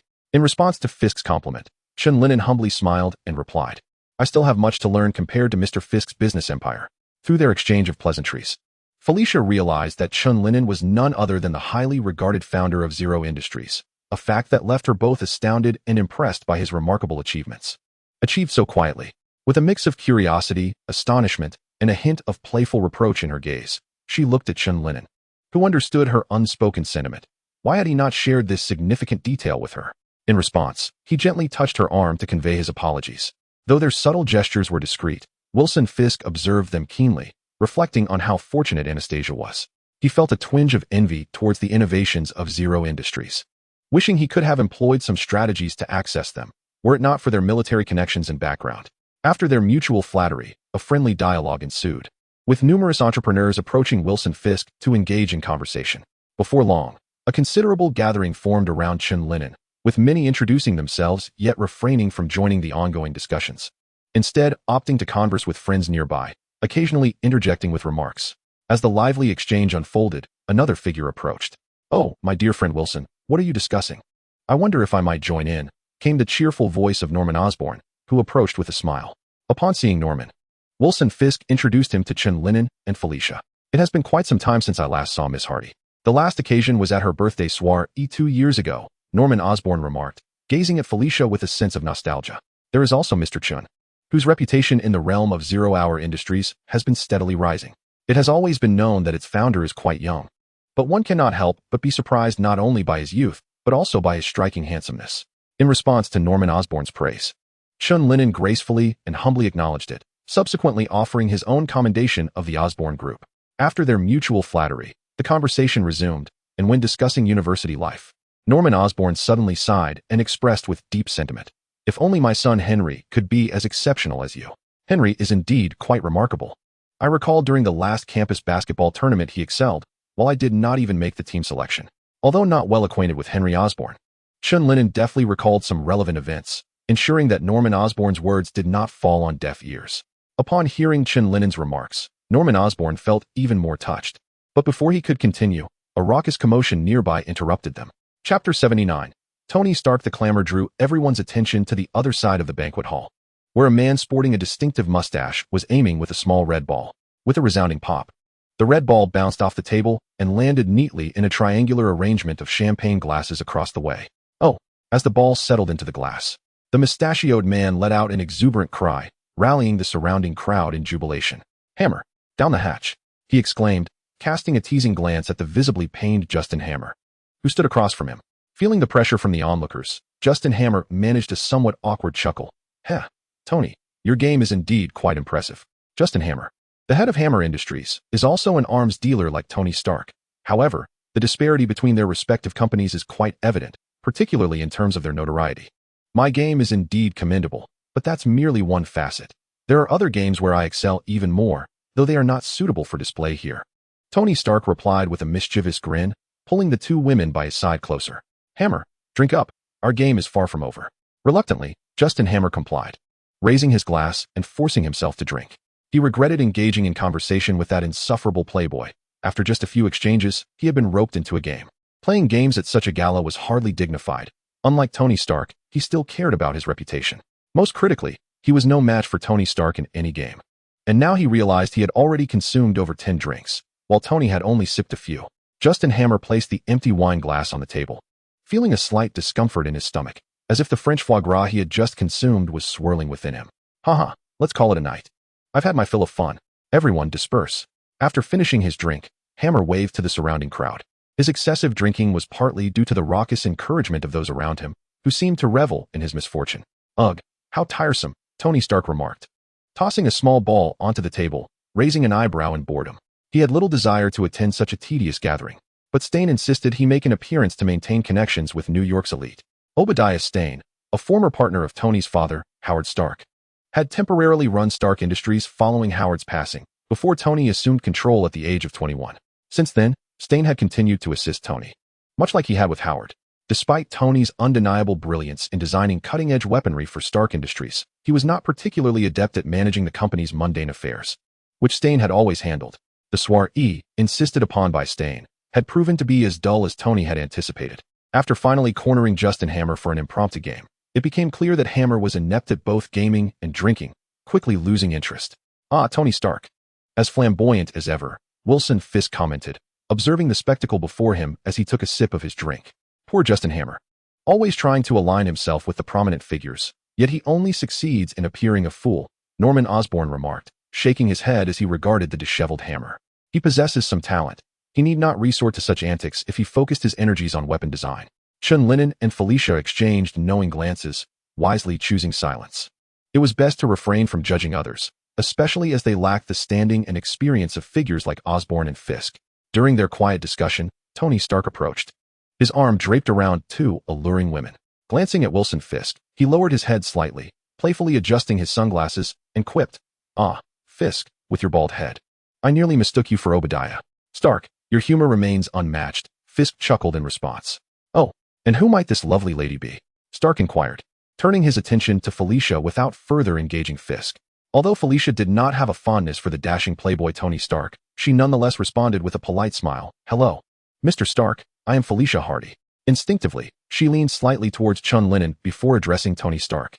Observing Felicia's demeanor, Tony Stark wisely refrained from making any flirtatious remarks, simply nodding in acknowledgement.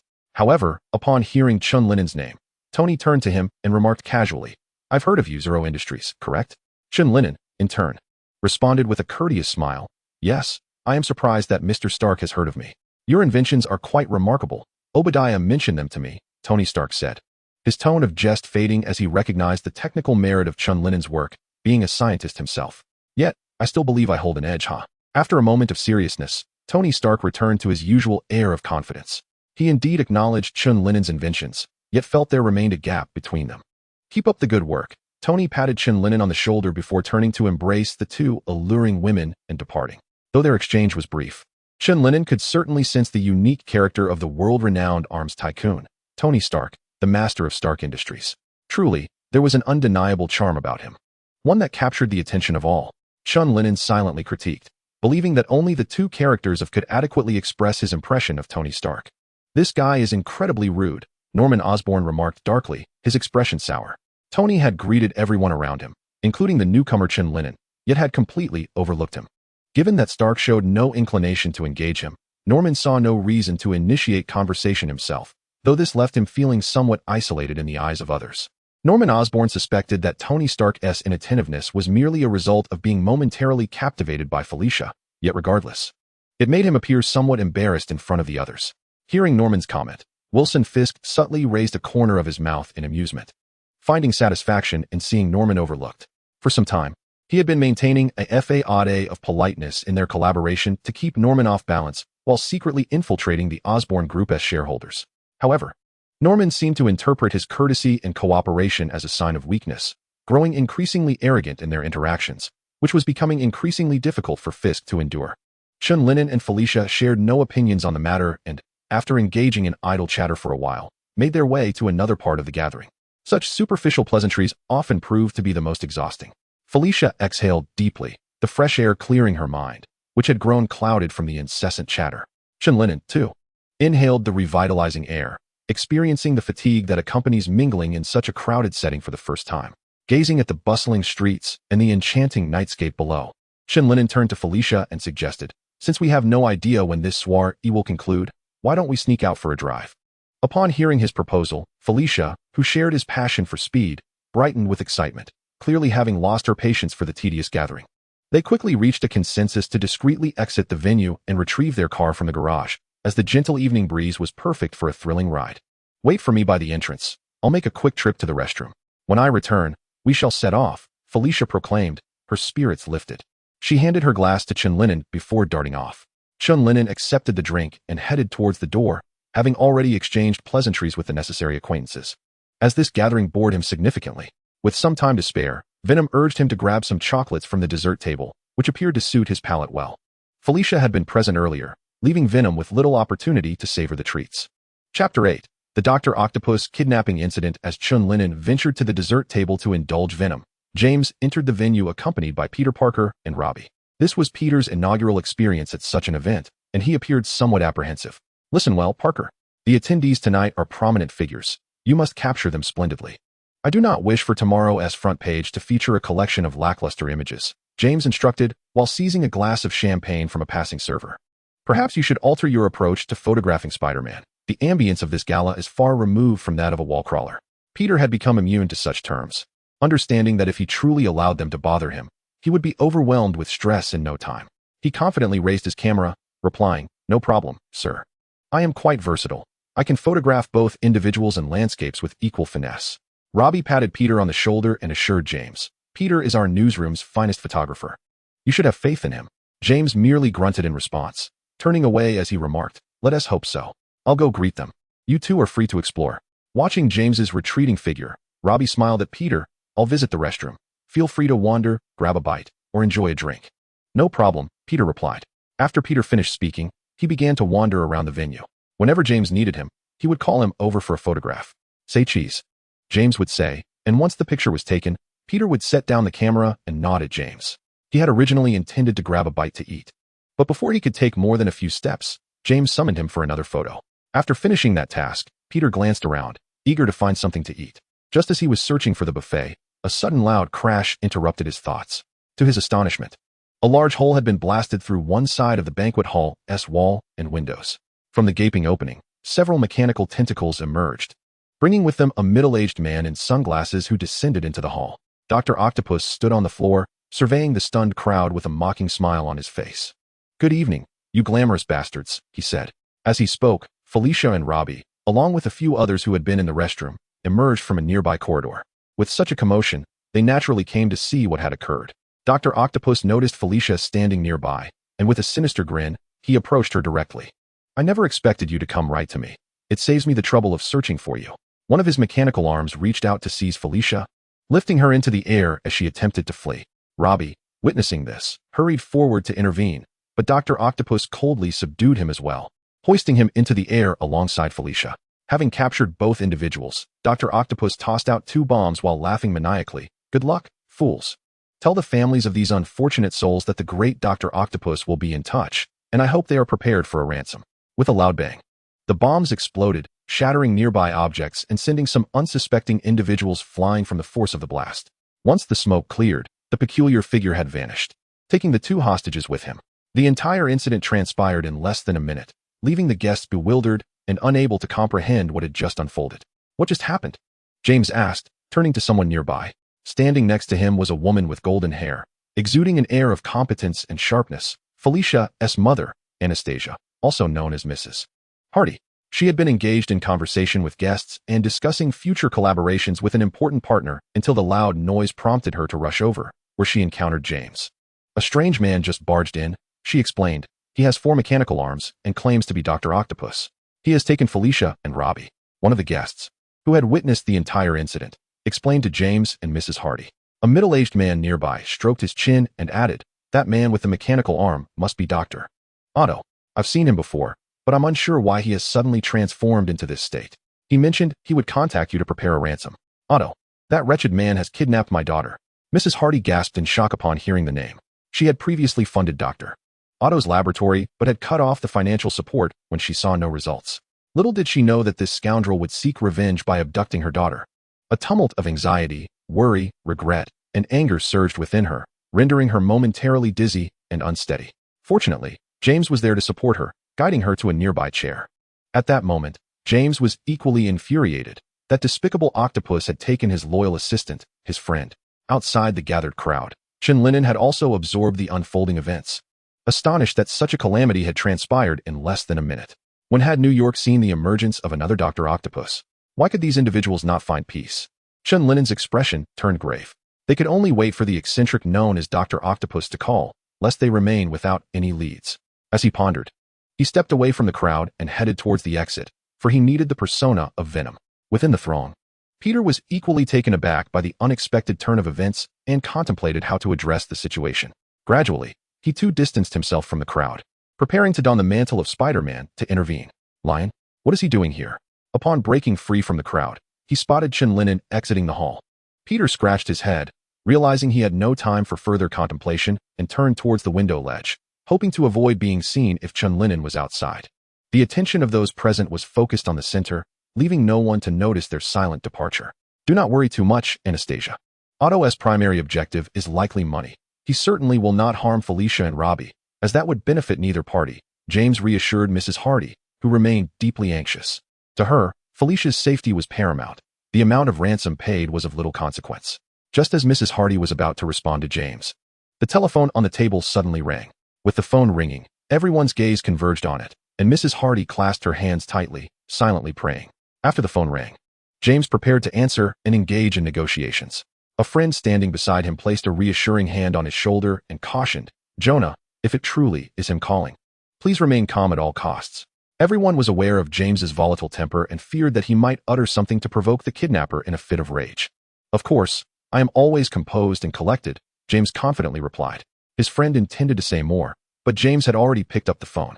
He spoke with a serious and steady tone. "Hello, this is Jonah James." On the other end, a middle-aged man's voice responded, "Hello, I am Dr. Otto, but you may also refer to me by my current alias, Dr. Octopus. I require you to prepare $10 million in cash to facilitate our transaction.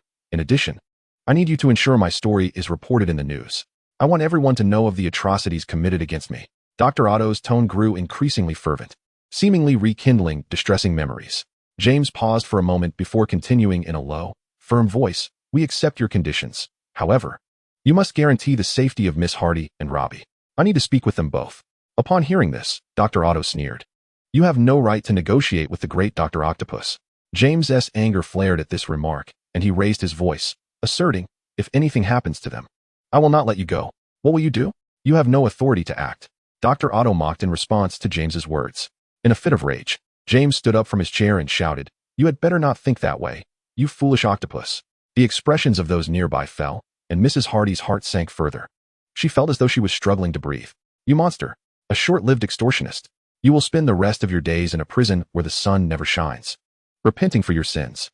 James remained oblivious to his own issues, continuing to vent his fury at Dr. Otto over the phone. Meanwhile, Dr. Otto's face darkened with rage. He gritted his teeth and replied coldly, "Very well. How dare you speak to a great scientist in such a tone?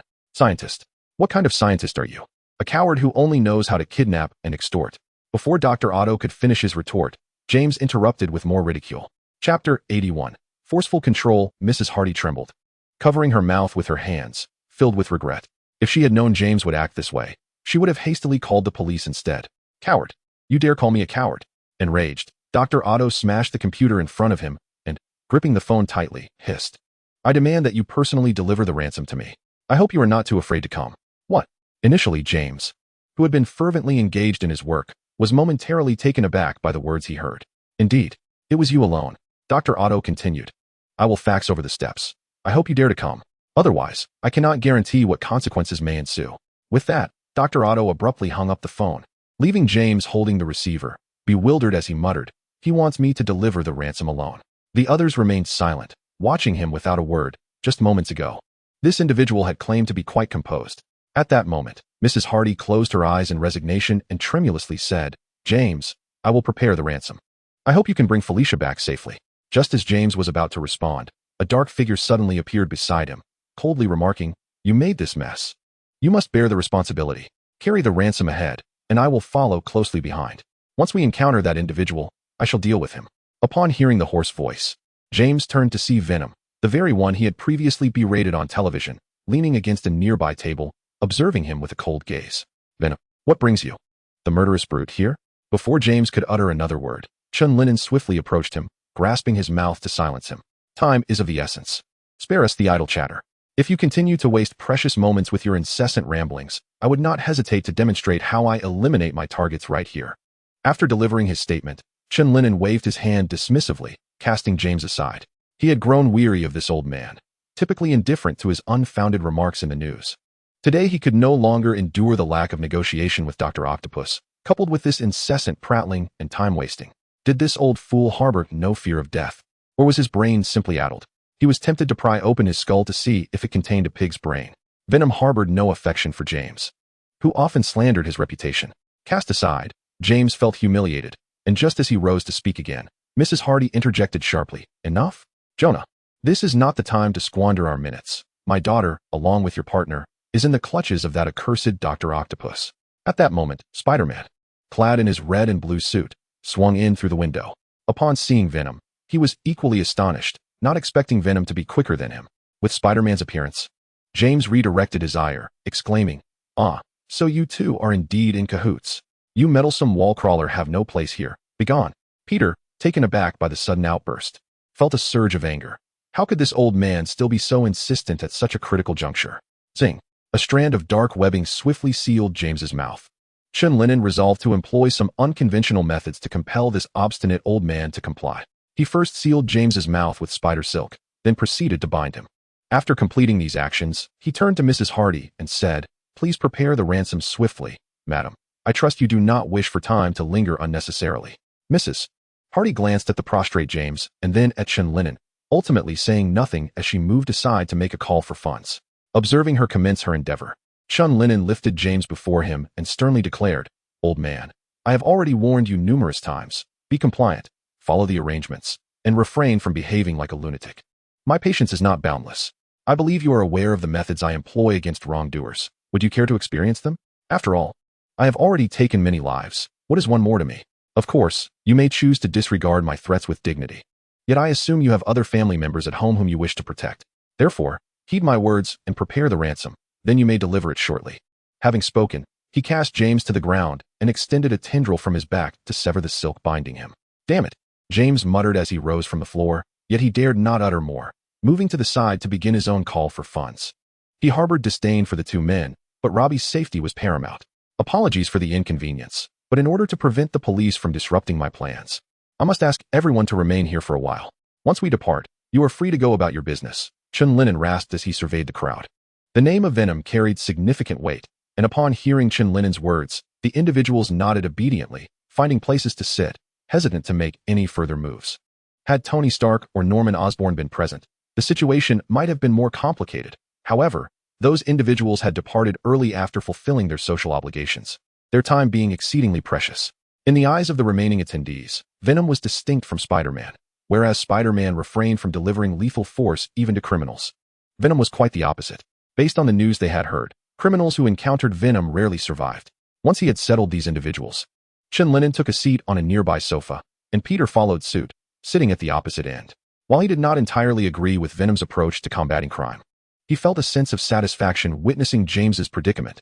Finally, someone was capable of putting that old man in his place. "I didn't expect you to arrive even sooner than I did," Peter remarked, reflecting on how Venom had already been present when he had ascended. During this period, Venom typically resolved violent crimes in the streets. It was surprising that he had also become involved in a kidnapping case today. Upon hearing this, Chen Lin'an chose not to respond immediately. Instead, he merely shook his head and inquired, "What information do you possess regarding Dr. Octopus? After all, Spider-Man has been active in New York City for several years, and compared to me, you likely have encountered more peculiar individuals and events." Sighing at the question, Peter replied, "Unless there is a case of mistaken identity, I believe I am acquainted with him." The moment he overheard someone in the crowd identify Dr. Octopus as Otto Octavius. Memories of the man resurfaced. "I never anticipated he would resort to kidnapping," he continued, recounting his past interactions with Dr. Octopus. He stroked his chin in contemplation, reminiscing. "When I was 10, I attended a science summer camp, and the supervising teacher was none other than Dr. Octopus. I recall attempting an experiment that, without a doubt, ended in failure, leading my peers to mock me relentlessly, which left me disheartened and somewhat disillusioned with science. Yet, Dr. Octopus imparted some unforgettable wisdom. He told me that the ridicule from those children bore no significance, emphasizing that science is of paramount importance and that its value is evidenced through its benefits to humanity. He also advised me that in the pursuit of scientific inquiry, failure is an inevitable facet, and that the courage to attempt is far superior to stagnation." After sharing this, Peter sighed once more, pondering, "I wonder what has caused such a transformation in him. Could it be that Mrs. Hardy ceased to fund his scientific endeavors?"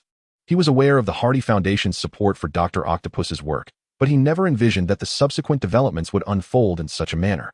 He once remembered Otto as gentle and kind, yet now he had become a criminal, abducting innocents. Upon hearing Peter's reflections, Chen Lin'an solemnly remarked, "Regardless of his past demeanor, he is now merely a criminal. Our foremost priority must be to locate him swiftly and rescue the hostages." Peter nodded in agreement, stating gravely, "I understand. Felicia and Robbie are innocent. No rationale Otto may possess can justify his actions." Shortly thereafter, the fax machine in the hall emitted a page detailing the location and time for the ransom drop. At this moment, James and Mrs. Hardy had arranged the ransom, placing $10 million into 2 briefcases. James glanced at the paper and murmured, "We must arrive at this location in half an hour. It seems I must depart immediately." Chen Lin'an and Peter approached, with Chen Lin'an inspecting the briefcases filled with money. He then retrieved 2 devices, scarcely larger than buttons, from his waist and affixed them to the bottoms of the cases. Once attached, the devices seamlessly blended with the briefcase's color, rendering them nearly undetectable unless viewed from close proximity. This is a locator crafted by utilizing the unique properties of Venom's web combined with a touch of technological prowess. Compared to conventional purely technological devices, this locator possesses superior interference resistance and stealth capabilities. Upon witnessing this device, Peter was profoundly astonished. He was acutely aware that such a locator was non-existent in the market, indicating that it was indeed a creation of Venom himself. This level of scientific ingenuity underscored the notion that Venom was not merely a brutish figure fixated on combat and violence. Chapter 82. One more hostage. After preparing these items, James drove towards the rendezvous point with the ransom money. Peter and Chen Lin'an closely followed, trailing the vehicle as it made its way out of the city. Once they departed, Mrs. Hardy promptly dialed the police to report the situation, recognizing the critical importance of the matter and the necessity for thorough preparation.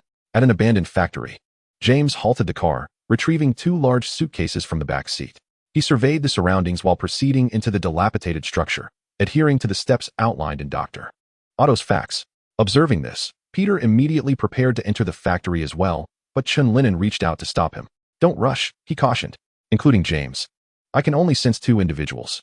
The cunning Dr. Octopus is not inclined to relinquish his hostages willingly." Noting Peter's gaze directed at him, Chen Lin'an continued, "If we charge and like you suggested, we will certainly raise his suspicions. What if he turns on James?" Although Chen Lin'an's reasoning was sound, Peter remained anxious about James's safety. It was true that the old man was bothersome, yet he could not simply stand by and allow harm to befall him. Was this the very reason Venom hesitated to act? Peter recalled that James had previously berated him. It must be said that Peter's thoughts were remarkably agile. Within moments, he had conjured a multitude of scenarios. Chen Lin'an spoke softly. "What I mean is that we cannot recklessly rush in as you did earlier. Such behavior would easily attract attention. If we were discovered, James's safety would be further jeopardized. Dr. Octopus would undoubtedly assume he had alerted us, which would incite this lunatic. For now, they have yet to meet. James is still awaiting Dr. Octopus." We must avoid detection and stealthily approach. Chen Lin'an gestured for Peter to follow. The two proceeded cautiously, making their way to the roof of the abandoned factory, where they could peer through the gaps of the ceiling to observe the unfolding events below. Inside the factory, James, with suitcases in hand, furrowed his brow as he surveyed the dimly lit space, his impatience palpable as he called out, "Is anyone there? Otto, hurry up and show yourself. I've arrived. Where are you? Where's Miss Hardy? What about Robbie?" His voice echoed in the empty factory, and after a few moments, a series of muffled thuds began to resonate from within, drawing ever closer. As James squinted, striving to discern the source of the sound within the dimly lit warehouse, a stout, cold mechanical arm suddenly lunged from the shadows, ensnaring him and lifting him into the air. Startled by this unexpected elevation, James felt a pang of fear. However, as he was brought before Otto, a man of considerable experience, he quickly regained his composure. "At last, we meet, Mr. President. It appears you have indeed honored our agreement by coming alone," Otto remarked, a smirk gracing his lips behind his sunglasses, though the shades obscured his gaze. His smile conveyed both his affirmation of James's commitment and his excitement over the imminent ransom. "I have already communicated with the police. They will not intervene. The ransom is here, and the newspapers are being printed urgently," James relayed, echoing the requirements previously set forth by Dr. Otto. After expressing this, he inquired, "Where are Miss Hardy and Robbie? Allow me to see them. Apologies, but I believe I have already informed you that you are not in a position to negotiate terms with the illustrious Dr. Octopus," Otto replied, shaking his head dismissively.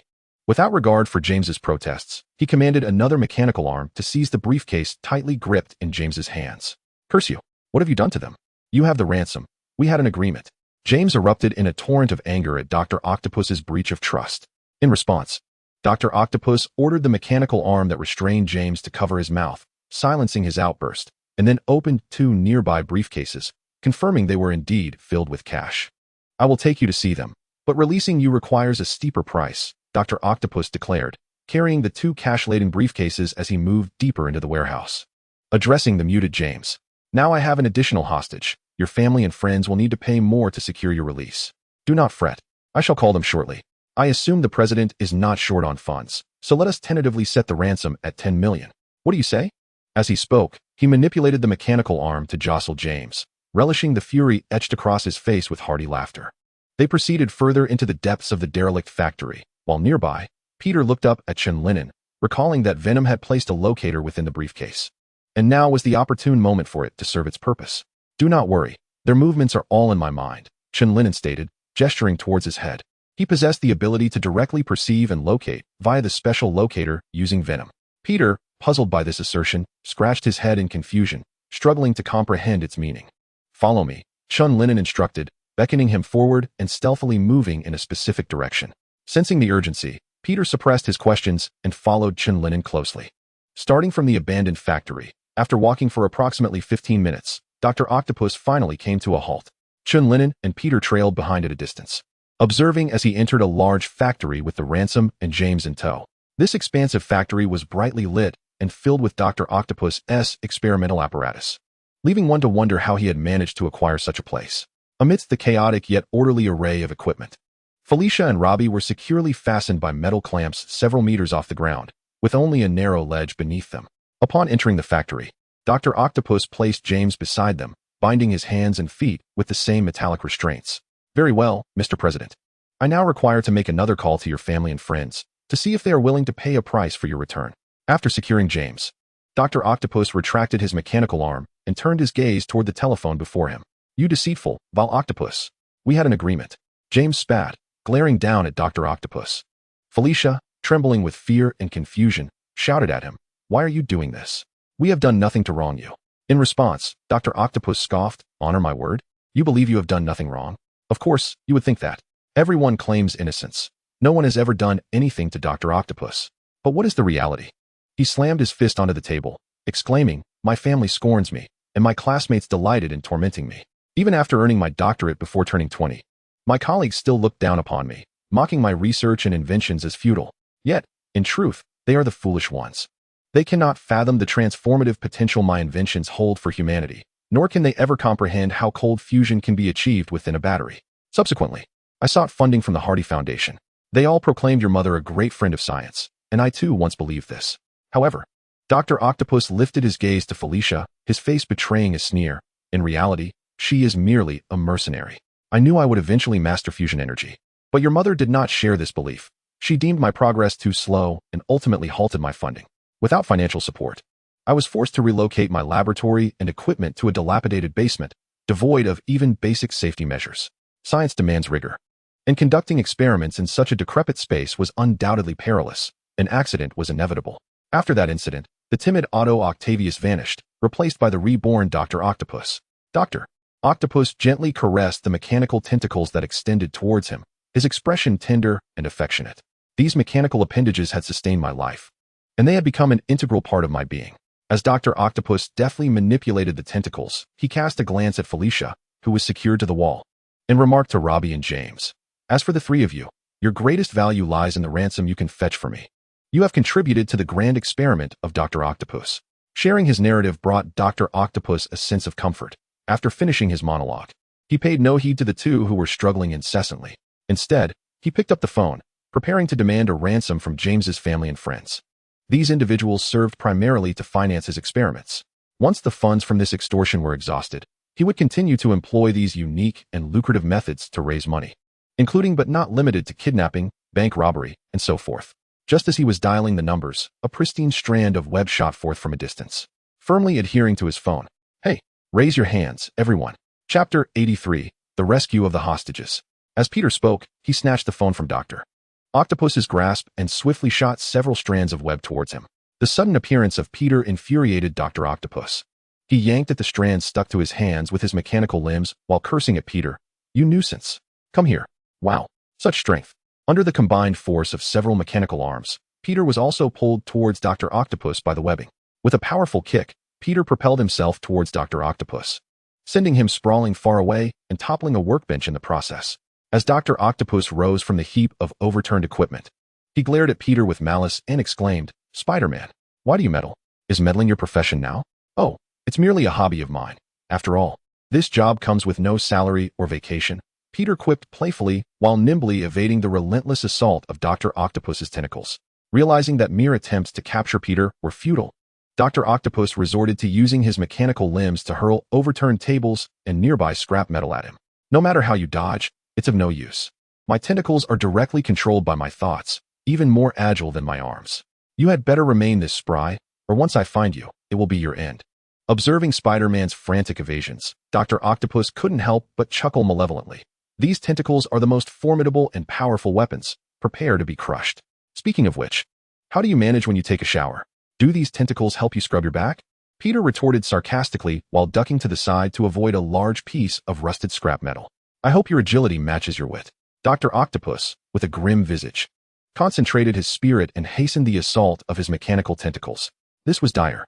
The sudden acceleration of the attack made it increasingly difficult for Peter to evade. He was first slammed into a wall by a table and then ensnared by one of Dr. Octopus's mechanical arms, which clutched one of his arms. "Now, there's no escape for you. Prepare to be torn to shreds." Dr. Octopus lifted Peter from behind the table with his tentacles, intending to use several others to capture his remaining hand and feet. Should he become fully ensnared, Peter would undoubtedly face a fate of shattered bones, or worse, be gruesomely torn apart by these mechanical appendages. A cruel smile spread across Dr. Octopus's face as he envisioned Spider-Man being shredded before him. This is the advantage of power. One can easily renege on previous promises, just as your mother withdrew my funding and wield it to annihilate your adversaries. Like the Spider-Man who is soon to be ripped apart. Ha ha ha. With his boastful declarations concluded, Dr. Octopus felt a disquieting stillness in the factory, save for the struggling Spider-Man. As he turned, holding Peter by the ensnared arm, he discovered that the wall imprisoning the hostages was now devoid of anyone. The metallic clasps binding Felicia and James were effortlessly torn apart by Chen Lin'an, resembling mere Play-Doh. At that moment, while Peter diverted Dr. Octopus's attention, Chen Lin'an successfully liberated the three hostages, their figures barely having crossed the threshold of the door. "Someone has come with you, you cunning wall crawler." Enraged upon realizing he had been outmaneuvered, Dr. Octopus unleashed his fury upon Peter. His remaining three tentacles swiftly sought to capture other parts of Peter's body, but they were deftly evaded. Witnessing this, Dr. Octopus intensified the grip of the mechanical arm that ensnared Peter's left arm, producing a sound akin to bones cracking. Despite the perilous situation, Peter could not succumb to despair. Enduring the excruciating pain in his left arm, he forcefully struck the exposed wrist of his left hand. barely visible beneath the metallic tentacle. Zzz. A surge of blue electricity erupted from Peter's web shooter, traveling along Dr. Octopus's metallic arm. The jolt of pain and numbness coursed through the metal appendage, affecting Dr. Octopus's spine, prompting an involuntary scream. This electrical surge was a new feature Peter had incorporated into his web shooter following his previous encounter with the Green Goblin. That experience had made him acutely aware of the surprising efficacy of electricity in critical moments, prompting him to swiftly apply this design to his own apparatus. Originally, this electrical discharge was not particularly potent, merely inducing a sensation of numbness accompanied by mild discomfort. However, Dr. Octopus's mechanical tentacles were directly connected to his spine, controlled by his nervous system. Consequently, the surge of electricity acted directly upon his spine and nerves, amplifying both pain and paralysis exponentially. The agony and numbness momentarily rendered Dr. Octopus's mechanical arms inert, allowing Peter to swiftly extricate his own arm from their grasp. At this juncture, his left arm was utterly incapacitated, the bones fractured into several segments, limply dangling in front of him. After freeing himself, he hastily distanced himself from Dr. Octopus to avoid being ensnared again. Meanwhile, Chen Lin'an, who had just escorted the hostages out of the factory, returned and observed Peter's shattered left arm, heightening his vigilance against Dr. Octopus. The strength of those mechanical arms was formidable. He must not fall victim to their clutches. Upon seeing Chen Lin'an's return, Peter quickly shared his insights from the recent skirmish with Dr. Octopus. Though somewhat challenging, bypassing those tentacles to strike directly at him appeared to be the most effective strategy. Chen Lin'an nodded in agreement, then produced a small jar of ointment from his belongings and handed it to Peter. This is an external wound remedy. First, find a plank to stabilize your arm. Then apply this. It should alleviate the pain.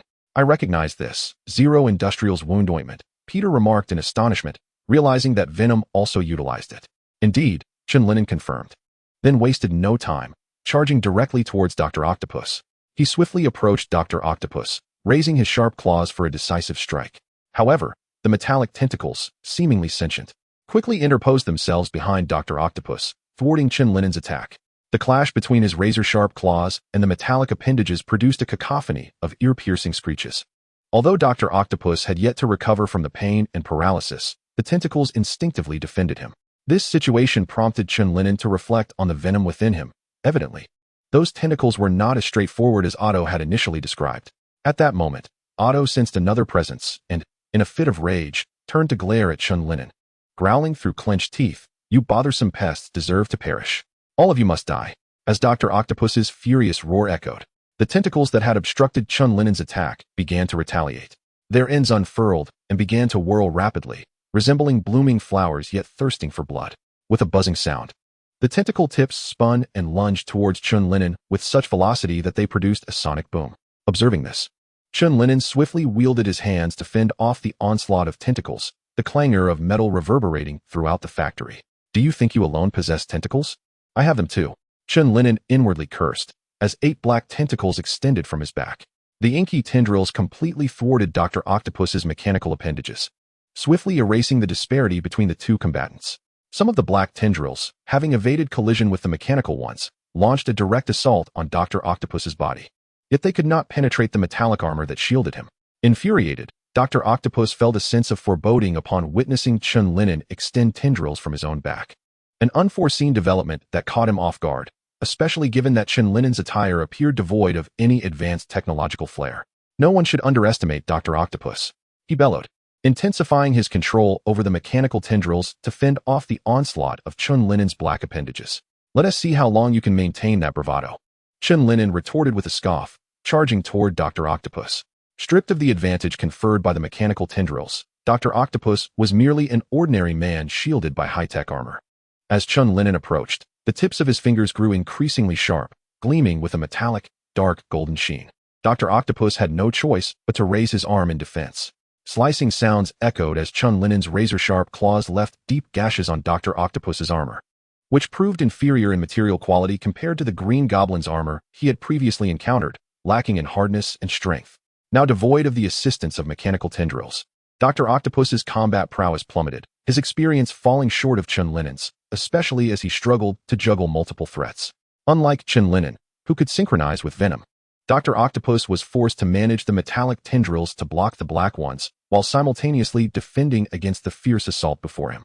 With a sickening sound, Chen Lin'an's claws tore through, the noise transforming from the clash of metal to the dull thud of flesh being rent asunder. His gaze grew colder as he regarded the resolute Dr. Octopus, sneering, "Your shell has already cracked." Chapter 84. The Great Explosion and Venom's Slumber. As he finished speaking, several claw strikes raked across Dr. Octopus's chest, rendering his once exquisite armor into tattered fragments, blood mingling with shredded flesh, splattering onto the dust-covered floor from the earlier skirmish. Coughing, Dr. Octopus felt the warm blood seep from the corners of his mouth, his sunglasses shattered and lost, his complexion pale from blood loss. The desperate situation before him made him feel hopeless as he gazed into Chen Lin'an's cold, elongated eyes, gritting his teeth. In a swift motion, he retracted two mechanical tendrils entangled with the black ones, and as they coiled back beside Chen Lin'an, he detonated them in rapid succession. Boom, boom. The explosion of the mechanical tendrils unleashed not only a powerful shockwave, but also a multitude of metal shards propelled outward, forcefully embedding themselves into the surrounding structures, equipment, and unfortunate bystanders. Although Chen Lin'an was caught off guard by the explosion, he was fortunate to be enveloped by Venom, which shielded him from the shrapnel that could have inflicted harm upon his body, as it absorbed the debris and discarded it onto the ground. Ugh, ugh, ugh. Venom exclaimed in frustration while tossing the metal fragments aside. Why couldn't you just let me tear you apart in peace? Must you create explosions? This is quite uncomfortable. In this sudden blast, Chen Lin'an, the primary target, emerged unscathed, while Peter, who was observing from a distance, suffered superficial cuts from the flying debris. Though he was fortunate to have maintained a safe distance, the most severely injured was Dr. Octopus, who orchestrated the explosion. He not only lost two mechanical arms, but also had shrapnel embedded in his chest wound, which had already been compromised by Chen Lin'an. Falling against the wall, Dr. Octopus descended into madness, coughing blood as he staggered to a control panel. He shattered a piece of tempered glass and forcefully pressed a button to activate the self-destruct sequence he had originally designed to erase the scene after a kidnapping. Little did he know that it would now serve to ensure mutual destruction between him and his adversaries. Cough, cough. Accursed pests. Since you are so keen on meddling, may you all perish. Come, accompany the great Dr. Octopus to the grave. Ha ha. Cough, cough. Dr. Octopus glared menacingly at Chen Lin'an and Peter, blood spilling from his mouth as he shouted, his eyes bloodshot and brimming with madness. In that moment, both Chen Lin'an and Peter's minds were flooded with urgent warnings. A novel and imminent threat of death surging towards them. Run! They both shouted in unison, dashing towards the factory's exit. Peter, being closer to the exit, sprinted ahead and soon burst through the doors, racing into the distance. Chen Lin'an, positioned further inside, lagged slightly, just a second or two after he escaped. A tremendous fire engulfed the factory, the deafening roar of the explosion resonating violently, sending shockwaves that snapped nearby trees in half. The burning factory illuminated the dim suburbs. And Felicia, Robbie, and James, who had retreated to a safe distance, exchanged worried glances as they heard the explosive sounds and saw the towering flames. Uncertain of the situation unfolding there, coughing, Chen Lin'an slowly rose from a patch of grass, while Peter, leaning against a broken tree, gradually stood up. Wow. Today has been the most perilous battle I've ever faced. I thought I might not survive, Peter gasped, wincing in pain. Reflecting on the ordeal, he noted that aside from his previous encounter with the Green Goblin, he had never fought so chaotically against an enemy. Today, he had not only lost an arm but also sustained cuts from metal fragments on his thigh and waist. The recent explosion had left his skin burning, and he was willing to wager that the back of his suit was singed, possibly even scorching his skin. As Peter took deep breaths to alleviate his pain, he began to voice his grievances when Chen Lin'an's expression suddenly turned serious.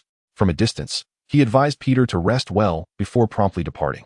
Observing Chen Lin'an's swift exit, Peter couldn't help but admire the other's still vigorous physique. Venom appeared to be unharmed, truly remarkable. Perhaps I should cultivate an air of mystery as well.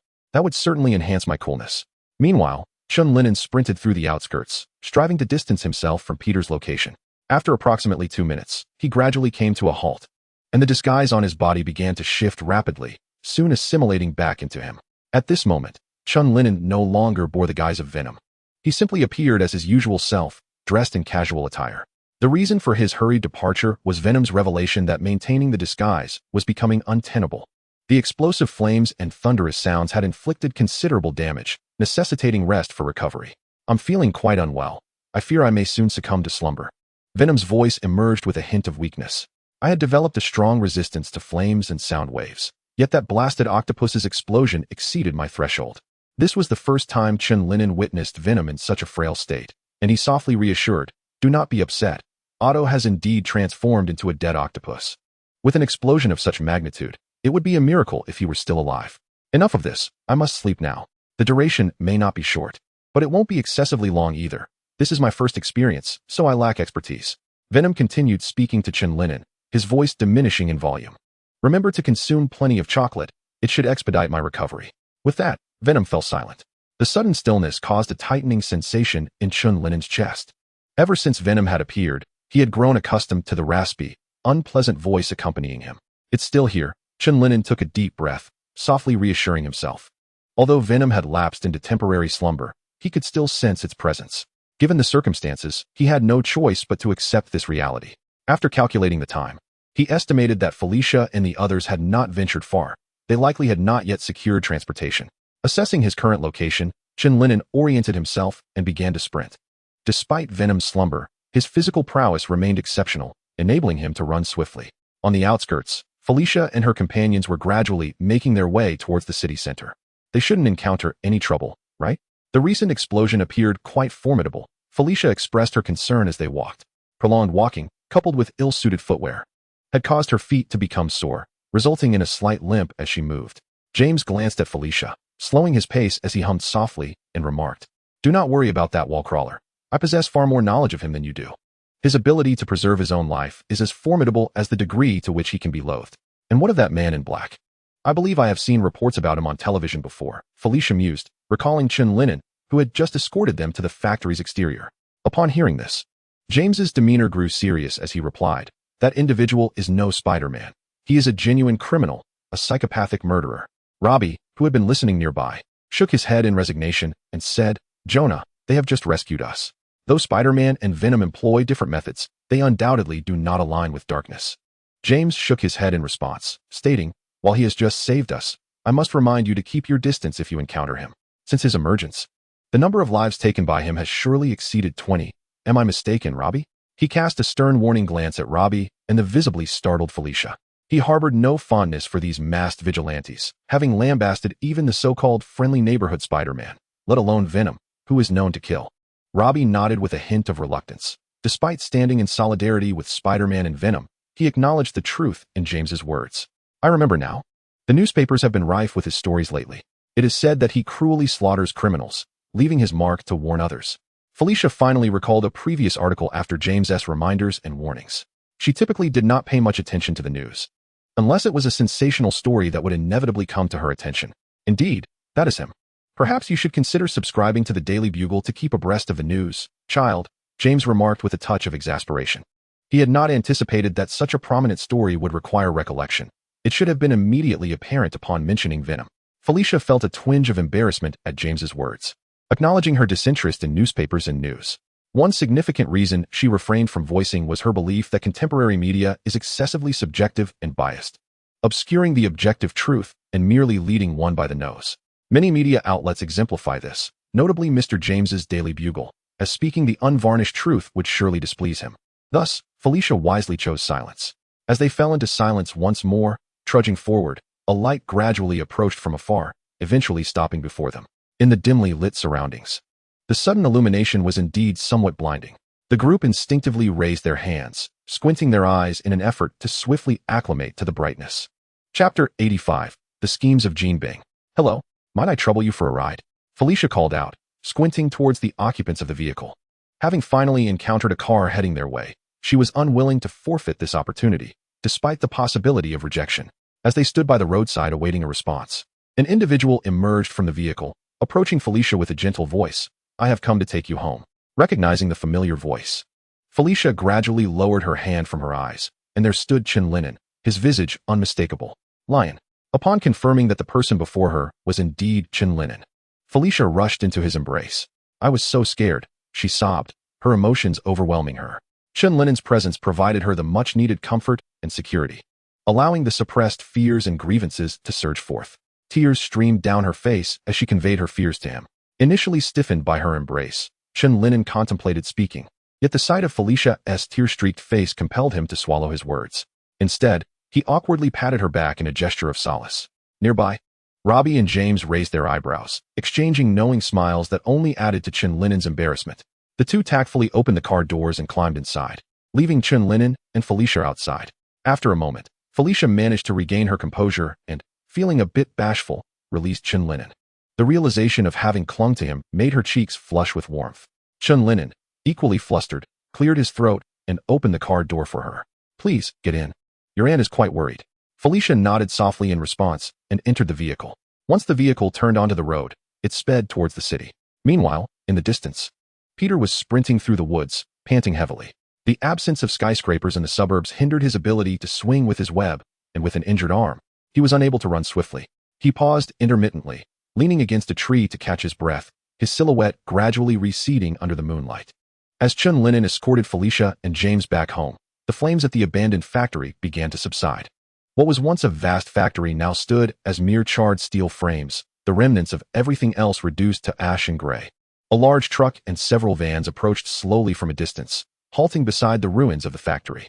Armed personnel disembarked from the vans, opening the truck's rear doors to reveal robots on standby and several individuals clad in uniforms. Upon the opening of the cargo door, the eyes of the robots sprang to life, illuminating the ground with an unusual brilliance as they began scanning their surroundings. The individuals aboard the truck remained inside, huddled around a contraption resembling a mechanical bed and a life support chamber, awaiting some unknown event. During the life sign monitoring scan, faint vital signs of a living entity were detected.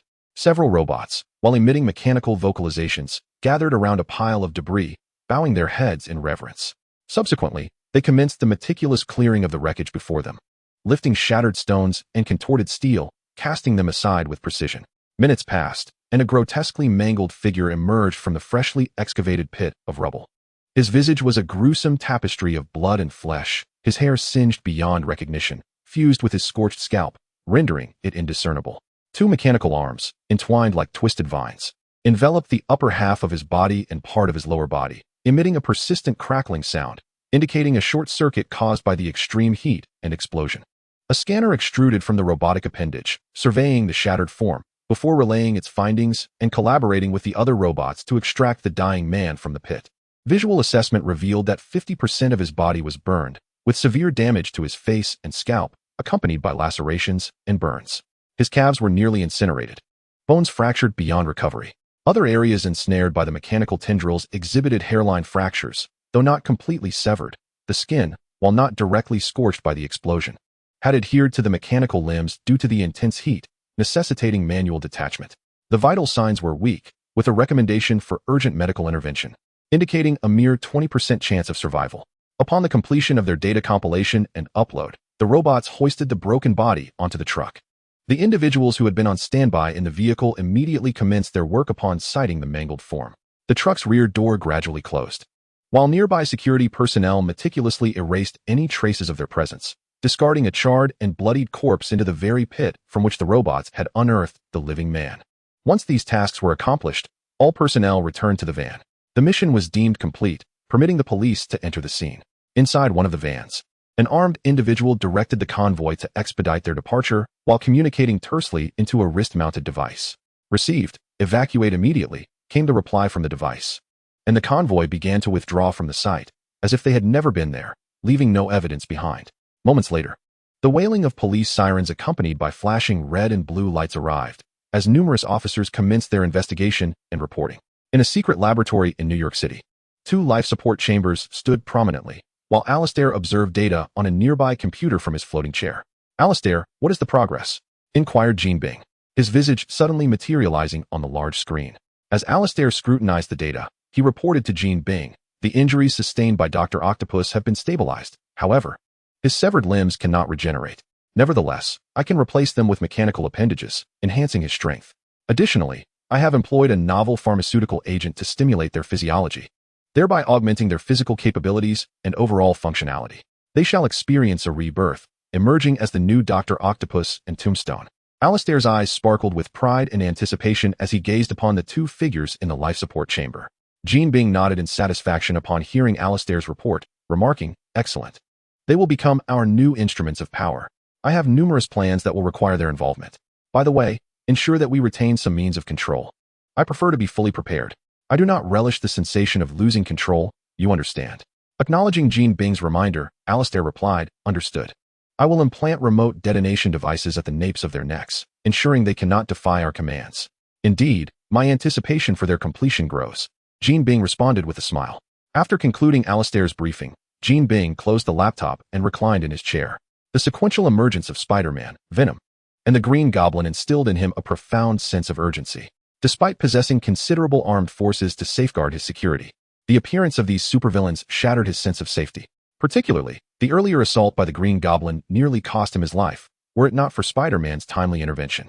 Although he harbored a desire to annihilate the Green Goblin, the realization of his current incapacity to confront such an adversary compelled him to adopt a conciliatory stance towards Norman Osborn. He ceased to mention the previous loan and the inventions he had once demanded, even pursuing further collaboration with Norman Osborn. This shift in strategy followed an attack on Venom, as he suddenly recognized that he had accumulated numerous formidable enemies, a predicament he wished to avoid. Having ascended to his current position and cemented the legend of the name Jean Bing, Wilson Fisk's rise was certainly not devoid of intellect. He was astute in assessing the situation, recognizing those who needed to be dealt with swiftly and those who could not be resolved immediately, or required a more subtle approach akin to slowly boiling a frog. His current strategy regarding Venom was one of non-engagement, as the latter had yet to discover his presence, allowing him to remain concealed for the time being. As for the Green Goblin, he yearned to obliterate him. However, this elusive figure only responded to Norman Osborn's commands. Lacking the requisite strength to confront him and unable to establish contact for subversion, he was left with no choice but to suppress his frustrations, don a facade of cordiality, and collaborate with Norman Osborn in a bid to placate the adversary. Although he can no longer directly coerce Norman Osborn through debt, he can still subtly infiltrate the other shareholders of Osborn Industries, either by force or through inducement, in order to achieve his clandestine goal of controlling the company. By that time, even if Norman Osborn is unwilling, he will find himself powerless, unaware that it is Kingpin orchestrating events from the shadows. For he will have already been ousted. A man devoid of leverage cannot hope to sit at the gambling table.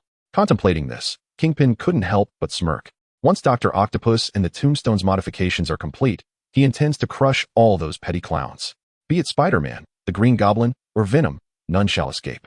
Despite having little interaction with Venom, his disdain and hatred for him surpass even that for Spider-Man. While Spider-Man is a nuisance, at worst he merely apprehends a few of Kingpin's low-level associates, occasionally disrupting a transaction, but such setbacks are minor and easily absorbed. In contrast, Venom's direct elimination of his drug lieutenant in New York inflicted severe losses upon him. The competition for that lucrative territory has always been fierce. Silvermane, another crime lord, has repeatedly been thwarted in his attempts to extend his reach into New York. The sudden death of Jonathan Harmon severed the drug supply chain in the city, and by the time Kingpin recognized the ramifications, his influence had been reduced to mere fragments. Although he quickly acted to recover some of his losses, he could never regain the dominance he once held over the drug market. The bones that have been consumed cannot easily be spat out. Kingpin's thoughts swirled, shifting from his adversaries to his business, and then to the current state of affairs and the secret weapon he was preparing. Chapter 86. Peter's troubles and the bank heist. Time flowed quietly, and autumn slipped away, with the new year approaching. By the end of 2009, Chen Lin'an enjoyed a relatively leisurely pace, as New York City appeared quite peaceful. Bizarre individuals had not made sudden appearances, and even violent crimes had diminished significantly. However, while there were fewer incidents, they were by no means eradicated. As long as humanity exists, malignant acts will persist, for not everyone can tame the malevolent thoughts within. On a street corner in the evening, outside a large bank, a dozen police cars were arranged in a half-circle, their officers clad in thick autumn and winter uniforms, solemnly observing the tightly shut doors of the bank. You are surrounded. Your only choice is to surrender and lay down your weapons, a burly police officer announced through a megaphone, addressing the bank robbers who had taken numerous hostages within.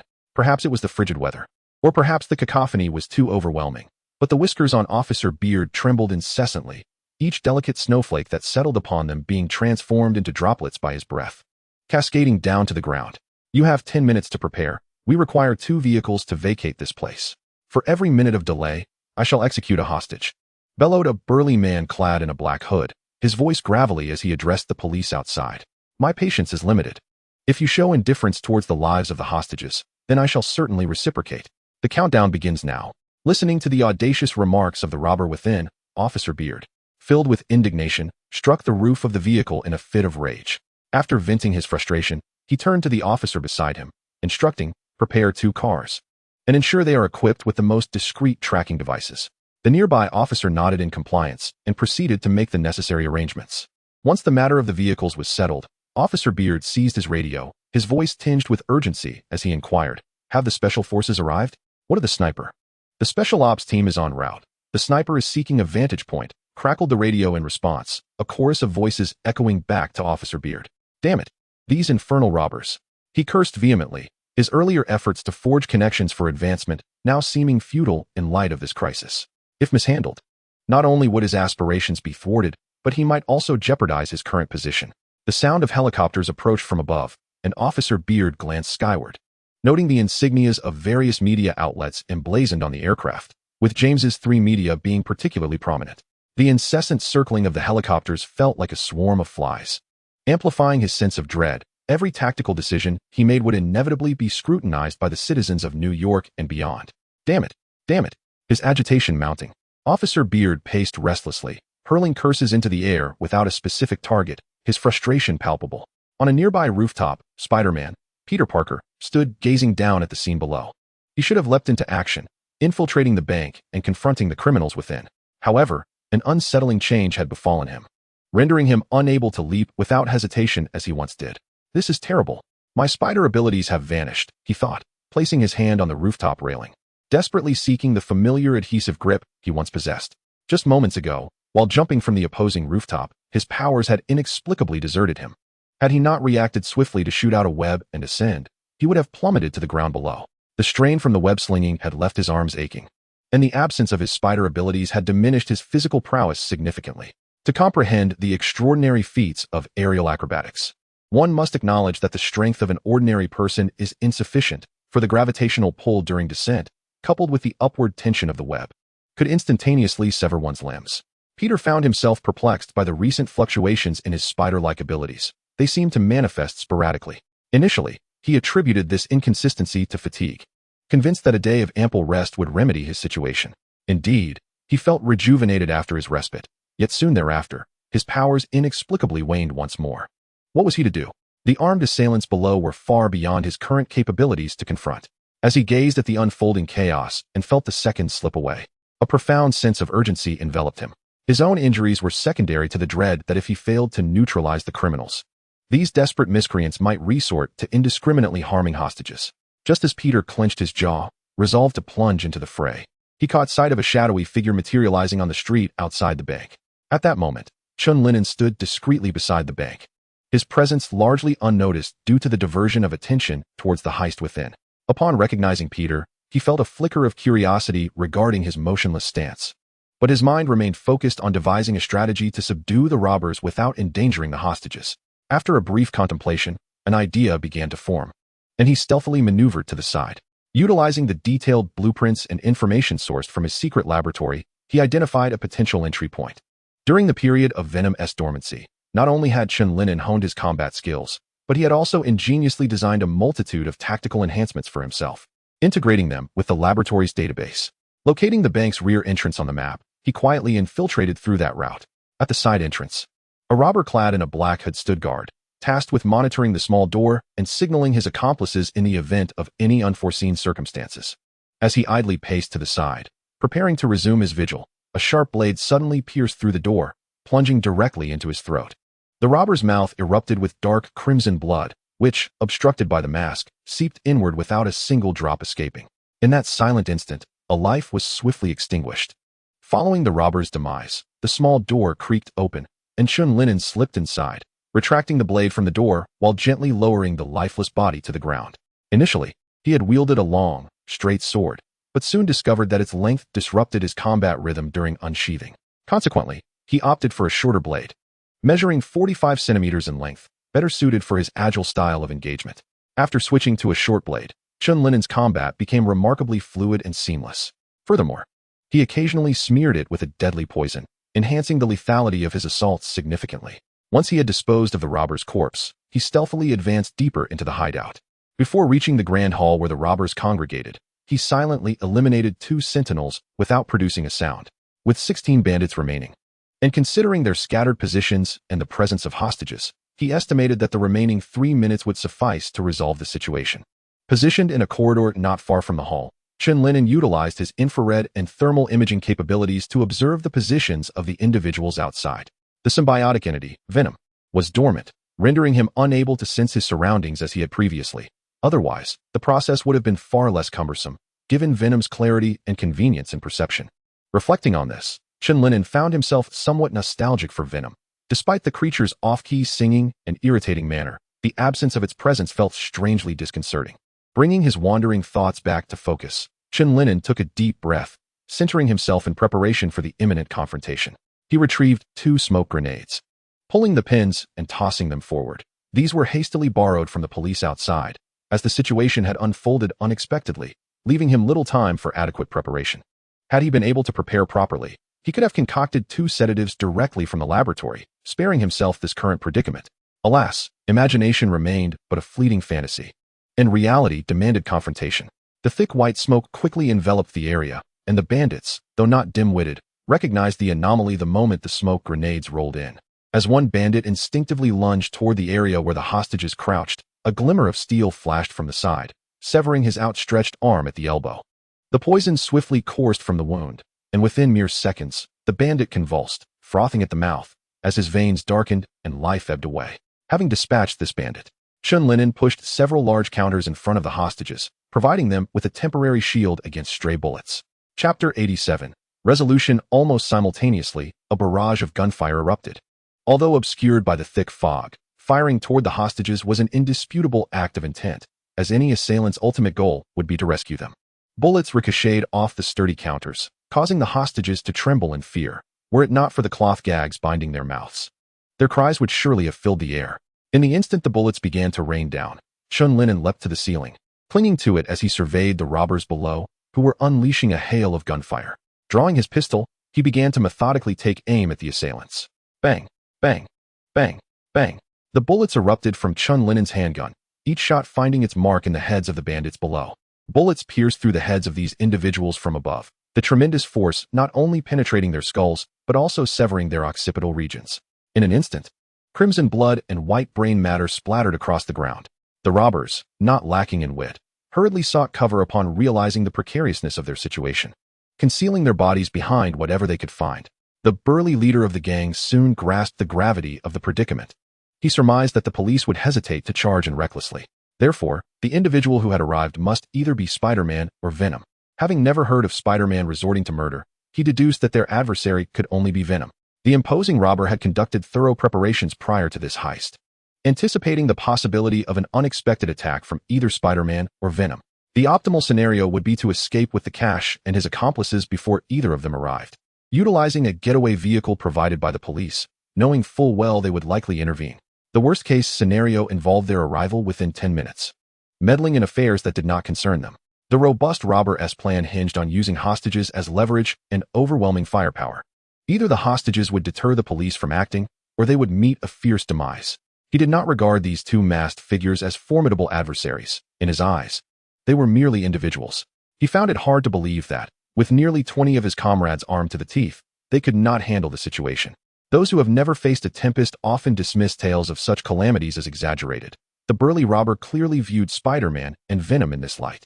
However, he would soon come to a stark realization of their true nature and the chasm that lay between them. As the effect of gunfire reached its peak, Chen Lin'an holstered his pistol and unsheathed a short blade, stealthily scaling the ceiling to hover above one of the robbers. The blade glinted as he inverted himself and plunged both daggers into the robber's eyes, swiftly retracting them. Amidst the fleeting screams and the subsequent gunfire, Chen Lin'an's figure vanished like a specter, melding into the thick, grayish mist. The bank hall fell into an eerie silence, punctuated only by the robbers' tense, deep breaths. They clutched their handguns in one hand and daggers in the other, leaning against their cover, vigilantly scanning their surroundings. Suddenly, a shadowy figure materialized before one of the robbers. Upon noticing this apparition, the robber instinctively squeezed the trigger. Yet, with remarkable reflexes, Chen Lin'an maneuvered swiftly, slicing the robber's throat before the second bullet could be fired. Blood gushed forth from the severed carotid artery like a fountain, staining the ground a deep crimson as the body crumpled to the floor. "Gather over here. Let us converge," the imposing leader of the bandits whispered urgently, realizing that if they continued to scatter, they would be picked off one by the venomous adversary. They needed to regroup. Hearing their leader's voice, The remaining 8 bandits swiftly converged towards him, during which 2 more fell victim to Chen Lin'an's stealthy strikes. Thus, when the remaining bandits gathered by the side of their burly leader, only 7 remained, including him. "Damn that venomous fiend," the leader muttered through clenched teeth. In no more than 2 minutes since the smoke grenade had been deployed, 12 of his comrades had already perished. He counted himself among those dispatched to guard the entrance, and he could only imagine the grim fate that awaited them for allowing their enemy to infiltrate their ranks unnoticed. "Boss, what now?" one of the bandits asked, his voice trembling with disbelief at how their plan to score a hefty haul had devolved into chaos. "You 4 form a group, and we 3 will stick together. Keep vigilant of our surroundings and above us, and proceed slowly from here to there," the burly bandit commanded in a low tone. The smoke would not linger for long. If they could endure this moment, their adversary would lose the advantage of obscured vision, and then they would see where he would flee. Not far away, Chen Lin'an leaned against a pillar, nodding in agreement with the bandit's analysis and strategy. The man was astutely correct.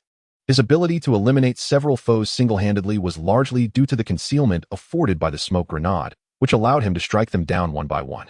At this moment, the thick grayish smoke had dissipated significantly, and Chen Lin'an realized he needed to act swiftly to eliminate the remaining bandits. If the smoke cleared completely, they would be able to see him and unleash a barrage of gunfire that could pose considerable trouble for him. He understood that clustering together would be of little use. As he too wielded a firearm, the times had changed, and he had no peculiar aversion to employing modern weaponry. Glancing at the fallen rifles nearby, a subtle smile crept upon his lips beneath the mask. A few seconds later, the remaining 7 bandits were moving slowly in their arranged groups of 3 and 4. Suddenly, gunfire erupted, and a hail of bullets rained down upon them, catching the bandits off guard and knocking several to the ground. The burly leader and the bandit behind him were fortunate enough to be shielded by their comrades, narrowly escaping the fate of being struck down. Just as they staggered to find cover and prepared to return fire, the gunfire abruptly ceased, and a shadowy figure lunged before them. A glint of steel arced through the air, resembling a crescent moon, as one bandit, along with his weapon in hand, was cleaved in 2. He let out a blood-curdling scream before collapsing, frothing at the mouth, lifeless on the ground. "Damn it!" the burly leader roared, directing his fury at Chen Lin'an with the muzzle of his weapon. Chen Lin'an forcefully stomped the ground, nimbly leaping up and then descending behind the bandits. As he executed a forward somersault, the blade of his knife sliced through the throat of another robber, sending both the assailant and his companion straight to the depths of hell. In an instant, only the burly leader remained amidst the chaos, his firearm raised in alignment with Chen Lin'an's figure. Yet, the bullets failed to find their mark, arriving a moment too late to inflict any harm upon the adversary. Upon landing, the leader charged forward with a furious roar, determined to take this detestable foe with him to the grave. Observing the advancing giant, Chen Lin'an discarded his short knife, allowing it to plunge into the ground. He then stepped forward, positioning himself to meet the robber's assault. Just as the robber's fist swung towards his face, Chen Lin'an drove his elbow directly into the assailant's chest. With a resounding crack, the robber was sent flying backward, crashing heavily against the wall of the bank's lobby. As the lifeless body began to succumb to gravity, 2 glinting shards of cold steel whistled through the air, piercing through the robber's arms and pinning him like a nail against the wall. Surveying the lobby, Chen Lin'an confirmed that all the robbers had been dealt with. He grasped the feet of one robber whose throat had been severed and, using the remaining blood, drew a venomous emblem beside the pinned corpse. With a sigh of completion, he clapped his hands together, kicked aside the large counter obstructing the hostages, and ushered the trembling captives out, freeing them from their bindings. "You are safe now. You may leave," he stated in a voice devoid of inflection, turning his back on the hostages before they could respond. The freed individuals exchanged bewildered glances, still grappling with the reality of their survival. As the mist began to clear and the bodies became more discernible, their screams erupted, and they rushed toward the bank's entrance in a frenzied escape. The sudden appearance of the hostages startled the burly police officer outside, who had anticipated a violent confrontation with the robbers. He had heard the gunfire and explosions emanating from within, but was hesitant to charge in without understanding the situation. Instead, he used his loudspeaker to call out, assuring the robbers that reinforcements were on standby. Yet, no response came from within. Seeing the hostages emerge, the officer, accompanied by a tactical team, cautiously approached the bank. Uncertain of the threat's resolution, he refrained from recklessly entering, wary of potential traps and ambushes. Once the scouts indicated it was safe, the officer led his remaining team members into the bank. The moment he pushed open the door, the scene before him widened his eyes in shock, sending chills down his spine. Within the bank, the once dense gray smoke had dwindled to a mere whisper, and the hall was strewn with numerous lifeless bodies, blood and brain matter staining the smooth tiles. Against the wall, a robber clad in a black hood was impaled. His head hung low, arms askew, pierced through by two blades embedded in the wall. Beside his corpse, a sinister black and red Venom symbol was painted, its gaping maw and upturned eyes seemingly infused with a soul, rendering the scene all the more terrifying and macabre. Chapter 88. The dilemma of spider abilities on the rooftop of a nearby building. Peter's heart finally eased as he watched the hostages emerge from the bank. Thank goodness for Venom, he thought, exhaling a long breath. Had his sudden change prevented him from rescuing the hostages, and had any harm befallen them, he would never have forgiven himself. What has transpired? Observing from above is not your usual demeanor. Chen Lin'an suddenly appeared at the railing on the opposite side of the rooftop. He regarded the somewhat dejected Peter with his characteristically calm, gravelly voice, devoid of any fluctuation. As Chen Lin'an approached, Peter managed a wry smile. I intended to descend, but an unexpected turn of events occurred. Had I not reacted swiftly, you might well be witnessing my shattered self, Spider-Man falling to his demise. If such a thing were to occur, even that old coot James would likely doubt its veracity. Chen Lin'an replied, his voice tinged with a hint of rising inflection. The possibility of Spider-Man meeting his end was as improbable as a fish drowning in water. Chen Lin'an struggled to conceive what misfortune could lead Peter to utter such words. Had the web shooters malfunctioned? Yet even if they did, as long as he made contact with an object, his bioelectric adhesion would prevent him from falling without a point of grip. The previous battle with the goblin had indeed been exceptional. Plummeting from the aircraft made it difficult to find purchase, yet even then, Peter had not sustained severe injuries. It is true, my spider abilities have abruptly vanished, returning me to the state of an ordinary person. When my powers dissipated, I was on the wall of the building. Had it not been for the web shooters, I would have indeed fallen to my death, Peter stated solemnly, his voice heavy with distress and agitation. What was once a routine web swing had become utterly unattainable in my current state of powerlessness. Just moments ago, my arm was nearly wrenched from its socket. And it still aches now. As Peter spoke, he rotated his left arm, the sharp intake of breath revealing his genuine discomfort. Peter's account alerted Chen Lin'an to the gravity of the situation. Unless the cause of this sudden loss of ability was understood, Peter could lose his life while continuing his role as Spider-Man. Perhaps you should take a period of rest, he suggested. Chen Lin'an spoke softly, articulating his concerns. If you fail to take this seriously, as Spider-Man, your life could be in constant jeopardy. Upon hearing this, Peter lowered his head, acutely aware that Venom's words held a profound truth. This time, his swift reflexes had spared him from a perilous fall. Yet, he pondered, what if the next threat involved armed robbers? Without his spider sense, would he still possess the agility to evade bullets? Even in the absence of gunmen, a mere slip or an accidental tumble from a height could spell disaster for him. You are indeed correct. I must thoroughly investigate the changes occurring within my body. Peter sighed softly. If he did not address this issue promptly, an early retirement might become his only option. While Venom was primarily concerned about Peter's safety in his role as Spider-Man, Peter harbored deeper fears. He was haunted by the possibility of transforming into a grotesque creature. Over the past few days, not only had his spider abilities been unpredictable, but he had also experienced discomfort in his ribs and heart. This unsettling state led him to worry that he might evolve into some abominable hybrid, sprouting additional limbs. The thought of such a transformation was more harrowing to Peter than returning to a mundane existence. He could not bear the thought of harming Aunt May or the neighbors. Nor did he wish to become a monster that inflicted irreversible damage upon the citizens of New York. With these thoughts weighing heavily on him, Peter turned to Chen Lin'an and earnestly declared, if, and I emphasize if, I were to become a monster, please do not hesitate to end my life. He then added, I will strive to inform you promptly should I sense something amiss. Is there a way to contact you? Upon hearing Peter's request, Chen Lin'an was momentarily taken aback, realizing that Peter's deepest concern lay in this very issue. If Venom were still conscious, he would undoubtedly call Peter a fool, Chen Lin'an mused internally. After a brief silence, he retrieved a compact device from a hidden pouch at his waist. It resembled a slim watch, featuring a simple square display that could be detached from its strap for easy storage in a toolkit. This is a communication device that will allow you to send me emergency signals and text messages. Its functionality may be limited, but its confidentiality and security are paramount. Chen Lin'an explained as he handed the device to Peter. In urgent situations, it will activate a location feature upon sending a signal. Though you have the option to toggle it on and off, normally, the location function remains dormant. Peter accepted the device, listening intently to Chen Lin'an's instructions. He then looked up, his voice gentle yet resolute. I trust you. Hearing Peter's words brought a smile to Chen Lin'an's face, though he responded with a calm demeanor. Thank you for your trust. Therefore, if such a situation arises, I promise to act swiftly.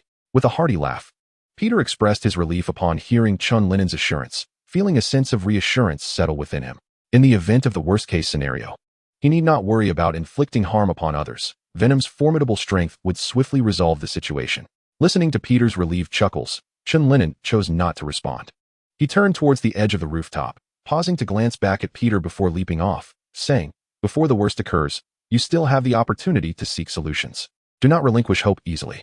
If you perish, maintaining order in the city will become a significant burden, so do not create such troubles for me." Without waiting for Peter's reply, Chen Lin'an leapt from the rooftop. Peter, momentarily taken aback, chuckled softly to himself. If I were to die, it would be those criminals who ought to be worried. Venom's concern was indeed peculiar. However, it appeared that he was not as indifferent as he seemed. How mysterious, Peter mused, gazing at the distant skyscrapers. After a moment of reflection, he scratched his head and remarked, "But having such a mysterious ally is rather cool. I senti it?" With that thought, Peter turned and headed towards the elevator of the building, shaking his head and muttering, "I should have asked him to take me down with him. Now I'll have to squeeze into the elevator. I might just be the most inadequate superhero in the world." Meanwhile, in the clandestine laboratory of Kingpin, the imposing figure of Kingpin observed the secretive operations behind the glass with keen interest. Beside him, Alistair, seated in a hovering chair, methodically manipulated the control buttons and levers, remotely guiding numerous mechanical arms within the laboratory.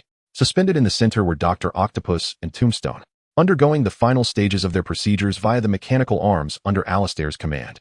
Most of the attention was focused on Dr. Octopus, whose body had sustained significant damage and required extensive repairs. Completely bare, Dr. Octopus had two mechanical legs that shimmered with a metallic sheen, replacing his damaged limbs. His severely injured scalp had healed, with sparse hair sprouting anew. However, the left side of his face had been ravaged by flames, leading to a metallic replacement in that area. The ruined left eye had been substituted with a mechanical eyeball, which flickered with a red light, undergoing final adjustments as it trembled uncontrollably. In contrast to Dr. Octopus's extensive modifications, Tombstone remained largely unchanged, having undergone only the injection of an enhanced experimental serum. This serum would inflict damage on Tombstone's various organs, shortening their lifespan, yet simultaneously amplifying his inherent mutations in several aspects. His body has transformed from a stone-like grayish-white to a more profound and rich gray, with the muscle contours and tissues visibly becoming more robust. Now, when injecting nutrient solutions and certain reagents into the enhanced Tombstone, Alistair must utilize diamond drill bits in conjunction with high-speed rotation. Furthermore, the minor wounds inflicted by the diamond drill bits after the injection vanish completely within minutes, restoring to their original state. Such transformations vividly illustrate the monumental changes that the Tombstone has undergone. A truly exquisite creation. Alistair, you have not disappointed me, Jean remarked with a beaming smile as he gazed at the two bodies that had been reborn within. This outcome sufficiently attests to the value of his investment, as Alistair has flawlessly transformed these two individuals.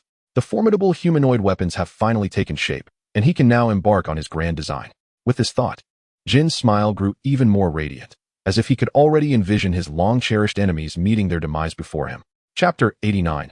Taming. Upon hearing this, Alistair lifted the corners of his mouth in satisfaction and continued to elaborate on the details of the two individuals to Jean.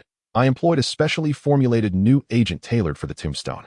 Although these agents have drained some of its vitality and squeezed a portion of its bodily functions, they have simultaneously rendered the Tombstone even more powerful. It will possess greater strength, enhanced agility, skin harder than stone, and an unprecedented capacity for healing. After discussing the Tombstone, Alistair pointed to Dr. Octopus and continued. The modification of Dr. Octopus is considerably more complex than that of the Tombstone, as he is not a mutant like the latter. I first mechanically repaired his damaged legs and left eye, enabling him to stand once more, equipped with a multifunctional mechanical eye. Subsequently, I performed segmented mechanical reinforcement on his entire skeletal structure, conducting internal modifications to the utmost limits his body could withstand, as if his bones were clad in metallic armor. This alteration not only addressed the issue of the prosthetics being too heavy for movement, but also endowed his body with a distinct mechanical enhancement unlike that of the Tombstone, significantly elevating his physical attributes. I also restored his tentacles and enhanced their material, even improving the connection between him and his tentacles. He can now command these appendages with greater speed and precision. As Alistair spoke with increasing enthusiasm, he expressed immense satisfaction with these two creations, which even provided him with considerable inspiration for developing the Spider Slayer. After absorbing Alistair's explanation, Jin's gaze grew more avaricious and fervent. His money had indeed not been squandered, and with these two formidable weapons, his plans could finally commence. Excellent, truly excellent. Jean Bing gazed at Alistair with admiration, saying, "I shall provide you with additional funding, allowing you to pursue your research with greater freedom." "Really? Thank you for your generosity, Mr. Jean Bing," Alistair exclaimed, his excitement palpable. For a scientist, ample funding signifies the ability to conduct research without constraints, thus unleashing one's full potential and realizing one's ideas. Observing Alistair's enthusiasm, Jean Bing squinted and smiled. He perceived Alistair as exceedingly naive and easily manipulated. Previously, he had merely exploited the death of Alistair's father and his vendetta against Spider-Man. And this brilliant scientist willingly became his subordinate.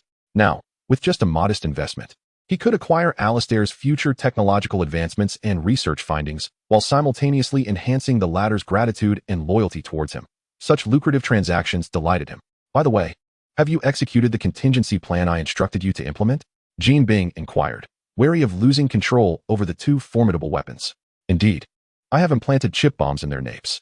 Should they dare to defy orders, a mere press of a button will sever their necks," Alistair replied, presenting a petite device to Jean Bing.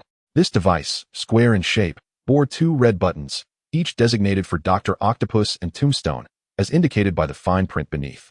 A protective casing encased the device to avert any accidental activation or damage. "This is the sole device. Their lives are now entirely in your hands," Alistair elucidated as Jean Bing accepted the apparatus. Upon hearing that it was the only button, the flicker of unease in Jean Bing's eyes dissipated. He tucked the device into his pocket, then, with an air of anticipation, instructed Alistair, "Now, awaken them. I am certain they have been waiting for quite some time." Alistair nodded and activated the robotic arms in the laboratory, administering a dose of serum to both Tombstone and Dr. Octopus. As the serum gradually coursed through their veins, the two men opened their eyes in succession. "Where's this place?" Dr. Octopus murmured as he regained consciousness, the stark white ceiling and glaring lights causing a sharp discomfort in his eyes, prompting him to blink in an attempt to acclimatize to the brightness.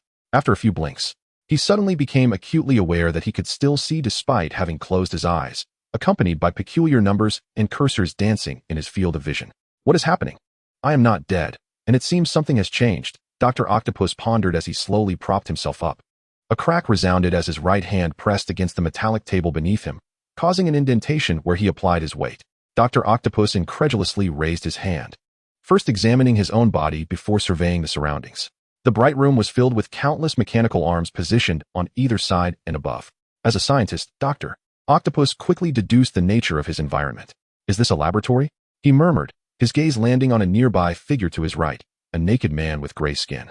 As his eyes shifted, the gray-skinned man slowly opened his eyes and sat up.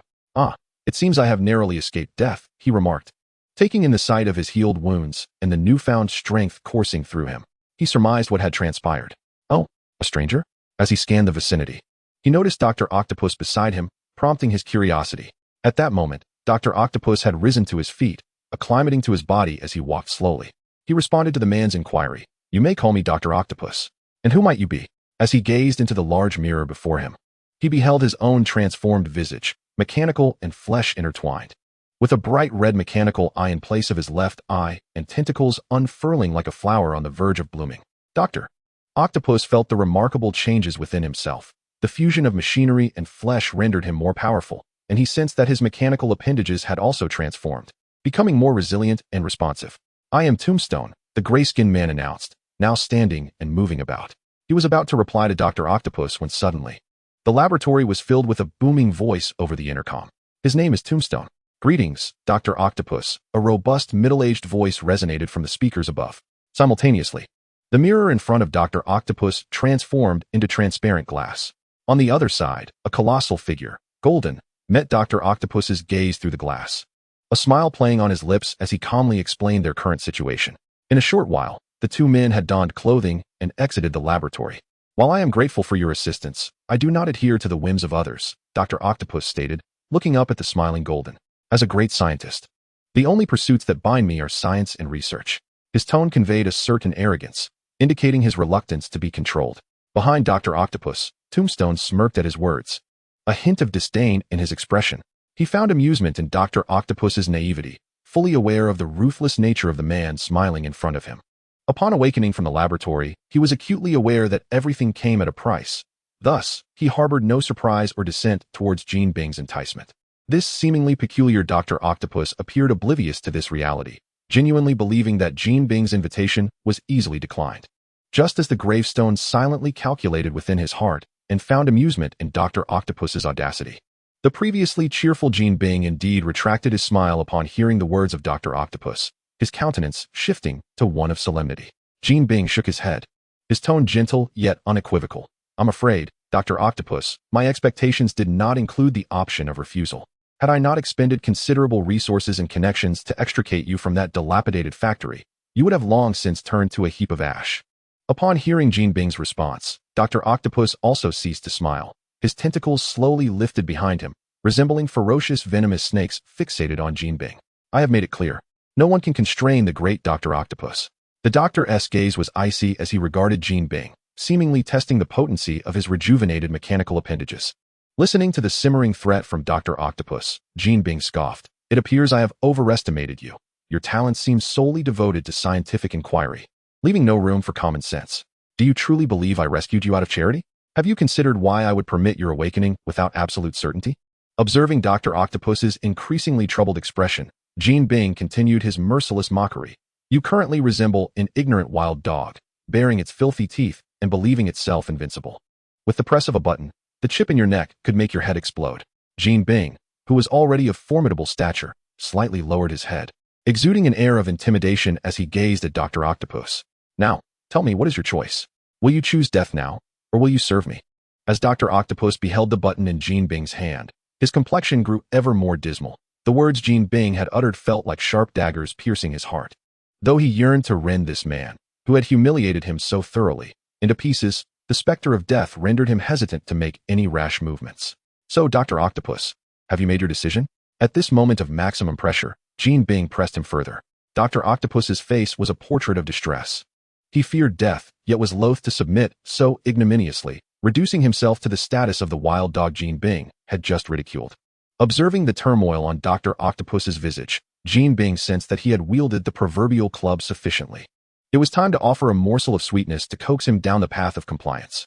His expression gradually softened, and a genuine smile re-emerged on his face. Serving me is not a painful endeavor. I can provide substantial funding to support your continued research.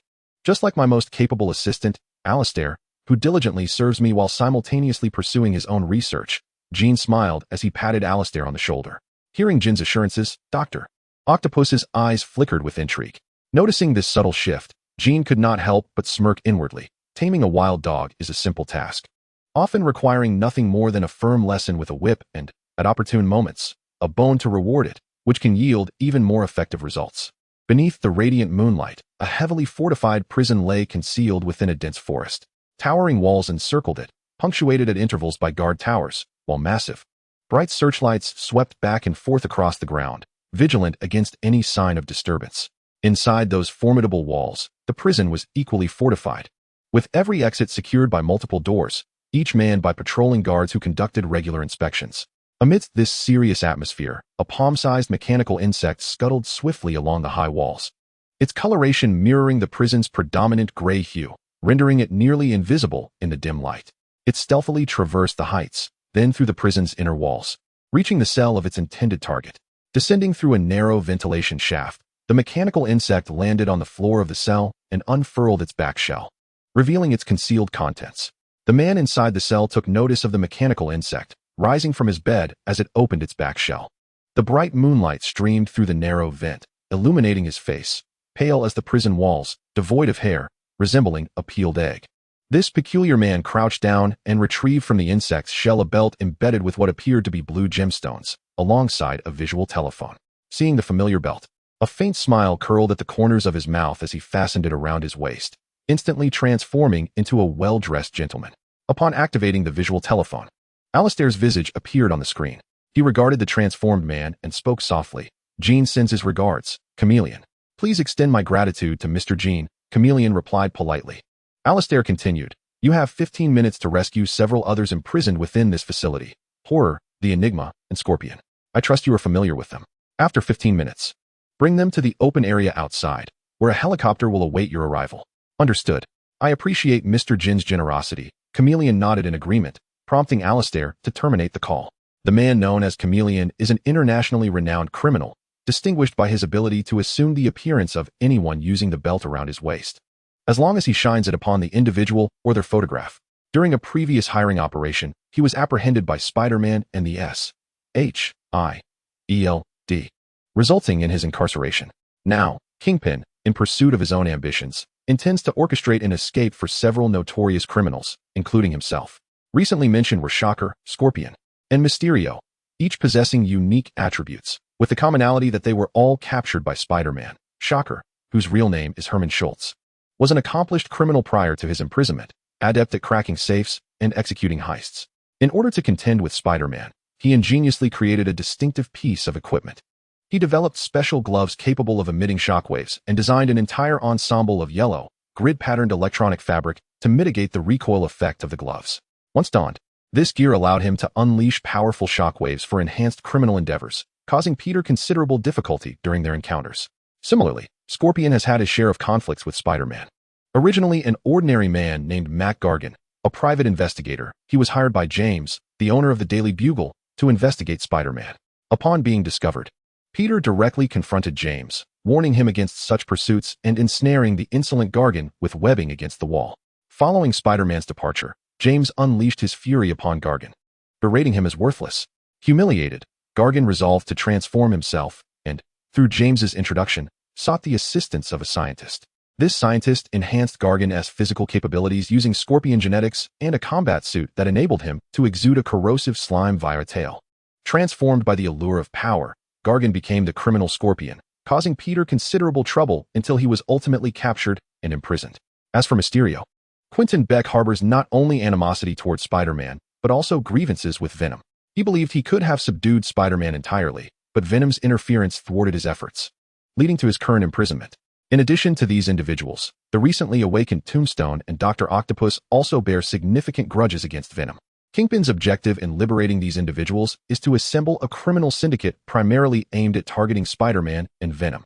Recognizing that one person's strength is insufficient, he seeks the power of unity, albeit a unity forged among criminals. Upon reclaiming his belt, Chameleon seamlessly transitioned through various identities, skillfully bewildering the prison guards. He effortlessly unlocked the cells of the other three, and, together, they retrieved their equipment from the storage area. Once equipped, the difficulty of the jailbreak for the group diminished significantly. After bursting through the prison gates, the helicopter mentioned by Alistair was already waiting in the open area. Jean Bing had utilized his connections and wealth to secure the helicopter's presence for a brief 5 minutes, free from attack. Thus, these not-so-simple criminals successfully executed their escape, subsequently transported to Jean Bing's skyscraper by the helicopter. Upon landing on the rooftop, the group followed the directions to the designated floor. As the elevator doors opened, a vast expanse was revealed, dominated by a colossal screen overhead. As the Chameleon and his companions approached, the enormous screen flickered to life, and simultaneously, Dr. Octopus and Tombstone emerged from the opposite side. "Welcome to your newfound freedom, my friends." The visage of Jean Bing appeared on the suddenly illuminated screen, smiling down at the 6 criminals below. "Allow me to introduce myself. I am Jean Bing. I orchestrated your escape from prison with the intention of enlisting your services." With his hands clasped on the table, Jean Bing spoke directly. "I shall provide you with what you need, and in return, you will serve me." Jean Bing. The recently escaped individuals were taken aback. They had not anticipated that the infamous figure of underworld legend would be behind their liberation. Upon hearing his name and reflecting on their remarkably smooth escape, any reservations about Jean Bing's identity were swiftly dispelled.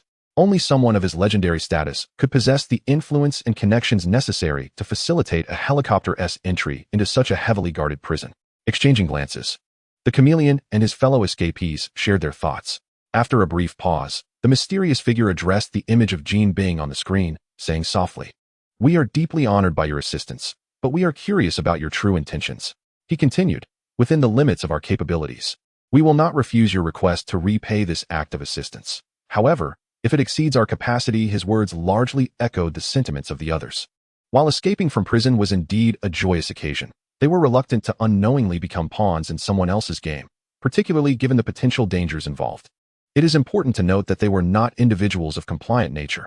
Otherwise, they would not have become criminals confined within the prison walls. Listening to the mysterious figure, Jean Bing was not surprised. He understood the nature of these individuals. If they had readily agreed to his proposition without question, he would have felt more apprehensive. As a businessman, He firmly believed that mutual benefit was the most effective means of binding someone to a cause. With a subtle smile, Jean Bing replied gently, "I enjoy engaging with intelligent individuals. I require your assistance in a few matters, specifically, the elimination of certain individuals. Once these nuisances are dealt with, you will have the freedom to pursue your desires, and I will reward you handsomely." Of course, the six responded in unison. Although Spider-Man and Venom were formidable adversaries, their disdain for the two was profound. Chapter 91. Trouble at the door. Who is that green fellow? I have not seen the black one either. Scorpion gazed at the large screen, familiar only with Spider-Man. The black character is known as Venom. He emerged after you all were incarcerated. He poses a greater challenge and is significantly more powerful than Spider-Man. Facing him requires utmost effort, or the consequences will be dire, Tombstone solemnly explained to Scorpion. The mere thought of Venom caused a twinge of pain in his abdomen. Although his wounds had healed, the psychological scars would linger eternally. Once Tombstone finished speaking, the figure of Kingpin reappeared on the screen, elucidating the existence of the Green Goblin. This green fellow is called the Green Goblin, a mad and cruel psychopath. If these targets appear simultaneously, I need you to prioritize eliminating this wretched individual. Kingpin's expression was grave, his words icy. The others, witnessing this demeanor, refrained from further inquiries. Even a fool could discern that Kingpin had suffered greatly at the hands of this Green Goblin. After speaking, Kingpin composed himself and addressed the group. Now that you are informed of the situation, I wish to hear your answers, my friends. The group, including Shriek, exchanged glances before nodding in agreement, with one of them stating, "Let us collaborate harmoniously. I can hardly wait to teach that wall-crawler a lesson." And Venom, Dr. Octopus added, observing the decisive attitude of the others. He realized how foolish his previous actions had been. Although these individuals lacked intelligence, they possessed a profound understanding of Kingpin. Contemplating this, the eyes of Dr. Octopus darkened behind his sunglasses. He now bore an explosive chip at the nape of his neck, capable of determining his fate, rendering his situation even more precarious than these fools. I cannot remain subjugated like this. The great Dr. Octopus deserves far better than such indignity. He gritted his teeth, his face expressionless, while secretly plotting. You may now rest. Once we acquire information on our targets and other missions, someone will notify you, Kingpin said with a faint smile. I anticipate your triumph. Once the matter concludes, I shall prepare generous gifts for each of you, my dear Sinister Six. The name of the Sinister Six will instill fear throughout New York, the Mysterio remarked with a chuckle. Despite his own lack of strength, his animosity towards Spider-Man and Venom was unwavering. We shall tear them to shreds, Dr. Octopus replied, setting aside his scheming to join in their fierce rhetoric. Observing the eager individuals below, Kingpin intertwined his fingers, a slight smile gracing his face, as he reclined in his expansive chair. He had now assembled his own team of supervillains, alleviating some of the unease that had lingered since the Green Goblin's attack. No one can hinder me, and as I shut off the screen, I gaze out at the towering skyscrapers, murmuring to myself. Chen Lin'an stands atop a building, basking in the sunlight and inhaling the crisp, invigorating air. In recent days, Peter Parker has earnestly heeded his advice, scarcely making an appearance as he delves into the mysteries of his own metamorphosis. This has inevitably increased Chen Lin'an's workload, which is why he now lies on the rooftop, taking a moment to rest. When Spider-Man first vanished, the citizens of New York and potential criminals alike were taken aback, for he had never been absent for such an extended period since his emergence. Over the years, that red and blue figure had become a daily sight soaring through the city's skyline, and most New Yorkers had grown accustomed to his presence. His sudden disappearance left many in shock, with a prevailing concern that his absence would embolden criminal activity, save for James and a select few. Although Spider-Man no longer appeared, James ensured that his photographs and reports remained a constant presence, believing that the detestable wall crawler had finally recognized his misdeeds and ceased his activities. Contrary to the anxiety felt by the majority of citizens and James's fanciful musings, the moment news of Spider-Man's disappearance spread, the lurking criminals were engulfed in elation. Armed and eager, they prepared to engage in friendly exchanges with unsuspecting individuals on the streets, seeking to acquire some wealth. Various small to mid-sized gangs seized this opportunity to initiate concentrated dealings, hoping to capitalize on the void left by Spider-Man. While imagination often paints a rosy picture, reality, or rather, the ferocity of Venom, proves to be cold and brutal. The criminals and gangs, initially brimming with plans, soon found themselves swiftly dealt with by Chen Lin'an as they took action. In those days, New York's crime rates surged rapidly, and correspondingly, the instances of criminals meeting their demise became increasingly frequent. Those felons, struck down with ferocity, finally realized they had overlooked a critical detail. While Spider-Man was absent, Venom remained. Infamously dubbed a psychopathic killer, Venom demonstrated a viciousness that surpassed that of Spider-Man. But due to his sporadic appearances, mostly at night, criminals had tended to regard Spider-Man with greater reverence. They clung to a sense of misplaced luck, believing they would not be unfortunate enough to encounter the occasionally present Venom. Their recent experiences, however, served as a harsh wake-up call. Unlike Peter, who refrained from lethal force and attempted to manage every situation, Chen Lin'an executed his assaults on criminals with remarkable speed, precision, and decisiveness, leaving no room for negotiation or mercy. Under such circumstances, the previously escalating crime rate in New York began to plummet dramatically, dropping to levels even lower than when Spider-Man was actively patrolling the streets. After several days of malicious speculation regarding Spider-Man, the ever-fearless James redirected his vitriol towards Chen Lin'an, unleashing a barrage of vituperations. Each day, the front page of the Horn Herald was adorned with venomous headlines, bestowing upon him a myriad of derogatory titles. Terms such as deranged killer, bloodthirsty predator, and madman assassin were paraded before the public. On the massive screen across from Chen Lin'an's rooftop, James continued his nonsensical tirade. Based on the murderous methods of this deranged killer, he must be an abhorrent individual suffering from severe psychological disorders. As per criminal psychology analysis, what an insufferable old fool. Reclining against the concrete parapet of the rooftop, Chen Lin'an squinted at the sun, allowing his mind to drift while muttering sarcastically about James. Perhaps I should have left him plastered against the wall back at the factory to keep company with Dr. Octopus. Judging by his foul and hardened tongue, it's likely that even an explosion would damage his incessant ramblings. What do you think, Bruce? He propped his left hand under his head, idly stroking the chin of the Batmonster statue, as if coaxing a pet. How have I become so much like Peter?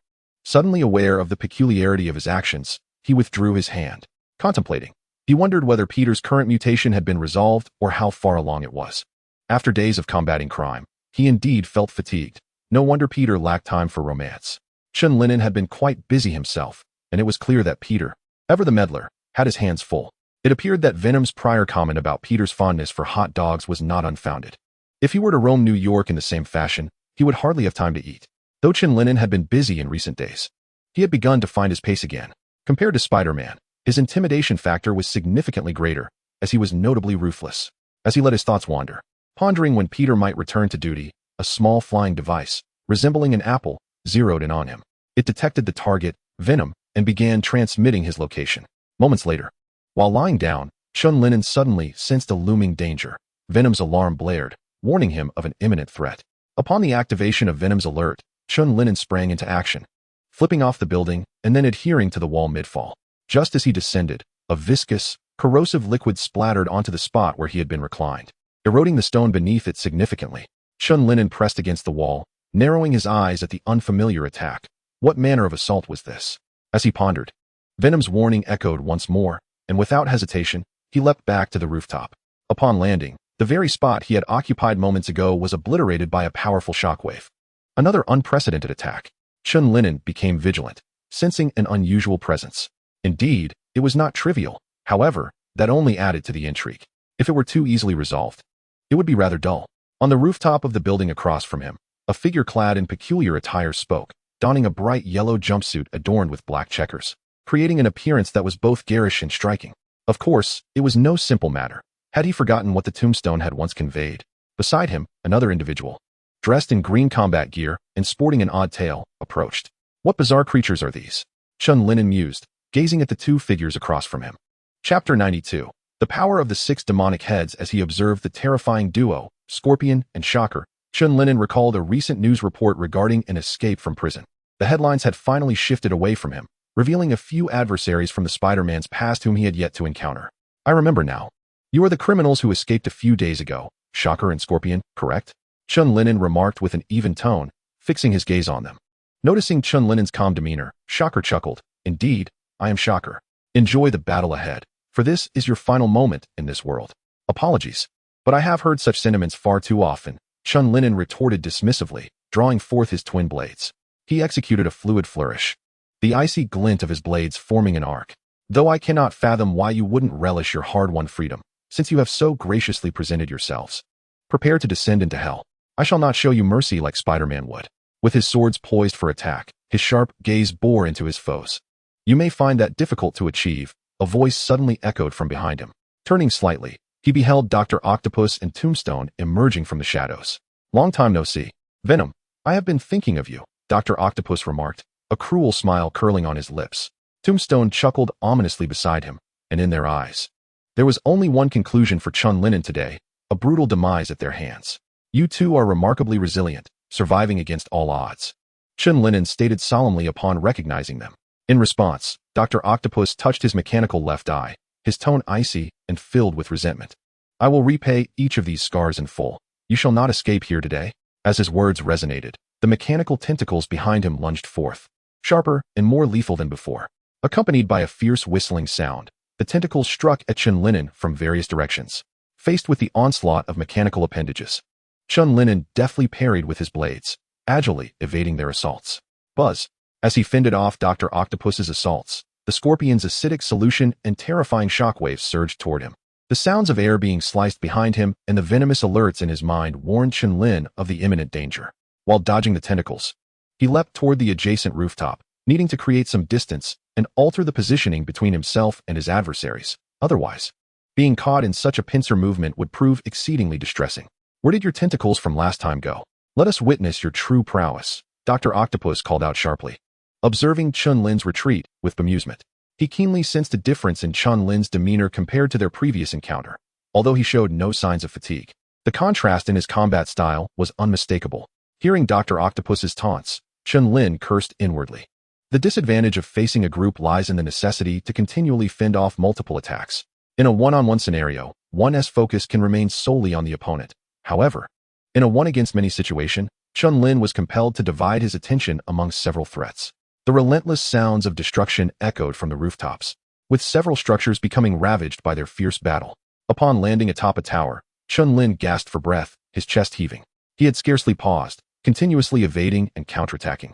Though most of the time, he was merely dodging. Without the enhancement of Venom, he felt exceedingly vulnerable, especially with multiple foes converging upon him. While he had yet to sustain any injuries, he understood that this relentless barrage could not last indefinitely. Once more, a high concentration of acidic liquid and shockwaves assaulted him, prompting Chen Lin to leap towards another rooftop. However, the anticipated sensation of landing did not materialize. Instead, he found himself plummeting further. It's an illusion. The mysterious one is here. Chen Lin swiftly shot a web to the side, preventing a direct fall to the ground. Just as he rolled and jumped onto a lower rooftop, scanning for enemies, terror appeared before him, raising a hand to unleash a shockwave toward his face. Chen Lin hastily dodged to the side, yet an overwhelming force struck him from behind. Boom! The impact sent him crashing to the opposite side.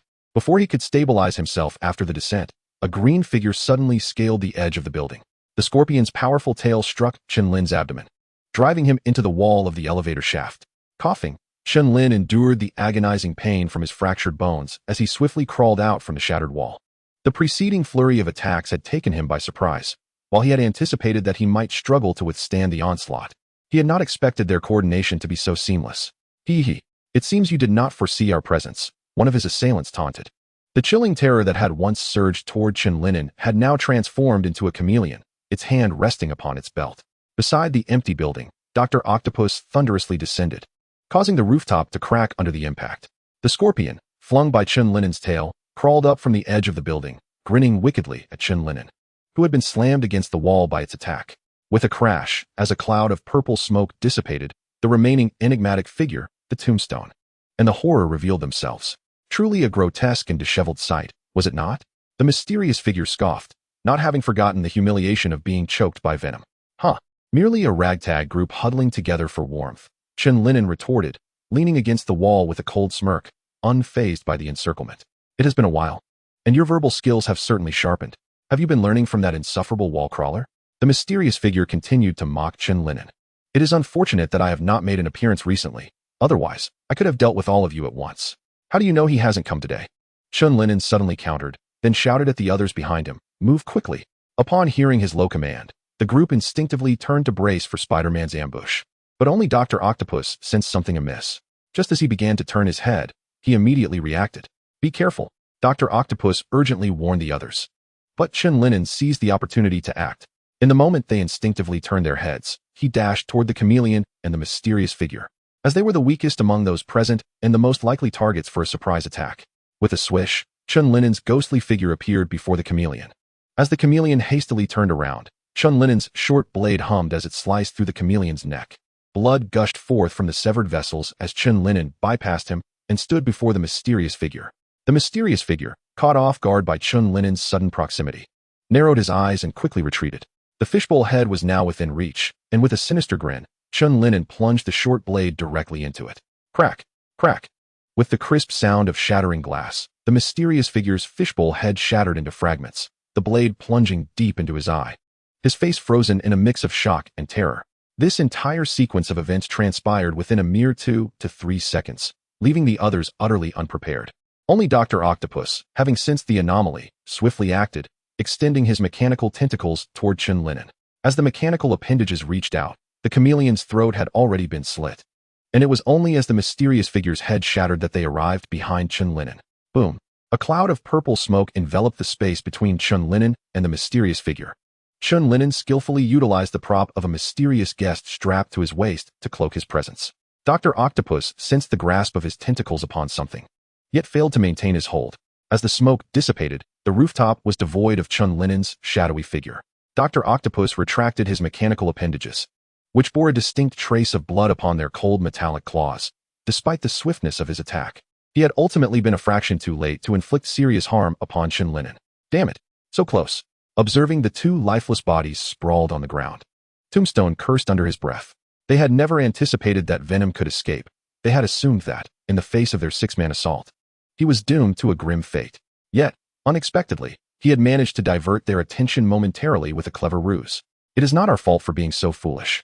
To fall for such trivial tricks, Dr. Octopus scoffed. Had he not been deceived just moments prior, he felt Venom might have seized that fleeting opportunity to claim another victim. Listening to Dr. Octopus's disdain, Scorpion turned and roared, "What do you mean, you 6-armed wretch?" Shock and Tombstone also glared at Dr. Octopus, unwilling to accept the blame he was attempting to cast upon them.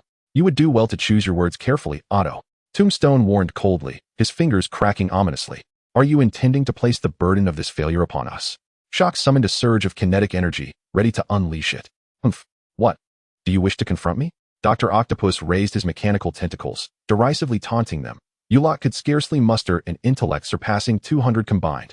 Chapter 93. The Return of the Invincible Dr. Octopus. You dare to insult me. You one-eyed octopus. Scorpion, positioned closest, charged furiously at Dr. Octopus, intent on teaching this arrogant Cyclops a lesson. One-eyed, Dr. Octopus gritted his teeth, coldly spitting out a few words through clenched jaws. Very well. You have provoked me. In an instant, his mechanical tentacles sprang forth, seizing Scorpion's tail, redirecting the high-concentration acidic solution he had intended to unleash upon Shock. Subsequently, Dr. Octopus flung Scorpion into the gaping hole that Chen Lin'an had recently broken through, seizing the moment to catch Shock's wrist while he evaded the corrosive substance, crushing the wave emitter in his grasp. Bang! Shock was likewise hurled into the vast opening, inadvertently pinning the just-risen Scorpion beneath him. Taking advantage of the distraction, Tombstone charged forward with clenched fists, only for his punch to be seized by Dr. Octopus with ease. Now, I am invincible. Being associated with you inept fools only serves to hinder my prowess, Dr. Octopus declared coldly, wrestling with Tombstone while maintaining his grip on his fist. The Tombstone felt the immense force gradually intensifying on his fist, and a deep sense of dread enveloped him. He never anticipated that Dr. Octopus possessed such formidable physical strength, especially considering he had undergone 2 mutations for enhancement. Since you are so fond of being Kingpin's lackey, you may continue to serve him. The great Dr. Octopus shall not be constrained by anyone, he jeered. Before the Tombstone could utter a word, Dr. Octopus lifted his mechanical leg and, with a powerful kick, sent him hurtling away, colliding once more with Scorpion and Terror. Though it was the Tombstone who was sent sprawling, Dr. Octopus had not breached his defenses. Rather, this display rendered him a figure of apparent defeat. The Tombstone and Scorpion rose together, gazing at the brazen Dr. Octopus in the distance. Do not forget what lies within your neck. Defy Kingpin's orders, and you shall find only a dead end. A dead end? Ha ha. Dr. Octopus erupted into maniacal laughter upon hearing the Tombstone's words. After a moment, he ceased his mocking, maneuvering his mechanical hand to the back of his neck. Through his mechanical eyes, Dr. Octopus could observe his own body with clarity, accompanied by faint mechanical sounds. The tip of the mechanical tentacle transformed into an exceedingly sharp pincers-like instrument, flickering with a hint of blue electricity. Dr. Octopus directed it into his neck, meticulously probing within. As he explored, He fixed a steadfast gaze upon the tombstone and his companions, vigilant of their every move. With the movement of the tentacle, the muscles in Dr. Octopus's face twitched involuntarily, whether from pain or the stimulation of nerves was uncertain.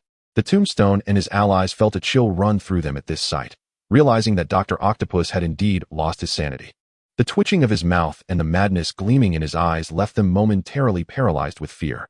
Moments later, a small, bloodstained chip was thrown onto the ground by Dr. Octopus. The tombstone stared incredulously at the chip, exclaiming, "How is this possible? Why didn't it explode?" Hearing this, Dr. Octopus grinned widely, a mix of madness and pride coloring his voice as he declared, "I told you, no one can bind the great Dr. Octopus." With that, he tore the cloak from the lifeless figure of the mysterious guest, shredding it into appropriately sized strips to wrap around his neck, staunching the wound at the back of his neck. "Farewell, you imbecilic fools devoid of intelligence. Enjoy your servile existence." Dr. Octopus called out to the tombstone and his companions before leaping off the rooftop, disappearing from sight. The tombstone stood in a daze, watching the departing Dr. Octopus, his fingers absently brushing against his own neck. Ultimately, he dared not extract the chip embedded within his neck, for his instincts warned him of the peril it held. Dr. Octopus's audacity in such actions surely indicated he had discovered a method to circumvent its dangers. After all, he had just observed the tiny arcs of electricity dancing upon that mechanical tentacle. Thus, if he were to act as directly as Dr. Octopus, there would be no doubt that his neck would be shattered. Jean is not someone to be underestimated, and Tombstone is acutely aware of this fact. As they watch Dr. Octopus flee, Scorpion and Thrill turned their gaze towards Tombstone, cognizant of the explosive chip nestled at the back of his neck. In light of Dr. Octopus's escape, Tombstone found himself in a rather precarious predicament. "Should we report back to Jean?" Scorpion murmured, his hesitation evident in his tone. Thrill fell silent, equally torn about the decision, uncertain of the consequences should they return and be apprehended by Jean. They were not like Tombstone, whose very existence was not under his own control. Yet, failing to return would undoubtedly incur Jin's wrath, complicating their lives as fugitives. They found themselves ensnared in a web of risks, leaving them deeply conflicted. Tombstone inhaled deeply and stated gravely, "It would be best to report back. The failure of this endeavor is not ours to bear, and Jean will uphold his principles. As a kingpin of the underworld, adherence to promises and respect for rules is paramount." With that, Tombstone promptly retrieved his phone to contact individuals to manage the aftermath of the confrontation. After placing the call, he addressed the still hesitant duo, "If you wish to leave, do so swiftly. Assistance will arrive shortly." Scorpion and Thrill conferred quietly for a moment, ultimately deciding to return and confront Jean, trusting that a kingpin of his stature would not harbor such pettiness, as this failure could not justly be placed upon them. With Dr. Octopus now distanced from their ranks, they could conveniently shift the blame for the debacle onto him. Thus, the trio of Tombstone stood atop the building, awaiting the arrival of those tasked with erasing the evidence of their encounter. Meanwhile, within his home, Chen Lin'an was applying iodine to disinfect the wound at his waist. Once the disinfection was complete, he retrieved his specially formulated ointment, carefully applying it to the injury before binding it with gauze. After securing his wound, Chen Lin'an continued to apply the ointment to other bruised and swollen areas of his body. This ointment was uniquely crafted for individuals with special constitutions, unsuitable for the average person. With its application, he expected a swift recovery for both his waist injury and the myriad bruises adorning his body. "I never anticipated that these criminals would unite. How perilous indeed," Chen Lin'an mused as he reclined on the sofa, reflecting on the recent confrontation. "Fortunately, their collaboration still exhibited vulnerabilities, which I was able to exploit. Otherwise, escaping unscathed today would have been a daunting challenge. Such is the nature of battle, ever-shifting, where even the slightest variable can dramatically alter the final outcome." Chen Lin'an never anticipated that they would launch an assault against him. Equally, they did not foresee their eventual failure, which resulted in Chen Lin'an retaliating and eliminating two of them due to a mere distraction of a few seconds. To his surprise, Dr. Octopus had not perished, who, indeed, had come to his rescue and, astonishingly, rendered him even more formidable. The image of Dr. Octopus, his flesh intertwined with machinery, distracted Chen Lin'an from his thoughts. The magnitude of that explosion was nothing short of tremendous. Even Venom had succumbed to a deep slumber from its impact, leaving Chen Lin'an to ponder how he had miraculously survived without being reduced to mere fragments. It was truly vexing. These criminals would undoubtedly remain restless, and the tranquility he had enjoyed could not possibly endure for long. Their alliance was undoubtedly not for the sake of camaraderie, but was instead shrouded in conspiracy and clandestine schemes. From their earlier remarks, it was apparent that they had been tracking Peter's movements, who, coincidentally, had been engrossed in studying his own bodily transformations during this period and had thus kept a low profile. As Chen Lin'an tapped his fingers against the armrest of the sofa, he meticulously analyzed the motives behind their coalition. Spider-Man, and perhaps myself. Could it be that their intent was to collectively eliminate us? A sense of realization began to dawn upon him. If that were the case, how had they suddenly become so astute? Furthermore, their prison break was no trivial matter. Considering the stringent security of the facility, how had they managed to escape? The prison authorities were well aware of their unique status as criminals, leading to heightened surveillance and scrutiny. There were undoubtedly formidable figures orchestrating events from behind the scenes, possessing both influence and means that were anything but ordinary. Through careful analysis and contemplation, Chen Lin'an discerned the bizarre intricacies underlying this situation. I must exercise caution in the coming days, ensuring that I am fully prepared. These individuals may have failed this time, but they will undoubtedly seek to trouble me further. He reminded himself to remain vigilant. The leisurely pace of recent days had dulled his instincts and wariness, compounded by the fact that Venom had yet to awaken, leaving him not at his peak strength. Every action must be approached with prudence. He pondered Peter's current circumstances, recalling that he too was likely a target. After a brief reflection, Chen Lin'an utilized his communicator to succinctly inform Peter of the situation, advising him to remain cautious and to refrain from assuming his Spider-Man identity until his powers were restored, lest he find himself in perilous straits should they encircle him. Of course, if Peter had indeed regained his abilities, they could unite to confront the criminals who had banded together, though he had dispatched Chameleon and Mysterio. Facing the remaining four alone would still pose a challenge. At the very least, they could avoid the exceedingly dangerous predicament of solitary confrontation. Upon confirming the successful transmission of his message, Chen Lin'an set the communicator aside, leaning back against the sofa to close his eyes and rest. The recent battle had taken a considerable toll on him, both mentally and physically. He was in urgent need of restorative respite. With his eyes half closed in a state of repose, Chen Lin'an occasionally reached for the chocolate on the nearby table, taking small bites. This action served a dual purpose: to hasten the awakening of the venom within him and to soothe his weary mind. As he continued to indulge in the confection, the already fatigued Chen Lin'an gradually succumbed to slumber, his hand holding the chocolate slowly descending. As his hand dangled by the edge of the sofa, it gradually relaxed, and the chocolate began to slip away. Just as it was on the verge of completely leaving his grasp, his hand suddenly lunged forward, reclaiming the chocolate with a firm grip.